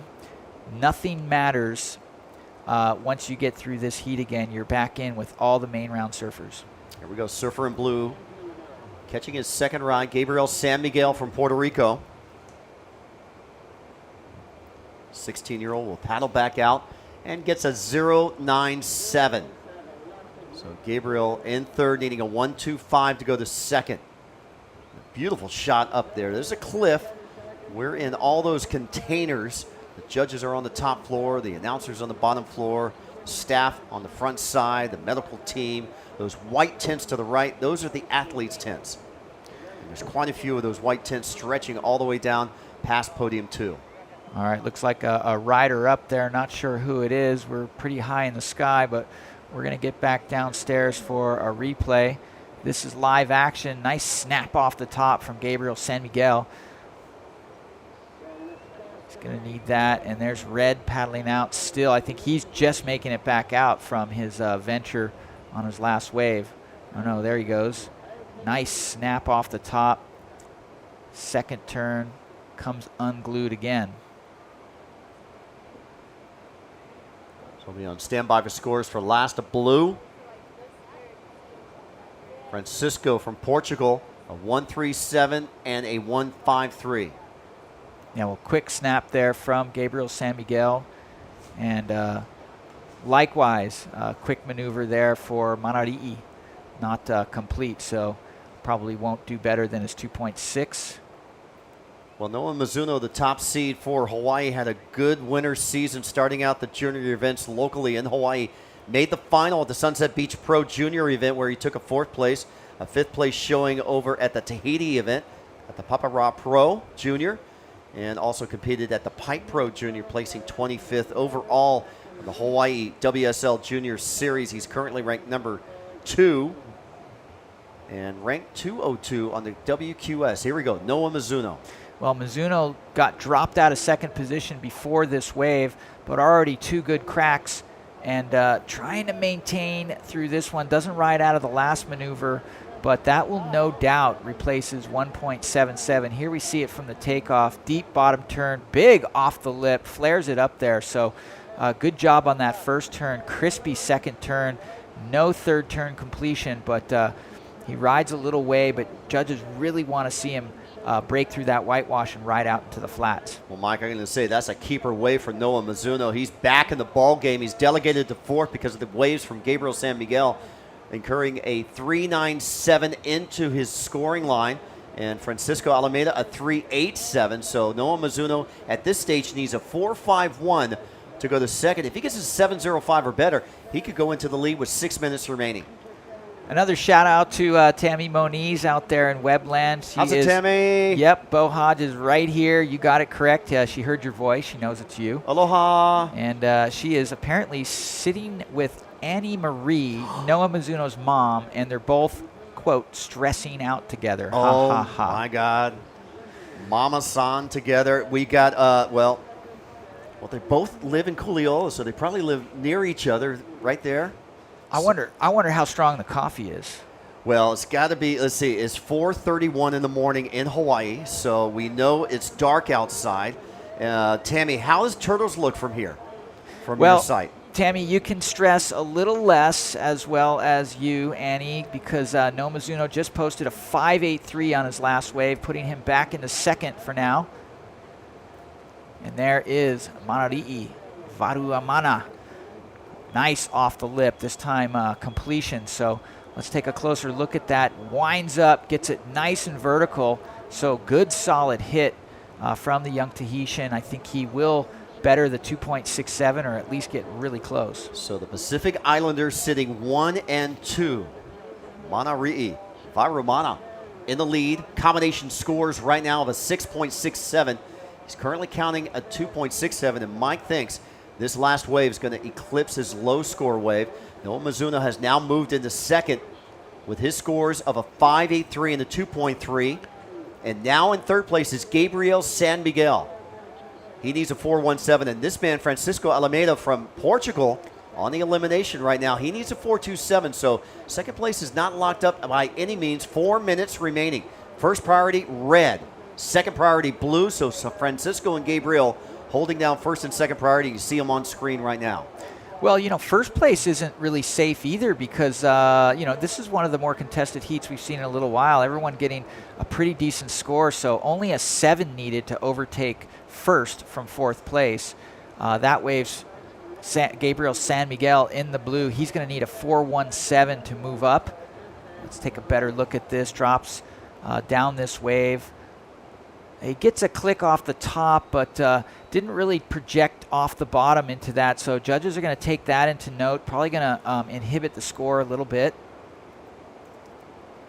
Well, this World Championship is being presented by VISSLA, supported by the Azor Tourism Association and the Portuguese Institute of Sport. Azor Airlines and Sumal. Our media partners include Surfline, the official forecaster, Surfos Magazine, Passion Extrema, Surfers Village, Waves, Zigzag Magazine, and Media Luso. So crunch time right now, 3 minutes remaining. Manarai up and riding.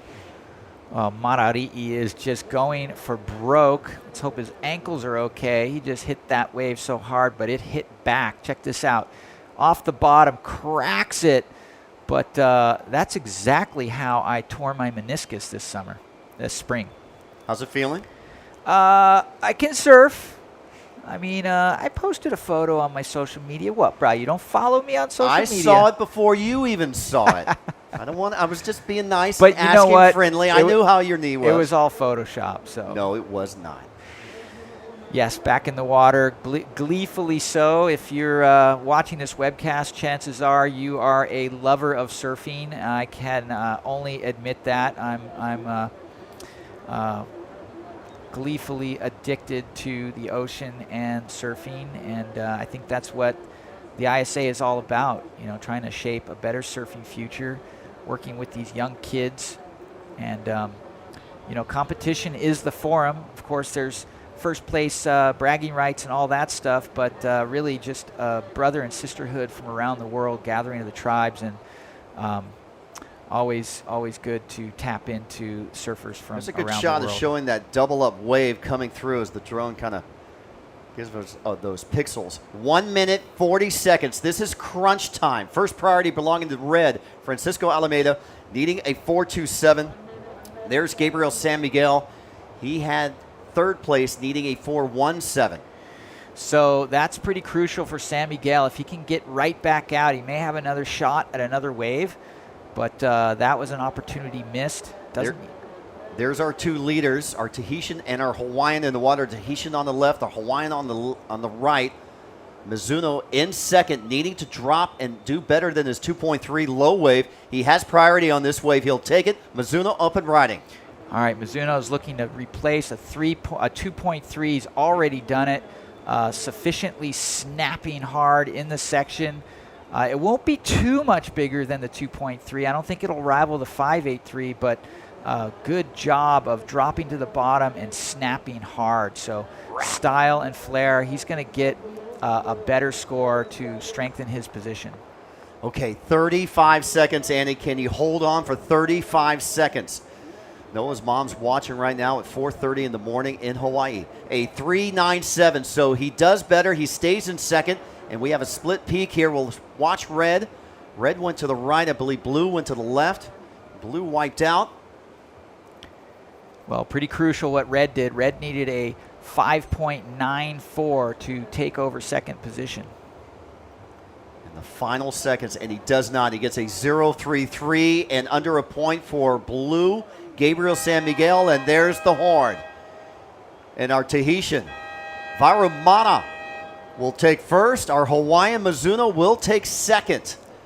So ladies in Kuli'o'o, Tammy, Annie, you can exhale. Apparently they were only texting each other. They weren't having coffee together, but maybe they're having coffee apart, which is kind of together. Okay, here's your official results of this heat. This was heat number 11. Round number 2 of the Reprecharge advancing surfers going to the main round number 3 of the boys 18 and under. Varumana from Tahiti takes first place.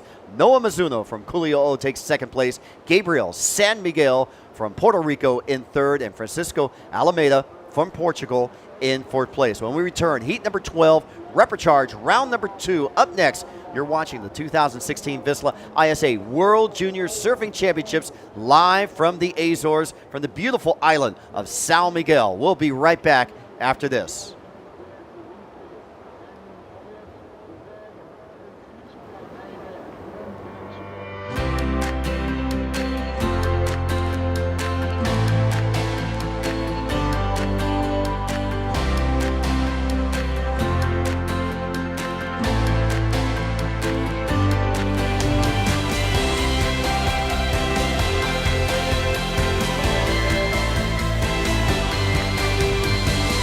The Azores, an archipelago of discoveries in a sea of adventures.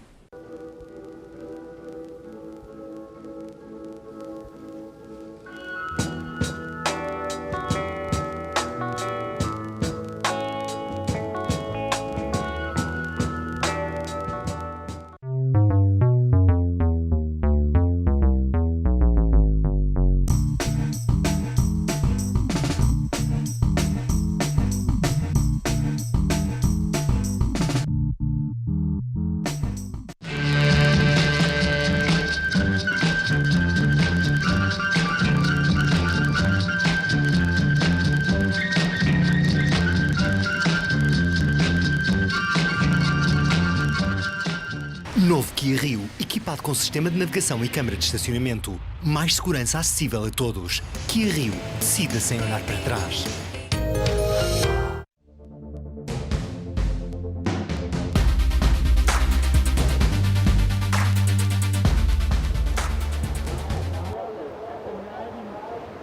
Aloha and welcome back. The 2016 VISSLA ISA World Junior Surfing Championships live from the Azores, from São Miguel, one of the 9 beautiful islands in the archipelago off Portugal. And we are on the north side of São Miguel at Pira del Monte Verde. And here we go. Heat number 12, round number 2 of the Reprecharge of boys 18 and under. Let's introduce our surfers from Uruguay. Francisco Morosini will be in red. Juan Gonzalez from Puerto Rico in white. Aaron Strong from Great Britain in yellow. Max Self from Canada in blue. We'll bring back Lee Bartlett. Lee, I hope you were giving Aaron Strong your full knowledge of your competitive years over the past couple of decades so he can get out of this heat. Well, just like a compacted version. Unfortunately, I didn't see Aaron Strong running down for his heat. The GB team have set up just over to the right of the podium down on the beach there. But it looks like he's off to a quick start. He's keeping busy. And I did notice while I was out there having my my siesta, was the wind has really swung from the west now, and it's got that slight chop going through it. So again, it's not as clean as it was this morning, but it still seems there's a few nuggets if you're just in the right spot there. Max Self. Max Self. Sounds like a secret agent. He hails from Canada.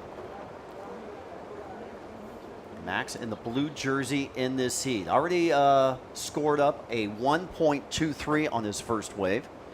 And there's our surfer in yellow. Aaron Strong from Great Britain. 0.6, 2.57, and in the lead as we speak right now. Last as far as priority goes, we're still waiting for a wave for Juan. And we can see the set still marching. I just quickly drew up the weather forecast for the next couple of days. The wind is supposed to increase from the west, which it obviously has. You can see on screen there. And then tomorrow morning, where are we? I've messed it up already. Well, the weekend's looking good. I know that much. I'll try and get that back up again. But tomorrow, yeah, the wind is dying off and the swell is decreasing. Here we go. Quick. 2 surfers up and riding there. There was a bit of a distance between them. I think that was yellow and white Yeah, we were following Aaron Strong from Great Britain on his third wave. I think this is a second wave for a while. I think he might take the same wave as Aaron, kicked out, and then jumped straight back onto this one. So he was very quick there. That is his second wave, and here we go. Aaron back up and riding. Doing exactly the same thing. So these keep him very busy. I'm happy with the way Aaron's kicked off the seat. Whoa, there we go. Max Self from Canada checking his self from the lip into the flats. That was amazing. There you go, Team Canada on the beach there, making sure he's okay. That was pretty spectacular. Oh, that reminded me of the big wipeout over at Jaws earlier this summer from Maui boy Tom Doslin when he jumped from the sky like that, but he was falling probably about 50, 60 feet on that one. But let's watch this again. Here is a series of waves. This is one of Aaron Strong's ride. Hits the top, pulls off that maneuver, then dives here and finds another wave coming back along with Juan Gonzalez. Yeah, Juan as well. Kicked out of one wave, jumped straight onto this wave. Bit smaller than Aaron's, but he gets two maneuvers in, whereas Aaron only got that one solid maneuver in. And let's see if we captured our surfer in blue just dropping out of the sky. We're going back to live action now. That was our surfer in red, Francisco from Uruguay. That's going to be his second maneuver, I believe. Yeah, second wave. Yep. Open up with a 147. So the judge is playing catch up here. I can tell you Aaron Strong has a 2.57, a 0.9. And another wave score to come. We can tell you Juan Gonzalez a 3.57. Here's one of the replays. Tricky takeoff there for Juan. Nice snap. Loads of spray off that turn and completes a maneuver. So probably up there with the best scores of the heat so far. Let's go down beach side with Mike Latronic. Figure out where Chopo is in relation to Ta'apuna, because those are his home breaks. Manari'i Varuamana, great surfing in that last heat. And we have Vahini, a team member here to help translate. It's like you never lost. You just went from round 2 repechage back into the main event. That must feel pretty good. Ça fait du bien de revenir du repêchage à ici. Est-ce que c'est top? Oui, c'est sûr, oui, c'est top d'être revenu dans les qualificatifs et alors je suis content. He's super stoked of coming back. Like you said, it's like he didn't lost, and so he's super happy about that. I've been really appreciating your style. You seem to be a pretty much all or nothing surfer. He's going to hit it hard or not hit it at all. Is that the strategy? Il aime bien ton style et tu surfes carrément bien. Et soit tu tapes carrément fort, soit tu tapes pas du tout. Et est-ce que c'est ça ta stratégie de taper carrément fort? Ben oui, à la base, je suis quand même assez puissant et voilà, c'est mon style de taper fort. It's his style of hitting hard and being really powerful, and so yeah, that's his style, hitting hard. All right. Well, hitting it hard is what you're going to do, and we hope to see you hit it hard again in the next heat. Bon chance à Team Tahiti. Yeah, why don't we get the whole team in here? Let's do a little chant. I did the best. Allez, allez, allez! Oh, can I stay here? All right, on 3.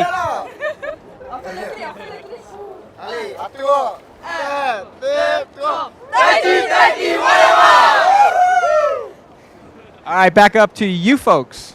Mike, you get $1 million. You got him to smile. Yeah. Manari'i. Babaru Mana. All Way business. to go. Way to go. He did look all business, I tell Yeah, you. and congratulations to Noah Mizuno. Also, the Pacific Island Surfers advanced back in. And Mike was right. I don't think he really realized the importance of that heat getting back into the main event. But he took it in stride. And now he'll know from his coach that, hey, now it's when you're out next time you lose. Yeah, this is it. I mean, when you win, it's nice to have that role of keep on winning. And normally you have got that buffer that if you do mess up in this, you do have the repechage rounds, but they are no longer a part of this contest for our surfers. So, as you said, it's just do or die. This is guts or glory. So Aaron Strong hangs on to the lead. He throws out a 0.9 there, Lee, and gets a 3.77. Let's watch blue. This is Max Self. Well, he's recovered from that massive wipeout early on. Gets a nice big re-entry there. It's going to be Max, his best wave. He's got a 1.23 and a 0.8. Get rid of the 0.8. He's languishing down in 4th place. But here we go. Nice takeoff. and kind of like a rock and roll re-entry there on a decent sized wave as well. I wish we'd queued up that wipeout of his. That was pretty spectacular. Oh, that's going to make the highlight reel. Yeah. They're saving it for the highlight reel. Really? Oh, okay, yep. cool. Yep. That's the Tom Doslin effect. Yeah. So right now, Aaron Strong from Great Britain in first. We told you about his waves. He's on screen right now, and he holds down next priority. So first priority for the Great Brit. And in second place is our surfer out of Uruguay, Francisco Morosini. Morosini has scores of a 4.37 keeper and a low wave of a 1.47. He only needs a 1.98 to take first. Juan Gonzalez from Puerto Rico in white in third. Juan needs a 2.28 to go into second. Max Self, his last wave, a 0.83. That's a keeper wave right now, but he wants to get rid of it. And his high wave is a 1.23. He also wants to get rid of that one also. So for Max, he needs a 4.62. A 4.62 to get into second place. And he's got a potential wave of that score still yet to be entered in on the computer. Yeah, just waiting for 3 more judges for Max.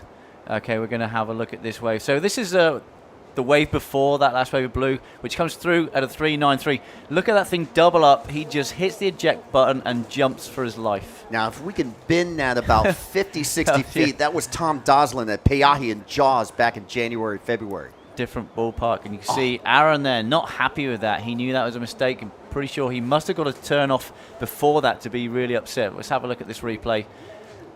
Bottom turn, cracks it off the top. That's why he was upset, because it was going to follow up that first turn. Front foot slips off, and that's why he was so aggravated. And that makes more sense now. Yeah. The potential of dropping that 2.57, he knew he had the rhythm going, and he had first priority. So he not only did that, but he actually scores his best wave at a 4.3, but the potential was even higher. Yeah, I'd imagine if he made that second wave, it could have been around a mid-5 up in the 6 range. Maybe even higher. Maybe even higher, because that first turn was nice and strong and on a clean section. But again, I like the way Aaron's approaching his heat, keeping busy. 8 minutes to go. He's had the most waves, and he's in the lead. We're seeing a lot of these surfers with a lot of wave counts doing quite well because they're putting themselves in the position to give them chances to score. Yeah, I think because the swell is on the decline, these guys aren't as wary now as being caught inside by the set. So you can kind of sit a little bit further in. You can keep busy, catch a lot more waves, because you're not going to have to do that runaround that we saw first thing this morning with our first few heats. Well, let me tell you, there's a lot of fans watching from Uruguay right now. They're cheering on Francisco Morosini. He's currently in second place with a good wave score of a 4.37 and a 1.47. And here we go, Max Self from Canada. Nice re-entry. I tell you what, he likes putting it on the line. And a double up. Is he going to get a little turn in? That doesn't matter. He did an amazing job on the outside there for Max Self from Canada. I surf it in blue. The 1.23 is gone. He only needs a 1.92 to go to second. If he gets a 4.15 or better, he could go into first, third to first. He could very well get the 4.15, I think. If we saw Aaron get that 4.3 for that nice big open turn, although it was on a cleaner face wave, I like the way Max attacked that section. So surfer in white there, Juan Gonzalez. He has third priority. He's in fourth place. He has wave scores of a 3.57, good keeper, but he's also counting a 0.87, which he wants to get rid of. He only needs a 2.28 now or a 4.51 to move into second or first. Here goes Francisco from Uruguay. Nice re-entry there. Solid landing there for the goofy foot. He's going to kick out. It's going to be maybe around his second best wave there. It's only his third wave, so he's been very quiet in this heat. And we're still waiting for one more judge in blue. Back to live action. Juan Gonzalez speeding down the line. He gets a bit of air on that wave, but he loses footing, and that is incomplete. We got more fans from Puerto Rico logging on for Juan Gonzalez. Pura Vida for Uruguay. So here we go. Let's first watch Uruguay's wave of Francisco Morosini. Only one turn. Really nice, clean, sharp turn. Score's waiting to drop in for that. Blue's last wave. This is it. This comes through. Not a bad score. His best wave, and he stays. Well, he jumps into the lead. So we were saying he only needed 4.1 something, and he gets a 4.1 something. Yeah, he gets a 4.17. So just by 4/100ths of a point over Aaron Strong, 8.1 to 8.07, separating first and second place right now. But we're awaiting more scores from surfers in white and in red. Let's see, Francisco Morosini from Uruguay now needs a 3.71. Juan Gonzalez still needing at 4.51. Yeah, I'm thinking Francisco. Yeah, I was going to say Francisco's going to get that score. So things are going to change again. And that's a replay of White. Gets airborne on this. His back foot comes away from the deck of his board, so that he was never going to make that. And we have a situation change. Yeah, there you go. 4.77. So a pair of fours for Francisco Morosini out of Uruguay in red. Second priority now, but in first place. So a new leader, new situation. Morosini in red in first. Max Self from Canada in second. Where's Aaron Strong? He's gone from from first to second to now third. Aaron's counting wave scores of a 4.3 and a 3.77. He needs a 3.81 to regain second, a 4.85 to regain first. And Juan Gonzalez, don't count him out, our surfer out of Puerto Rico, now needing a score of a 4.54 to go to second, or even a 5.58 to go to first. Here we go, live action. Surfer in white, Juan Gonzalez, little snap check turn then. Not going to get a big score for this wave just because it's one of those smaller ones. Even though he did a couple of nice maneuvers, he's looking for a better score than he's going to require, I'm afraid. And a little bit of advice to Aaron, if I could reach him, I'd say don't panic just yet. Here we go, smaller wave, a little bit of an open shoulder turn. Followed up with a second one. This last turn was nice and clean. Rides out of it, but it's not going to be the score he needs. Well, for the 16-year-old out of Puerto Rico, he'll regroup. He'll get back out, a 2.83. Still not the requirement that he needs. He needs a 4.54. Here we go. Max Self drops in, realizes the closeout, and he'll just punch out through the back. So not one of his good waves.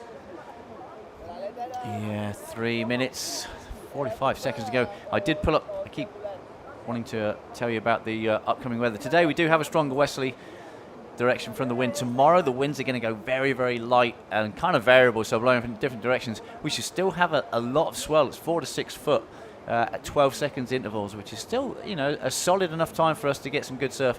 Friday's looking pretty windy again, but in a more offshore direction.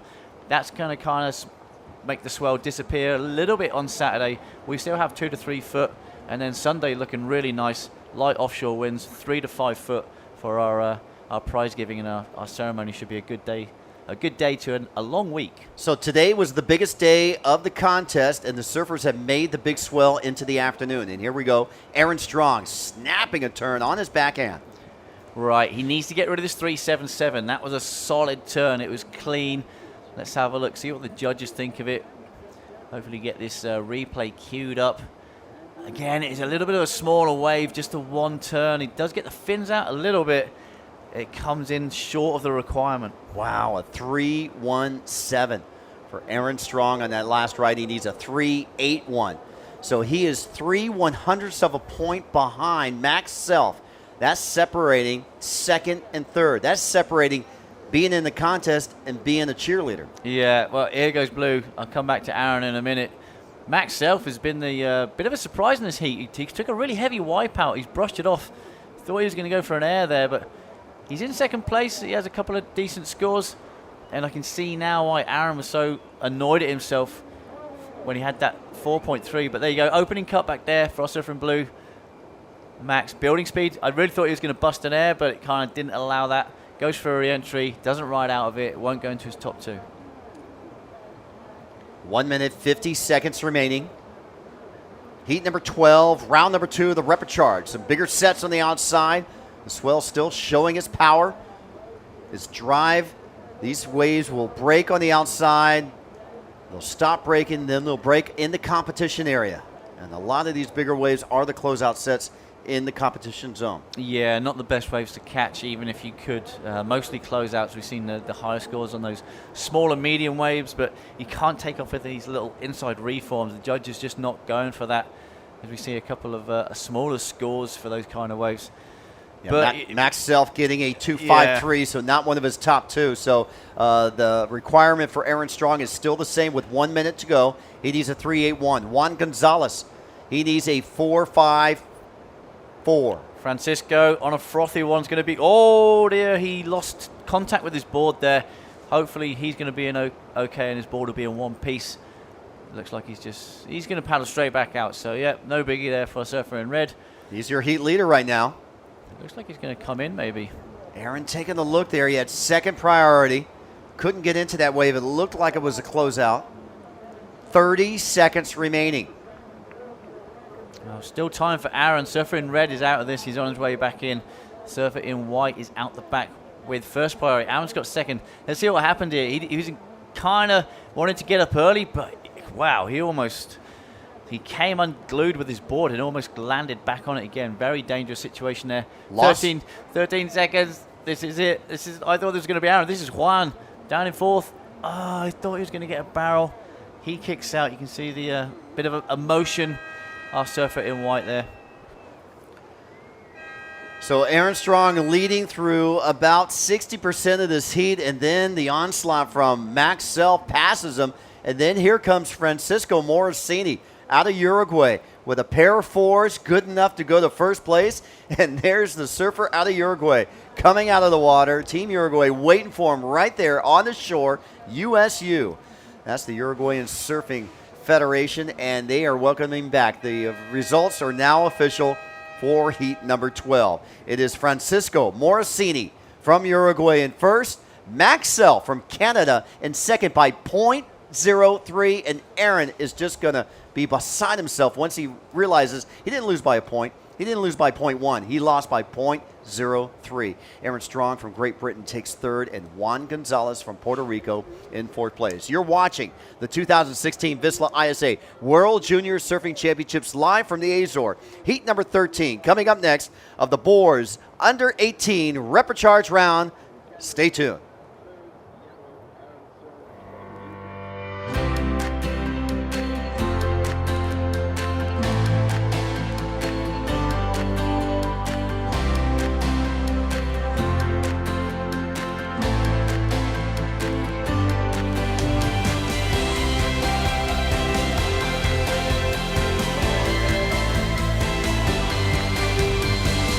The Azores, an archipelago of discoveries in a sea of adventures.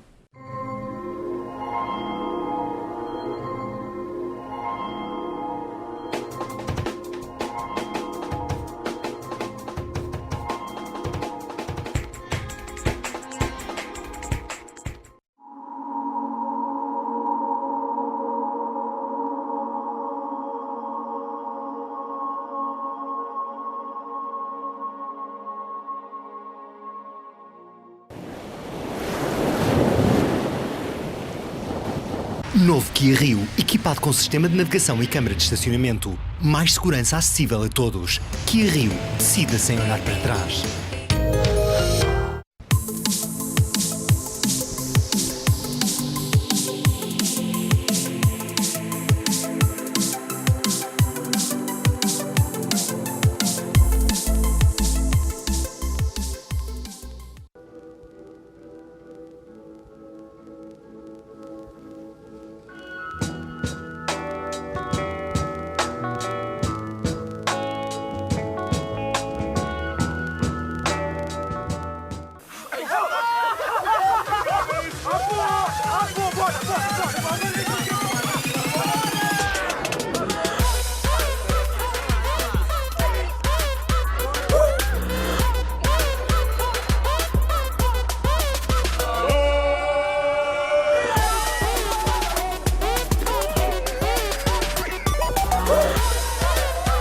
Novo Small Maçã. Prova, joga e o improvável pode acontecer.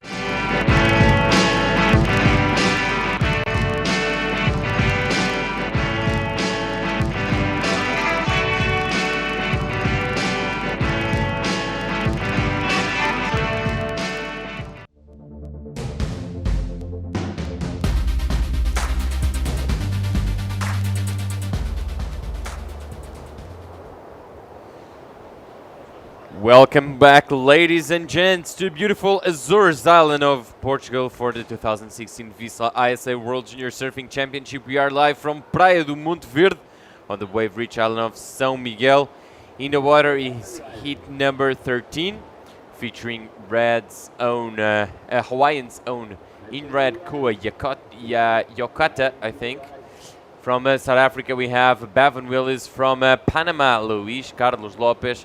And from Israel, Ronnie Shaingard in round 2 of the boys under 18 second round of reprecharge. And this is the replay of the first wave of Koa Yakota. Just that one first turn for Koa there in Hawaii. Surfer in red gets a 2.20, so off to an early start. It looks like the best wave so far in this heat is from our South African surfer, Bevan in white. We already had one 5-point ride for Bevan Wheeler. It was 2.17 and it was 0.83 and a 0.4 for Luis Carlos Lopes and a 2.83 and a 1.5 for Ronnie Scheengard. Let's watch the replays of some of these waves that happened during our break. This is the 2.17, I'm guessing, from yellow. There you go. This is Luis Carlos there from Panama. From Lopez. Couple of turns there. Now here's our 5.0. So kind of a check turn and then a nice big powerful backside closeout re-entry there for Bevan Willis. Our surfer in white takes a very early lead, and now blue. This is Ronnie from Israel. Opening cut back, trying to bounce it through to the inside. See a lot of foam going into the wind, that westerly wind increasing through the day, and he gets his second score on the board as well. So in the lead with just one wave is a Willis from South Africa. South Africa, one of the big teams we have here in the Azores. Of course, Bevan Williams comes from Durban, South Africa.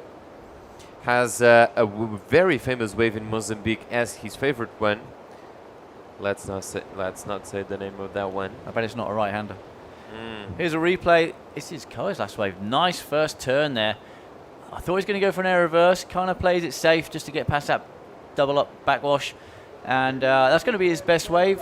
Might possibly challenging for Bevan's around Bevan's score. Currently in 4th place, but he only needs a 2.1 to move out of there. Very interesting wave for Koa indeed. And we're going for interview with Francisco Morosini from Uruguay, who won that last heat, and it's down there with none other than Mateo. Thank you very much, Yogo. We are here with Francisco Morosini from La Paloma, Uruguay, the winner of the last heat. He came all the way up from South America to win this heat. He's motivated. Uruguay has a strong team. Francisco, viniste desde muy lejos, avanzaste un hit más. Uruguay con un equipo sólido. ¿Cómo se preparan con estas condiciones? Y venimos bien, ayer fue un día complicado, varios pasamos al repechaje, pero hoy por suerte todos los que quedamos en repechaje pudimos subir de vuelta al Qualify. He said yesterday was a hard day. Many of the team went to the repechage round, but today everyone did. So yeah, really happy to be here. ¿Cómo ves este mar? Un mar ventoso, cruzado, condiciones parecidas a Argentina, a Uruguay, al mar de Sudamérica. ¿Te sirve entrenar este tipo de condiciones? ¿Lo haces? ¿Acostumbras a entrenar con estas condiciones? Sí, claro, es una ola que estamos bastante acostumbrados a surfar, pero hoy lo que pasó es que la mayoría cerraban. Estuvo bastante complicado, pero por suerte pude encontrar un par ahí que me abrieron y pude pasar. He say he surfed pretty similar conditions down there in Uruguay, but today was a little harder because they were closing out the most of the waves, so for he was so hard, but he could make it. Un saludo para la gente de Uruguay que está mirando, que le quieras enviar un saludo a la gente que está muy activa a través de la web mandando mensajes para todo el equipo de Uruguay. Sí, un saludo a todos los uruguayos que nos están mirando, muchas gracias. También un saludo a mi madre, también a los ZHB. Y muchas gracias por todo. Here, a strong surfer, Francisco Morosini from Uruguay.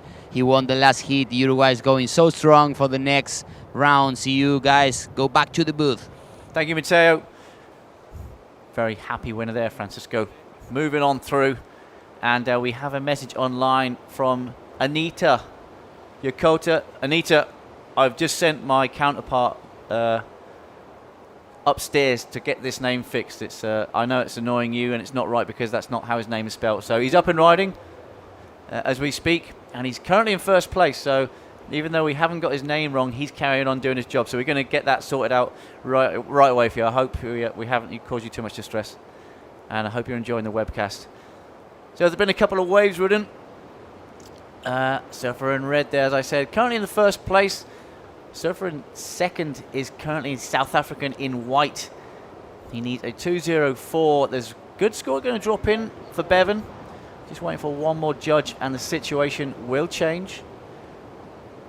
And we have a couple of replays while we were interviewing Francisco there, our last heat winner.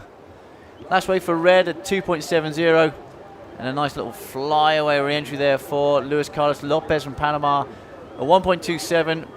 That was Bevan Willis from South Africa, getting a 5.67 for that last maneuver. He goes into first place. And now this is our Israeli surfer, Ronnie, in blue, just getting exploded by that backwash. So situation's changed once again. Surfer in white now first. Our Hawaiian surfer has been relegated to second. Our Israeli surfer now up on screen as a replay. Only gets his one turn, but look at the backwash. He didn't complete that, so that won't go into his top two. He's in third, and Luis Carlos Lopez from Panama currently in fourth place. 5.67 for the last of Bevan. Bevan is in the lead. That must have been a very interesting wave. Meanwhile, I saw this little left from Koa Yokota. That must have been that 2.7. They're soon gonna get Koa's name straight, and fortunately, hopefully next heat it will be corrected. Sorry, Anita. Hopefully by Koa's next heat it will be corrected. If not, on the results will be soon. Okay, thank you. We're here to please. So under 10 minutes now, 9.5 minutes remaining. And we see the wind is still picking up from that westerly left to right as we look on our screens. Still have our jet ski out the back there. Hasn't been called into action today. The guys have been very sensible with their wave selection. Some of them have been going absolutely nuts on these big, heavy, sometimes closing out waves. And we haven't seen a board. I haven't seen a board break in a heat. Free surfing I have, but today it looks like our surfers are treading lightly. Bless them surfers, them shapers, and them waves. Yeah, the glasses. Yeah. Glasses' job is a thankless one. If a board breaks, they'll say it wasn't strong enough. If it's a strong board, it's too heavy. They can't win. So I don't envy our glasses. It's like a keeper's. He never defends a shot. He always suffers a goal. You know what I mean? Yeah, exactly. It's always the forward who misses a chance, not the keeper who stops a goal. A little soccer football analogy there. And under 10 minutes to go. And it's sure gonna be exciting here as we see Bevan Willis. Okay, he looks a powerful surfer, our South African. Building speed, this wave's walling up. Goes for that tail throw re-entry there, lands his backwards, doesn't reverse out of it, unfortunately. But he has two solid scores, which has seen him in the lead at the moment, a 5 and a 5.6. This is going to be one of his throwaway waves. 7 minutes, 45 seconds on the clock. Here's a replay. One of the smaller waves, a little double up on this one. Building speed, and then he's got this triangle of water coming towards him. Just gets the tail free, but lands a little bit too heavy on his front foot. Does not ride out of it. And for now, Luis Carlos Lopez from Panama needing a 5.37 to go second. Ronnie Shangar needing a 4.71. Here we go. Bevan again, keeping busy. Losing his fins once again, so he's pushing quite hard, but he's in the lead. He's got a couple of decent scores. He's trying to get rid of one of those low scores, which is still better than anyone else in this heat. So he can afford to kind of push it. He's not in the danger zone at the moment with just under 7 minutes. His first turn, nice and powerful, and the second one, he kind of pops the fins a little bit. Not sure if he meant to do that, and that just kind of threw him out and incomplete. Bevan is a big boy, huh? And now Koa up and riding. Yeah, Koa there. Currently holding on to second place. Ronnie, our surfer from Israel, needs a 4.7. So, very similar scores for Koa and Bevan. Bevan got the nod because he's got a decent backup score. Here we go. See what happens here. Bottom turn, and then he just kind of digs that rail. A little bit of a miss time on that re-entry. And now Ronnie, our surfer in blue on this long left-hander, needs to land that, which he does. So this is going to be Ronnie's best wave. Nice to see what he did before we caught up with him. Ronnie Shangar currently in third place, needing a 4.71 to go second. His best wave so far is a 2.83. Let's watch the replay of this last wave. Once again, it might be his best wave so far. Yeah, a couple of S-turns to start, but that was a nice closeout re-entry under control. He landed that nice and softly, bent the knees, took all the shock out of that wave. And again, it's going to lessen his requirement if he can get anything over a 2.8. Yeah, and definitely, he was definitely happy with that one wave. Ronnie, Team Israel, one of the coolest teams we have here. ISA has more than 100 members at the moment, and Iran was ISA's 100th member. So exciting times here for ISA. Hopefully, plenty of these teams will make it to the Olympics by 2020, but it will only be 20. From what we know so far, it will only be 20 teams that will make it to the surfing division in the Olympics 2020. Yeah, not sure on the details of qualification on that yet, still to be sorted. But there, nice wave for Koa. He's happy with that. He did the old finger click. One of the waves that he's made, he's done a couple of those backside turns, but it's just got bounced off. Let's have a look at this. Nice clean face on this one, just straight into the bottom turn. Little fin drift as well. Little finger click. So that's going to be, well, it'll be better than his 2.70. If he's going to challenge for the lead, he needs something up in the mid-5s. I don't think it's going to be that, but it's going to strengthen his second. Absolutely. 4.6 for the last one of Koa Yokota. He's in second place. Now Blue needs a 6.17. Blue's last wave was a 3.27. And Luis Carlos Lopes needs a 7.27 to go second. So a very interesting heat, but it looks like Bevan and Koa are definitely running away from the rest of the pack. And now up and riding, that's Ronnie again on his backhand. He's found these left-handers. Goes that one maneuver again, just onto his heels, can't hang on. So that'll be another throwaway for our surfer in blue. Just looking at Bevan there, he's been a little bit choosy. Let's see what happens here. He just it was a nice re-entry, and when he comes and lands, he's just on his heels. He can't get the board back underneath for that, to get his center of gravity back over his board, and unfortunately knocked off. Unfortunately knocked off a young surfer in these heats. They're all young, to be truth. And now up and riding, that's the surfer from Panama. Ooh, that was nasty. Well, this westerly wind can get tricky if you're going to go to the air or even just trying to make these waves. And it looks, Anita, you'll be happy to know that we've got the guys to sort Koa's name out. So thank you for pointing that out to us. I know you did it yesterday, and I apologize that we didn't change that sooner. 3 minutes to go, and let's watch the replay to see what happened. It was Whoa. that backwash. It was a backwash. You could have done maybe a kick flip, something like that, but yeah, you got to keep your eyes peeled. High tide today, I did write it down. It's later on this afternoon, still like an hour or so, maybe an hour and a half until high tide. So again, that backwash is going to come into play along with this westerly wind, which is a good wind for airs on these right-handers. But you've got to deal with this backwash. You can see it ripping through the lineup. Surfer in white there. He has first priority, Bevan. Nice hang time floater. But he backwash once again. Again, the backwash just comes into play. And yellow there couldn't have hurt himself on that frontside backwashy thing. And now red is up and riding. That's Koa looking for the barrel. But nah, there was no barrel there. So he just went for a big hit on that last section. Yeah, he threw everything to that last turn, and then he knew he'd mistimed it. So he just kind of plopped off into the white water. But he's still in second place. It's still a bigger ask now for Ronnie in third, as Koa's upped his low score to a 4.6. Nice looking wave when he took off. Little like a check turn stall. Thought he might get a barrel, and then rock and roll float. Didn't work out. Goes onto his forehand and then flips over onto his back. And now hits his Bevan's replay. Started off okay, and watch this backwash when he lands. Right there, you can see the wave just bouncing up. Very tricky conditions. And look what the guys are paddling for on the inside. Luis Carlos has found a little double up. He wants nothing to do with that thing. Who would? He kicks out straight away. See all the sand being sucked up in the face of that wave. That was one nasty looking closeout for the surfer from Panama. So we're being asked online by Catherine Amador from Puerto Rico.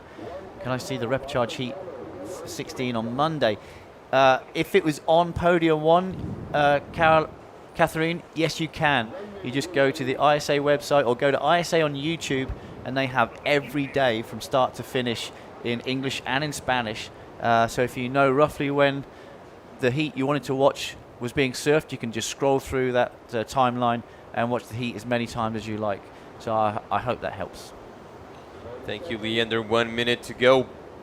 Bevan started his heat in the lead and never left, with Koa Yokota in second, Ronnie in third with priority, and a yellow fourth. That's Luis Carlos Lopez from Panama.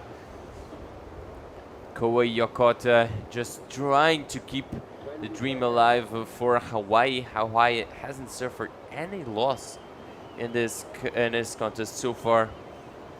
Australia is on the same page, also Japan, USA. And it looks like that South Africa won't suffer last year. Congratulations, Bevan and Koa. Unfortunately for Panama and Israel, they lose one of their team members, and hopefully we will see them next year. As we see Team South Africa just celebrating one more win and precious little points for the whole team. As we see some team members of Team Portugal right there. Looks like the wind is getting a little bit cold there. And official results of Heat 13 of Rapid Charge Round 2 now on your screens, with Bevan Willis and Koa Yokota taking the qualifying spots and moving on to main event third round, with Ronnie Scheingard and Luis Carlos Lopez unfortunately coming a bit short of getting there. We're going on a short commercial break, and we'll be right back with myself and Mike Latronic for the call. Stay with us.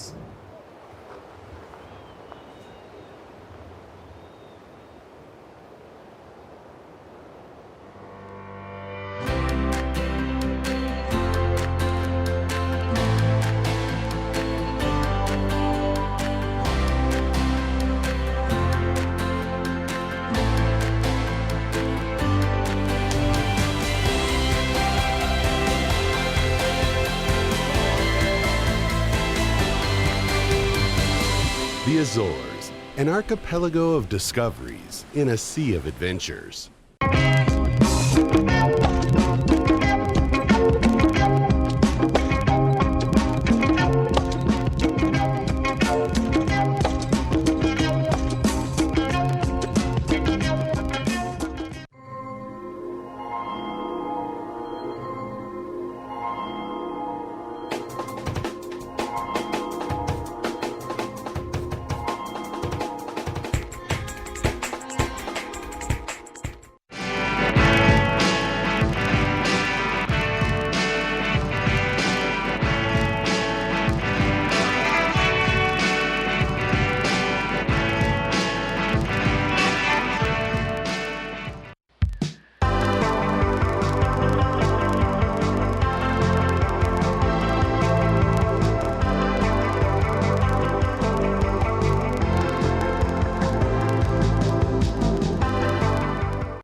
Welcome back to the beautiful Azores Islands of Portugal for the 2016 VISSLA ISA World Junior Surfing Championship. We are live at Praia do Monte Verde on the wave-rich island of São Miguel in the water. Heat 14, Rapid Charge Round 2, Boys Under 18 Division.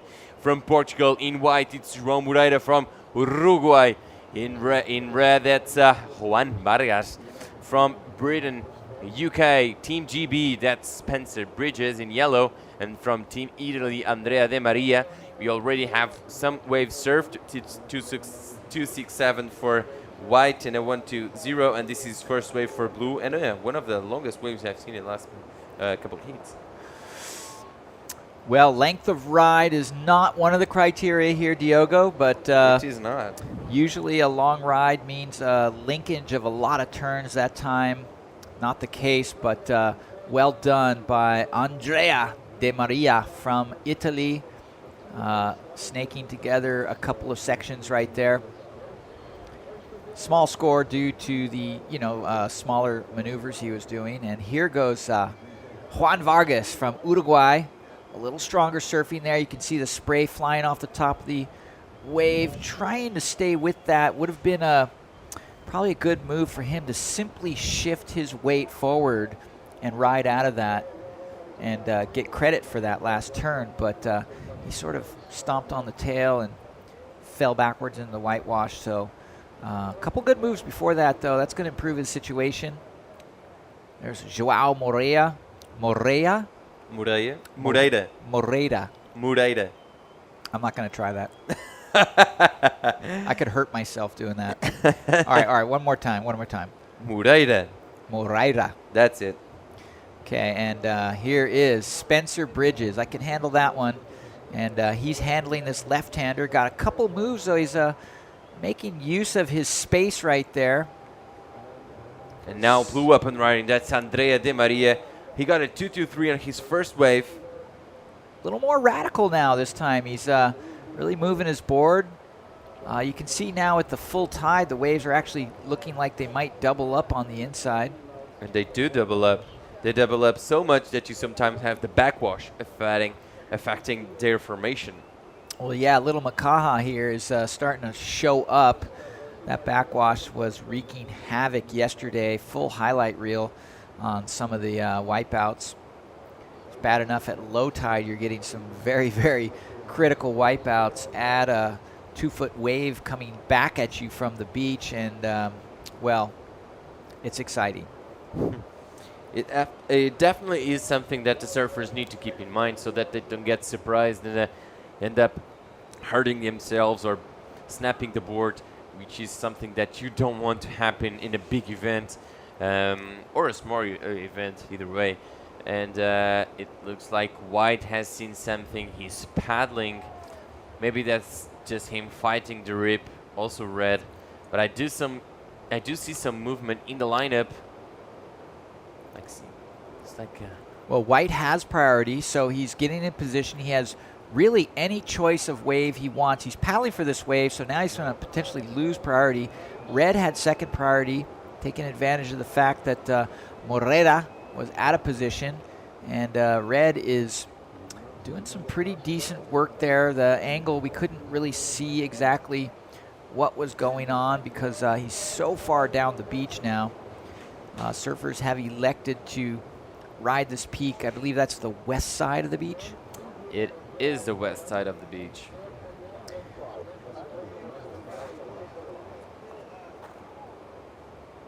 As we see surfer in yellow and white, I can see why Red wanted that wave because it had a good shape to it. We have seen a 4.03 for Spencer Bridges, so Spencer jumps to the lead, but there are still some waves to be scored for Red and Blue.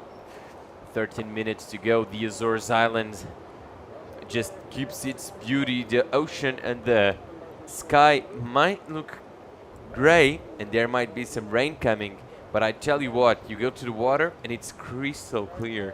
You can see the bottom of the ocean, and I went for a dive a couple days ago, went close to the rocks, saw some little fishes, some octopus in there. It was really good. I'm kind of thinking theme song, I Can See for Miles and Miles. I mean, a lot of kids probably don't even know that music, but that would be The Who, right?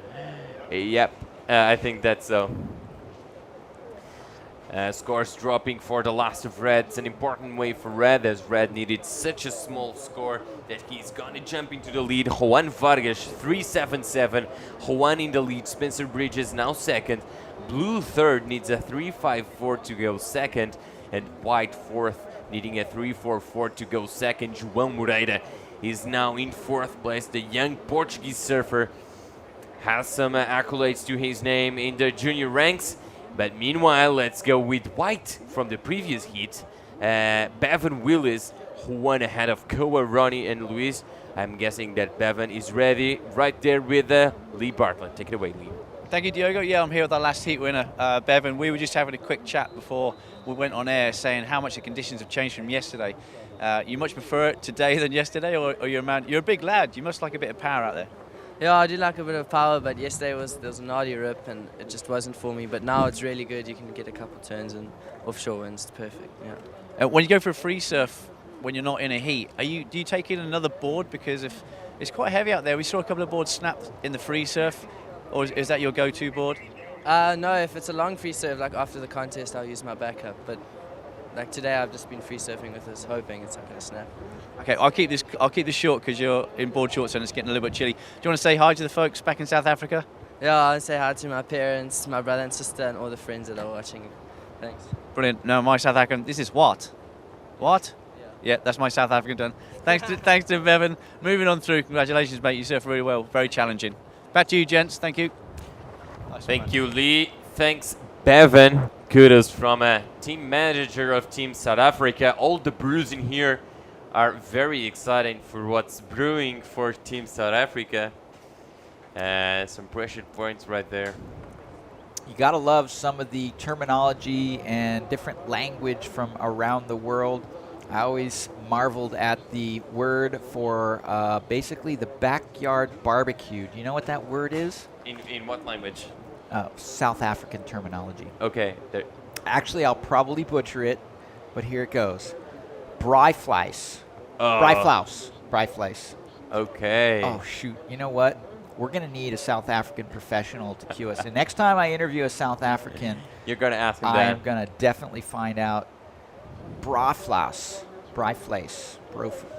Hopefully someone from South Africa is listening and might go to the message board on our website and spell it for us to say it right, as we see blue up and writing. That's Andrea De Maria from Italy. Yeah, well, Italy is in need of a small score of 3.54. His last wave, only a 2.57. Not much better than his first wave. I'm a little surprised. I thought he capped a turn out there on a larger wave, but judges keeping scores in check. And this score is not going to amount to much, so Andrea De Maria is going to have to get back out there. And so I'm thinking, really based on my shocking interpretation of the word barbecue, they may revoke any visa attempts I have in South Africa until I get it right. They might just do that. I mean, you can't mess with the backyard barbecue in any country. I know, right? Okay, what is it in Hawaii? In Hawaii? Yeah. I have no idea. It's a luau, brah. Oh, right. Of course. That's a luau. Or paina. What about in Portuguese or Brazilian Portuguese? Party down. I don't know. Churrasco. Churrasco. All the rascals show up at the churrasco. There you go. They do, and they get sneaky near the barbecue and they steal some pieces of meat. That's the best part, though. Especially like the kind of overcooked burnt pieces. I know. You're kind of helping out, too, because like if those cooked any longer, they'd be useless to anybody. Absolutely. So instead of throwing it in the trash, you just whoop, sneak it and steal it a little bit. Sticky burnt fingers. Sticky fingers. That's one good movie. Movie or surf album? Movie. That was a Rolling Stone album. Also, There's a copyright issue going on here. Well, that's also a good surfing movie. Mick Jagger don't surf, buddy. Well, but the Stone team does surf. All right, yeah, they do. And you got to appreciate the creativity coming out of that crew. Absolutely. And under 8 minutes to go, and I feel the floor shaking. That's not an earthquake. That's someone's music a bit too loud. As we see Team Portugal supporting their countryman. João Moreira sits in fourth, needing something like a 3.44 to go to second, or a 5.61 to go first. I know what the vibration is. What is it? It's the Spanish webcast team having a churrasco, baby. Oh, no. It can't be them because this is siesta time. I think my coffee's finally kicking in. This is a whole different version of Coffee Jitters. Oh, I got it. My brother Jake here from South Africa has chimed in. I was Jake. close. Braaivleis. Braaivleis. That's it. It's a braaivleis, mate. No, not mate. Brew. That's a braaivleis, brew.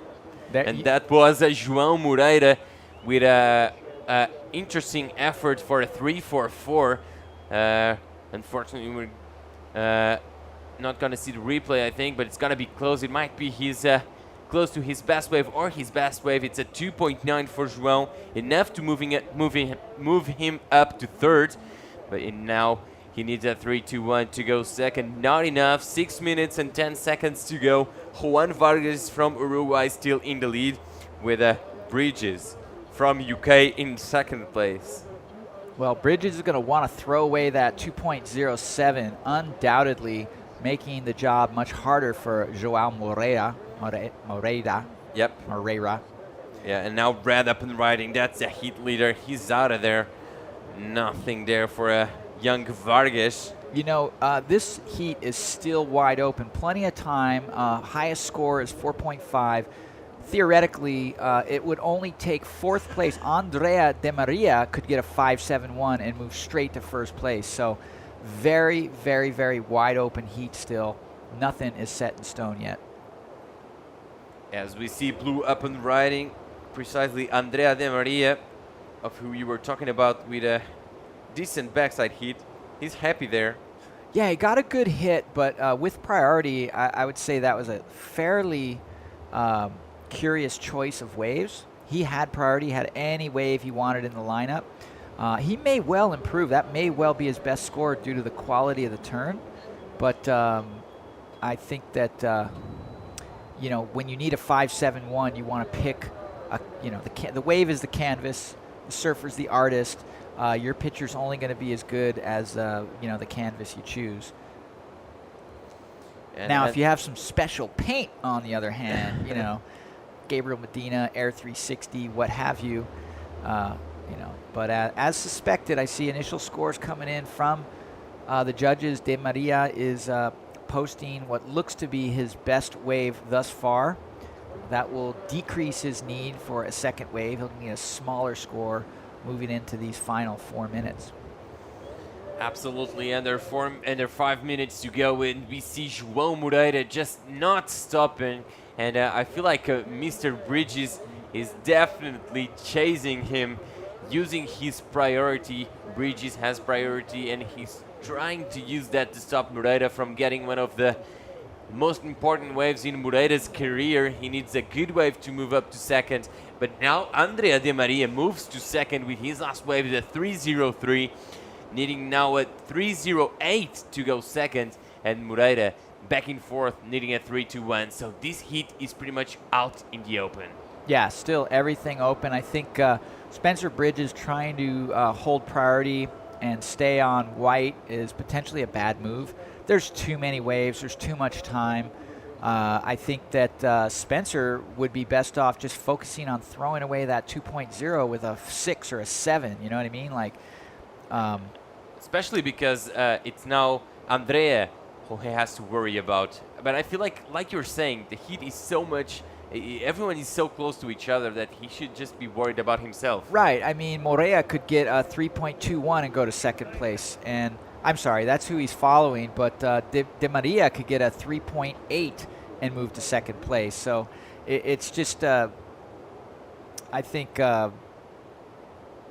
I love to see surfers just play their own game and stay away from the whole sitting on other surfers. But, this is the strategy he's choosing. Let's see if it pays off for him. Look at Moreira, he doesn't need to panic. All he needs to do is wait for a good wave, paddle for it, and see if Spencer Bridges takes the bait. Absolutely. Then he has 2 minutes left. He just needs to sort of wait for a wave, paddle for it, and then he'll be free to get another wave without Mr. Priority on his back. And look at that, how much the wind pushes, how much the waves in the backwash pushes the surfer in the non-traditional direction. And, well, they're just looking for something out there. And a white runs away from yellow, but no wave there for a young Portuguese surfer with 2 minutes to go. I think Bridges should be made of... someone should tell him that blue needs more than... it needs less than white needs. And now white is up and riding. That's one turn only for white. He needs a 3-2-1. I'm not sure if that's going to be it. It Yeah. was a decent hit, but it might not be enough. Yeah, well, looking at Di Maria's hit of a 3.03, I'd say Moreira, his tap was a bit cleaner and a bit harder, so it could well be the score he needs just to move up. It's not a high 3, it's a low 3, so with 1 minute left, he may even be able to get back out there and chuck another score up there.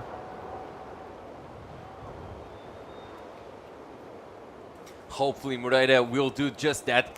Scores dropping for Moreira. It's gonna be the score he needed. He needed a 3-1.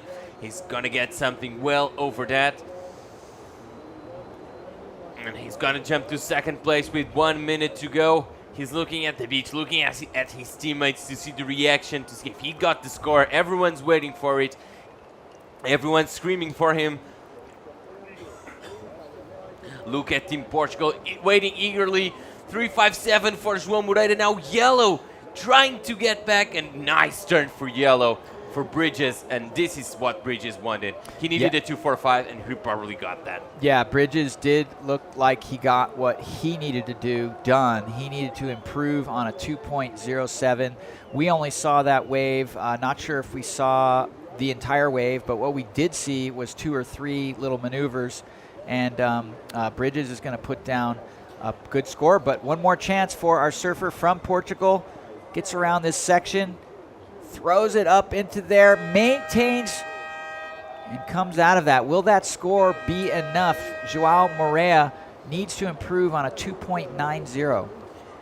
Important moments in the heat so far. Everyone's pretty nervous. I see the Team Portugal very excited, but they probably don't know that last score of yellow was a 3-4-3 and was enough to push Portugal and João Moreira back to third place. Now we are still waiting on scores for the last of João. So the next heat is on hold, and we're gonna keep with yellow. Yellow is in second place, and we are waiting on scores for the last. Everyone in Team Portugal is happy, but they shouldn't be, because there's a score coming. Yeah, no, he got a 3.57 on that one very clean hit he did just before his last wave. This one, he took a little longer, got around that whitewater section, and then hit it at the end. Now, the dismount was, not the dismount, but the end of the wave seemed a little more critical. Scores dropping. But here we go. 3-7-3, not enough for Moreira. So Portugal loses one more team member. What a disappointing result for Portugal. This contest has been so far. So Juan Vargas from Uruguay taking the win. UK's own Spencer Bridges makes it in second. João Moreira from Portugal, unfortunately, loses out. And Andrea Maria from Italy on the same page. As we see Team Britain all excited, all happy with the results. Look at him, that's one happy lad. And official results of that last heat now on our screens. Heat 14, repechage, round 2, boys under 18 in red. Red takes the win, Juan Vargas. Yellow, Spencer Bridges in second place moves on, and unfortunately Portugal and Italy lose one of their team members. We're gonna go on a short break, and we'll be right back with Mike Lotronic and Bo Hodges for the call. Stay with us.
literally just comes down to an opinion. I think it made a lot of people look at pro surfing different. I couldn't imagine living life any other way. Novo Kia Rio, equipado com sistema de navegação e câmara de estacionamento. Mais segurança acessível a todos. Kia Rio, decida sem olhar para trás.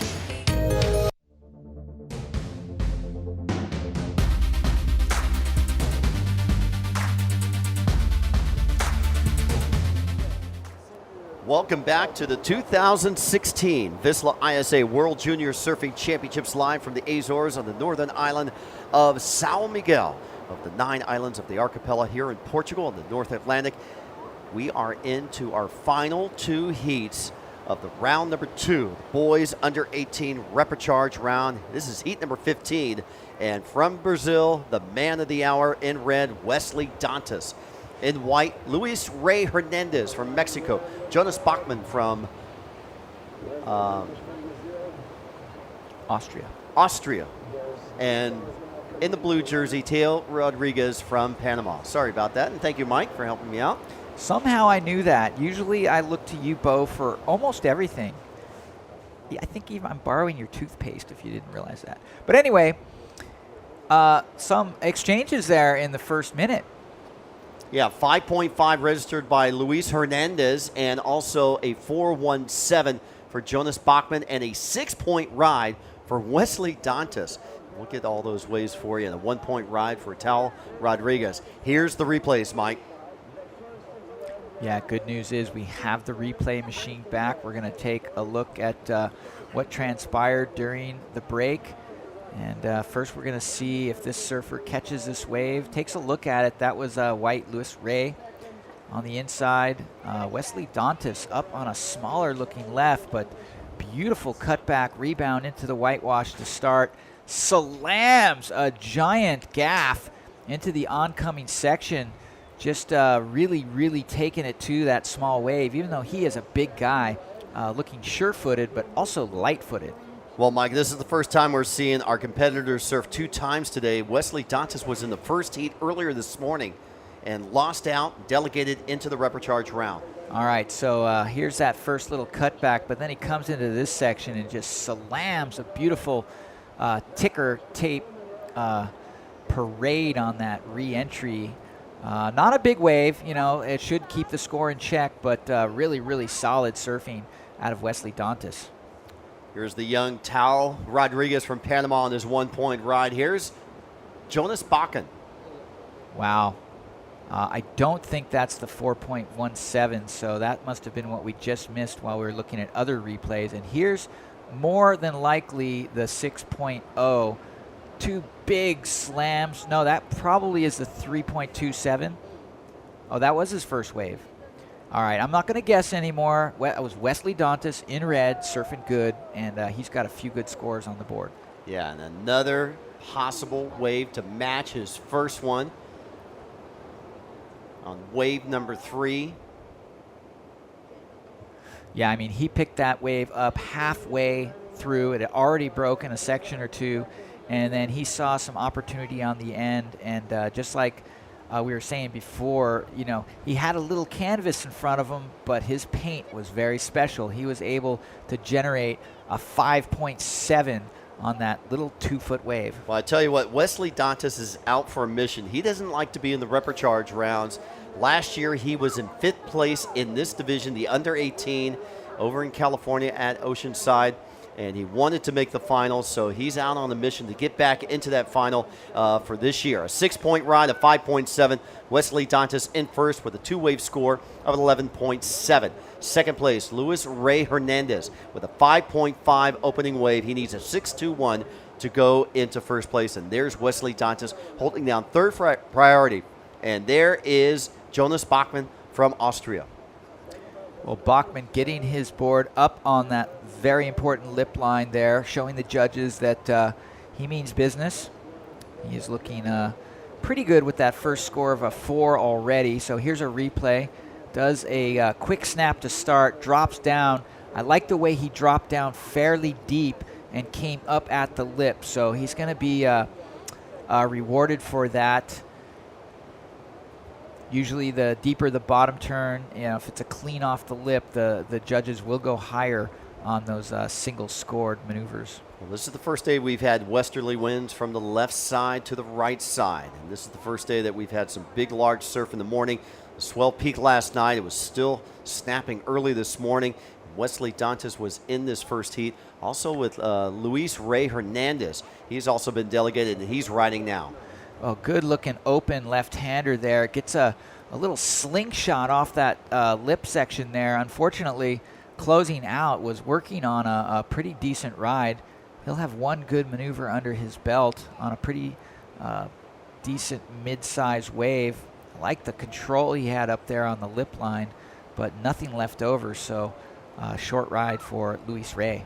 First priority with our leader right now, Wesley Dantas. Opened up with a 6. He's backed it up with a 3.27 and even increased it with a 5.7. Luis Ray going straight up backhand. Smart decision. That was a good little bowl on that right, but just comes unstuck. Here we go. Wesley Dantas had priority, was unable to catch that wave. So he will, well, they both paddle for it. I'm not sure what's going to happen there. Does Wesley lose priority? It looks like he maintained. But also Jonas was paddling for that wave also. So I believe both of them will maintain their priority status.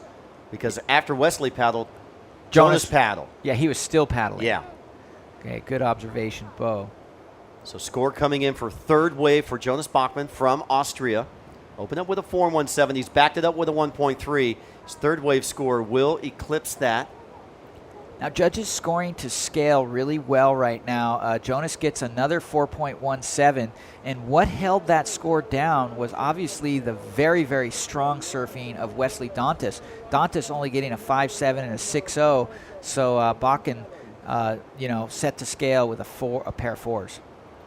And for Luis Ray, he's right there in the mix too, in third place, just fractions of a point behind Jonas.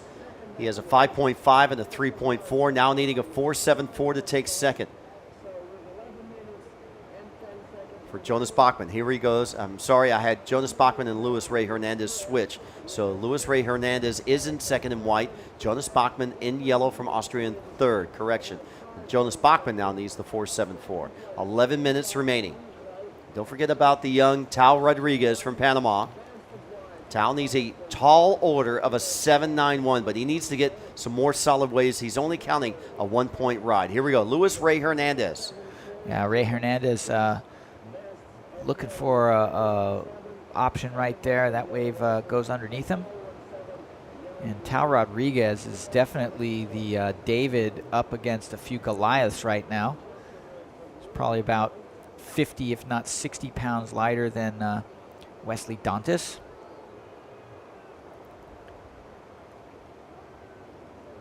See the surfer shifting position to the west. Dantas is already over there. Jonas paddling over, Lewis paddling over. 10 minutes, 12 seconds remaining. So just at the halfway point of this repecharge heat, heat number 15.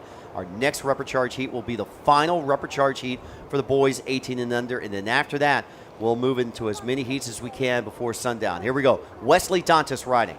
Huge backside off the lip for Dantas. He knew pretty much that was going to be a one maneuver wave, and then pretty much gave it all he's got. So not sure if that'll get above what he's got already, but certainly working on another good score right there. Let's watch it again. Great bottom turn, top turn combination. Pretty quick. I don't think it's going to get quite up to the other score, but good effort there from Brazil. Team rider Wesley Dantas, and here we go. Johan Bakken having some trouble, just got pile driven. Well, for Jonas, not able to capitalize. Here we go, Luis Ray Hernandez. Well, this is a key moment for Hernandez. If he can execute a wave better than that 3.4, he's going to put the screws down on Bakken, and Bakken's going to need a much bigger score. That's not going to do it. So, Mike, you were correct. A 4.77 for Wesley. And here comes Tal Rodriguez from Panama. The young man, I believe he's about 12 years old. Oh, come on, boy. Get back out there.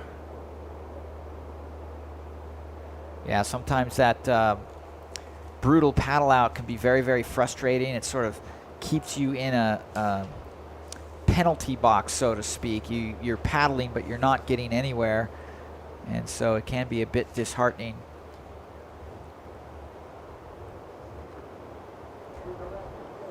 Sometimes getting back to the beach, you can have a reflection on the lineup again and sort of hit the reset button. So Tao's going to give it one more try. There's his team talking him into it, saying, okay, this is what you do. Uh-oh. I don't know what all that was about. I don't know who he was looking at or down the line or frustration. He's going to give it another try here, Mike. Yeah, well, Dantas seems to be one of those chefs that can make a beautiful meal out of very little ingredients. And I think right now, my guess is he's frustrated. He wants to get in the excellent range. He doesn't want to just put out mediocre performances. He's surfing excellently, but he hasn't yet put together a complete ride that would be in the excellent range. So my guess is that's what he's shooting for. He's got two pretty strong mid-range scores. Yeah, this time last year at Oceanside, he was on point, winning every single heat up until the semifinal heat right before getting into the grand finale. So he was in that last Repechage final prior to the heat. You see Team Great Britain all gathering together, celebrating Spencer's accomplishments. There's the coach talking to them. And God save the Queen. Am I allowed to say that? Yeah. All right, Luis Rey, he is holding up the flag for Team Mexico. Big slash to start with, gets up another sort of tap slash. I call that was conservative surfing gone wrong. You know, he opted not to hit the lip, and that cost him, and he dug a rail. So sometimes when you're not surfing freely, when you're trying to just, I just want to get this score, that's what it looked like to me, Bo. Yeah, well, there's a lot of people online from Costa Rica cheering on Tao Rodriguez. He splits time between Costa Rica and Panama. They're cheering him on, wanting him back out in the water. As here we have Luis Rey Hernandez, just digs in the nose. He was looking down the line. He wasn't concentrating at the point at hand. And under a point for both Wesley, his last two rides. And Luis Rey Hernandez gets a 2.33, not one of his top two. So first priority delegated to Jonas Bachmann. Yeah, well, Rey Hernandez definitely leaving the door open for the Austrian. Both surfers needing pretty big scores to catch Wesley Dantas out in the lead. But second place seems to be up for grabs, and with Tao Rodriguez on the beach, there seems to be no third party involved. See those double waves breaking on the inside, and the surfers have to deal with that primary swell and that secondary swell as they start to merge in. See, one's kind of chasing the other one here. Well, here is a solid bowl. Looked like Jonas Bachmann was looking to ride this wave and do a turn when perhaps he should have just pulled in. That wave was starting to keg. It was doubling up super hard, and it looked like he tried to free up his rail to go around the section and do a top turn. But that was a mistake. That wave was super square and didn't allow him anything. Well, surfing, one of the major sports here in the Azores, São Miguel, there's tons of different opportunities for you to get involved out here, whether it's surfing or fishing or diving or whale watching, dolphin watching, hiking, zip lining. They got trail rides. They got all kinds of stuff. The volcano and the lake.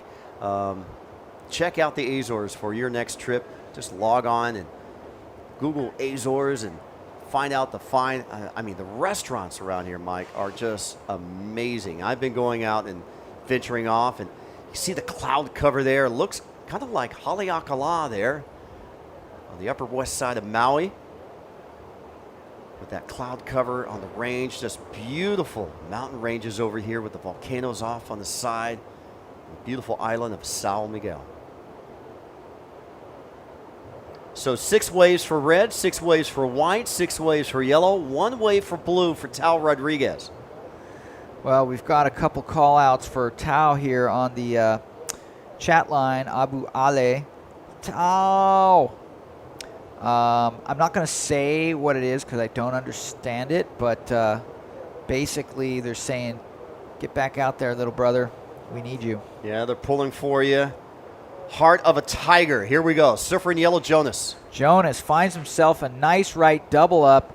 Gets a little too, I wouldn't say greedy, but maybe just a little too optimistic about that second section. That backwash went crazy. Meanwhile, Wesley Dantas finds himself an open right-hander, just does another single snap. He's obviously frustrated with just keep continuing to get mid-range scores. That'll probably be just another mid-range score. And meanwhile, our surfer from Mexico, Luis Rey, going down. Luis Rey Hernandez going with that wave. Let's watch the replay. First of yellow of Jonas Bakken. Yeah, Bakken had a great opportunity here. Really should have saved it. Just really checked that backwash coming. Maybe he didn't see it. So he opted to try to turn right with it. And, what goes up must come down, Bo. 2 minutes, 15 seconds remaining. This World Championship event is being presented by VISSLA and also being supported by the Azore Tourism Association, Riviera Grand Municipality, Kia, Portuguese Surfing Federation. Media partners include RTP, The Inertia, Magic Seaweed, Fibrous Magazine, Grave Dad Zero, Coastal Watch, Free Surf Magazine, Via d'Escape. See the Austrian flag on the inside. Cheering on Jonas, and Jonas will take this wave on his backhand down the line. Closeout section merges. He just jumps off. A 3-point wave prior to that one for Jonas. Not one of his top twos. Remember, he's counting two identical scores of a 4.17. Well, he is surfing well, but he keeps taking waves that are not allowing him to perform up to the par that he needs to get to. And that wave, sort of did a lateral turn. Had he dropped down and done a nice vertical snap after that first check turn, maybe he could have got the score. So it's just really picking it apart. And Luis Rey has spent a long time not increasing his lead over him. So interesting scenario that he's leaving the door open. Last wave score, a 5.57 for Wesley Dantas. Not one of his top two, because his low wave right now is a 5.7. So judges rewarding him for that one big backhand snap going right. Yeah, well, he has the backhand snap down. He is really one of the most powerful, effective surfers in this contest. My call is if he continues to perform as he is, we will see him far into the later rounds. Well, there's Tal Rodriguez. We see him back outside. He's established third priority. He's paddling next to the man of the hour right now, Wesley Dantas. All right, well, here's last chance for our man from Mexico. Big snap off the top. Once again, that rail digging could be an equipment issue right there, but nonetheless, Luis Rey stays in advancing position, Bo. So as the horn sounds on the last wave for Luis Rey Hernandez, he takes it on his forehand, works it off the top, nice carving turn, digs in an outside rail as he goes down. But this will not be a keeper wave for him, but he has enough to advance on through as we go back to the athletes' tent. Here are your final results. Heat number 15, round number 2 of the boys 18 and under repechage. It is Wesley Dantas with a commanding performance of 11.7. Luis Rey Hernandez from Mexico advances on 2 with an 8.9, and fractions behind was Jonas Bakken from Austria. Tal Rodriguez gave it a try but could not pull it out. He takes 4th place. You're watching the 2016 VISSLA ISA World Junior Surfing Championships live from the beautiful Azore Islands of São Miguel. We'll be right back with our final heat of the boys 18 and under repechage round 2.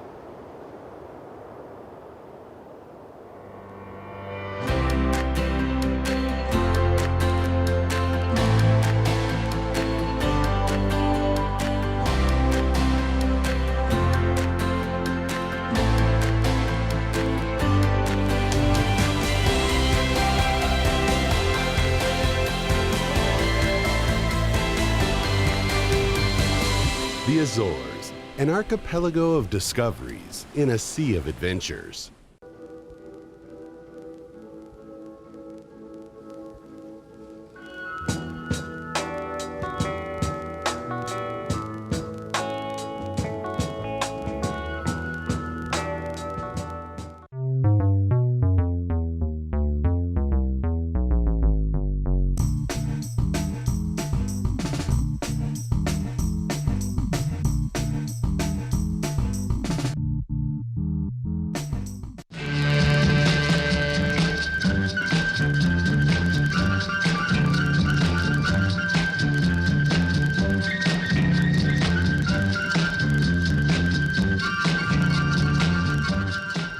Novo Kia Rio, equipado com sistema de navegação e câmara de estacionamento. Mais segurança acessível a todos. Kia Rio, decida sem olhar para trás.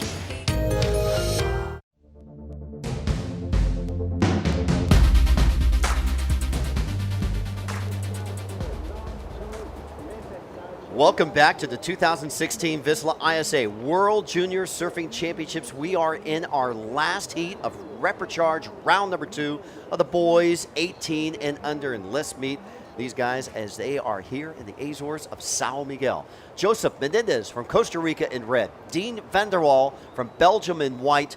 David Noy from Israel in yellow. And let me see if I can get this name from Morocco. El Bachir Agudindi. Wendy? You like that? I'm happy with that, yeah. I'm here to reinforce. Here we go, surfer in red, Joseph Menendez. Goofy foot in red, nice snap off the top there, lots of spray. Opening maneuver will get the judge's attention. He's pumping his board through to the inside. He's got this backwash to attend with. He's got through that as well. So that's going to be a good score. I imagine that's going to be in the good range, maybe a 5+ or average range from the 5s. Up to 6s, we've got a wave for blue as well. Here we go, replay. Well, just for opening turn, lots of spray there, way up into the sky. Just a little bit of a bobble there, regains himself. Looks like a big kid. Coming all the way through, using his power to deal with that inside. So nice wave there for Joseph Mendes. And wow, he was so lucky to, oh my goodness, he was lucky to make the takeoff, and he did such a good job landing that backhand re-entry. I was surprised he actually made both of those sections. Well, I tell you what, that was straight vertical up and on his backhand, on the blind side, going right for the goofy footer. A 5-point ride for El Bachir, and he's in a quick lead. We're going to be on standby for Joseph Mendes. Now, Lee, both red and white had to surf earlier this morning. They were in the main round, number 2, and got 3rd and 4th in their heat, so they're in back-to-back. Well, not back-to-back, but at least surfing twice in one day. Yeah, I mean, the good news for them, I'll come back to that point in a second, is you have Dean van der Waal from Belgium. He's going to kick out of that. Yeah, the good thing about that is that you get a rhythm going. You get to know your strategy, the time, the waves you're looking for. The downside is it was way bigger this morning, much tougher conditions, so they did expend a lot of energy, and they probably went for a free surf as well before the contest started. So, but I mean, these are young kids. They seem to have boundless energy. I wish I had a 10th of the amount of energy these young lads have.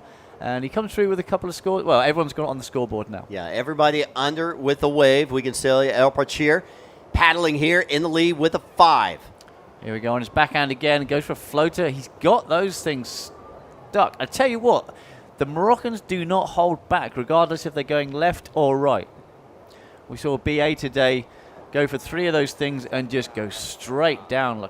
He was annihilated, but he wasn't giving up. I mean, he was going big and bold and hard. Yeah, and then here we go. Let's watch this one. Slightly different angle. Nice floater there. Bend in the knees when he lands, and he's going to come away with another solid score and jump into an early lead. Let's go check out what's happening down on the beach. I believe we got Wesley Dantas with one of our interviewers. Yep, boys, I'm here with Tao, one of our smallest competitors in the under 16 and under 18. Tao, that was a tough conditions, but I'm sure you enjoyed your time here in the Azores. Yeah, it was pretty hard, but I'm really happy to be here, and I'll try to do better in my next heat in 1 hour in Sub 16, so I'll try to do better. Tell me a bit about representing your team. Are you happy to represent your country here? Are you excited for being here in the Azores? Is it your first time?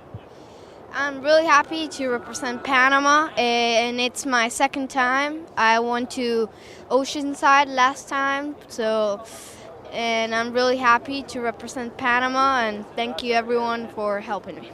Do you think there's people out there watching you surf, like on the webcast and stuff? Yeah, I think my mom maybe, and I don't know, someone else, but say hello and thank you. Thank you, Tao, and good luck for your next heat.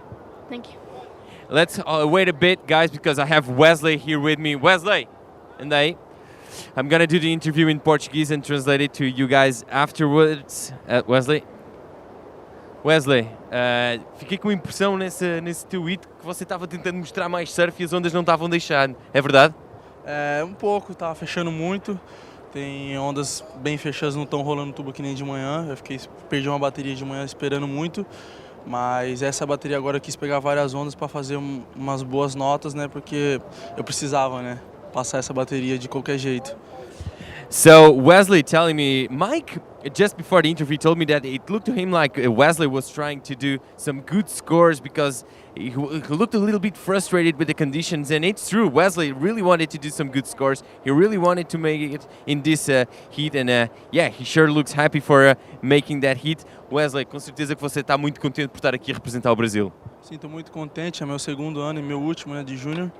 Vou representar o máximo que eu puder no Brasil, que esse ano eu vim para ganhar. Então, o que eu máximo puder representar aí a minha raça, eu vou representar. So Wesley now saying that his only goal here is to win. He's here to win. He's very excited to be representing Brazil. It's his last year as a junior in the ISA, so his goal is to win. Do you want to send a message home? Uma mensagem para casa, Wesley. Muito obrigado aí, meu irmão, aos meus patrocinadores. E eu sei que vocês estão sendo por mim, eu vou levar o caneco. He really wants that gold medal, boys. Back to you in the booth, and see you soon. Valeu, Wesley. All right, thanks, Diogo, and way to go, Wesley, and way to go, Tao. You know, Tao knowing that he's got another heat later on, and this one was probably out of hand for him, and he'd rather do better in his under 16 coming up in about an hour. Yeah, I mean, he soldiered on. He did catch a wave. He got washed in. He did the run around. He took ages to get out back again, but he did, you know, bless him. He didn't give up. He got out there. He just ran out of time. These 20-minute heats go really quick when you're paddling non-stop. Can't tell you that second wave score. There's been no waves really ridden of consequence during that interview, so you haven't missed anything. A 3.4 score was given for that one wave maneuver by a Moroccan server, El Bachir. Okay, surfer in yellow. This is David from Israel. Oh, it looks like he's going to go for a drop wallet there, and then he hit that backwash on that right-hander, and he goes down. Unfortunately, you can see the splash there with the waves going out to sea as we come into a high tide later on today. 11 minutes remaining in this heat, the final heat, heat number 16 of the boys 18 and under, repecharge round number 2. All surfers advancing out of this round go into main round number 3, single elimination format, all the way to the final 4. Yeah, gold medal is on these guys' mind, and what, you know, you had that comfort of the repecharge in the first and second round, but here we go. This is Al Bachir. Well, he had first priority. He's going to lose that and go to the back of the queue. Well, he might get second priority if no one else is out back apart from White. Yeah, White's still out there. He's right next to him, waiting for the judges to execute the priority. And White's going to take this wave. Okay, this is Dean Vanderwall from Belgium. Nice re-entry there. Bit of a frothy section to get past. And a closeout re-entry. So nice, well done there, hanging on. Only looks like a small framed kid. He's going to get a little reform on the inside and another vertical re-entry. So possibly the best wave of the heat so far. I'm going to put my neck on the line and say the best wave of the heat so far. Okay, give me a number. Roll one out. 5.12. 5.12. only just the best. I don't think it will. But here we go. So look, slightly different angle. Straight into it though, off the bottom, straight off the top. He negotiates that foamy section, then close out Rio. And then he kind of eyes this little reform in front of him. A little bit of bounce in. Here it comes. Nice little face and a little tweak to turn to finish there. I wasn't even close. I've seen a couple of scores already. And I am now off the judging panel. Well, I tell you what, a majority of, I would say 90% of people today during that second maneuver would not make it, but Dean made it today. Yep. Here's our Moroccan, El Bashir. He likes these right-handers. He likes throwing himself at the lip. A little bit of a frothy on this one. Not as explosive as his first two maneuvers, but he's in second place, and now yellow. Watch the backwash on this one. Whoa. Just catching him out there. I kind of call that the corner of my eye. So David Noy from Israel, he's going to turn around, paddle back out. No priority at the moment, so the first guy at the back is going to get the pick of the waves. Okay, we can tell you Dean van der Waal on that last wave, a 3.7, puts him back into contention. Let's watch David Noy from Israel. Watch this backwash. He's looking at the lip. He's not watching this, and that is what happens, unfortunately. So he probably caught that at the corner of his eyes and thought, I might be able to kind of ride out of this.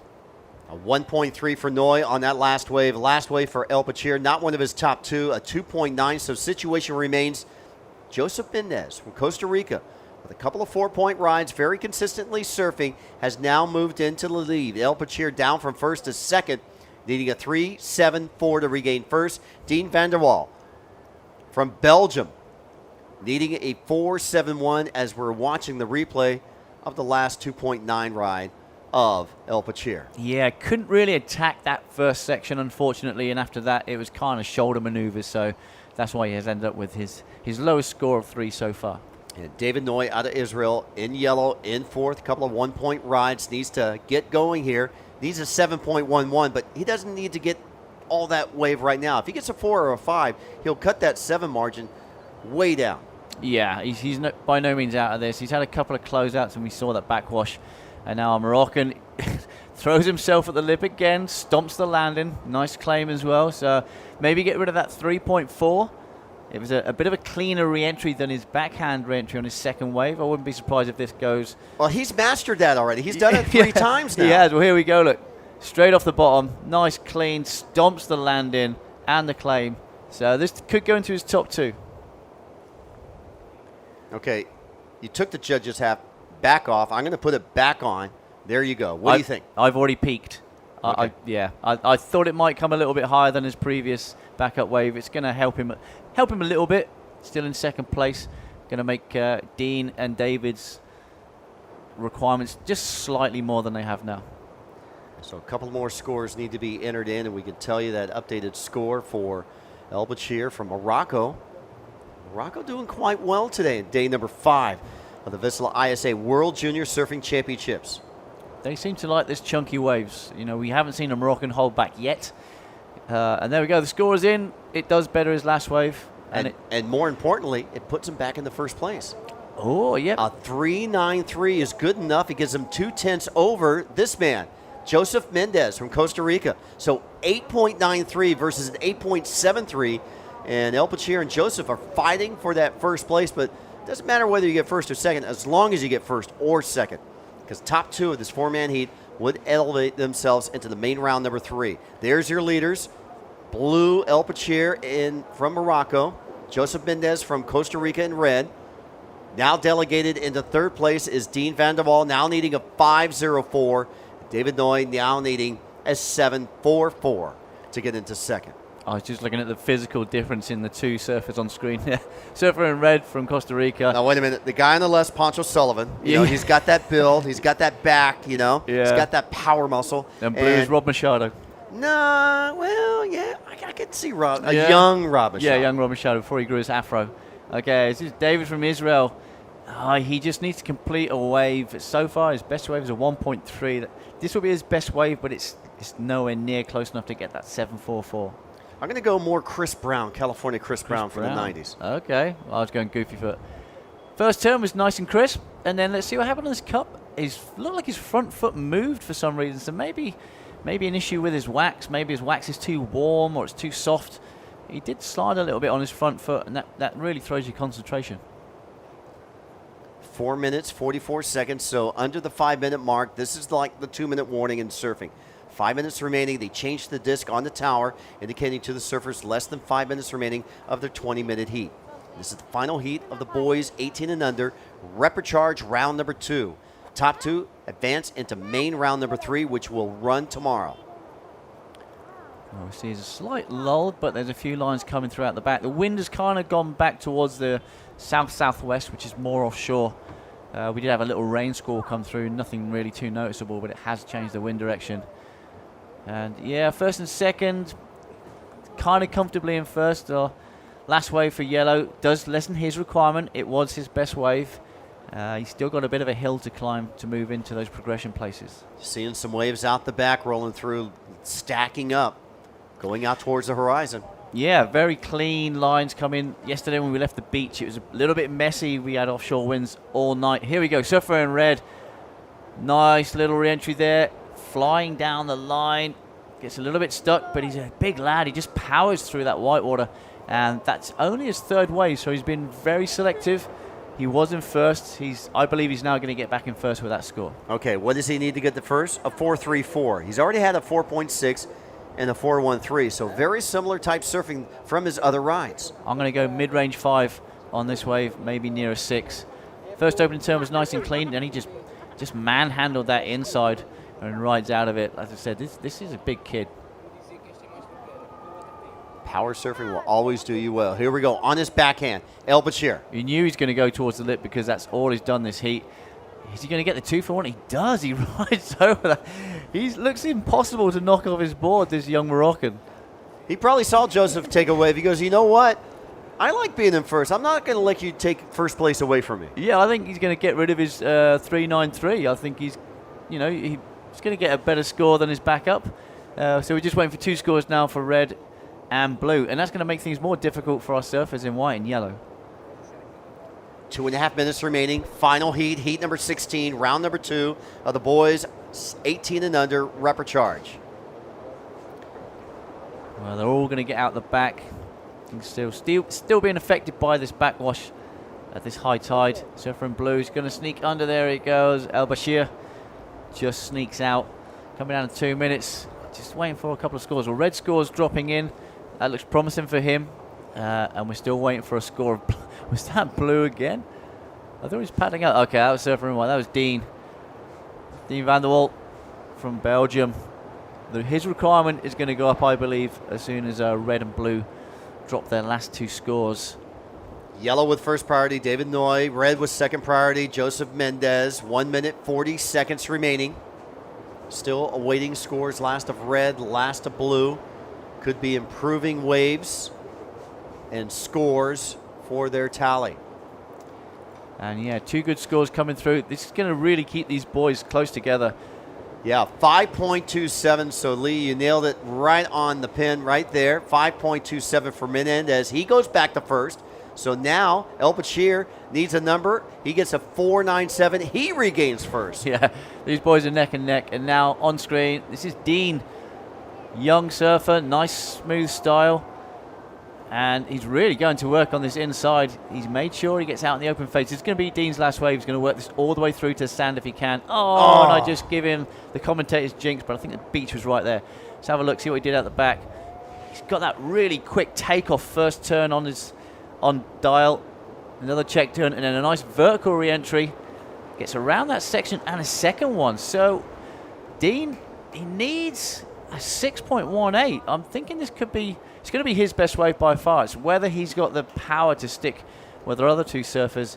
And this is going to be a throwaway for our Moroccan surfer, as that would be incomplete as he didn't ride out it. The first wave is probably fallen off all heat.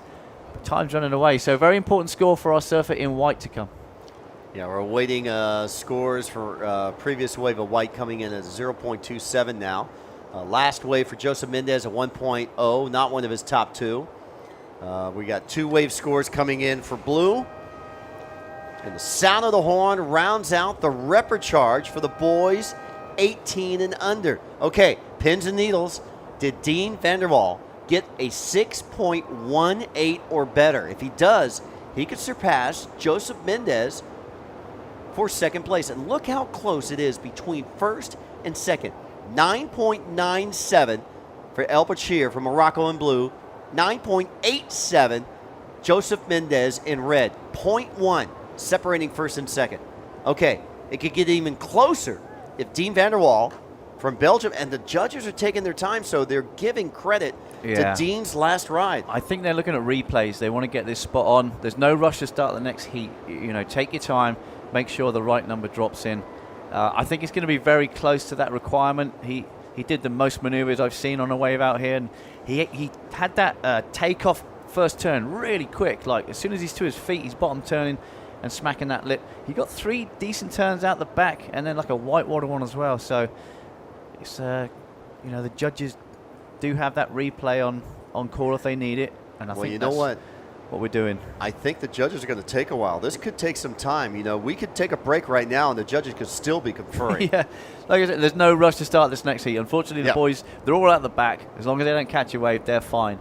I'm sure our beach announcer has told them that they're on hold as we're still waiting for scores, and the judges are being nice and meticulous over the last score for our surfer in white, which is a very important score indeed. Coming up next, heat number 1, round number 2 of the boys 16 and under repechage. Joseph Burke, Seth Morris, Lucas Ancia, and Joseph Morris.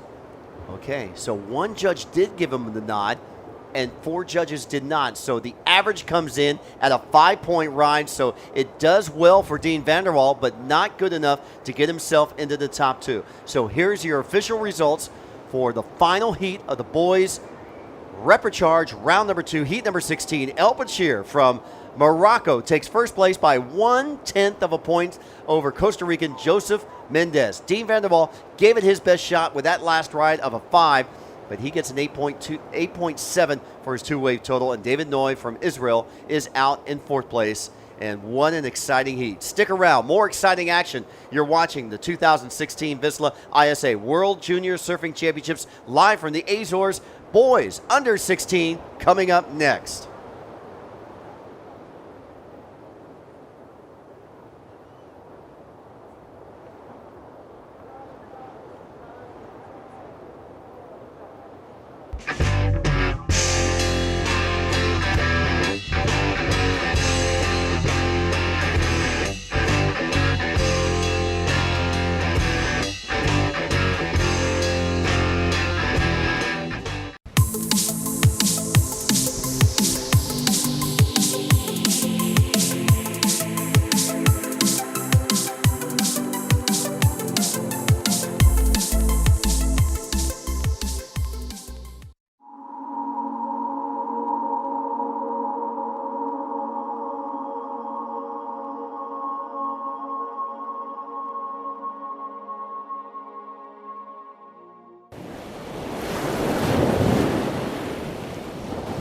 Novo Kia Rio, equipado com sistema de navegação e câmara de estacionamento. Mais segurança acessível a todos. Kia Rio, decida sem olhar para trás.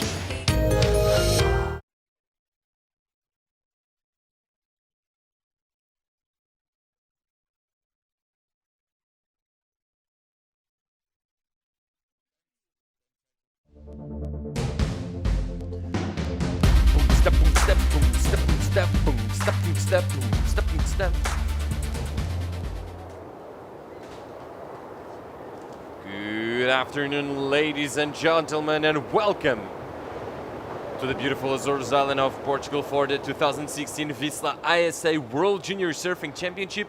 We are live from Praia do Monte Verde on the wave-rich island of São Miguel. In the water is heat number 1, featuring Barbados Jacob Burke, Seth Morris is from Great Britain, from Chile Lucas Encina, and from Wales Joseph Morris in round 1 of repechage. In round 1 of heat 1 of repechage, round 2, boys under 16 division. Sorry for that. We still have 9 more heats to go. A long day for us here in the Azores. We started at 8 a.m. and according to plan, we'll wrap it up today at 7:30. It's a hectic, long day, a marathon day for these surfers and for the staff. Well, now red up and riding. That's a big section for the surfer in red. One more hit, nothing there, Lee. No, he kind of hit that a little bit late. I thought he was really going to charge into that section there, but he looked like he had something else on his mind as he went towards the lip. He didn't really commit. He's straight out the back, so the good news is he hasn't wasted any time, and he didn't get caught on the inside, which we've seen a lot of these surfers do. Now we are in round 2 of repecharge for the boys under 16, and I want to know of you, Lee, what do we expect from these under 16 boys? We have some big boys in this division for sure, but we also have some smaller guys that might not be as comfortable when the time arrives to hit those dumping sections that backwash sometimes offer. Do you know what? I tell you what, we'll come to that in a second. I think we're going to have an interview of our last heat winner. So that's it. We're going to go to interview with El Bashir Agwendi from Morocco, who is right there with Bo Hodges. Take it away, Bo. Thanks a lot. We got El Bashir over here from Morocco, and what an exciting heat between you and Joseph Mendez. He would catch a wave, you would catch a wave. He would be in first, you would be back in first. He would take the lead from me, you would take the lead back from me. I know you didn't know the scores. It's kind of hard to hear out there. It's kind of windy, correct? Just I think I'm so lucky because I found some good waves and some better wave. Like you told me, he first and me first. Second, we do the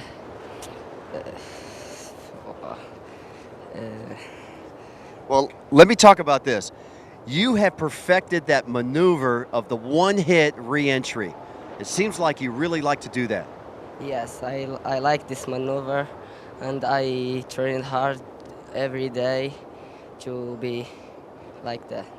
Now you're back into round number 3. There on in is single elimination, so you're back in it to win a gold medal. What would it mean for you to win a gold medal for yourself and for Team Morocco? It's something good for me and for my team Morocco to be first in my heat, and I really want to make my third round too. You're going to have a chance to do that tomorrow. I want you to say hi to everybody back home in your native language.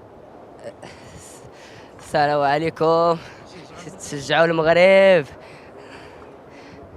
That's it. Hey! Hey! Everybody get in here. Come on, you guys. Get in here. Get in here. This guy's freaking believable. He was smashing those waves out there. El Bashir, way to go. Thank you, Bo. He sure looks like a shy guy, but he lets his surfing do the talking. Yeah, I think Bo would make an amazing Moroccan. He seemed more passionate than those kids, but they've got to do it all again. They're back in the main event. Young Al Bashir there, he's got to make sure he keeps hitting those lips and riding out of them. But we were going through the age thing before the interview. Yep. For me, we see young surfer there, Joseph Morris from Wales, just jumping on his board and diving off. I don't think they are going to hold back. I really think that they're going to feel the pressure of everybody watching them, not letting their teammates down. And, young Joseph there, he looks a very small kid. He was out back, and unfortunately he's got caught by this wave. He's got 2 waves under his belt already, so he's in second place. The main thing is he doesn't lose his board, and he paddles strong, gets back out back. But, yeah, I really don't think these under-16s, commitment-wise, are going to be any different to our under-18s. I really think they're going to put it all on the line to get progressing through and get some more points for their team. Yeah, absolutely. That's the ultimate goal. I mean, it's always it's obviously exciting and great if you win an individual medal, but here the big medal, the big one, the one that everyone wants, it's the team medal, because that's a team effort that takes so much more to get. Okay, and that's a big drop for the surfer in white from UK, Seth Morris. I would give him just a point just for that. Yeah, I don't think Seth and Joseph are related, both with their surnames Morris. So we might get a little bit confused. We do apologise. Sorry for that. Yeah, if we messed the names up, I do apologise. I think I was talking about Joseph, the young Welshman there in blue. But yeah, Seth there, nice takeoff. That's his second wave. No real big scores at the moment. Best wave is for Jacob Burke from Barbados with a 3.17. So, and Lucas Esina from Chile, he has 1.5. 12 minutes already. So this heat has already gone halfway through. And a couple of our surfers only on 1 wave. Yeah, I think that the surfers aren't really used to the conditions The first time they surfed, the conditions were much different from now. In fact, some of them, it's the first time they're surfing today, and the conditions have been changing. Hopefully they have free surfed for a bit, just trying to feel the water, the ever-changing lineup, just trying to get used to this brute force of the Atlantic. And Joseph Morris rocking blue hair, and there he goes. Here he goes. He's only 14 years old. Quick up and down there for young Joseph, born in Port and his favourite surf break is Aberavon, which is along the Welsh coast there. Been surfing for 7 years. He's a 2 times Welsh champion at his age group as well, so he's no stranger to competition. And look at his hair on his profile. If you want to see these surfers, just go onto the ISA website and you can click on teams, and then it will give you an option to click on each surfer. It will have their bio. Joseph Morris there is sporting rather nice blue hair for Wales. I thought he may have, blue for Wales. So, that's is blue their national colour? I would have thought it was more red. If he'd gone red, he'd be more patriotic. But fair play to Joseph. But it's pretty cool that he dyed his hair blue. Team Portugal dyed, the boys from Team Portugal dyed their hair red, which is interesting too. I think that's some influence is coming from Laura Enever and all the other boys just dyeing their hair all the time on tour. Yeah, you got to be careful with that bleach and salt water. Your hair can go all sorts of colour. Try and dye it blonde, it'll end up green. On the inside now, Jacob Burke up and riding, our Bayesian surfer. Nice flyaway re-entry there. It looked like he hasn't creased his board, but it looked like he had a lot of weight on his front foot. And now the blue-haired maestro, this is Joseph Morris, pumping his board, getting on the open face, goes for a floater. He stomps the landing, but really heavy on his back foot, and he comes off. So back-to-back action there for Jacob and Joseph. Yeah, absolutely. With 10 minutes now gone, the best wave so far is still a 3:17, and that puts Jacob Burke in the lead with a 1:57 as his backup. The surfer from Barbados just killing it so far with 10 minutes to go. First heat of the second round of the boys under 16 report charge, and it's taking some time for the action to heat up. But hopefully we'll see some better surfing of all these guys in the water. And Seth Morris in third, needing a 2:24, and Encina from Chile, needing 1.8. Well, Seth has been a busy boy. He's already on his 4th wave. Everyone else is on their 2nd wave, except for Lucas from Chile. Holding first place, he's only got 1 wave at the moment. It's a 1.57. So he's nowhere near out of it. He only needs a 1.8. He needs to take off and bottom turn, and he's back into 2nd place. Seth Morris from the UK or from Great Britain, he needs a 2.24. He's had a bit of a quiet heat as well. His best wave at the moment is a 1.13. So out of all our surfers, the best wave was Jacob Burke's first wave from Barbados, and our second best wave is Joseph Morris, the blue-haired man from Wales. And Jacob paddling out back there from surfer in red. He's getting caught in this impact zone, so 3 surfers out the back. And who's this going to have a look? Is this Lucas? I think he might have just lost his priority, a surfer in yellow. Well, just waiting for the... Yeah, he did. He did, yeah. Brian now with white. Yeah. Bit of a mistake there, but not really a problem. Look at this set coming through. And poor old Jacob Burke from Barbados on the inside, taking all these on the head, getting pushed closer and closer back to the beach. As we see Team Barbados and Team Wales on the bottom left corner of the screen, just trying to support their buddy in the water, their surfer in the water. 8 minutes to go. Well, just looking at Seth Morris from Great Britain, his bio. He's only 15 years old, and he was actually born in Haverfordwest, which is in Wales, and his favourite surf break is Freshwater West, which is also in Wales. So obviously, Seth Morris, parents must be, one of them must be English and one of them must be Welsh. But choosing to surf for the UK or for Great Britain. Does he look like Joe? Is there a possibility that they're brothers? It would be amazing if they were brothers and they surf for different countries. I wonder if that's ever been happening in the ISA games. he probably did with Alejo and Santiago Muniz. Oh, well, there you go. There you go. Alejo surfing for Brazil and Santiago for Argentina. Yeah, very true. Yeah, so it can happen. I'll check with these guys when they get out. I'll know by the accents if they're brothers. If one is really Welsh and one is really English, then I don't think they will be. Talking about Wales, Wales has my favorite Premier League team, Swansea. Swansea City. Yes. You're a City man. I am. Right. I like Swansea. It's a bit of a random team to enjoy, but I really like them. Yeah. Well, it's all about enjoyment. You know, some people get bogged down with, oh, I'm born in this part of the country, so I have to, you know, follow this team. I'm not like that at all. I mean, I'm from Cornwall. Our nearest team is in, I don't know, Division 3, you know, Plymouth Argyle. But I'm not a massive football fan, so... Yeah. You can root for the Morris... well, not the Morris brothers, but the Morris possible brothers. Yeah. The boy from Wales, the boy from UK. The boy from UK has priority. If Blue is... if Blue does make it to next round, he will be known as the boy who survived. And this is a very lame joke. No, whatever it is, it's not going to be worth it now you've spoiled it. I tell you, once you tell someone this is going to be a terrible joke, that's the time to stop telling it.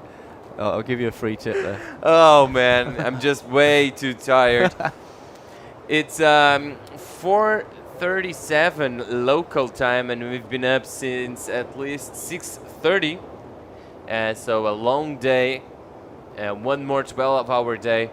Just a lot of surfers, a lot of rounds to get through, and hopefully we'll keep on seeing some good surfing. We're still waiting for the second wave of Mr. Lucas Encina from Chile, and it looks like it's gonna be right about now, but priority is with the surfer in white, and yellow had to leave. Yeah. So white using priority. That was kind of pretty smart there, I think. The surfer in yellow possibly had a good score to come from then, but surfer in white using that priority, shutting the door so yellow couldn't get anything off on that first turn, although he still had to deal with that backwash kind of bouncing out the back there.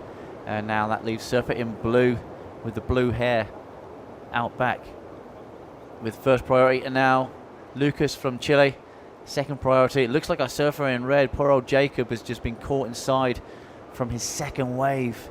2.3 for Seth Morris. It's enough to move him up to second. And now blue in third needs a 141 to go second, and yellow needs a 187. So it was a smart call to block Lucas, because not only did he block Lucas, he also got a score. Yeah, so really smart surfing there from Seth, helping his cause and stopping someone else. You know, very tight heat, this one. I mean, the scores are marginal at best. A 4.74 is the best combined score at the moment with 4 minutes on the clock. But the other three surfers all tied together. And, you know, if anybody gets one of those big turns in and gets rewarded a 4 or 4-5, you go from fourth to first in the split blink of an eye. Unfortunately, again, I keep going back to this, our surfer in red is nowhere to be seen at the moment. And now Joseph Morris from Wales. This is going to be Joseph's best wave. Nice opening turn, and he cuts back into the white water, looking for an inside rebound. There it is. You need to make it, Joseph. Get low. No, not going to count that last turn, but he did a nice couple of turns out the back. And I think we might see Seth slide down into third. The blue-haired wonder from Wales, just trying to get something on the board, something good enough to move him up to second. And I think Morris is going to overcome Morris. As we see white up and riding, Seth Morris just trying to get back into that second place that he lost to Morris with a 2.7 on his last wave. Yeah. Joe Morris is now in second, and Seth Morris needing a 2.44 to go back to second place. And that was Seth trying to get that, unfortunately coming unstuck. Yeah, poor old Seth though. I think if he had landed that, he would have got the score, and he would have moved above Joseph. It's good to see Jacob back in the lineup after that harrowing paddle for about, he must have been paddling for about 15 minutes after that wave. You can see he's waving his arms. Only 16 years old, from Barbados. His favourite surf break is Soup Bowl, which is it's an amazing wave in Barbados. Actually, one of Kelly Slater's favourite waves in the world. And considering where that guy surfed, that's a big plus. Younger brother of Josh and son of Alan, so I'm sure the Burke family tuning in. So how's it, guys?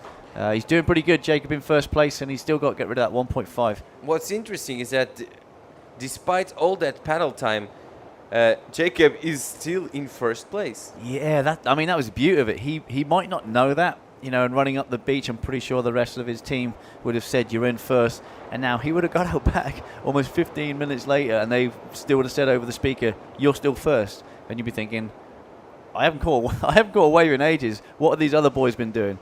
Well, fortunately enough for him, they haven't been putting big scores together, although we do have a score coming through for one of our Morris boys, Seth Morris from Great Britain. He's currently in third, so is this going to be another Morris switch? I tell you what, I can see a good novel being titled The Morris Brothers. And this is a White up and riding. Did White have priority over Absolutely. Blue? Yes, he did. Yeah, I'm just thinking, and tell you what. That's a killer wave for Morris. He should be happy with that. Not only did he block the other One server. more turn? No, will he put one more? Yes, he will. Okay, this is the best wave. Look at him, open mouthing. He's so happy. Turn around. He didn't claim it. Fair play to him. The Brits on the beach are going absolutely mad. He surfed that really well. He still has a score to come through unless that doesn't belong there. So Seth, in my eyes, he's going to jump into the lead. Jacob's going to drop to second. And what will be the requirement with 1 minute on the clock for Joseph to get back into second place? If I were Joseph or Jacob, I would be very worried, and I would try to get a wave as soon as possible. And of course, if I were Lucas, I would do the same. Yeah, I mean, they can't see what Seth did on that wave. We saw. So Joseph, Jacob, and Lucas have no idea if this is going to be a good or a bad score. The judges have got some catching up to do, so they might not hear their requirements that are going to change. They just need to catch a wave and serve it to the best of their ability. They might have seen from the back, don't you think? Yeah, but you never get a true story of what's happening. Lucas there looking for a little barrel. It's going to go into his top two, but it's not going to be enough for him to jump into second, I don't think, as soon as Seth's wave drops in. Time's running down, so you can only see so many things from the back of the wave. It's never really telling. Look at the scores dropping for Seth Morris. Wow. He's definitely deserve it. He's going to jump into the lead for sure. And we hear the horn blow, and it looks like we have a Morris in the main event. Unfortunately, one of the Morris will be out of there, and Jacob Burke will be in second place. So, Lee, you will soon interview Seth Morris from UK. Yeah, I'm going to interview one of my boys. UK galore in there. It's going to be one of your boys. I'm stoked. Do you know what? He did that. The tactics he had then was really well. As we see the water patrol just chilling, just making sure that everyone is safe in there. They were just saying today that if there's anything wrong with the jet ski while he's saving someone, he's gonna let the jet ski go and just grab the person in danger, as you do if you're a lifeguard. That's always exciting. And a 6.33 for the last of Seth Morris. And Seth is now in the lead. Lucas Encina with his last wave of 3-point ride jumps to second. So now Jacob Burke is third and Joseph Morris is fourth. What an exciting end of a heat right there. And congratulations, Seth and Lucas. That was a change in pretty much the whole situation. The guys that were in qualifying position dropped them there, and the other two guys jumped. I'm gobsmacked. I wasn't really paying attention to what Lucas needed. I thought Jacob was comfortably in second. Obviously not. I do apologise if I said that Jacob got through. But yeah, Lucas didn't give up. That little last wave of his, he got a little head dip, and he gets rewarded, and he's moving on through with Seth Morris from the UK, which I shall go and interview. There you go. Congratulations, Seth and Lucas, and we'll go straight to a commercial. We'll be right back. Stay with us.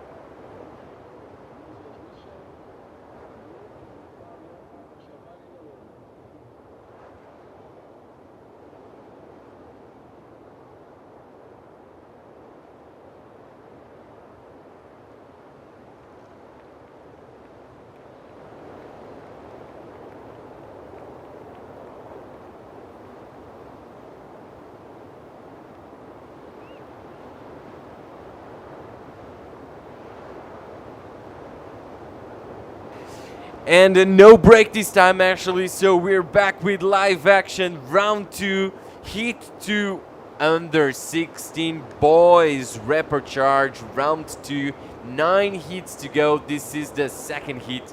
And now in the water, in red it's Finn McGill from Hawaii, Moises Michel from Mexico, Iker Amatrayan from Spain, and Giovanni Delovo from Italy. And there's a good score already on the board for the surfer in yellow.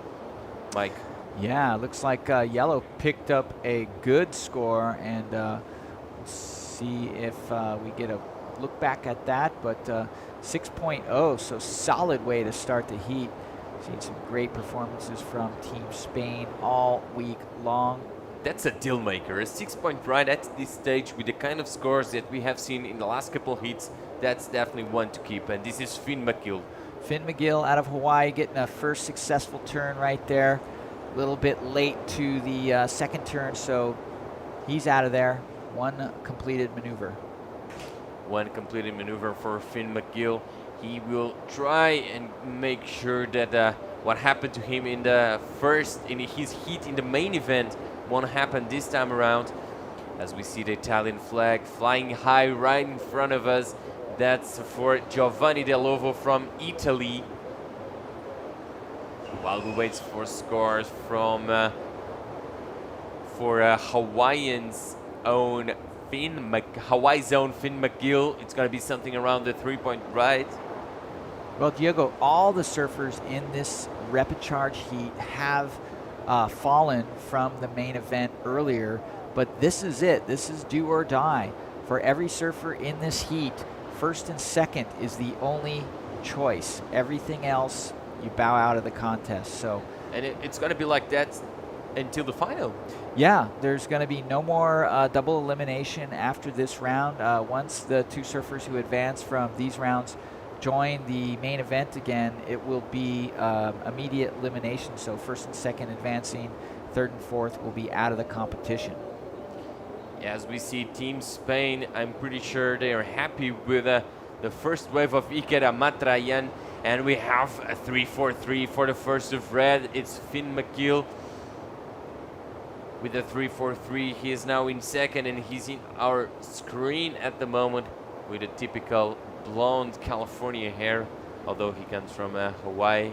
But the McGill siblings have really blonde hair. That's some weird trivia for you right there. Yeah, no, they are a white-haired clan.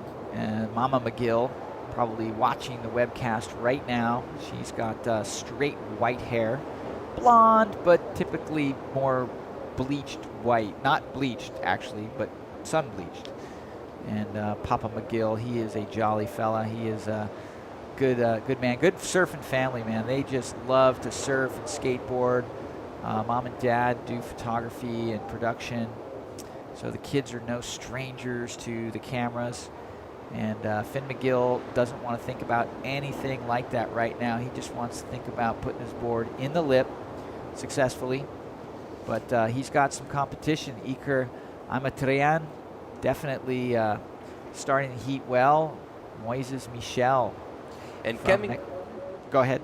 And yeah, we got an interview ready with Seth Morris from last heat. He took the win, and he's right there with his fellow countryman, Lee Bartlett. But let's wait for this one wave of Moises. But no, let's go for interview with Lee and Seth. Take it away, Lee. Thank you, Diogo. Yeah, I'm here with Seth, and it's taken 4 days for me to interview one of our GB winners. We gave a pair of sunnies away to Jake the other day. But yeah, you surfed really well in that heat, up against fellow countryman of sorts, Joseph there from Wales.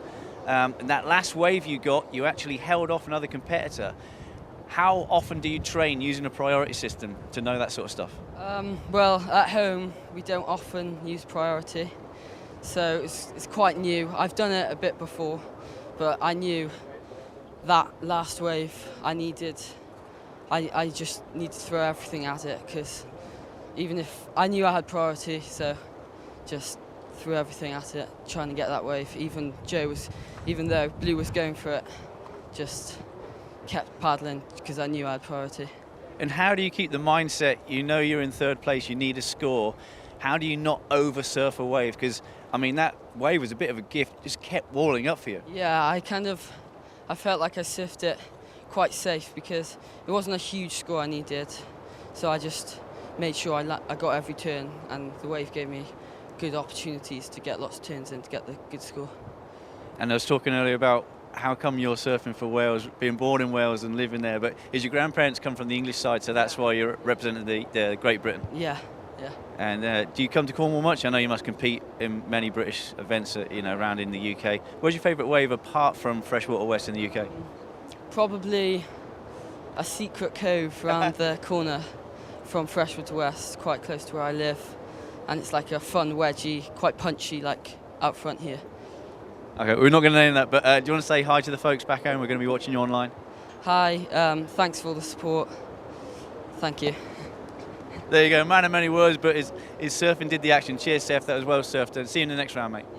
Back to you guys. And Lee, so just so you know, we do have brothers surfing for different countries. In this event, we have Jake Elkington surfing for UK, and his brother Max Elkington surfing for South Africa. Yeah, I didn't see that. Well, Jake's got a pair of sunglasses, his brother hasn't. Oh, bragging rights right there. Thank you, Lee. Thank you, Seth. And we are back in the water with a 1-2-3 ride for Moises Michel and Finn McKeel with a 1.5. So things are still pretty much the same as they were prior to that interview, Mike.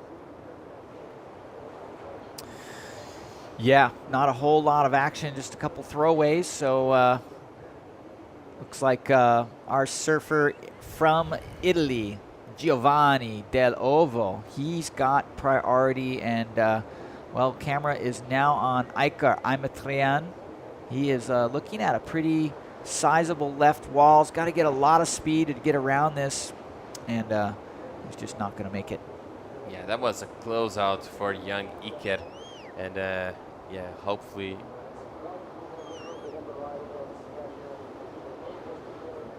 And that was Moises Michel from Mexico. And now priority is with Giovanni Del Ovo. Let's hope we see Giovanni with some better wave choices in the next 11 minutes. Moises Michel from Mexico looking for a 3.71. We still have... counting with this one, we still have 8 heats to go through today, this afternoon. Long day, marathon day here in the Azores, a beautiful region. I was just talking with one of the locals, and he told me so many secret spots, not for surfing, but just sightseeing and nature enjoying stuff. And I'm not going to tell any of those here because I feel like it's one of those places where you need to come, find your own, keep it a secret, and keep that close to your heart forever. Well, you are one special individual. Are you going to have like a little wicker basket with cheese and fruit and stuff when you go? I mean, what's going on with that? Well, one never knows. I'm going to call Azor Tourism, and I'm going to say, look, this guy's going to go. Keep an eye on him. We'll get the aerial shots. It'll make a scene worth memory. And if you do want to know some of the most common places to visit in the Azores, just check visitazores.com. The Azores Tourism and the government just providing us with a lot of support just to put this event on, and that's the Visit Azores. That's the webpage where you can check on all the news and all the spots, all the stuff you can do here in the Azores besides surfing. We do get some really great waves here, but there's so much to do. And if you don't like the weather here, no worries. Just wait 30 minutes and it will change. I'm going to say 20 minutes on some days and 45 minutes on other days. Well, it's an average. Okay. So that's 30 minutes right there. Now Finn McKeel up and riding. All right, Finn's got himself a left-hander. 2 little taps right there. Better tap on the second maneuver. So I do believe that this will be on par, if not a little better than his first score. He is definitely going to throw away that 1.5. Still got plenty of time for all these surfers to fill in the gaps. Iker Amatrian. Iker Amatrian. Iker. Iker. Iker. Amatrian. There you go. He definitely wants to throw away that one. And, you know, by the looks of his surfing talent and all the time that's left over, this battle's really just begun. Absolutely, and I wouldn't be surprised to see Finn McGill get that 3.65. He needs to go first on his last wave. Score starting to drop. It's going to be an interesting wave for Finn, and I have a strong feeling that Finn and Iker are starting to run away with this heat. 5.17, that's enough to move Finn up to first. Now Iker Amatrian is in second, needing a 2.61, and Moises Michel needing a 5.85, and that's Iker up and riding. Huge attempt at a off the lip there, just really hit the ceiling on that. When and if we get a replay, I want to slow motion that wave because he got inverted. Had he pulled that off, that would have been probably an excellent score. Really Showcasing some verve on that attempt. I know. That's coming. I'm not surprised. Iker surfing in Canary Islands, where you do have those big sections often and wind-affected waves, and he went for it because he's used to doing that. And great to see that commitment. Yeah, well, looking forward to seeing these kids continue to press the action, push the pace. I mean, it seems like generation after generation, surfing has just evolved to such a wonderful visual sport. And here he goes again, this time completing two solid little maneuvers right there. Yeah, Finn and Iker are running away with it. Yeah, at this point, they've got a stranglehold on it. This little wave, you know, not real big, but clean snap to start right there. Deep bottom turn, really timed that that backwash well, and then was able to sort of spring downward and avoid disaster at the bottom. So that backwash is tricky. Good job of hanging on there. 5.03 for this one wave of Iker. He jumps into the lead once again, and now Finn is in second, needing a 5.87. But things are that much hard to White and Blue. White now needing a 7.38 to go second, but please bear in mind that White only has a 1.23 and a 0.6, and Blue now needing a 8.61 with 6 minutes to go. As we see Team Spain and now Blue, and Blue is a big boy for someone who's under 16. Giovanni Del Lovo on his first wave is going to get something under a 2-point ride, and we see him on the screen. 1.9 for Giovanni. And he jumps to second place. Let's watch the replay. Gets his board up in the lip. Not a whole lot of spring-loaded action right there, so it's going to be a small score like you announced. Judges' scores going higher. The more sort of spring and trajectory the surfer can get, the bigger the score is going to go. So if they start from the middle of the wave and they just tap the lip horizontally, it'll be somewhat of a low score. If they start from the bottom and hit the lip vertically, then of course the degree of difficulty goes up, and there with it also the score. And there's a lot of support coming from Spain for young Iker. Aupa Iker desde Fuerteventura, eres clase. Translating to English, go Iker from Fuerteventura. You are such a young, good surfer, and now Red, another young, good surfer. Well, here goes Finn McGill's got himself a couple of maneuvers already. This left finally opening up. It looks like the high tide on that side of the beach is allowing for a little bit of a shoulder, which we haven't seen much of all day. Here we've got a different angle. Nice bottom turn, top turn combination. Does a nice little check turn snap right there. Nothing too radical, but he is surfing this wave nicely. This is probably going to come in at a mid-range. Didn't get too vertical, but surfed it really well. Yeah, so, Finn McGill just connecting the dots on that wave, Mike. Yeah, he needs a 5.87 to move up into first position. Meanwhile, we see Iker doing a nice single snap. Don't think that's going to go into his top two. But Finn McGill surfing that wave really well. Probably going to be an above average score, average mid-range score. So it's in the good range, 6.83 for Finn McGill. Yeah, so, you know, not an excellent score, but definitely a keeper. And we're going to see what White had on offer because when we were looking at those other waves, our surfer from Mexico gets a little check turn off the top, tries to climb the foam, unsuccessful.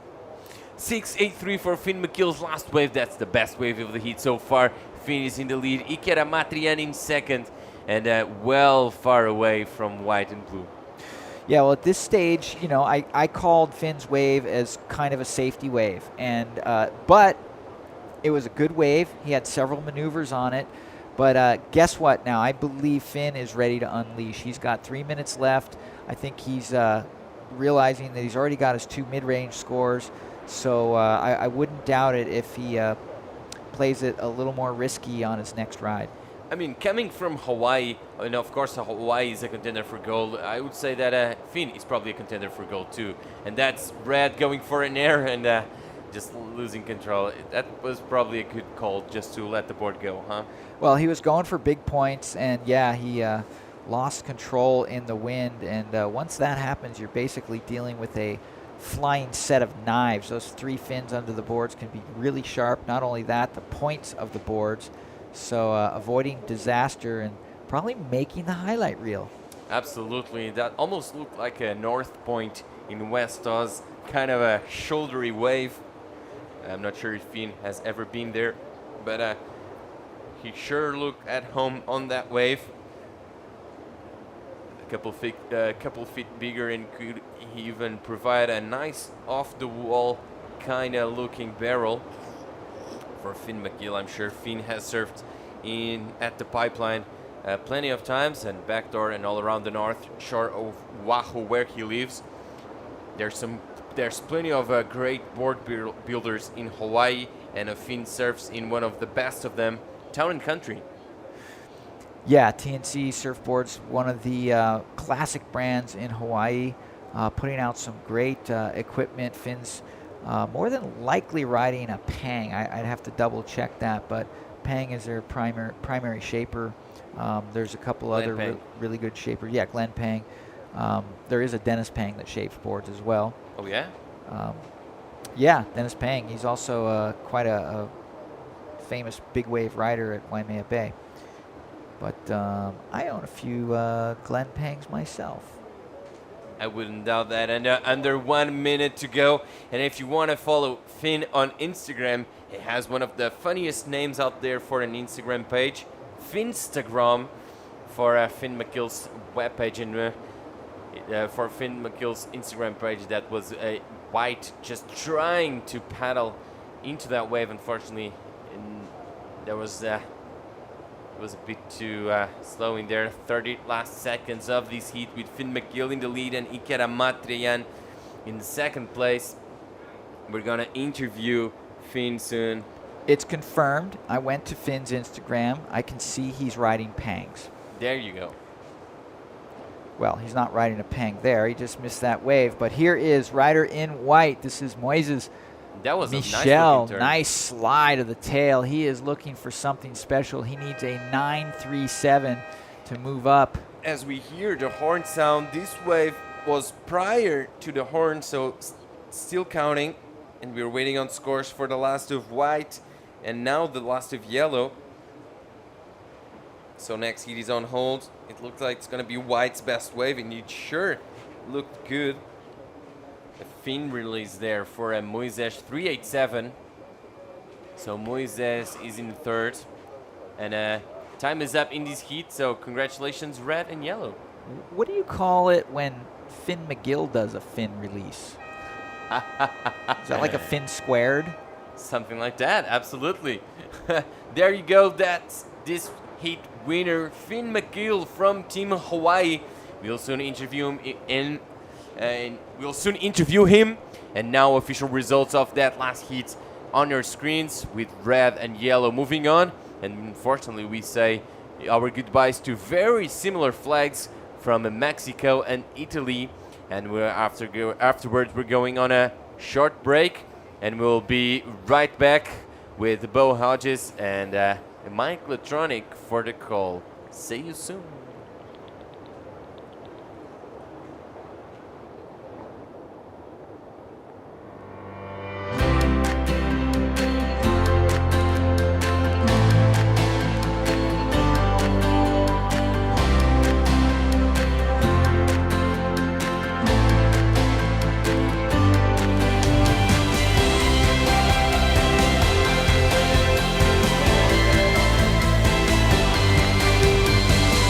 The Azores, an archipelago of discoveries in a sea of adventures.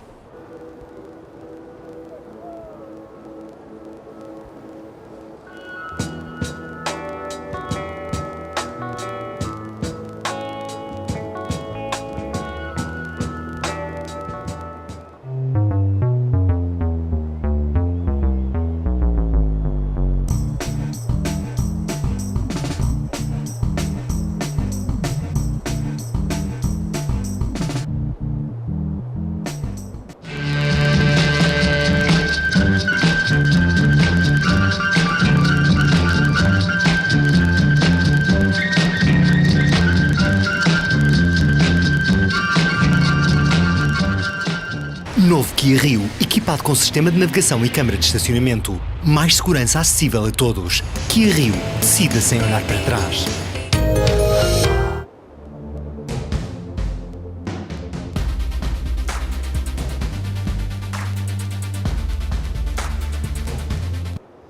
Welcome back to São Miguel on the Azore Islands of the archipelago here in Portugal.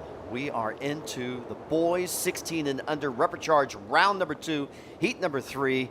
Welcome to the 2016 VISSLA ISA World Junior Surfing Championships. And let's get on into heat number 3. Gabriel Vargas from Peru in red, Stelio Babette from Tahiti in white, Hernan Alvira from Uruguay in yellow, and Elliot Brown from New Zealand in blue. I'm Bo Hodge along with Mike Latronic. Welcome back.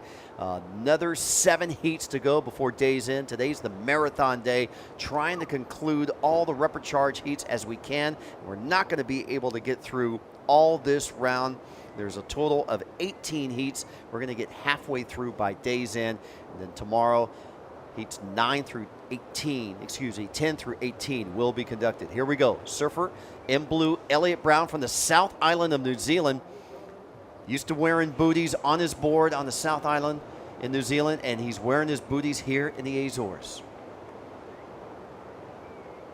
Well, real interesting how we are such creatures of habits. Pretty warm water out there, but Elliot Brown going for what he knows and getting a nice little slice and dice there. It's not going to be a huge score, but I'd say warming up the feet, but they're already warm, Bo.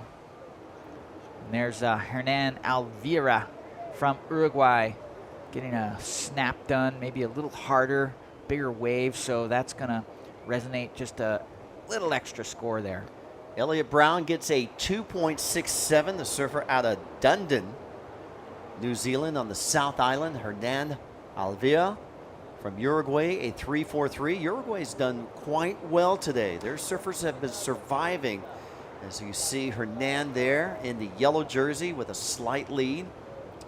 I'm going to give Uruguay the emerging country of the event. I mean, that or Spain. I've watched these events now for about 10 years straight, and those two countries have been really jumped their level of participation and performance. Morocco's got 2 surfers that advanced out of today too. You know, you got to count them in there. But it's great. We're expanding. The ISA is expanded out to 100 surfing nations.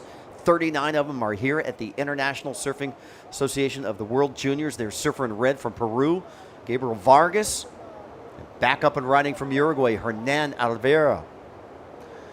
Well, Hernan went for broke and didn't pay off, so he's going to regroup. Man, the waves are way more functional. There's just so much more room to breathe out there.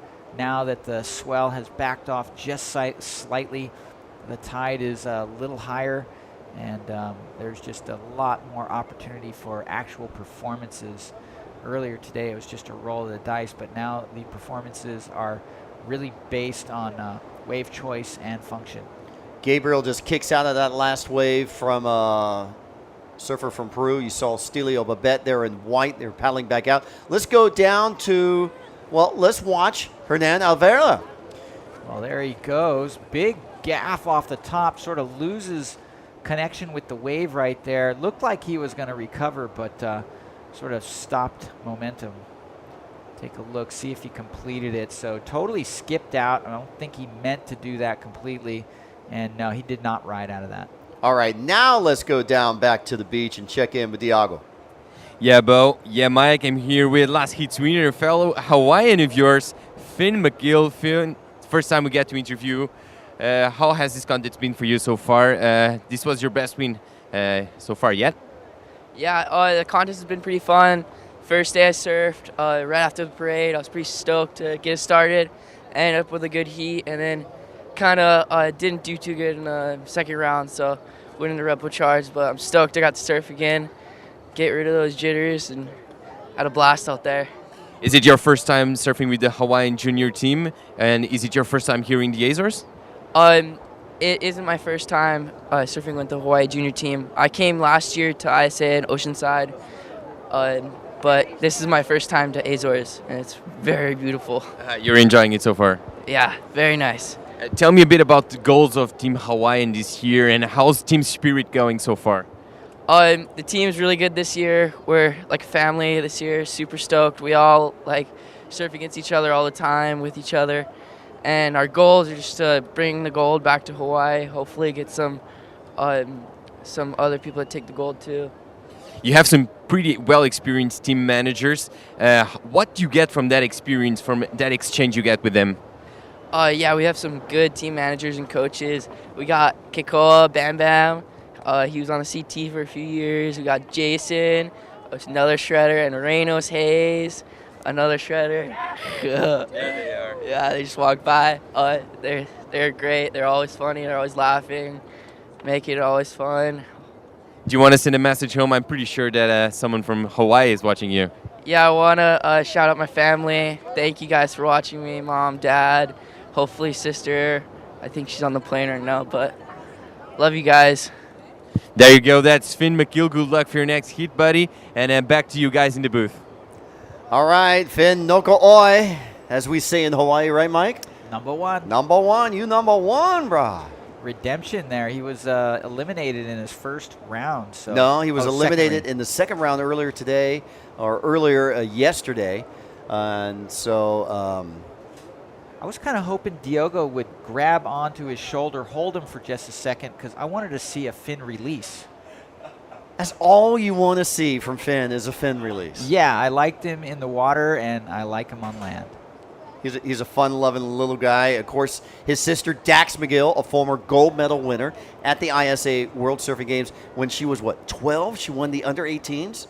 Yeah, Dax McGill surprised a lot of people. Actually, she didn't surprise her team from Hawaii, but I think she surprised a lot of people around the world, being one of the youngest competitors and taking out the gold.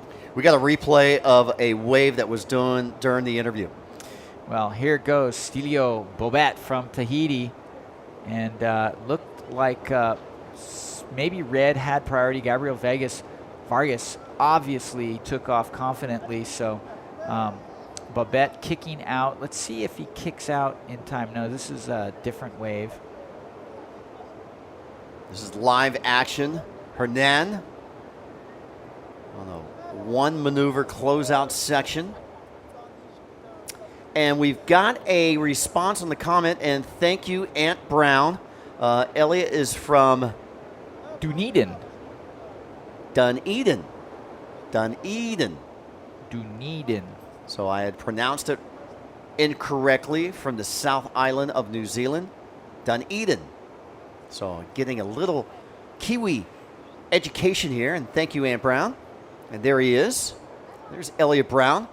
Elliot's currently in second place in the advancing spot. He's got a pair of twos, a 2.67, a 2.0. Of course, he wants to get rid of those 2-point rides. He wants to increase his margin there.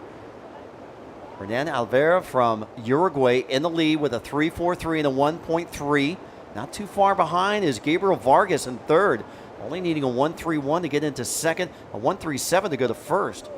And don't count out our Tahitian surfer. Our Tahitian surfers have been doing well today, advancing on into day number 6. And Stilio Babette only needs a 3-point ride, a 3.58 and a 3.64 to go either to second or first. So still early times in this heat, even though we have passed the halfway point. This is a low-scoring affair. Yeah, and I see an exclamation point on the last wave of Babette from Tahiti. It's quite possible this wave either got Anyway, judges are looking at it, and that was the wave I believe he dropped in behiend another surfer. No, it was just a wrong. They punched in a score that was mistyped. Yeah, the program alerts the indicator that when there's a possible wrong score, one of the judges had punched in a 5, and he meant to punch in a 1.5, so they corrected that, and the score comes in at a 1.67. So Babette still in fourth as we watch Gabriel. Well, there goes Gabriel, unfortunately not making that last snap. We saw Gabriel an hour ago. He was surfing in the boys under 18 repechage, and he came in early. He decided, you know what, I got another heat an hour from now in the under 16s. I'd rather focus my attention there, and here he is. Well, that first snap was a lot of aggression. I love the way he came into that second snap, very confident. Unfortunately, getting bucked off his board. But got some lines outside. Looks like Mama Gill, of course, is watching her son Finn. And she says, Mike, Tron, your hair comment was amazing. Ha ha, ho ho, hee hee. Keep up the great work. Go Team Hawaii. My hair comment? Did you make fun of Finn's hair? You know, Finn's got a pretty cool hairdo. I don't know. I'd feel a little shy to make fun of such a cool hairdo, but he's got that new styling look. I know one thing: Mama McGill's not afraid to rub shoulders. She's gonna poke back. If you poke at her kid, she'll poke right back. Well, usually she's here as the team mom, but we got more team moms for Team Hawaii this year. Yeah, looks like we got a whole pack of wahines down there, and wow, powering a pack full of tail slide right there. Maybe a little too much. That was Elliott Brown. Booties or not, he was unable to hold on to that. Take a look at that. Goes to the bottom, frothy section. That's why you can see, the foam gives way a lot more than say solid water would, and it's hard to calculate that. You really got to temper your own power when you're in a foamy section. Here he goes, another attempt, big off the lip, this time complete. That's going to help his effort. Solid straight up maneuver. Well, that's going to help his cause right there. That's going to be a good keeper wave. He's already has a 2.67 to 2.0. Last ride scored not in, so we're waiting scores for last of blue. 2 waves for blue. Here's the replay. Nice release. Yeah, really solid off the bottom and hard snap off the top. So I'm sure the judges are going to appreciate that. That was a solid single maneuver. That's going to be his best score. So waiting 1 wave score for red, 2 wave scores for blue. It could solidify blue into a possible situational change. Still healthy lines coming in. We have a primary swell, secondary swell out there, and especially on the inside section of the competition zone. These waves are getting jumbled. There's a 2.47 for Gabriel Vargas. He quickly moves into the lead, but there goes Elliott Brown into first with a 5.17. So he drops his low wave of a 2.0. He keeps the 2.67. He replaces the high wave now with a 5.17. So new situation. Elliott Brown in blue in first out of New Zealand. And we have a rider. Yeah, well, this was a gutty little section right there. Hernan Alvira, he's not scared, but unable to negotiate that. Now we've got a couple guys up. This is our surfer in white. We're on the right-hand side trying to hold on. You know, he stayed on his board for about a half second, so we'll see if they deem that as a complete maneuver. Meanwhile, Gabriel Vargas on the left-hander. He's trying to get rid of that 2.47. Let's see what he's got. Snap off the top. Nice springy little style here. Gets his board up on the foam, climbs up, and he rides out of it. So this is going to be a better wave than the 2.47, I believe. And then an explosion there for our Tahitian surfer, Stelio Babette. Stelio has not gotten out of that 1 point range. He has 1, 2, 3, 4, 5 waves, and 4 of the 5 are in that 1 point range. A 3 point ride for Gabriel Vargas, so he does, Mike, drop the 2.47, and he solidifies second place now for Hernan Alvira in third. He needs a 2.95 for Stelio Babette in fourth. He needs a 4.71, and we're just under 4 minutes remaining. Well, we still can see some corduroy lines coming in here to São Miguel. That swell still lingering around. Definitely tapered off a lot, making it a much more manageable situation for all the athletes. No longer just Russian roulette with the bombs out there, but guys are actually able to pick and choose waves and strategize maneuvers and make this more of a surfing contest. Well, there's your heat leader, Elliot Brown from the South Island of New Zealand, used to surfing in his booties, and he's continuing on through this contest with booties on. There's the Kiwis down below. Con Butler, the lead coach. See his son Kehu there and the rest of the Kiwi team. That's Raya Isner.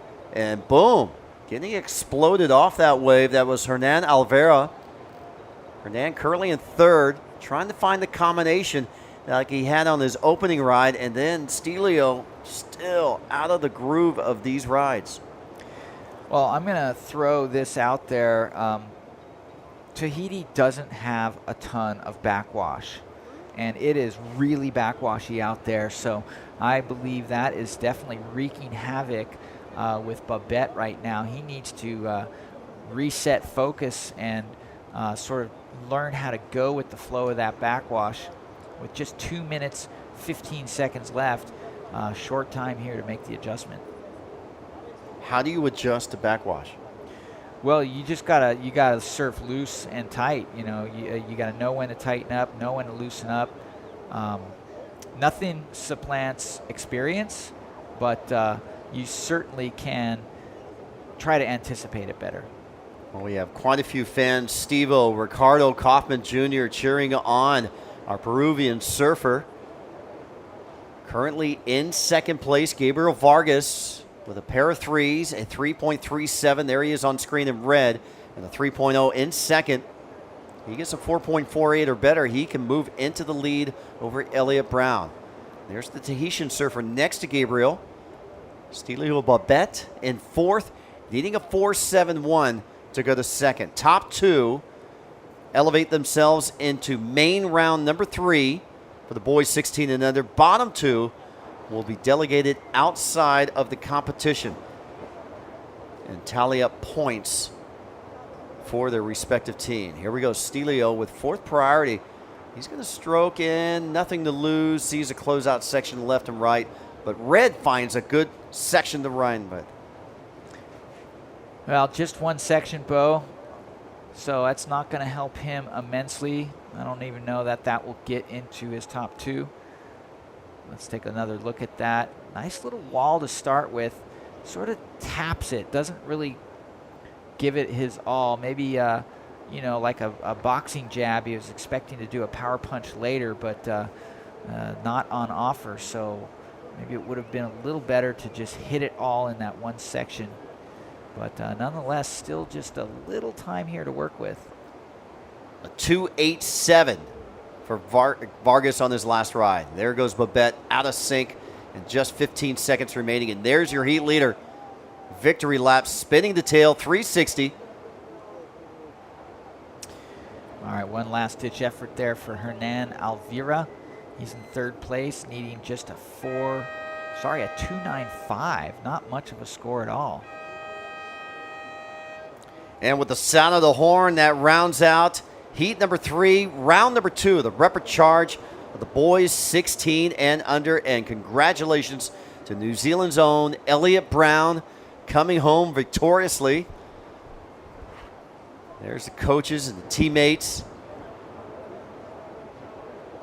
all congratulating Elliot and moving on till tomorrow's round number 3 for the boys 16 and under. Again, final results: Elliot Brown from New Zealand in first, Gabriel Vargas from Peru in second, Hernan Alvera from Uruguay in third, and Stelio Babette from Tahiti in fourth.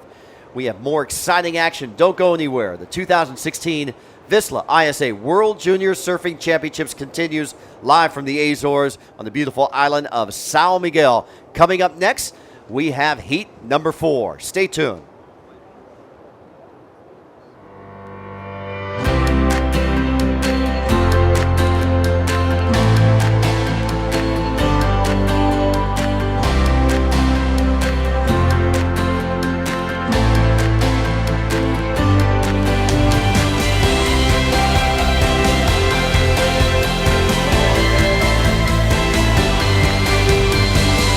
The Azores, an archipelago of discoveries in a sea of adventures.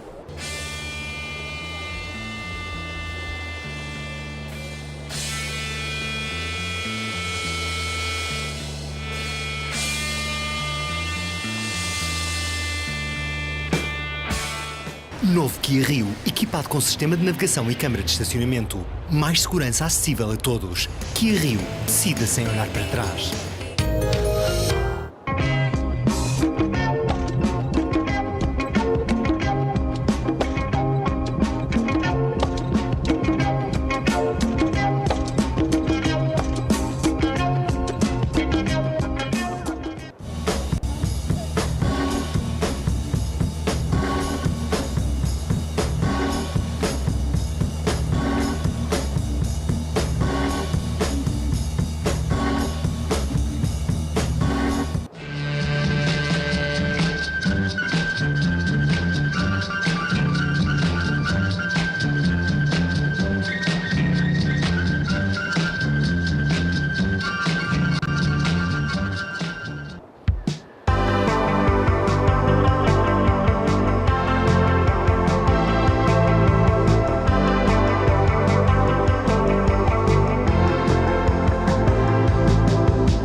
Welcome back to the 2016 VISSLA ISA World Junior Surfing Championships. We're in the boys 16 and under Reprecharge round number 2.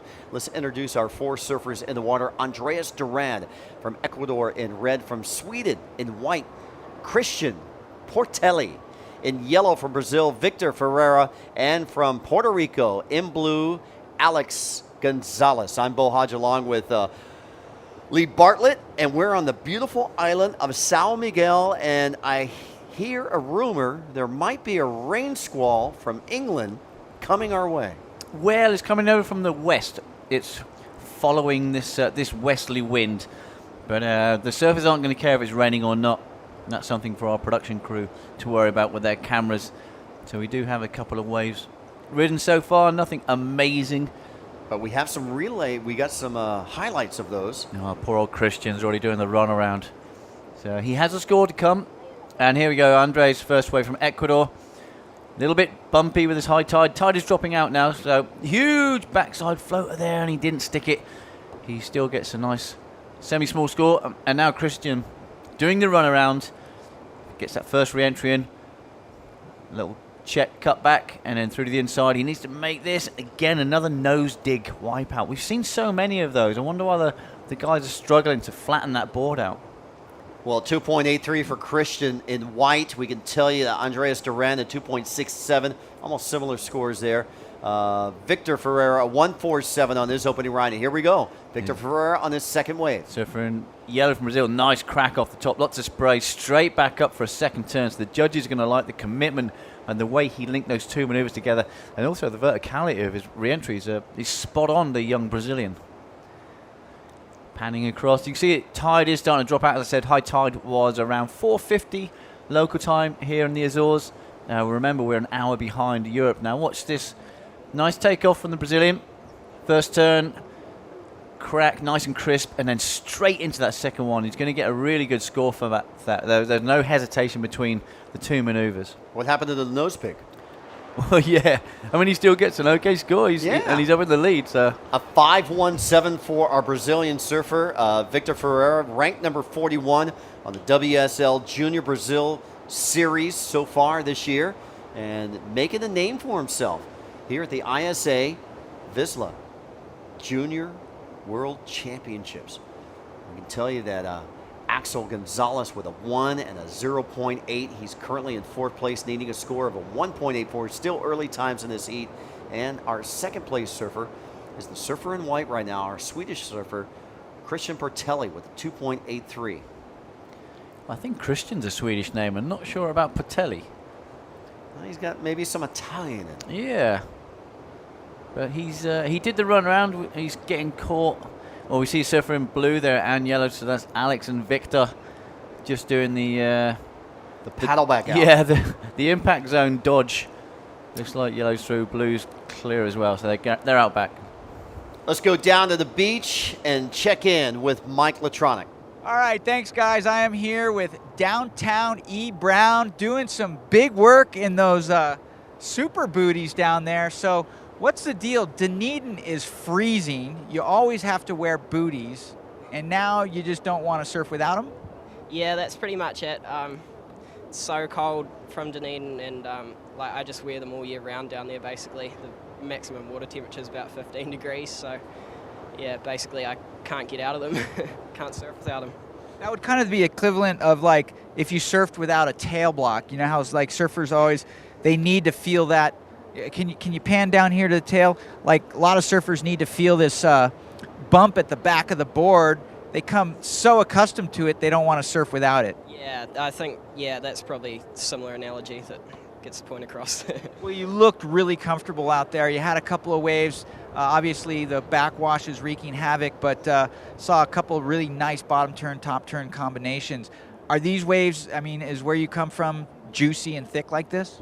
Yeah, I guess we often have a lot of size in our waves. They're probably often a bit softer and carvier, but we've definitely got some punch and power in the waves, so that was good. Quite similar. Now, at the beginning of every contest, Team New Zealand does the haka. It's a spiritual warrior's dance, something going on there with energy. Do you pull from that before every heat? I mean, looked like you had some special spirit going on. Yeah, well, we've definitely got a real team kind of vibe going on, and it's good. Like the haka. I mean, this is my first year doing it, and I had to learn it just before the opening ceremony. But you really feel part of the team and part of the culture of it, and yeah, I like it. I like it a lot. Well, that's cool. We really appreciate Team New Zealand being here with their spirit. Anyway, want to do a call out for the folks back home? Yeah, sure. Shout out to the Dunnos boys back home in the cold. It's probably about 10-degree water at the moment there, so yeah, shout out to you guys. Shout out to Mum and Dad, and shout out to the NZ team. It's been heaps of fun.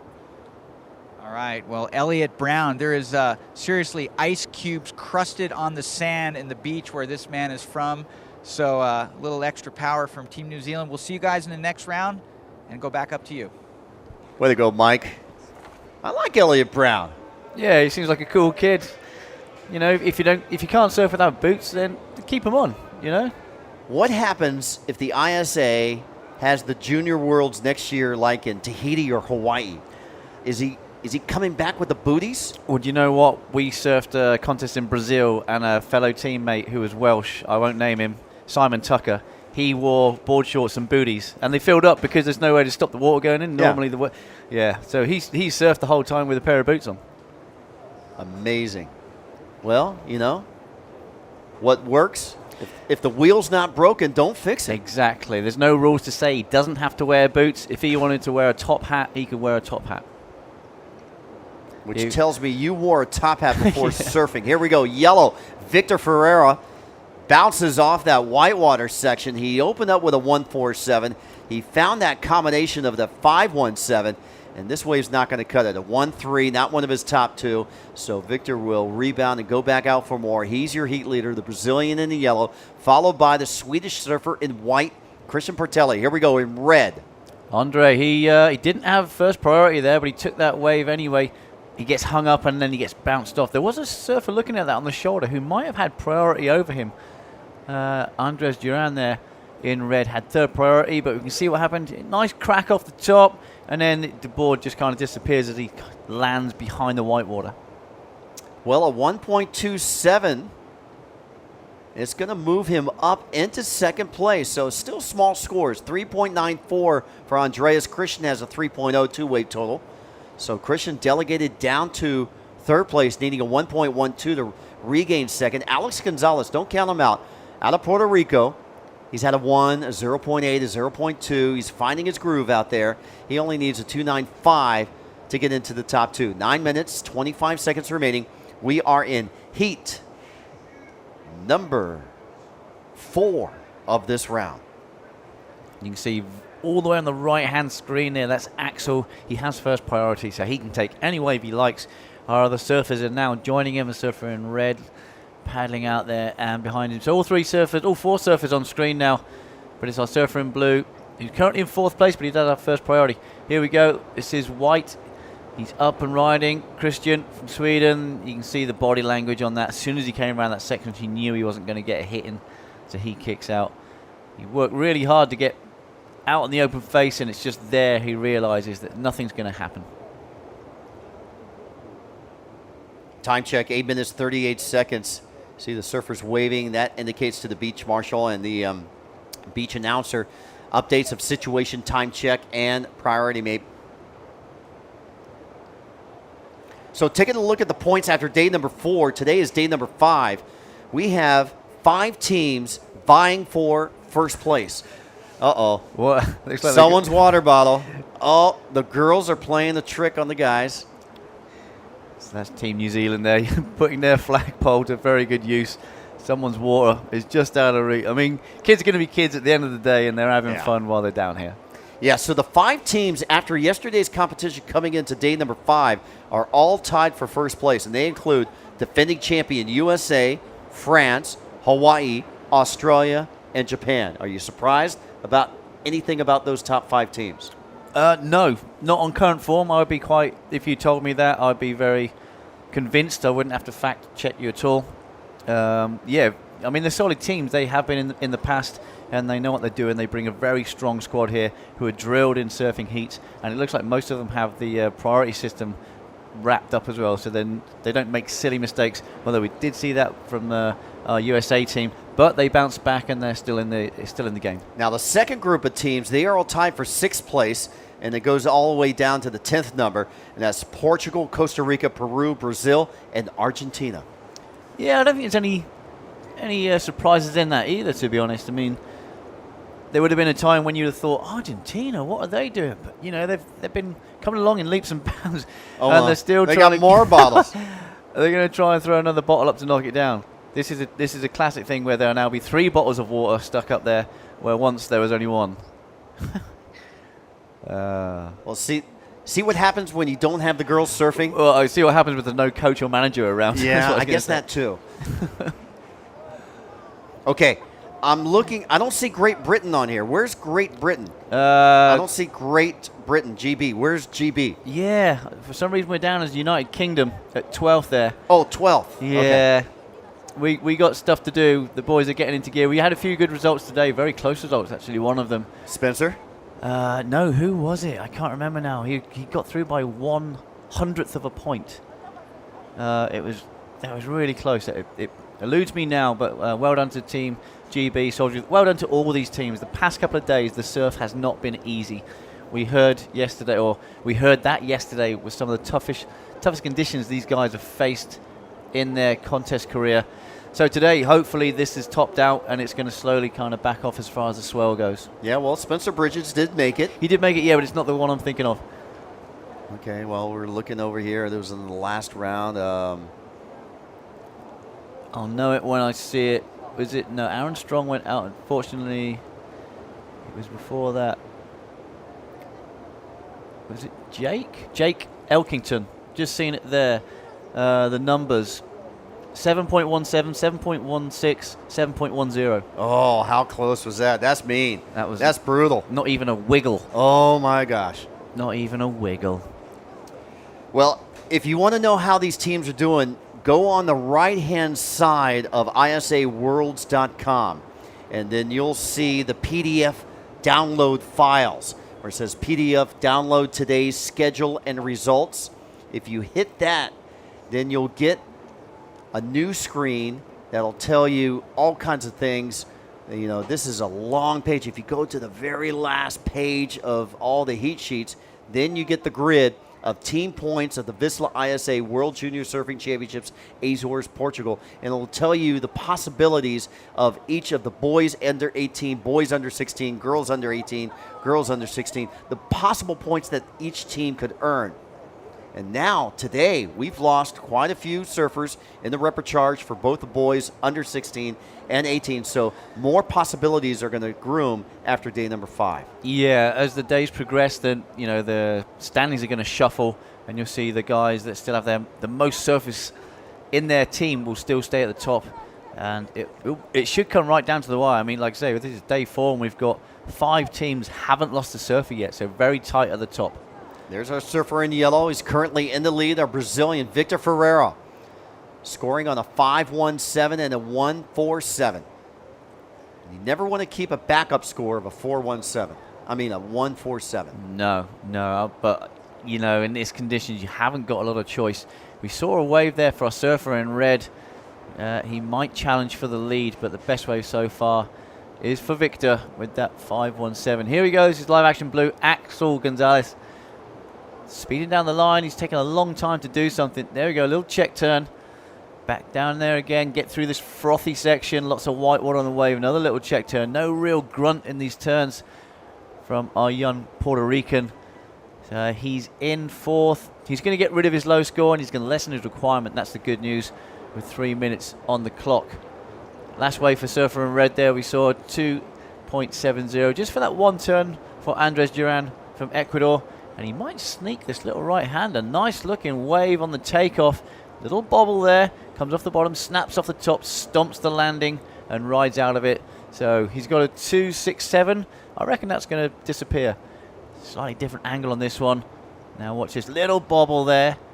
Bottom turn, eyes the lip, cracks it, stays compressed, keeps that board flat. We see so many of our surfers going nose down and they don't make it. You need to flatten that board out and land.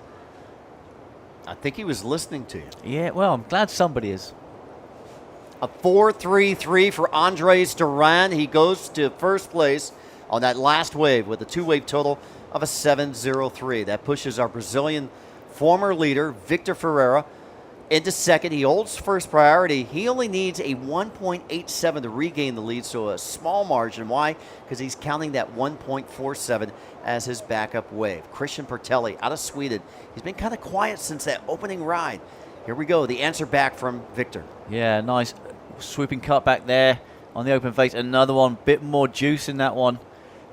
And then a little check off the top, and he's going to kick out. Well, he's going to take the lead back. He needs to get rid of that 1.47 quite easily. And this could well be somewhere near his first wave. See this first turn, puts it on rail, gets lots of spray. Puts a little bit more oomph in that second one, just more change of direction. And then a nice little closeout check, well, not closeout check zone, but he finished strong, and the judges will be pleased with that. Christian taking a look there, pulls back. He had first priority, Lee.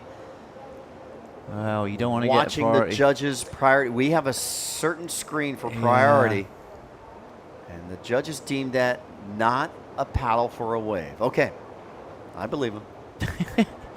Yeah, they have a dedicated priority judge, and all he does, he just watches everybody like a hawk.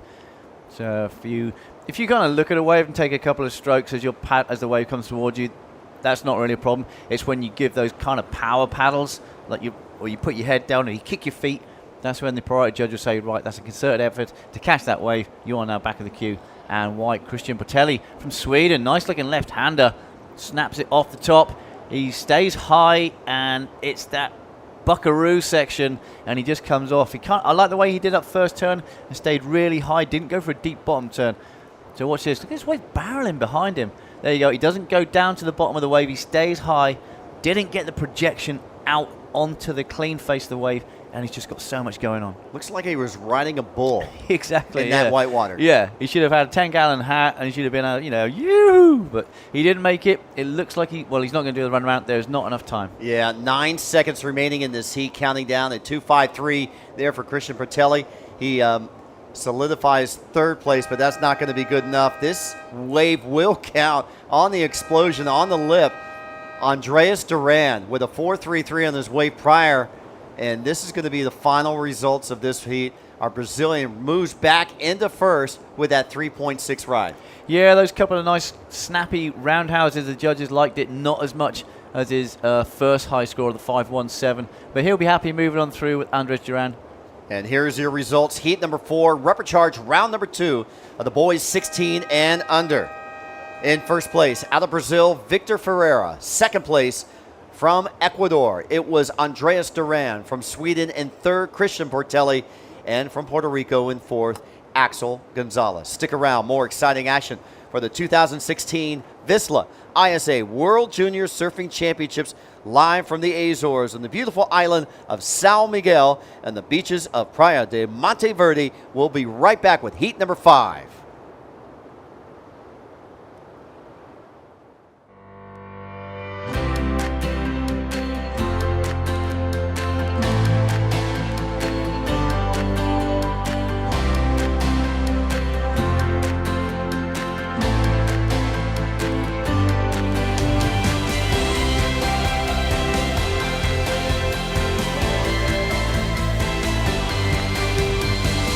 The Azores, an archipelago of discoveries in a sea of adventures.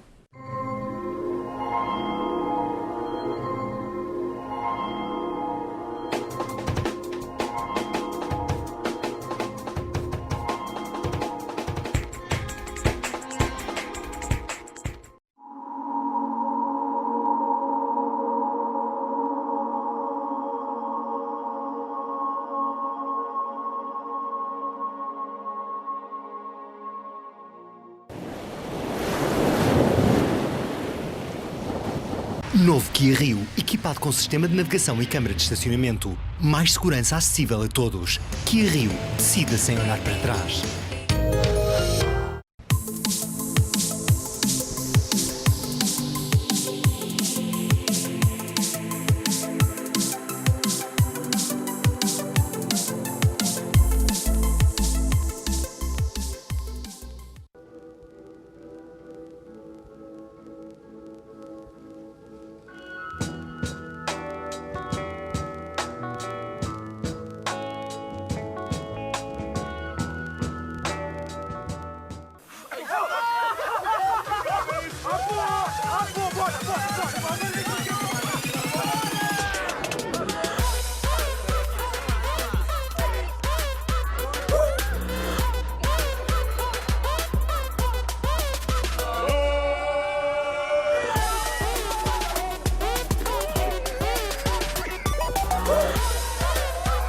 Novo Sumol Maçã.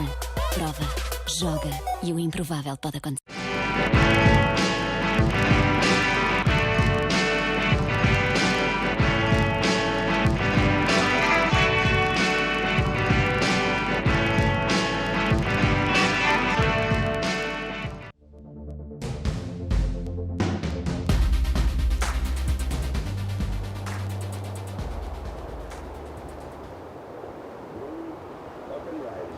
Good afternoon, ladies and gentlemen, and welcome to the beautiful archipelago of the Azores off the coast of Portugal for the 2016 VISSLA ISA World Junior Surfing Championship.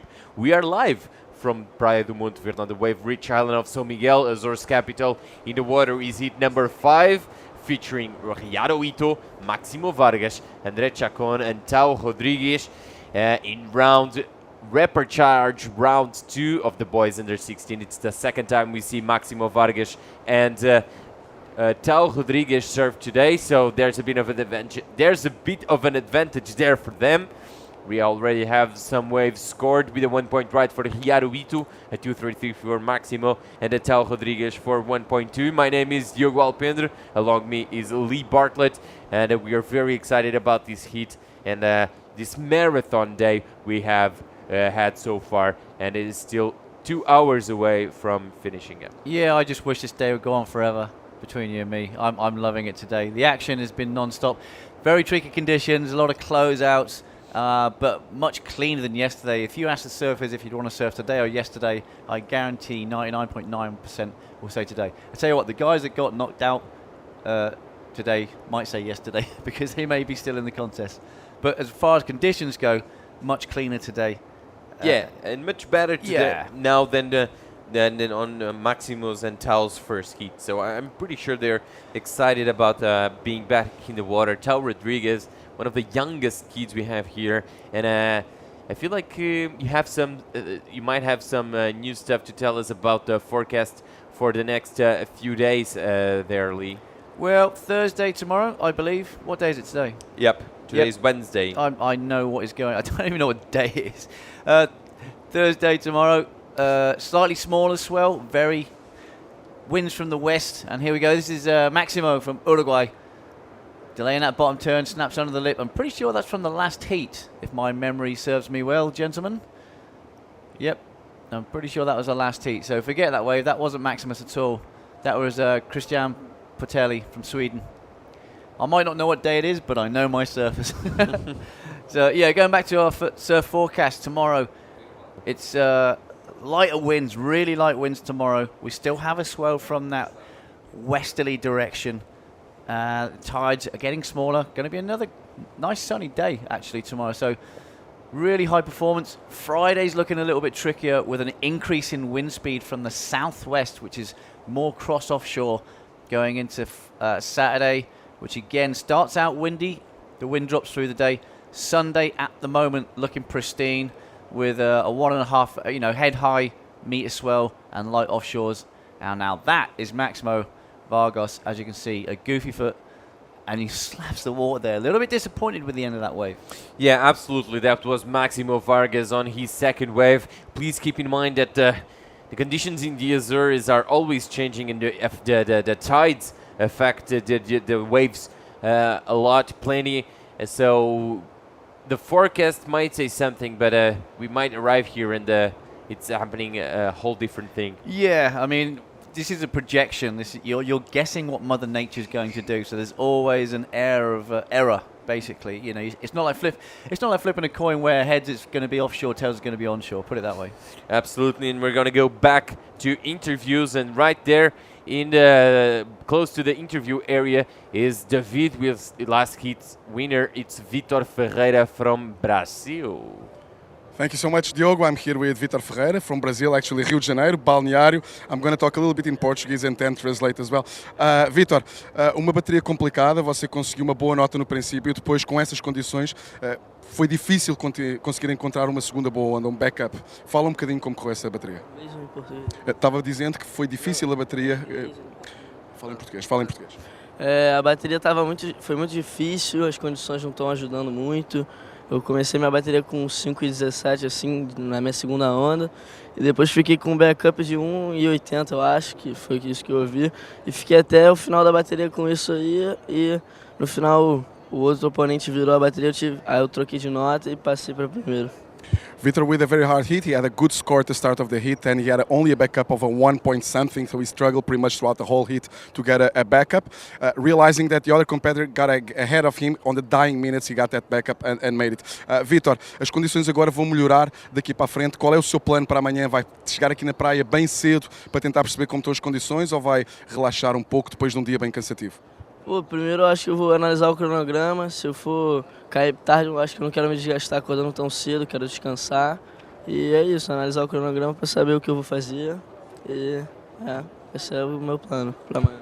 Asking Vitor about what's the plan for tomorrow. Conditions will improve, the swell will die a little bit tomorrow, so asking him, will he come early to the beach and watch conditions or just stay at home and relax? He's going to watch the schedule for tomorrow and see if on a late heat you'll stay and relax. It was a hard day of competition. Vitor, uma mensagem lá para casa, para o balneário, para o Rio de Janeiro, para toda a gente que está apoiando, com certeza, em português. Fala aí, galera do Recreio, tamo junto, galera da prainha. Vai dar tudo certo aqui, saudade dos meus pais, da família. Amo vocês. Vitor sending a lot of love back home to Brazil, to Balneário in Rio de Janeiro. Back to you guys, Diogo. Thank you so much, David. Thank you, Vitor. Vitor is actually one of the few Brazilian surfers that here in the Azores that speak good English, but it's always great to hear our competitive surfers, our competitors actually, speak in their native language, as it adds a bit more flavor, as we see surfer in red getting absolutely smashed, and now it's yellow with a nice looking turn, unfortunately coming unstuck there. Wow, there was 3 quick exchanges between 3 of our surfers. No one really capitalized. We did have a good score for Ryaru Aito from Japan in red, 6.5. Here we go, this is white, Maximo on his backhand. Very narrow stance, which is going to be tricky to deal with this backwash. He gets a nice snap there, but the wave just doubles up. So it's going to be a completed maneuver. And now the young Panamanian Tao, we've seen him surf earlier on. Little claim there, nice solid landing. And I think a surfer in red as well just took off and kicked out. So that was a 3.57 for Tao Rodriguez. Hopefully we'll see the replay of Ryaru Ito's 6.5. 10 minutes to go. Ryaru with a good score already locked in. And hopefully we'll see some better ones of him. His backup for now is a 1-point ride. Let's watch the replay of 6.5 of Riaro. Oh, that was a nice top turn there. Just collapsed onto his legs. There's the money turn. The spray going straight up in the air for the young Japanese surfer. Remember, these guys are under 16, and he kicks out, and that is why he's got a 6.5, and he's in the lead. Riaro Ito coming from Miyazaki, having Uluwatu as his favorite wave. He's 14, loves his shortboard. He was the winner of the Japan Ranking Championship 2015, loves fishing, and is very well sponsored by some big companies out there. So good on you, Riaro. Unfortunately, we lost one of our Japanese surfers to an injury. Hopefully he will make a full recovery soon. And meanwhile, the other surfers will represent Japan as good as they can. Well, I surfed Miyazaki, so I've surfed the very same beach where this young gentleman grows up, and it has very similar characteristics. It's a nice beach break, multiple peaks like we have here in Cape Verde. In the where did that came from? I have no idea, because I've been to Cape Verde before, and I was trying to think of a Portuguese pronunciation on Azores, and I just completely blew it. But Miyazaki, very good wave over there. Really long open beach from what I remember, and we also visited another place called Najima back in the day, 1990. Here we go, nice big re-entry there, kicks the fins out a little bit, making an exclamation. There's the backwash. Thought he might go for a little chop-hop rotation there, or maybe a kickflip, but he chooses to kick out. Scores dropping in for our Costa Rican. 0.93 is the last one of Riaro, 2.13 for Maximo, and for Costa Rican André Chacon, it's a 2.53. Not enough to move him up from fourth, but he only needs a 2.25 to go second. And we've been talking about a lot about one of the Japan team member, Ren Hashimoto, one of your favorite surfers, still in contention here. She's 18, coming from Osaka, and she was the Australian. She won the Australian Junior Series in 2014. And she still refuses to speak Japanese to us, which is fair enough, because the only way you can improve speaking the language is by sticking with that language and not slipping back into your native tongue. Ren Hashimoto, yeah. What a character. Hats off to her. She's not budging. We keep pushing her. She did translate one day. And then she refused to tell us what the translation was. So. Oh, that was pretty funny, yeah. Sorry for the laughs, but surfing is such a good fun when we get to know such good characters, and we do have a lot of fun here, so we need to have these kind of release moments, just like this one from White. Yeah, who's getting rid of some energy there. Maximo Vargas goes for a re-entry and just throws his board away, and I think that was a surfer yellow with a quick up and down there for Andre Chacon from Costa Rica. That's going to be another throwaway. So it's 6.5 minutes remaining. It's pretty much the one-man show. Yeah, so far Riaro Ito from Japan with a 6.5, just like Lee said, and the Japanese surfer in the lead with second priority, 6 minutes and 20 seconds to go. Tao Rodriguez is actually the surfer in second, and he holds first priority. We can see that Riaro, despite being 14 years old, is a small kid. Like most of Team Japan, they're pretty small in stature. Yeah, I mean, physically they are, but they're very powerfully built, and they have the hunger and the heart as well. You know, they're very meek and, very gracious on land, but put them in the surf, and when they know what they have to do, they'll go for it. And we haven't seen any Japanese surfers hold back on a maneuver. You know, unfortunately, we did lose one to injury, but probably because he didn't hold back. Yeah, maybe. Yeah, but I mean, apart from that, Japan haven't lost a surfer in this contest so far, from what I've seen today. Yeah, it's pretty notable, and go for it, Team Japan. I'm sure by team standings right now, I would say they are probably guaranteed a top 5 finished. But of course, I'm just looking at as it stands at the moment. But I'm looking at the other teams, and pretty much all of them have lost some team members. But of course, it all depends in how far Japanese team members go. Yeah, I mean, any team could have an absolute shocker and lose 2 or 3 surfers in a day, especially... That's what happened to Team Portugal, actually. Yeah, it's just one of those things. Sometimes you see one surfer lose in a team, and then the next thing, it kind of rubs off. And when you're paddling out for a heat, if your team members already been knocked out, you're thinking to yourself, don't lose, don't lose, don't lose. But what you're not thinking about is the wave you're paddling for. You know, if there's a famous, well, not a famous saying, but there's a saying I like, don't look where you don't want to go.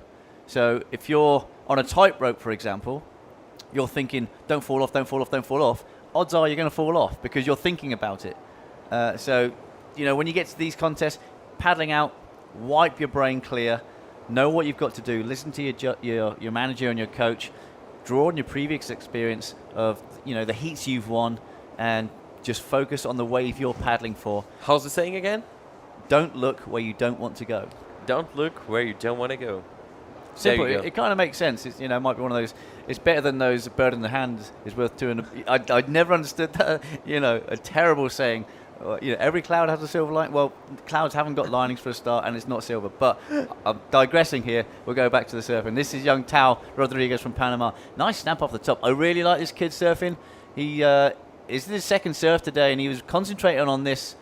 He's in second place. If he makes this is going to be a good score. He's going to get rid of that 1.2. That was a body claim. Yeah, well, that was like a Kelly claim when you wipe the water off your face. Take a look at this. A little bit of a different angle. Straight into that cut back into the white water. Bottom turns again. Holds on to that bottom turn. He did skip out. And now this tricky inside section as the wave doubles up. Lands it. Wipes the water off his face. He kicks out. He's going to get his best score. Absolutely. Tao Rodriguez, his backup was a 1.2. He's now looking for something a bit more than that, as we see surfer in white from Uruguay, Maximo Vargas, trying to pull in. Unfortunately, he was a bit too late and he didn't got close to the wave as he needed to pull in. Yeah, one of those tricky barrels where you try to force your way in under the lip rather than stalling and slipping under the lips. And he kind of took the wave on the back of the head. I don't think it really barreled anyway. As we see the wave, he's just about to duck dive, spit across the screen. But it's going to be a throwaway for Maximus. Only, again, it's still needing that 2.45. I think we have got a score for Tao in blue to drop yet, so their requirements are going to go up. Absolutely, and with 2 minutes and 30 seconds to go, exciting moments for all Panama surfers and supporters out there, as Tao Rodriguez, one of the youngest and smallest in contention, about to drop a very important score. He might just jump to first if he gets a score high enough. He needs a 3.94. Two judges say yes, two judges say no, sorry. Actually, 3 judges say no, and now Chacon from Costa Rica up and riding. That's a good, nice backside turn. And one more. He played it safe there, but that's because he wanted, or he really wanted to land that one. Yeah, I mean, he's in 4th place. He needed 2.25 at the moment. We're still waiting for a score for our surfer in blue. And you can see the size of this kid. He's much bigger and more powerful than the other 2 surfers or other 3 surfers. Nice off the top there. Lots of spray. Powerful, compact. Not really an explosive re-entry, a little bit safe, as you said, Diogo, but it's a score. It's probably going to be his best wave, and he's going to move up. We're still waiting for this score for blue with 1.5 minutes. So things are going to shuffle around in the last moments of this heat, I think. 1 minute and 20 seconds to go. Scores dropping for Tao Rodriguez. Just one more judge to give the score. We are still waiting for that score from the judge's number, Judge 1. And now poor old Tao is on the inside. He's not going to get out back, I don't think, from this position with 1 minute to go. So he's going to hope that his last wave is going to be enough. He needs a 3.9 to take the lead, but there's a good score dropping in for the Costa Rican. 3.7 is the last score for blue. So now yellow needs a 4.98 for first, 4.75 to go second. Scores dropping. 2 judges, 3 judges say that it's not enough to move him up to second. He's not going to get it.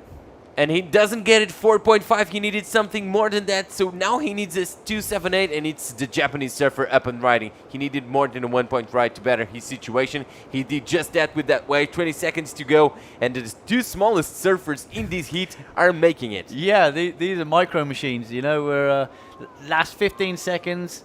Riaru is going to get rid of that 1. He's going to replace it with a decent score. He's going to extend his lead. Is there time for our surfer from Costa Rica? Doesn't look like it. And I think the horn's going to sound. It's how close was that towards the end? Yeah, very close. We're waiting on scores for the last of red. Again, one of those tight heats. We'll go over the scores in a moment. We're just waiting for scores for the last of Red. He will definitely improve on his backup. It was just a 1 point right, and that turn will guarantee. I will guarantee you that he's gonna improve on that. 297. So Red is in the lead, Blue second, Yellow third, and White fourth. I believe these are the official and final results as we are about to see on our screens, Lee. Yeah, unfortunately, their surfer in yellow, Andre Chacon, he just ran out of time. He had the second high scoring wave of the heat. He only needed to get rid of that, and what did he need in the end? A 2.78. He got 4.5. So unlucky for our surfer in white and our surfer from Uruguay as well. Absolutely official results. So Red and Blue moving on to the main event. Unfortunately, we say our goodbyes to Yellow and White, and we are about to go on a short commercial break. We'll be right back with Mike Lutronic for the call. So stay with us. Stay with the VISSLA ISA World Junior Surfing Championship straight from the Azores Islands of Portugal.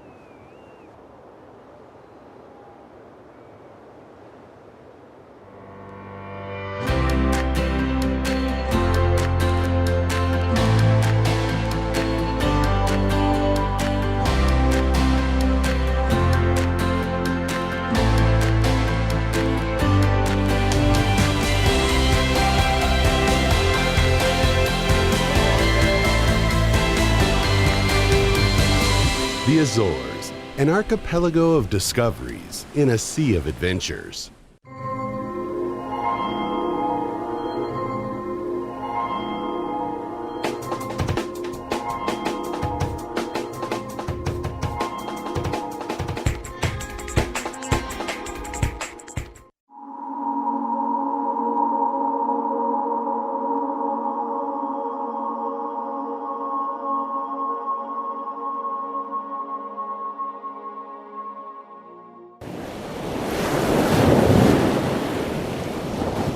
Novo Kia Rio, equipado com sistema de navegação e câmara de estacionamento. Mais segurança acessível a todos. Kia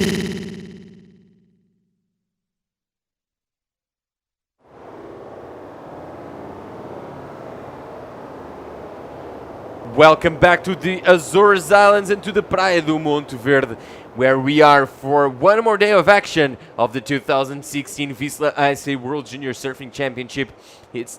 It's now 6:09 p.m. We are about to start Heat 6 of Repechage, Round 2 of the boys under 16 in the water. From Chile, it's Cristobal Montesinos. From New Zealand, Jared Gebert. In white, in yellow from Argentina, Geronimo Ane. And in blue, Oscar Cauchi from Belgium. Welcome back to the booth, Mike. Stoked to be here. Looks like we've got another do or die situation. Repechage round 2. This is where the fun ends and the fun begins, because this was the do or die from the main rounds. And after this round, there is no more repechage, not even in the main rounds. Yeah. So from now on, it's pretty much do or die. And in fact, in repechage, it's always do or die. The thing is, you won't have any more chance starting from the next round, just like you said. And Jabert starts with a 227, and Ane starts with a 307, with that we just saw. Yeah, well, a little bit bigger turn, more emphasis. So got a little more projection out of that, gets a bigger score handed. Not a full 357, though. He did have a 0.5 throwaway, so just a 307 on that one wave. And there he goes with another one, gonna dump that small 0.5. Trying to have a quick start. The surfer from Argentina, just putting pressure on his fellow competitors. And there it is. A little bit sloppy on the landing. Gets gobbled up by the foam. I'd say he rode out of it, but just based on the quality of the turn, it was a hard turn, but just like when I'm just gonna say it, it was a little sloppy. 1, 2, 3 was the score from the judges, so the judges not considering that turn as finished, as completed. So 1, 2, 3 is the score. He could be hoping for a bit more than that had he completed that one wave. But hopefully Geronimo from Argentina will have plenty of chances.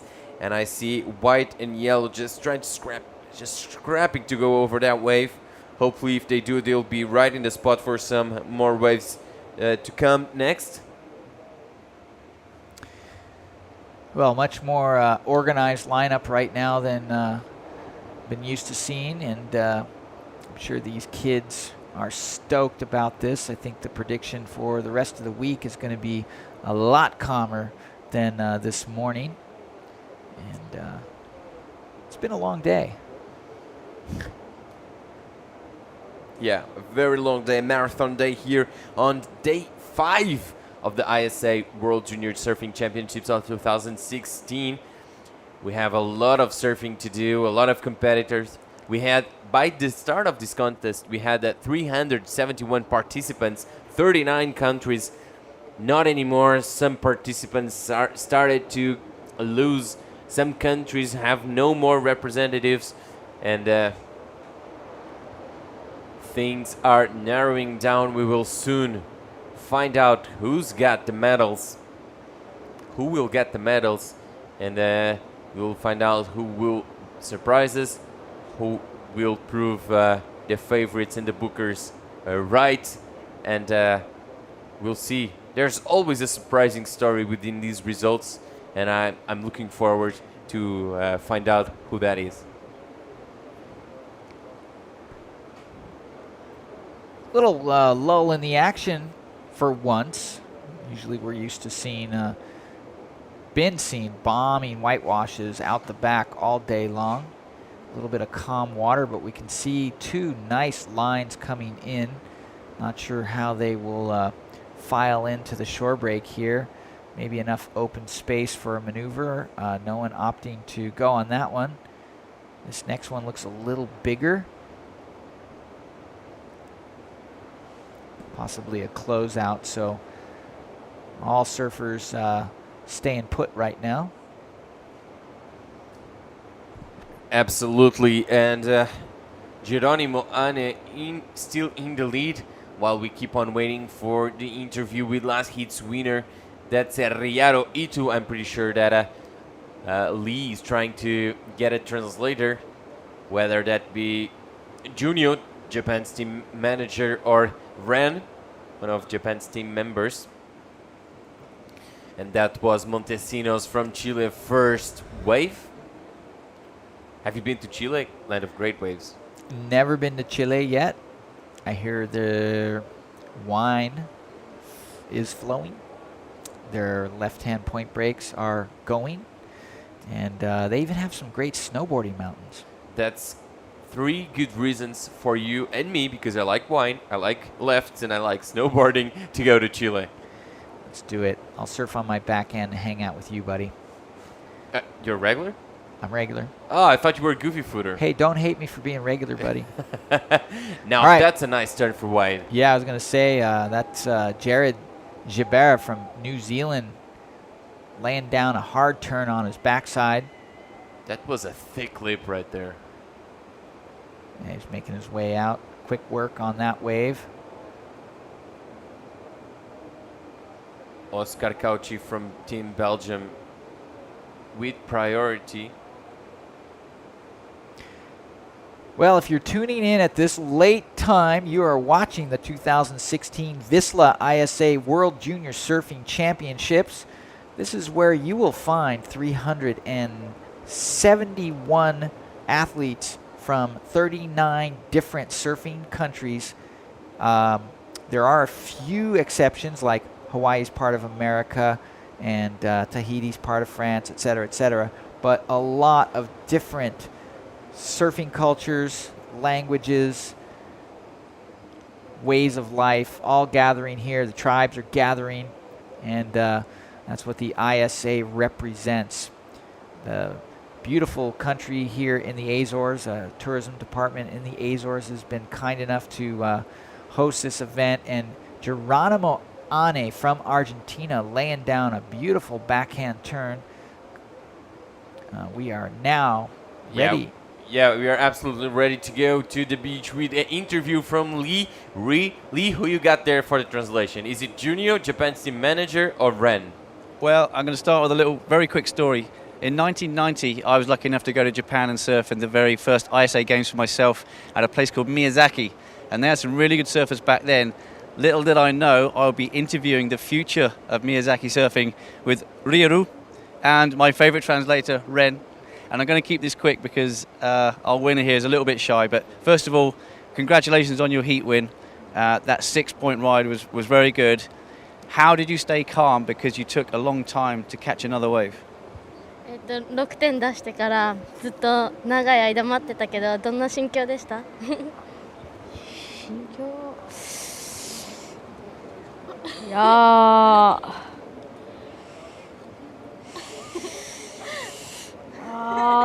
どうすかね。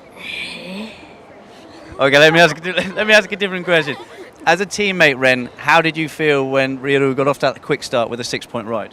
I felt like. No, this is for you. Tell me how you felt about his wave. どうだった6点の来年が。いやまあまあでした。So. So, okay. Does he want to say anything to friends and family back in Japan? 日本の応援してくれる皆さんに一言どうぞ。次のラウンドも頑張りますので応援よろしくお願いします。He said, I will do best next round and wish me luck, everyone. Well, there you go. A man of few words. He leaves all his action out in the water. So thank you to our heat winner, Ryoru, and also thank you again, Ren, for translating. Good luck in your next heat. Back to you guys. Definitely one shy gentleman in Ryuro Ito and Ren Hashimoto, again doing a great job interviews. And Ryuro Ito, a young gentleman from Miyazaki in Japan. As we have some scores in. 4-point ride for that one backside turn of Geronimo Ane. 517 and 383 for the last two waves of Jared. And 273 for the previous wave of Red. There's one score to come for the last of Red. And then we'll update you guys with the situation that you also have on the top corner on the left on your screen. And scores dropping. It's going to be White still in the lead as we see Red's last wave. Cristobal Montesinos making his way down the line. A couple maneuvers, so he is working on this. I believe it's his 3.07. It is. And checking out replays of waves during that interview. Now we're back to live action. Looks like we have a paddle, a nice looking left-hander here. Oh, that was, I believe, our surfer in white opting not to go, but more waves approaching. Could be payoff because this wave looks a little steeper. We're going to go with the right. That's a closeout. And find out what happened on that left-hander in just a moment. That was a split pick situation there between yellow and white. The two surfers that are in qualifying position, that are in this qualifying position in these heats. Our director tells us that it was just an in and out, so nothing major coming from Jared, who is in the lead with 7 minutes to go. Jared, and one thing I can tell you from what I've been hearing from all surfers, I won't even say most because it wouldn't be true, from all surfers, as that they all agree that the Azores are a beautiful, and São Miguel is a beautiful island. Exactly. I couldn't agree more. I'm really impressed. It's very clean too. There's a quality of life here that you can already tell immediately. Clean water, clean air, clean turns like this one from Jaber. Clean ocean and clean turns in the ocean. So Jaber is definitely increasing the intensity out there. Really stringing together a nice ride. I think that will rival his 5.17. I don't know if it'll pass it. That's up to the judges. But I think that he's right in range there to improve his situation. 6 minutes to go. Jared, his teammates are now going to meet him. As we see one of the New Zealanders just pointing at one of the Belgians, just a little bit of a team messing. And that's a nice, interesting wave for Yellow. Yeah, well, Yellow looking real aggressive, probably pretty interested in what's going on the beach at the end of that ride. Looking back maybe for some coaching, not sure. But that was Geronimo Ane from Argentina looking to throw away a 3.07. Checking this out again. Gets some amplitude off of that floater there. Comes around, nice hard turn to finish. So I do think he's going to replace one of his smaller scores. It looks like this wave of Jared's going to be the heat's best wave, and rightfully so, Mike. Yeah, well, nice hard snap in that first section. Follows up with 2 or 3 more snaps. Then he gets his board above the lip there towards the end. Does another foam climb. You know, just a clean surfing there. Nothing too insane. Probably not going to hit the excellent range, but very, very nice ride there for our surfer in white.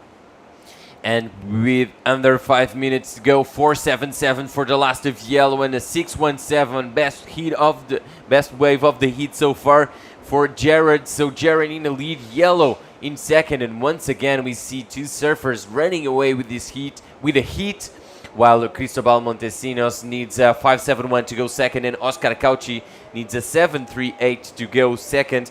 So white in Yellow with the best scores and the best positions in this heat with 4 minutes to go. And we are definitely seeing some impressive stuff coming from the team, from Team New Zealand and Team Argentina.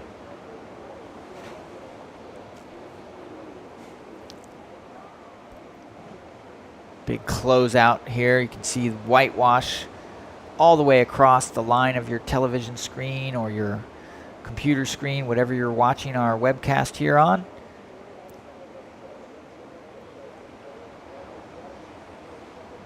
"30 minutes and 35 seconds to go. Great chance to tell you that this World Championship is presented by VISSLA, supported by the Azores Tourism Ribeira Grande Municipality, Kia, Portuguese Surfing Federation, and we do have plenty of media partners spreading the word of this event to the world in RTP, The Inertia, Magic Seaweed, Surfline, Surfus Magazine, Pasión Extrema, Surfers Village, Waves, Zigzag Magazine, Free Surf Magazine, and Media Luso. 3 minutes to go, and we see a paddle for Blue. Blue only has 1 wave, and this is Red, just trying to improve his situation. Cristobal Montesinos. We have seen some surfers from Team Chile just losing today, which is unfortunate for them. But let's watch the replay of this wave, see what happens. Well, he got down low. You know, he really crouched down to get some projection out of his bottom turn, and he cracked it pretty good, but was just unable to maintain balance there as the whitewash came around him. So what could have been a better score than his low score right now is a 2.73. He needs a 5.71, so pretty high ask right now for the young surfer from Chile, Cristobal Montesinos.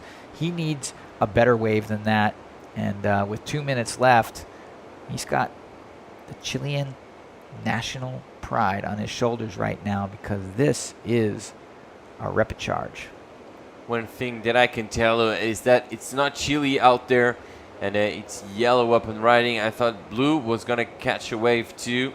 There he is, just running away from that section. Let's watch the replay soon of these 2 waves. Let's watch the replay of Blue first.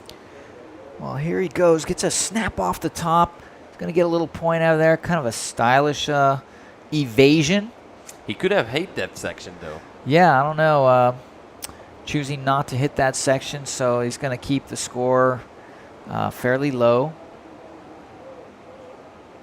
And we're getting a lot of messages here on the message board. Most of them are either in Spanish or Portuguese, so I'm not going to butcher those beautiful Romance languages. And I'm pretty sure that the boys in the next booth are telling everyone what they mean. A lot of messages coming for Cristobal and for all Team Argentina, Costa Rica, So I'm pretty sure that all the boys there are talking to everybody at home.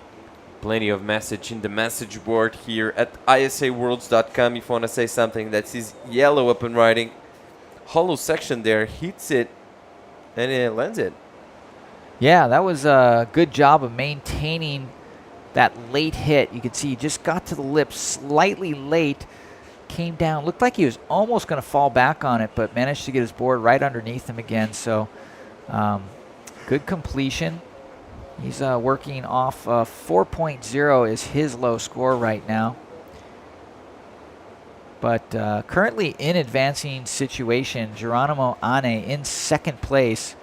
And he is trailing Jared Gibbart in first place. And here goes Jared one more time. Bigger outside wave. Manages to get a pretty big off the lip. Unable to hold on.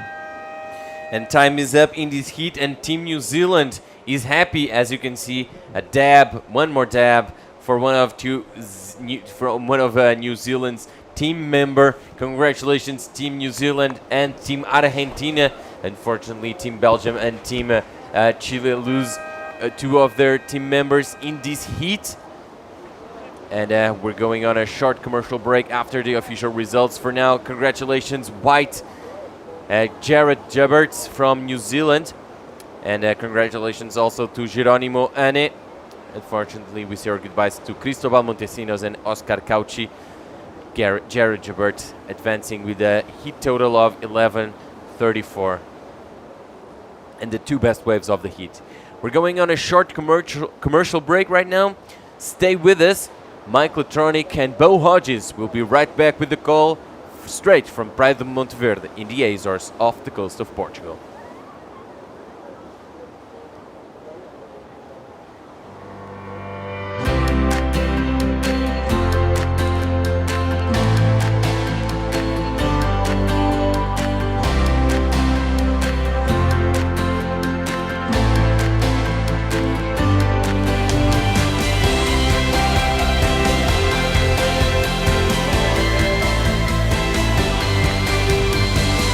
The Azores, an archipelago of discoveries in a sea of adventures.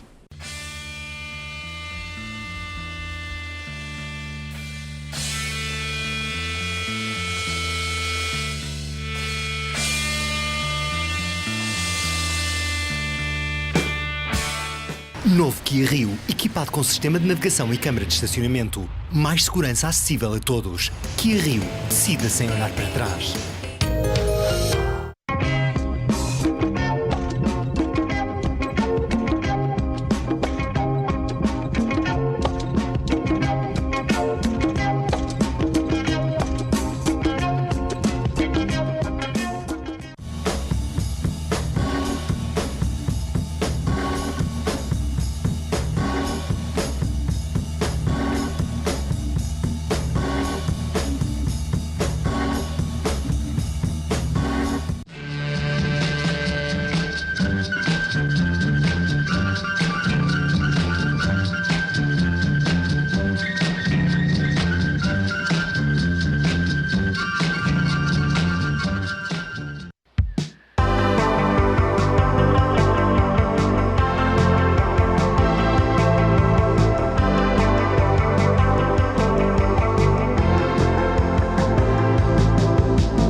Welcome back to the 2016 VISSLA ISA World Junior Surfing Championships. We are in the beautiful island of São Miguel, part of the Azore Islands of the archipelago here in Portugal. Let's introduce heat number 7, repecharge round number 2 for the boys 16 and under. Cowley Voss representing Tahiti will be in red. Gabriel San Miguel from Puerto Rico in white. Lucas Edgecombe from Ecuador in yellow. And Nikita Petrov from Russia in blue. Already quick rides from all four of these surfers with one waves under their belt. A 4.33 for Kylie Voss, a 4.67 for Lucas Edgecombe, a 1.30 for Gabriel San Miguel, and for Nikita Petrov, a 0.57. I'm Bo Hodge along with Mike Latronic. And we're down to our final 3 heats of the day. And we've got a couple of replays here, Mike. All right, let's take a look at what we missed during the break. Here is Gabriel San Miguel. This is a 1.3, so not much going on there. And here is Kauli Vast. Deep bottom turn, cracks that section, unable to hold on after that. Just pretty much exploding that last section. And Lucas Edgecombe from Ecuador gets a big off the lip. Pretty dramatic right there, able to hang on. Looking for a double up on the inside and decides to get out. Not before he does that big turn for the 4.67. Yeah, a couple of 4-point rides there, a couple of throwaway waves on the bottom, so we'll see how these guys react. The conditions and the wind still starting to pick up late this afternoon, and here we go. Kylie Voss. Yeah, Kylie Voss very strong on his forehand. Beautiful snap, but nowhere else to go. So 1 maneuver wave. That's a good one, though, Bo. Yeah, he's going to build a good house here early in the beginning. Now he can start attacking these waves. Let's look at that again. You know, this wave had some promise for looking like a long wave, but really just sticks that turn. Good style. Yeah. Nice little verging on a slide there at the end, too. Just stuck it in there. And he's going to be rewarded for that. Already got some call-outs here on the board. One is in English, so I'll give it a shot. This is Matey from Puerto Rico. Team Puerto Rico, we are watching, giving you your best. Good luck, Gabriel San Miguel, on your heat. Let's go down beachside and check in with Diogo. Thanks, Bo. Thanks, Mike. I'm here with Jared Gibbert from New Zealand. He just won his heat. First time we get him in the interview zone. So, Jared, first things first, are you enjoying Azores so far? How's the contest been for you so far? Oh, it's been so cool. It's my first time here and absolutely loving it. It's insane. And yeah, you look pretty ecstatic with that win, huh? Yeah. First time at this comp and my first win here, so that's really cool. I'm stoked. How's team morale going? We are surrounded by your team members. Yeah, there you go. That's very nice. Oh, they're so sick. Love you guys. You've been so supportive, and yeah, it's my first time, and most of them have done it before. So yeah. A message home. Thanks heaps to the West End Massive. Love you guys. You guys have been so supportive, and Dahlia Room. Yeah. Let's get everyone from Team New Zealand here for the home. Yeah, let's go, boys. Come here. Come, everyone. Support your boys. There you go. That's Team New Zealand, everyone. And back to you guys. Mike, Bo, Team New Zealand.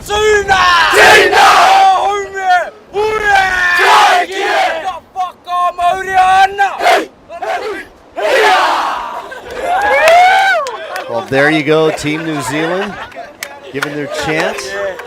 Thought they might do a short haka, but no, they're going to save that in case they get medal. Well, I kind of felt the mana either way on that one, so chicken skin. All right, here we go. This is Kauli Vast, just doing another big maneuver there, really looking loose, looking strong at the same time. I should say agile and strong. Wave prior for Kauli Voss on that one big wave maneuver before the closeout section. A 6.33, and the judges like his third wave, Mike. They're going to reward him very well here. Potentially dropping his opening wave of a 4.33.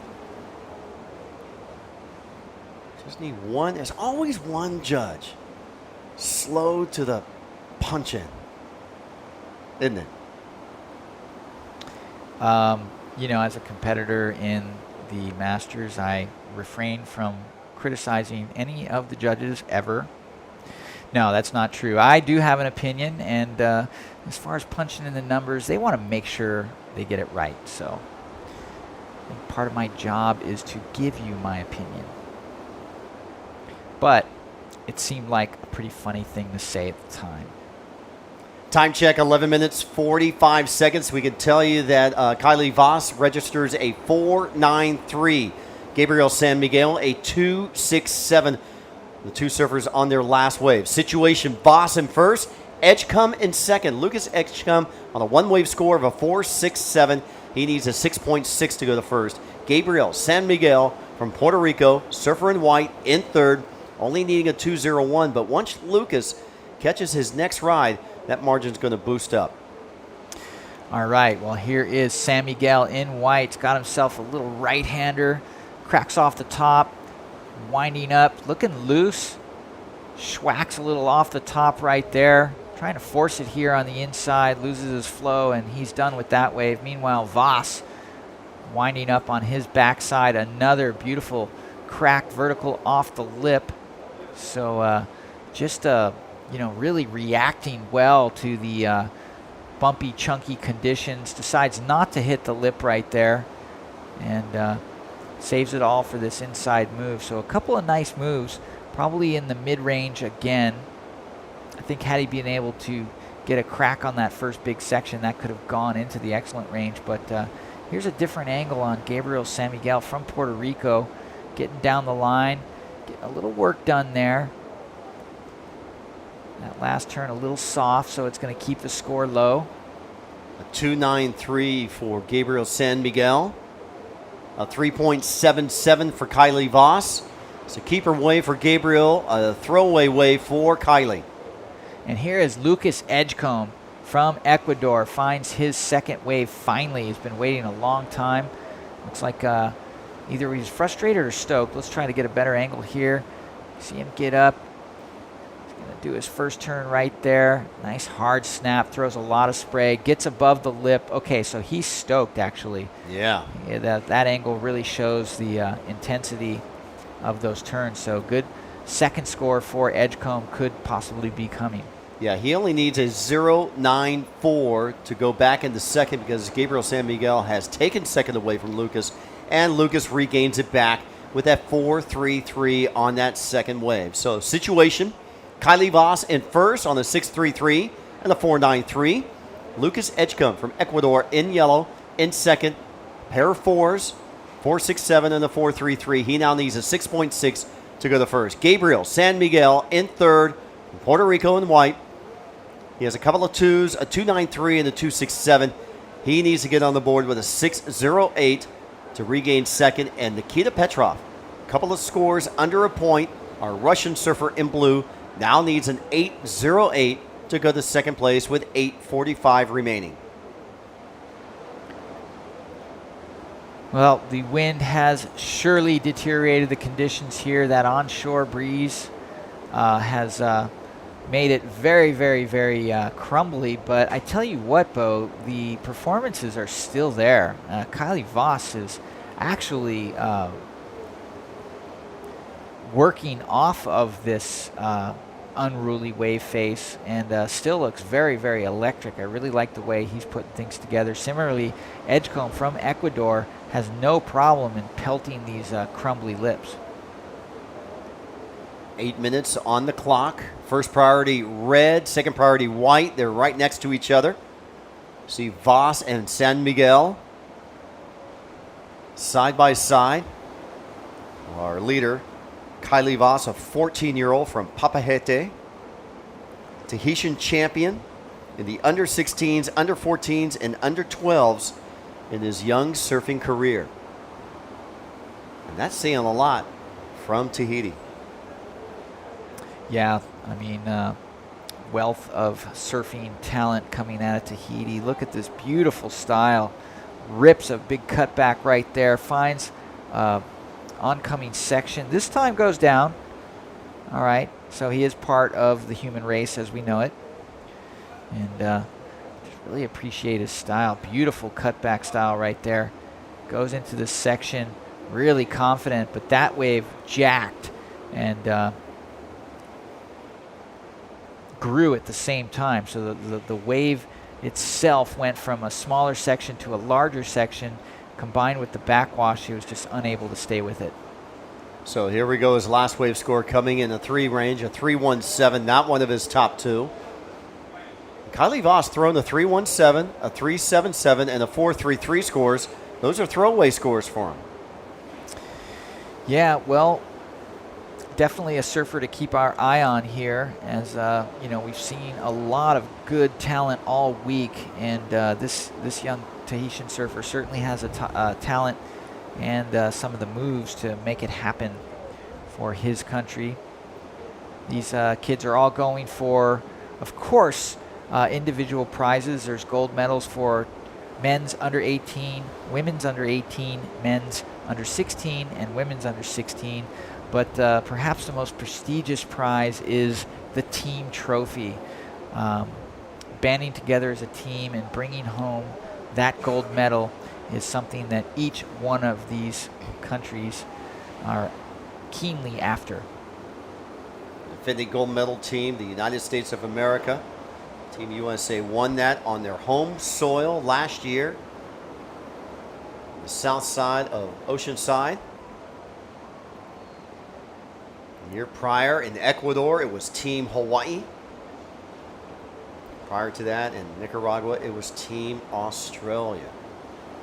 So who will it be this year? Well, after day number 4, yesterday's results, 5 teams were tied at the top for the most possible points to get earned as we watch Kylie Voss slide through the whitewater here, bashes off the top one more time around. Still not done. He's having like a free surf session out there. Yeah, really appreciating this guy's style. I mean, for such a young kid, he surfs very mature, just really springy off his bottom turn and dynamic off the top. So great style, good timing, and a really good wave sense. What surfer would you compare him to? His style, his technique, his approach to these waves? I'm going to go with a little Freddie P. I like that. Slight Freddie P in there. Yeah, got Fred some power. Patcha. He's got some lightness in the feet.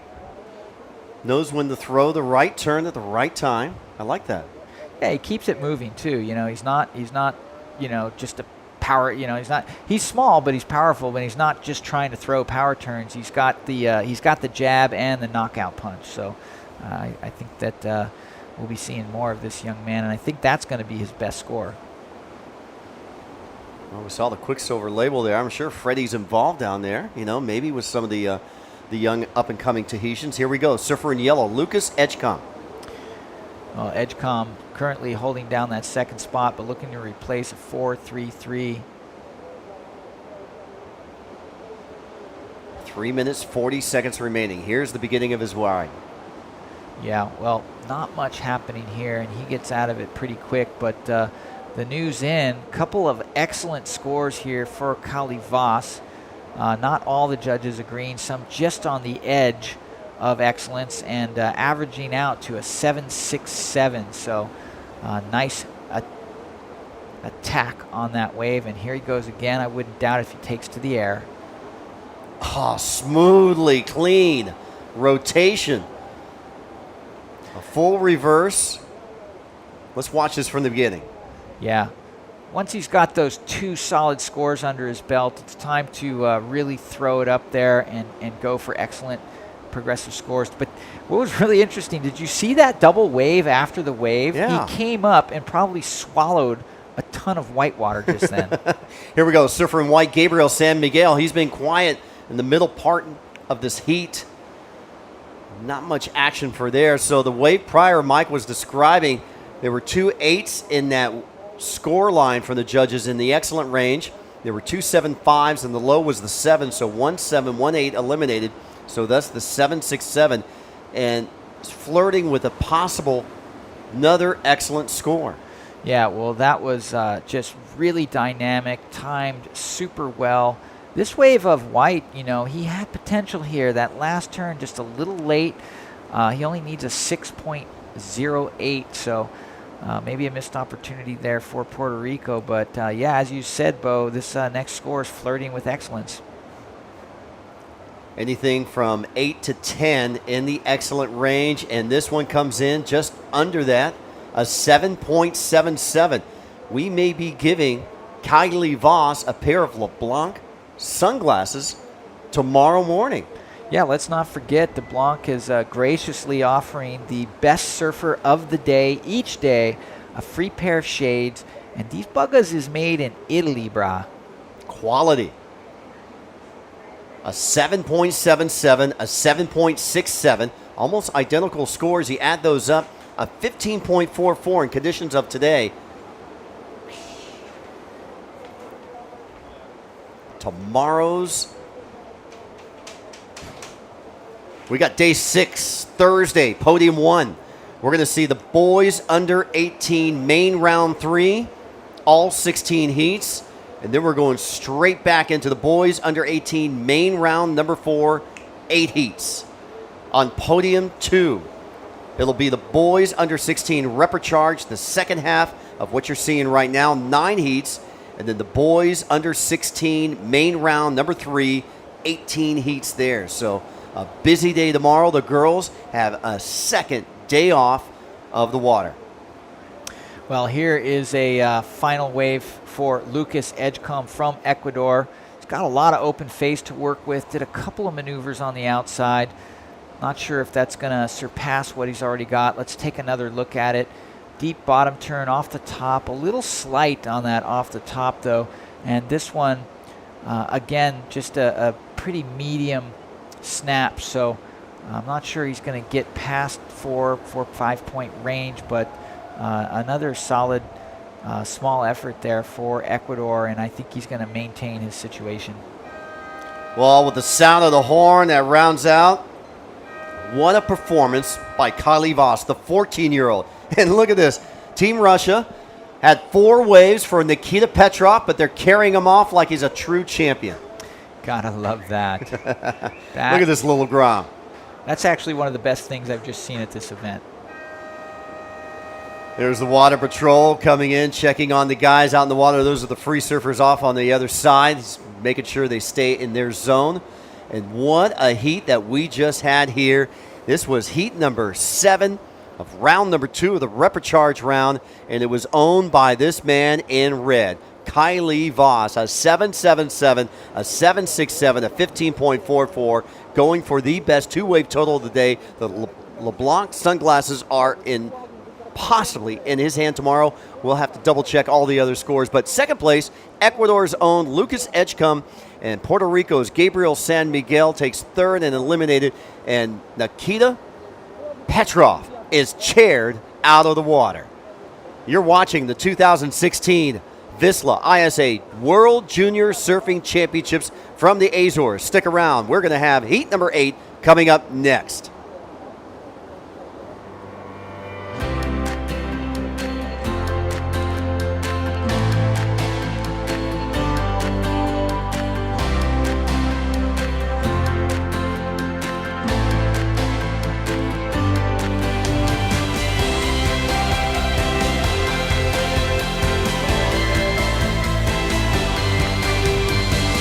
The Azores, an archipelago of discoveries in a sea of adventures.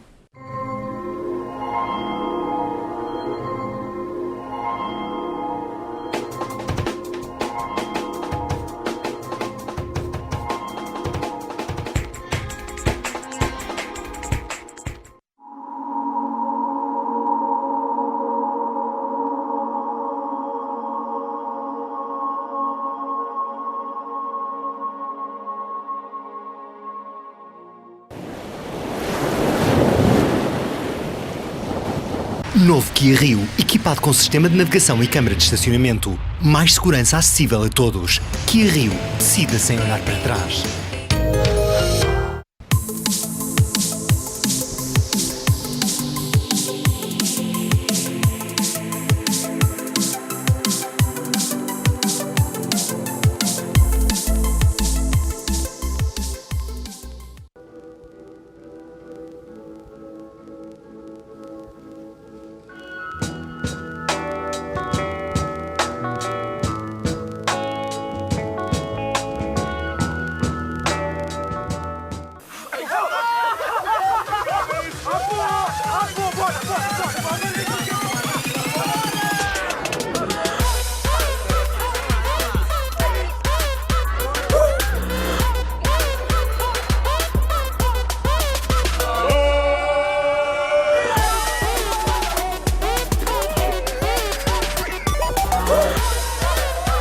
Novo Sumol Maçã. Prova, joga e o improvável pode acontecer.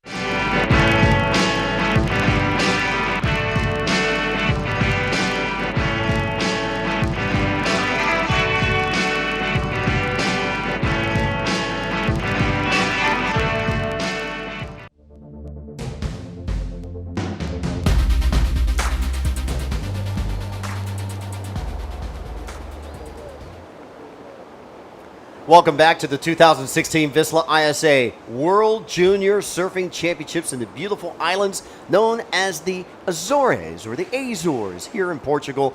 We're on the one of 9 beautiful archipelago islands of São Miguel. Let's get into heat number 8, repechage, round number 2 for the boys 16 and under. Lucas Perez de Sola from Peru in red, Angelo Faulkner from South Africa in white. Juan Cruz Reguero from Argentina in yellow, and Jackson De Grucci from Canada in blue, and already a 5.5 for Angelo and a 3.5 from Juan Cruz Reguero. Angelo from South Africa.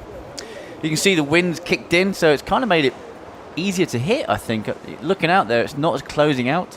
Tide's dropping back towards a low tide, but that wind's now coming out of the northwest, as you see, blowing from left to right, kind of onshore as you look at your screens.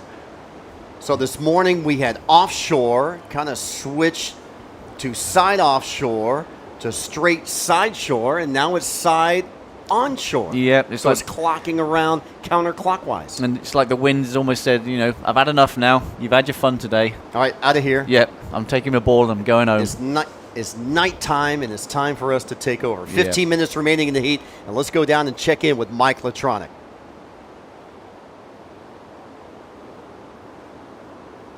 ISA will get ready because the next generation of Russian surfers just got chaired up the beach.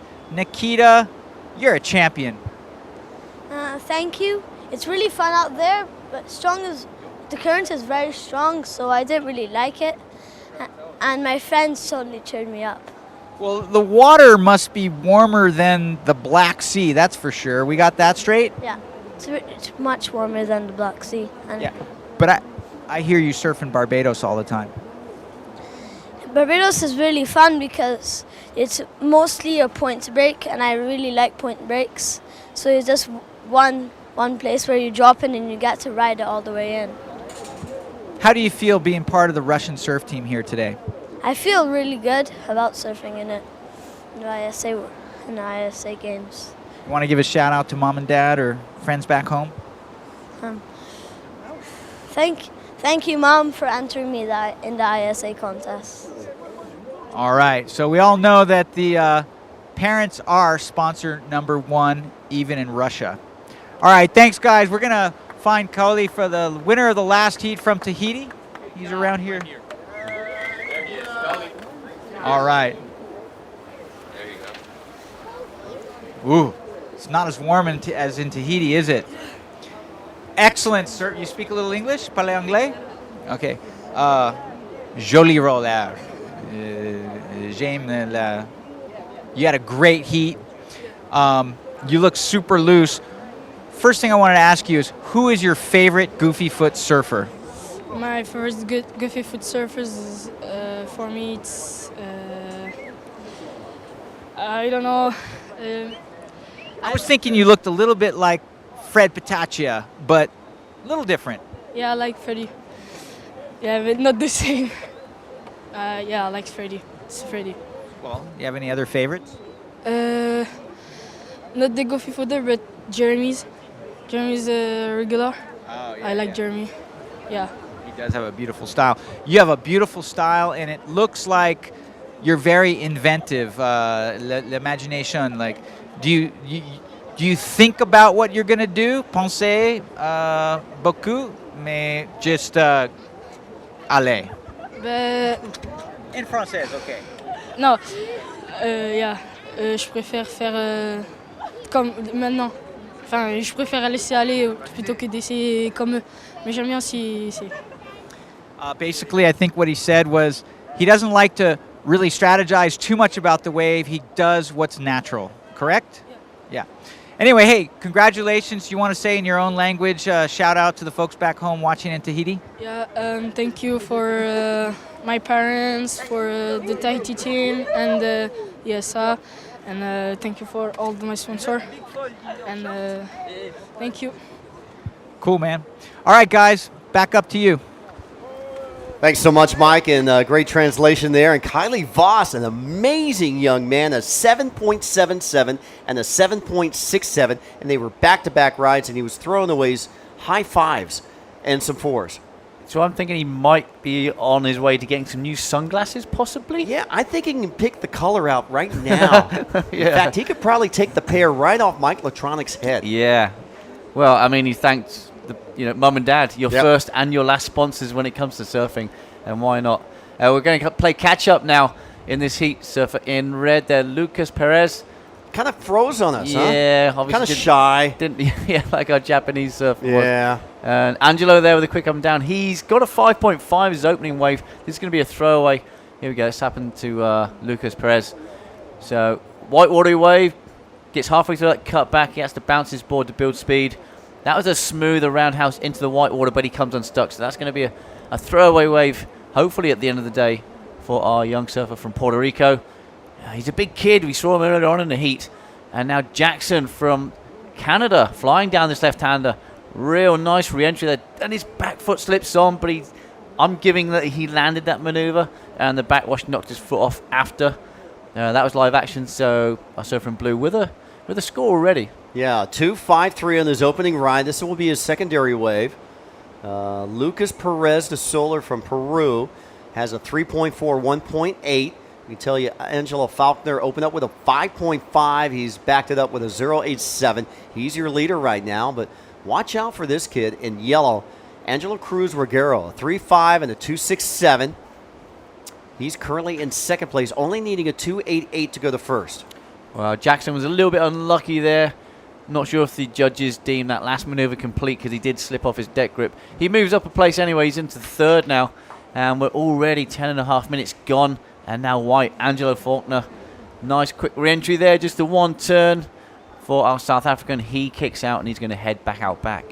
Hey, this World Championship is being presented by VISSLA, supported by the Azore Tourism Authority and Riviera Grande Municipality and Kia Motors and the Portuguese Surfing Federation. Media partners include RTP, The Inertia, Magic Seaweed, Virus Magazine, Grave Dad Zero, Coastal Watch, Free Surf Magazine, and Via de Escape. And that was Angelo Faulkner's 2.83 on that last replay. Yeah, just the one maneuver. He's okay, though, because he's got that 5.5 as his top score. And you can see the tides dropping away now. The surfer's getting more opportunity to hit these lips with this slight onshore breeze that we have going into this evening. Now, tomorrow this wind should die off a little bit, as well as the swell. There's still going to be plenty of waves on offer, but hopefully this wind won't make too much of a difference regardless of its direction. So, Lee, I got a text from the Azore Tourism Authority, all right? They said the girls had so much fun exploring the island today, they're going to give them a second day off from the surf meet and let them explore the island one more time. How lucky can you be? I mean, because tomorrow it is boys, boys, boys in the water. Podium 1, boys under 18. Podium 2, boys under 16. Boys, boys, boys. Wasn't that a song for someone back in the day? Yeah, Motley Crue. Oh, there you go. But yeah, well, they get another day off. They're going to enjoy the island. No, they had girls, girls, girls. There was one. There was an English band. Oh, the English band. Boys, boys, boys. Can't remember what it was now. I think it's someone like Jamelia. I'm sure I'll be corrected through Twitter or Facebook later on today. So again, tomorrow on Podium 1, right here, it'll be boys under 18. It'll be main round number 3, 16 heats. And then around 140 or so, we'll switch over to main round number 4. So a shot of the guys going twice in one day on Podium 1, 20-minute heats. And there's a great shot down the line in that rock walls and the cliff line, the coastline here at São Miguel. And then on Podium 2, it'll be the second half of this reprecharge round. Heats 10 through 18, and then they'll move on into the boys' main round, under 16, main round number 3, 18 heats there. So another full day of surfing, 2 podiums back in place. That's going to speed things up. As we said, the surf should be quietening down. And Team Barbados on the beach there. Not sure they're supporting. They're still down there. Team Portugal also on the beach, so ose they have surfers coming up. Is this our last heat today? No, one more. Okay, so they'll be coming up. Yuri Scoot's coming up in the next heat, along with Jose Andre and Patrick Dark and Joaquin Chavez. So we got a Portuguese surfer, a Welsh surfer, a Mexican surfer, and a Barbados surfer. Well, we're going to be surfing till last light. Now up and riding Jackson on his forehand. Again, that backwash knocking you off. He's got a 2.5 with his low score. Only 2 waves ridden for the young Canadian. He's surfing in board shorts. And a lot of these surfers still surfing in board shorts and feeling the cold once they get out. Now this wind is kicked in. But while you're in the water's 23 degrees, 24 degrees, which is mid-70s or 70 degrees. You're not sure of the conversion, are you? But It's probably high 60s to low 70s. Yeah. The trick to do is double it and add 30. That's what I was always told. So if it's 23 degrees, double that, add 30. That will give you a Fahrenheit. Now there's red, Lucas Perez. Big, powerful surfer. Nice roundhouse on that, laying it. And a kick of the fins there. So he's heating up as things are cooling down on land. Well, this is a wave he needs. He's currently in 4th place. The surfer out of Peru, Lucas, looking for a 2.78. Well, he's got that without a doubt. That first re-entry was nice over that section. Then he kind of roundhoused there, and I thought that was going to be the end of the wave. Snaps the fins over that white water, and a second one. So he's looking for his best wave. Well, you know, if he gets close to a 5, a 4.94 or better, he could actually move up. And there he goes. He gets a 4.17, so he goes from 4th to 2nd place. So new situation, Angelo Faulkner from South Africa in the lead with a 5.5 and a 2.83. Lucas Perez de Soler, he's got a 3.4 and a 4.17. He needs another 4.17 score to go into 1st place. And Juan Cruz Reguero, our Argentinian surfer in yellow, now needing a wave score of 4.08 to regain 2nd place.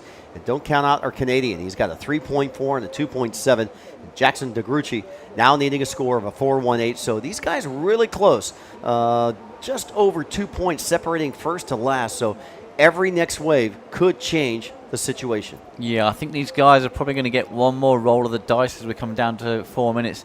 And as you said, Bo, very similar requirements for 3rd and 4th. So there's no reason why these two can't change their situation. And we see the people. It's still good to see all the teams still down on the beach. I know we haven't finished competition today, but you can see the wind has kicked in, and it's kind of cooling down out there.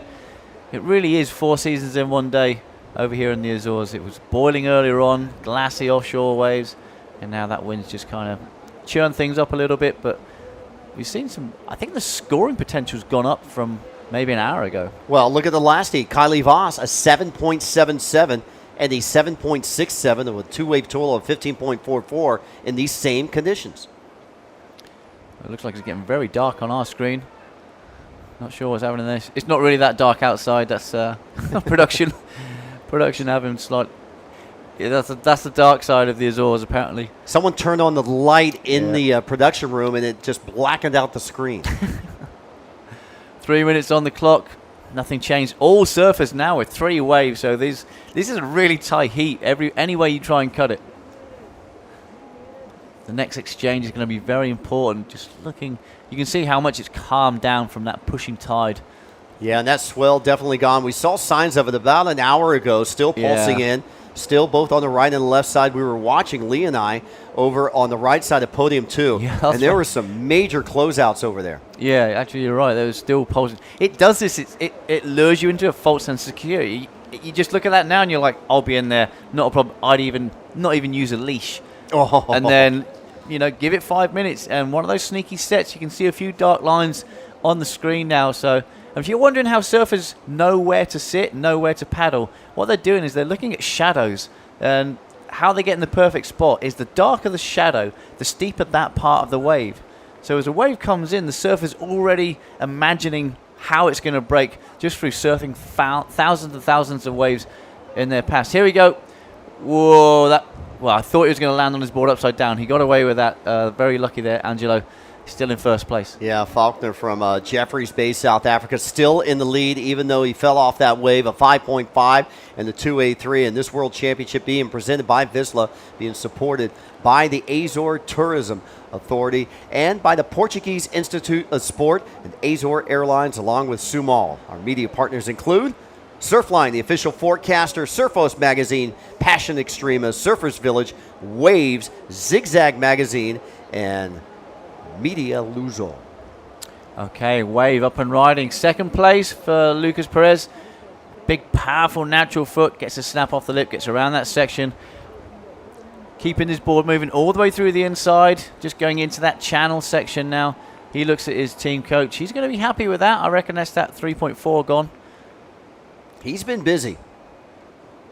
A very similar wave count for all the surfers. The most important thing is surfer in blue is out back all by himself. At the moment, he needs a 4.18, but I think that might go up with Lucas's last wave. It could be a very similar score. Let's have a look at this replay.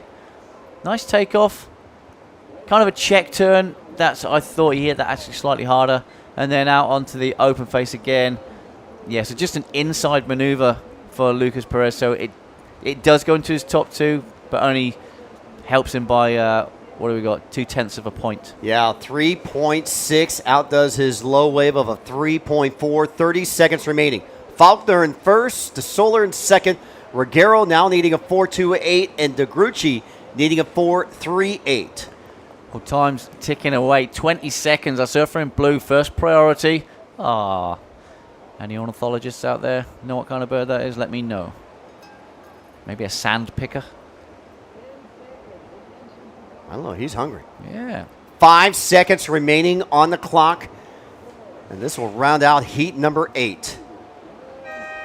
And there's the sound of the horn. And it looks like our South African Angelo Faulkner from Jeffreys Bay will advance on into the main round, event number 3, along with Lucas Perez de Soler from Peru.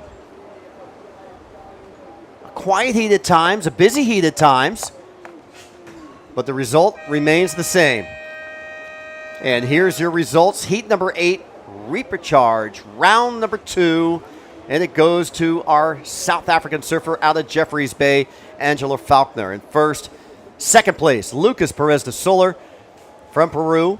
In third place from Argentina, eliminated from the competition, Juan Cruz Ruggiero, and Jackson DeGrucci also eliminated from Canada in fourth place. Heat number 8 results now in the books.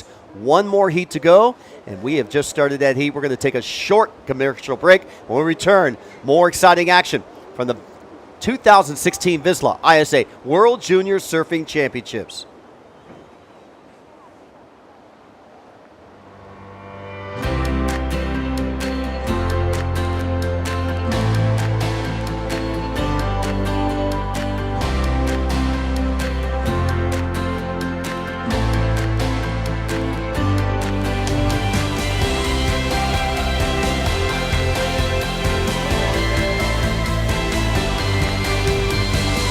The Azores, an archipelago of discoveries in a sea of adventures.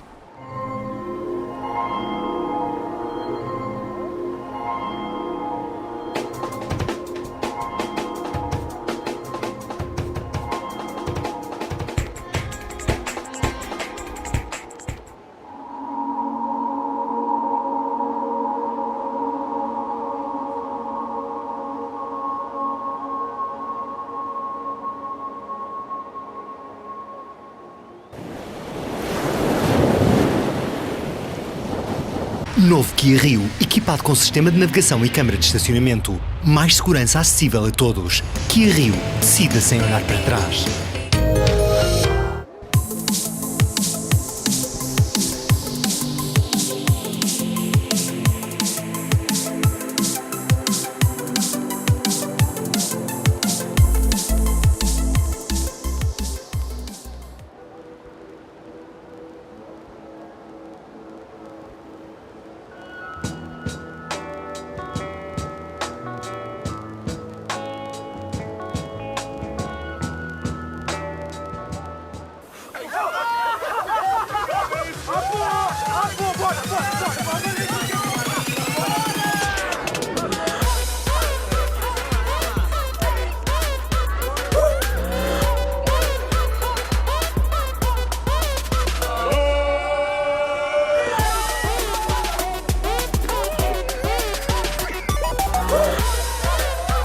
Novo Small Maçã. Prova, joga e o improvável pode acontecer.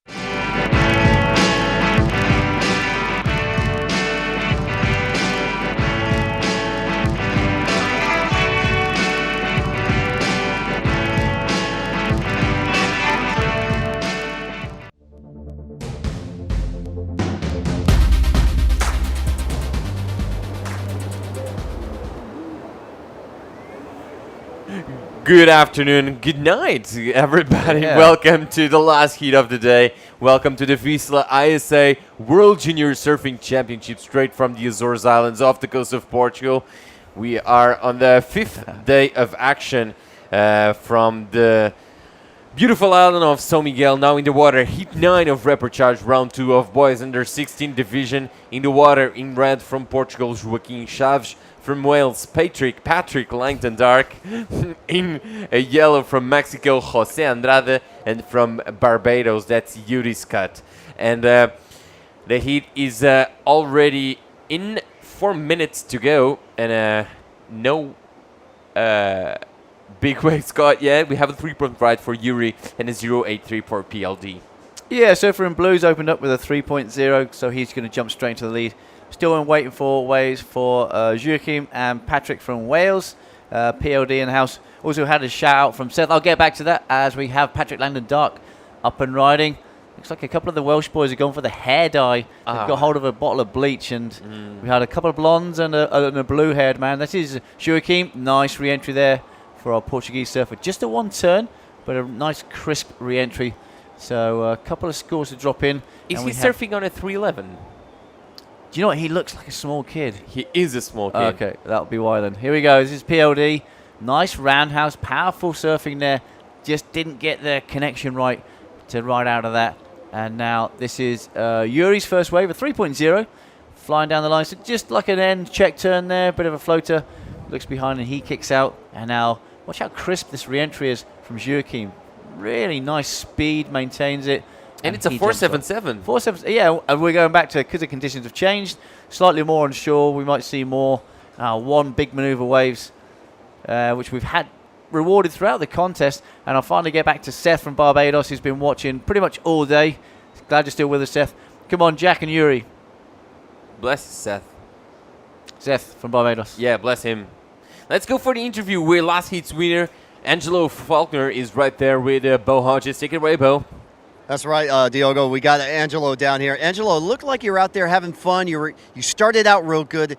Anytime you start a heat real good, it makes the rest of the heat a whole lot better, doesn't it? That 5.5 really set the pace for you. Yeah, I did, yeah. Like, it was my first wave in this contest that I got. That was my first real wave. Like, after that wave, I felt like I could surf again. Like, everything went pretty well and just surfed after that. Waiting all day to surf until in the water until the second of the last heat. It's been a long day for you. Yeah, I've been up like 7:15. I've been up, driving from the other side of this town to here. Got here, waves are big, thought, everything was just closing out and stuff. Then the waves, you can check the waves now, pretty good, like surfable, do turns, lacquer. So I'm stoked. So these type of conditions you like? Yeah, especially I was about to surf this board, the short one, but the long one is pretty well. We got a lot of people back home in South Africa watching you. You want to send any shouts out to J-Bay and the crew over there? Yeah, shout out to my coach Etienne and my sponsors Billabong, Dachi and Von Zipper. Thank you for everything. All right, Angelo, congratulations. A great heat. There's your compadres over there. Your cheerleaders. Come on in here, girls. Come on in here. Give him a big hug. He just won the heat. He deserves some love. There we go. Angelo just advancing out of the last heat. Back up to you guys.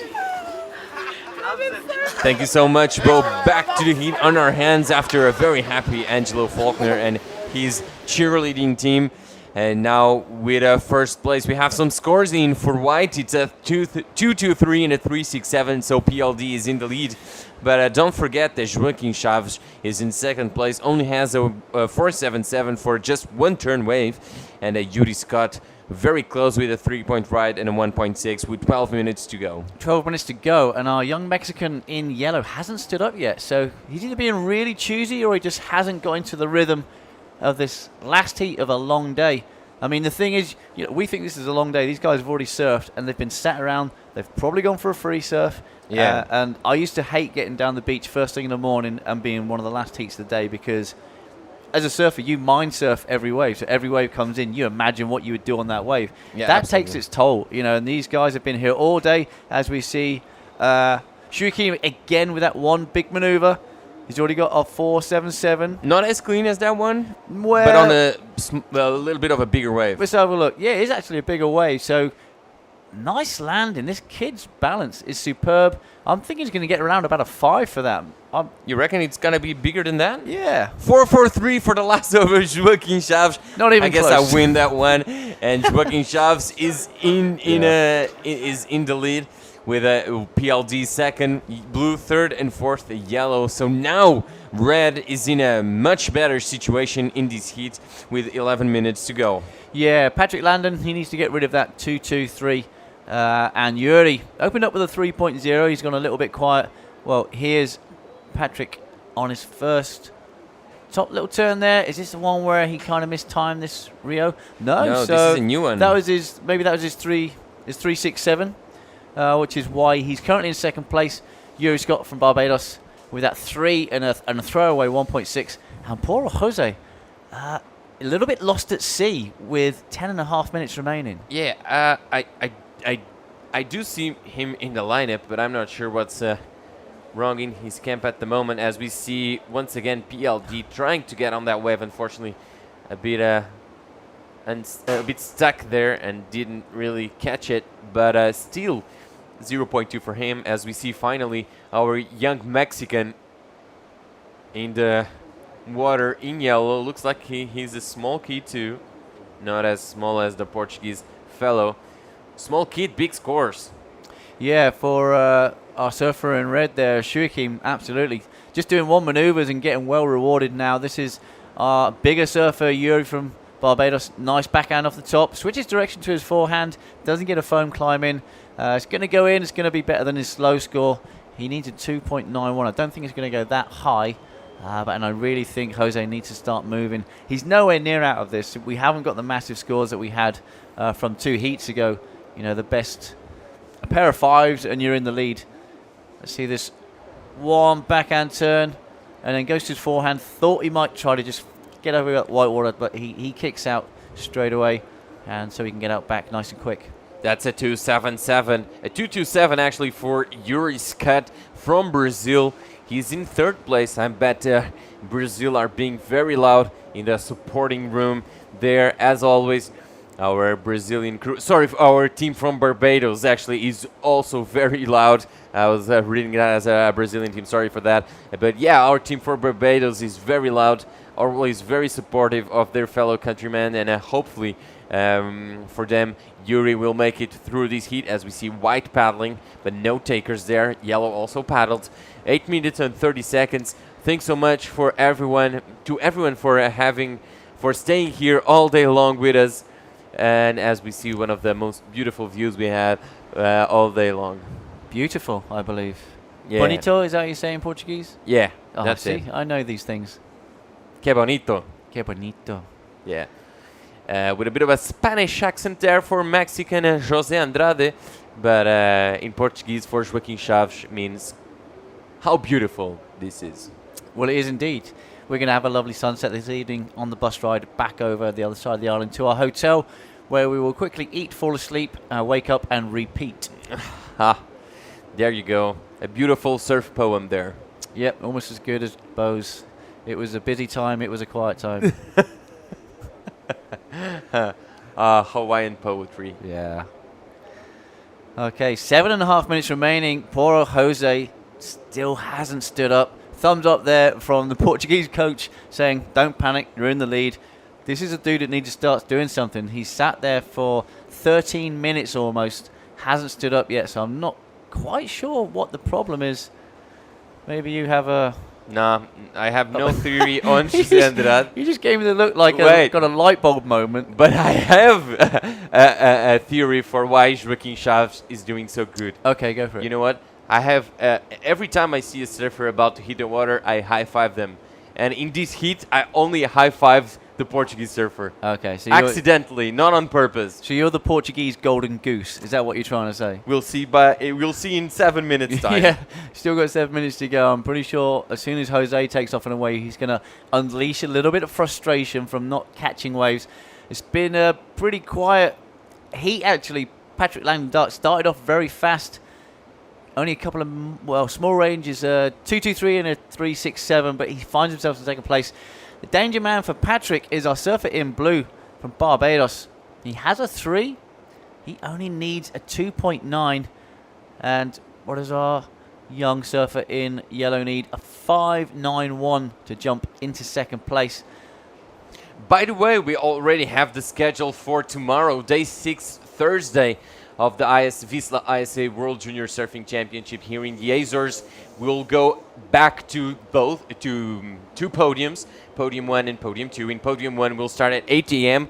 with a third and fourth round of the boys under 18. So everybody at home, please be aware of that. We're going to do, that's what we're going to webcast, boys under 18, third and fourth round. And on Podium 2, we're going to have reprecharge the remaining 9 heats of this round currently in the water. That's reprecharge round 2 of boys under 16. And we'll wrap up tomorrow with the boys under 16 third round. And that's Jose Andrade up and riding. Come on, Jose. You've taken a long time to get this wave. Nice little kind of off the top. Make this and you're back in the game. And he didn't. He fell off. He really needed to ride out of that to get himself back in. Still over 5 minutes remaining, so it's not totally out of Jose's grasp just yet. Absolutely. He's going to put something on the board for sure, and hopefully it's something exciting for him. He's going to better his situation nevertheless. Yeah, he's going to need like a 3 something. Here we go. Nice takeoff there. Tricky wave. Couple of double ups there. A little off the top cut back. Double pumping through to the inside. Now it gets tricky with it as it reforms on top of another wave. A 2.27, so he's in the game. He needs a 3.64 to move into second place. So this is time that Patrick Landon Dark needs to get rid of his low score, which is a 2.23. Yep, that's it. And as it stands, team points wise, we still have USA, France, Hawaii, Australia, and Japan, with all surfers still competing, which is exciting for them. And we have Costa Rica, Brazil, Peru, Argentina, and Spain in completing the top 10 of teams. Obviously, a little surprising not to see Portugal and Tahiti in the top 10 teams, as they have been some good performers in the past. But yeah, it's a tough contest for everybody, and these teams haven't coped well with the conditions, I believe. Yeah, I mean, every point counts. So the thing, if I was always in a losing position and I had no chance of getting first or second, my main priority was to come third because you get more points. Okay, here we go. Third wave for Shuakim, who's been very selective on his backhand this time. He has a couple of solid scores for one maneuver on the forehand. Just checking out that right-hander. Gets off one turn and then has to kick out. Patrick Landon Dark there, scratching to catch a wave as Yuri and Jose are tracking him down. Yeah, absolutely. 3 minutes and 20 seconds to go. This is a replay of last wave of red. That was a nice turn for Red. It's a 2.8. He wanted to put in one more turn. Unfortunately, the wave closed out on him, and not possible there. As we see Team Portugal supporting their fellow team member with Chance and all. Those are some of the surfers who have unfortunately lost today. I'll tell you what, I'm very impressed with the way Shuakim surfs. Just his style already. You know, he's only a young lad, but he's very solid on his board. His backhand looks as sharp as his forehand. I think this guy's going to be a force to reckon with in the future. Hopefully so. He's going to do some damage in upcoming ISA contests in the future. And also, Jose Andrade, Yuri, Patrick, we hope to see them in the next events that ISA is going to hold. And hopefully we'll see some future stars. I wouldn't be surprised to see some of the surfers now in the water in representing their countries in Olympics, Tokyo 2020. 2020, yeah, maybe Joachim is too young for this, and if surfing gets back in the next time, he'll be in his prime. He'll be in devastating form. I'm not sure how old Joachim is. I'm guessing 13, so he will be 19. So he could be just coming into his prime. It might be just that. Yeah. Vasco Ribeiro won I think it was a silver medal or a gold medal at an ISA contest, and he was only 17, I believe. Well, it could be done, yeah. I mean, I say he's been in his prime at 19. Kelly Slater coming up to his 45th birthday next year, still killing it. So, I mean, the time on these surfers' careers, Kelly's just showing them that you can get another 15 years out of this. Yeah, and then you have guys like Felipe Toledo or Gabriel Medina also showing that you can start really young and start winning straight off the bat. Yeah, absolutely. 1 minute and 10 seconds to go. Joaquim Chaves from Portugal still in the lead with PLD in a close second. And in a not so close second, actually, what's close is third place, Yuri Scoot from Barbados. Bless you. Thank you very much. As we see Joaquim Chaves paddling over this one wave. Also Yuri Scoot. Very important moments for Yuri and José, who need a score to jump into a qualifying position. And it's going to be blue up and riding. Nope. Under 30 seconds to go. Well, just looking at the priority situation, yellow has first, red second. Yellow's going to use his priority. This is an important wave for Jose. Backwash to deal with. He does. He gets round that section. What's he got for us on the inside? He's flying down the line. Lots of time there. Well, do you know what? I think he's going to get the score. He needs a mid-range 6, and now this is our Bayesian surfer with the last gaff snap under the lip. He doesn't make that, so that's incomplete. So the danger man, surfer in yellow, as time runs out, we'll be waiting for the scores, and Patrick Landon Dark will be crossing every digit he has. Let's see how he goes on this one. Little check turn there, and then just over that bouncy double up. Then he spies down the line, picks up some speed, and finishes pretty strong on the inside. It's a 3.5, not enough for José Andrade. So as it stands, it's going to be red on your screens from Portugal. Joaquim Chaves taking the win. See him smile. Yeah. There he goes. He knows he won that heat, and he's happy about it. And PLD in a close second. José Andrade in third. Actually, not a close second. What's close is second, third, and fourth, as we see Team Portugal celebrating their win. Yeah, well done to our Welsh surfers. I'm not supposed to be biased, but come on, Wales. And also, well done to Portugal. Yeah, absolutely. Let's go with the official results of this heat now on our screens, with Joaquim Chaves from Portugal in red taking the win, and Patrick Langdon Dark from Wales in second place, José Andrade from Mexico in yellow, and Yuri Scoot from Barbados in blue. We're going to go on a short commercial break, and we will be right back with an interview with Joaquim Chaves.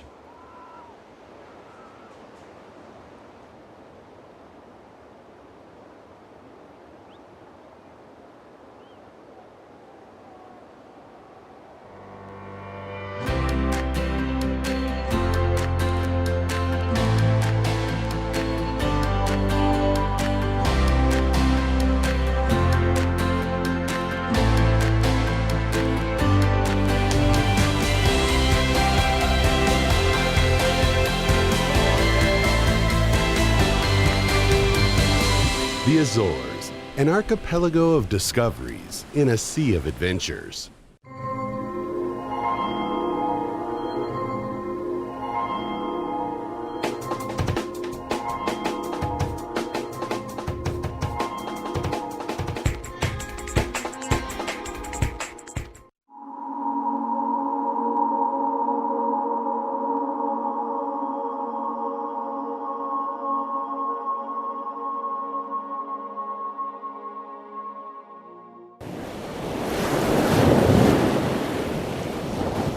Novo Kia Rio, equipado com sistema de navegação e câmara de estacionamento. Mais segurança acessível a todos. Kia Rio, decida sem olhar para trás.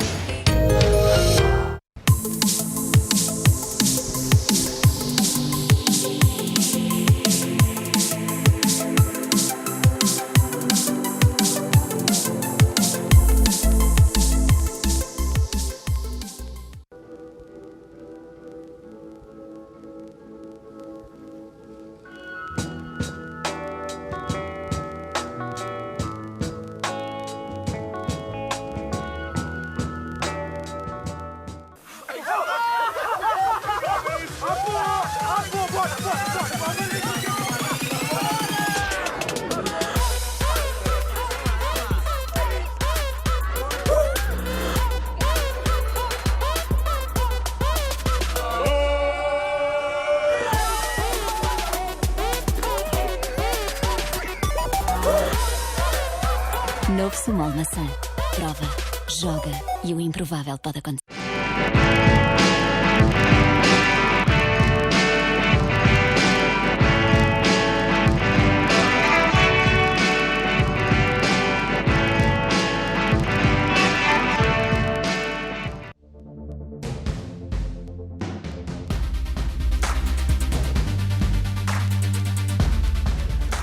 Welcome back to the 2016 VISSLA ISA World Junior Surfing Championships on the beautiful island of São Miguel.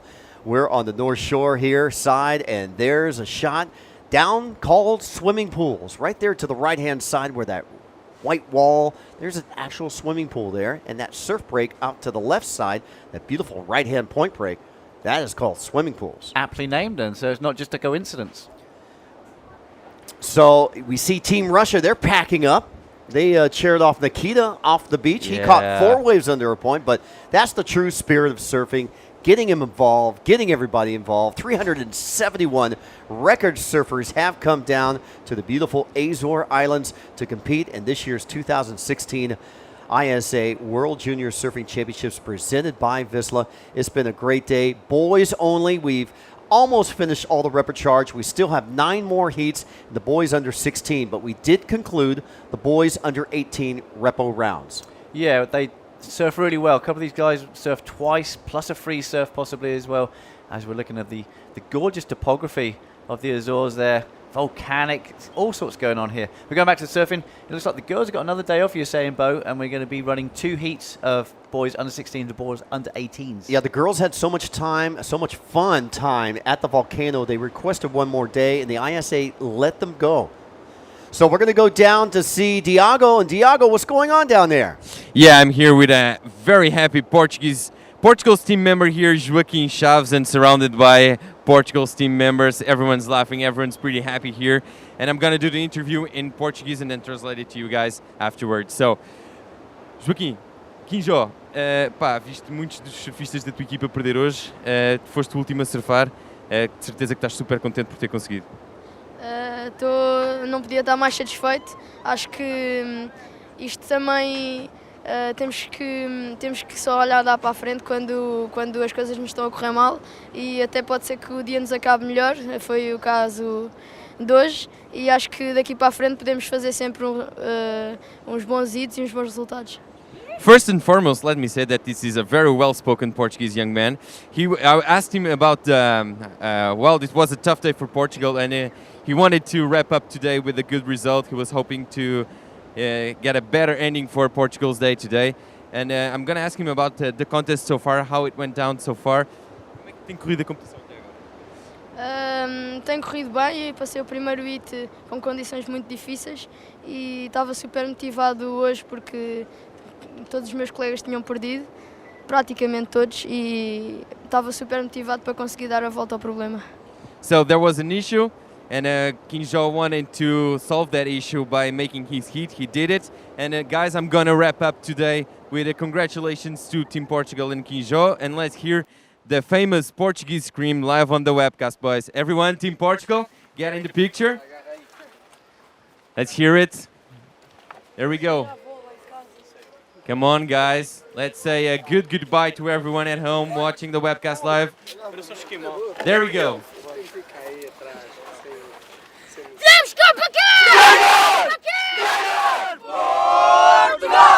There we go, everybody at home. Back to you guys in the booth. Thanks a lot, Diogo, and congratulations to that little Grom. He's now going to be possibly a gold medal winner for Portugal. How exciting would that be if he won the gold medal in the boys under 16 in his host country? I don't think he'd stop grinning for months. I think those braces would just bust out of his mouth. Well, tomorrow, here is the schedule. The boys under 18, main round 3 and 4 on podium 1. Boys under 16, repo round number 2 will finish up, and they'll get underway with the boys main round number 3 on podium 2. We're going to sign off. For Diogo, for Lee Bartlett, for Mike Latronic, I'm Bo Hodge. Thank you for tuning in and watching the 2016 VISSLA ISA World Junior Surfing Championships. Until tomorrow, aloha, and we'll see you at 8 o'clock tomorrow morning.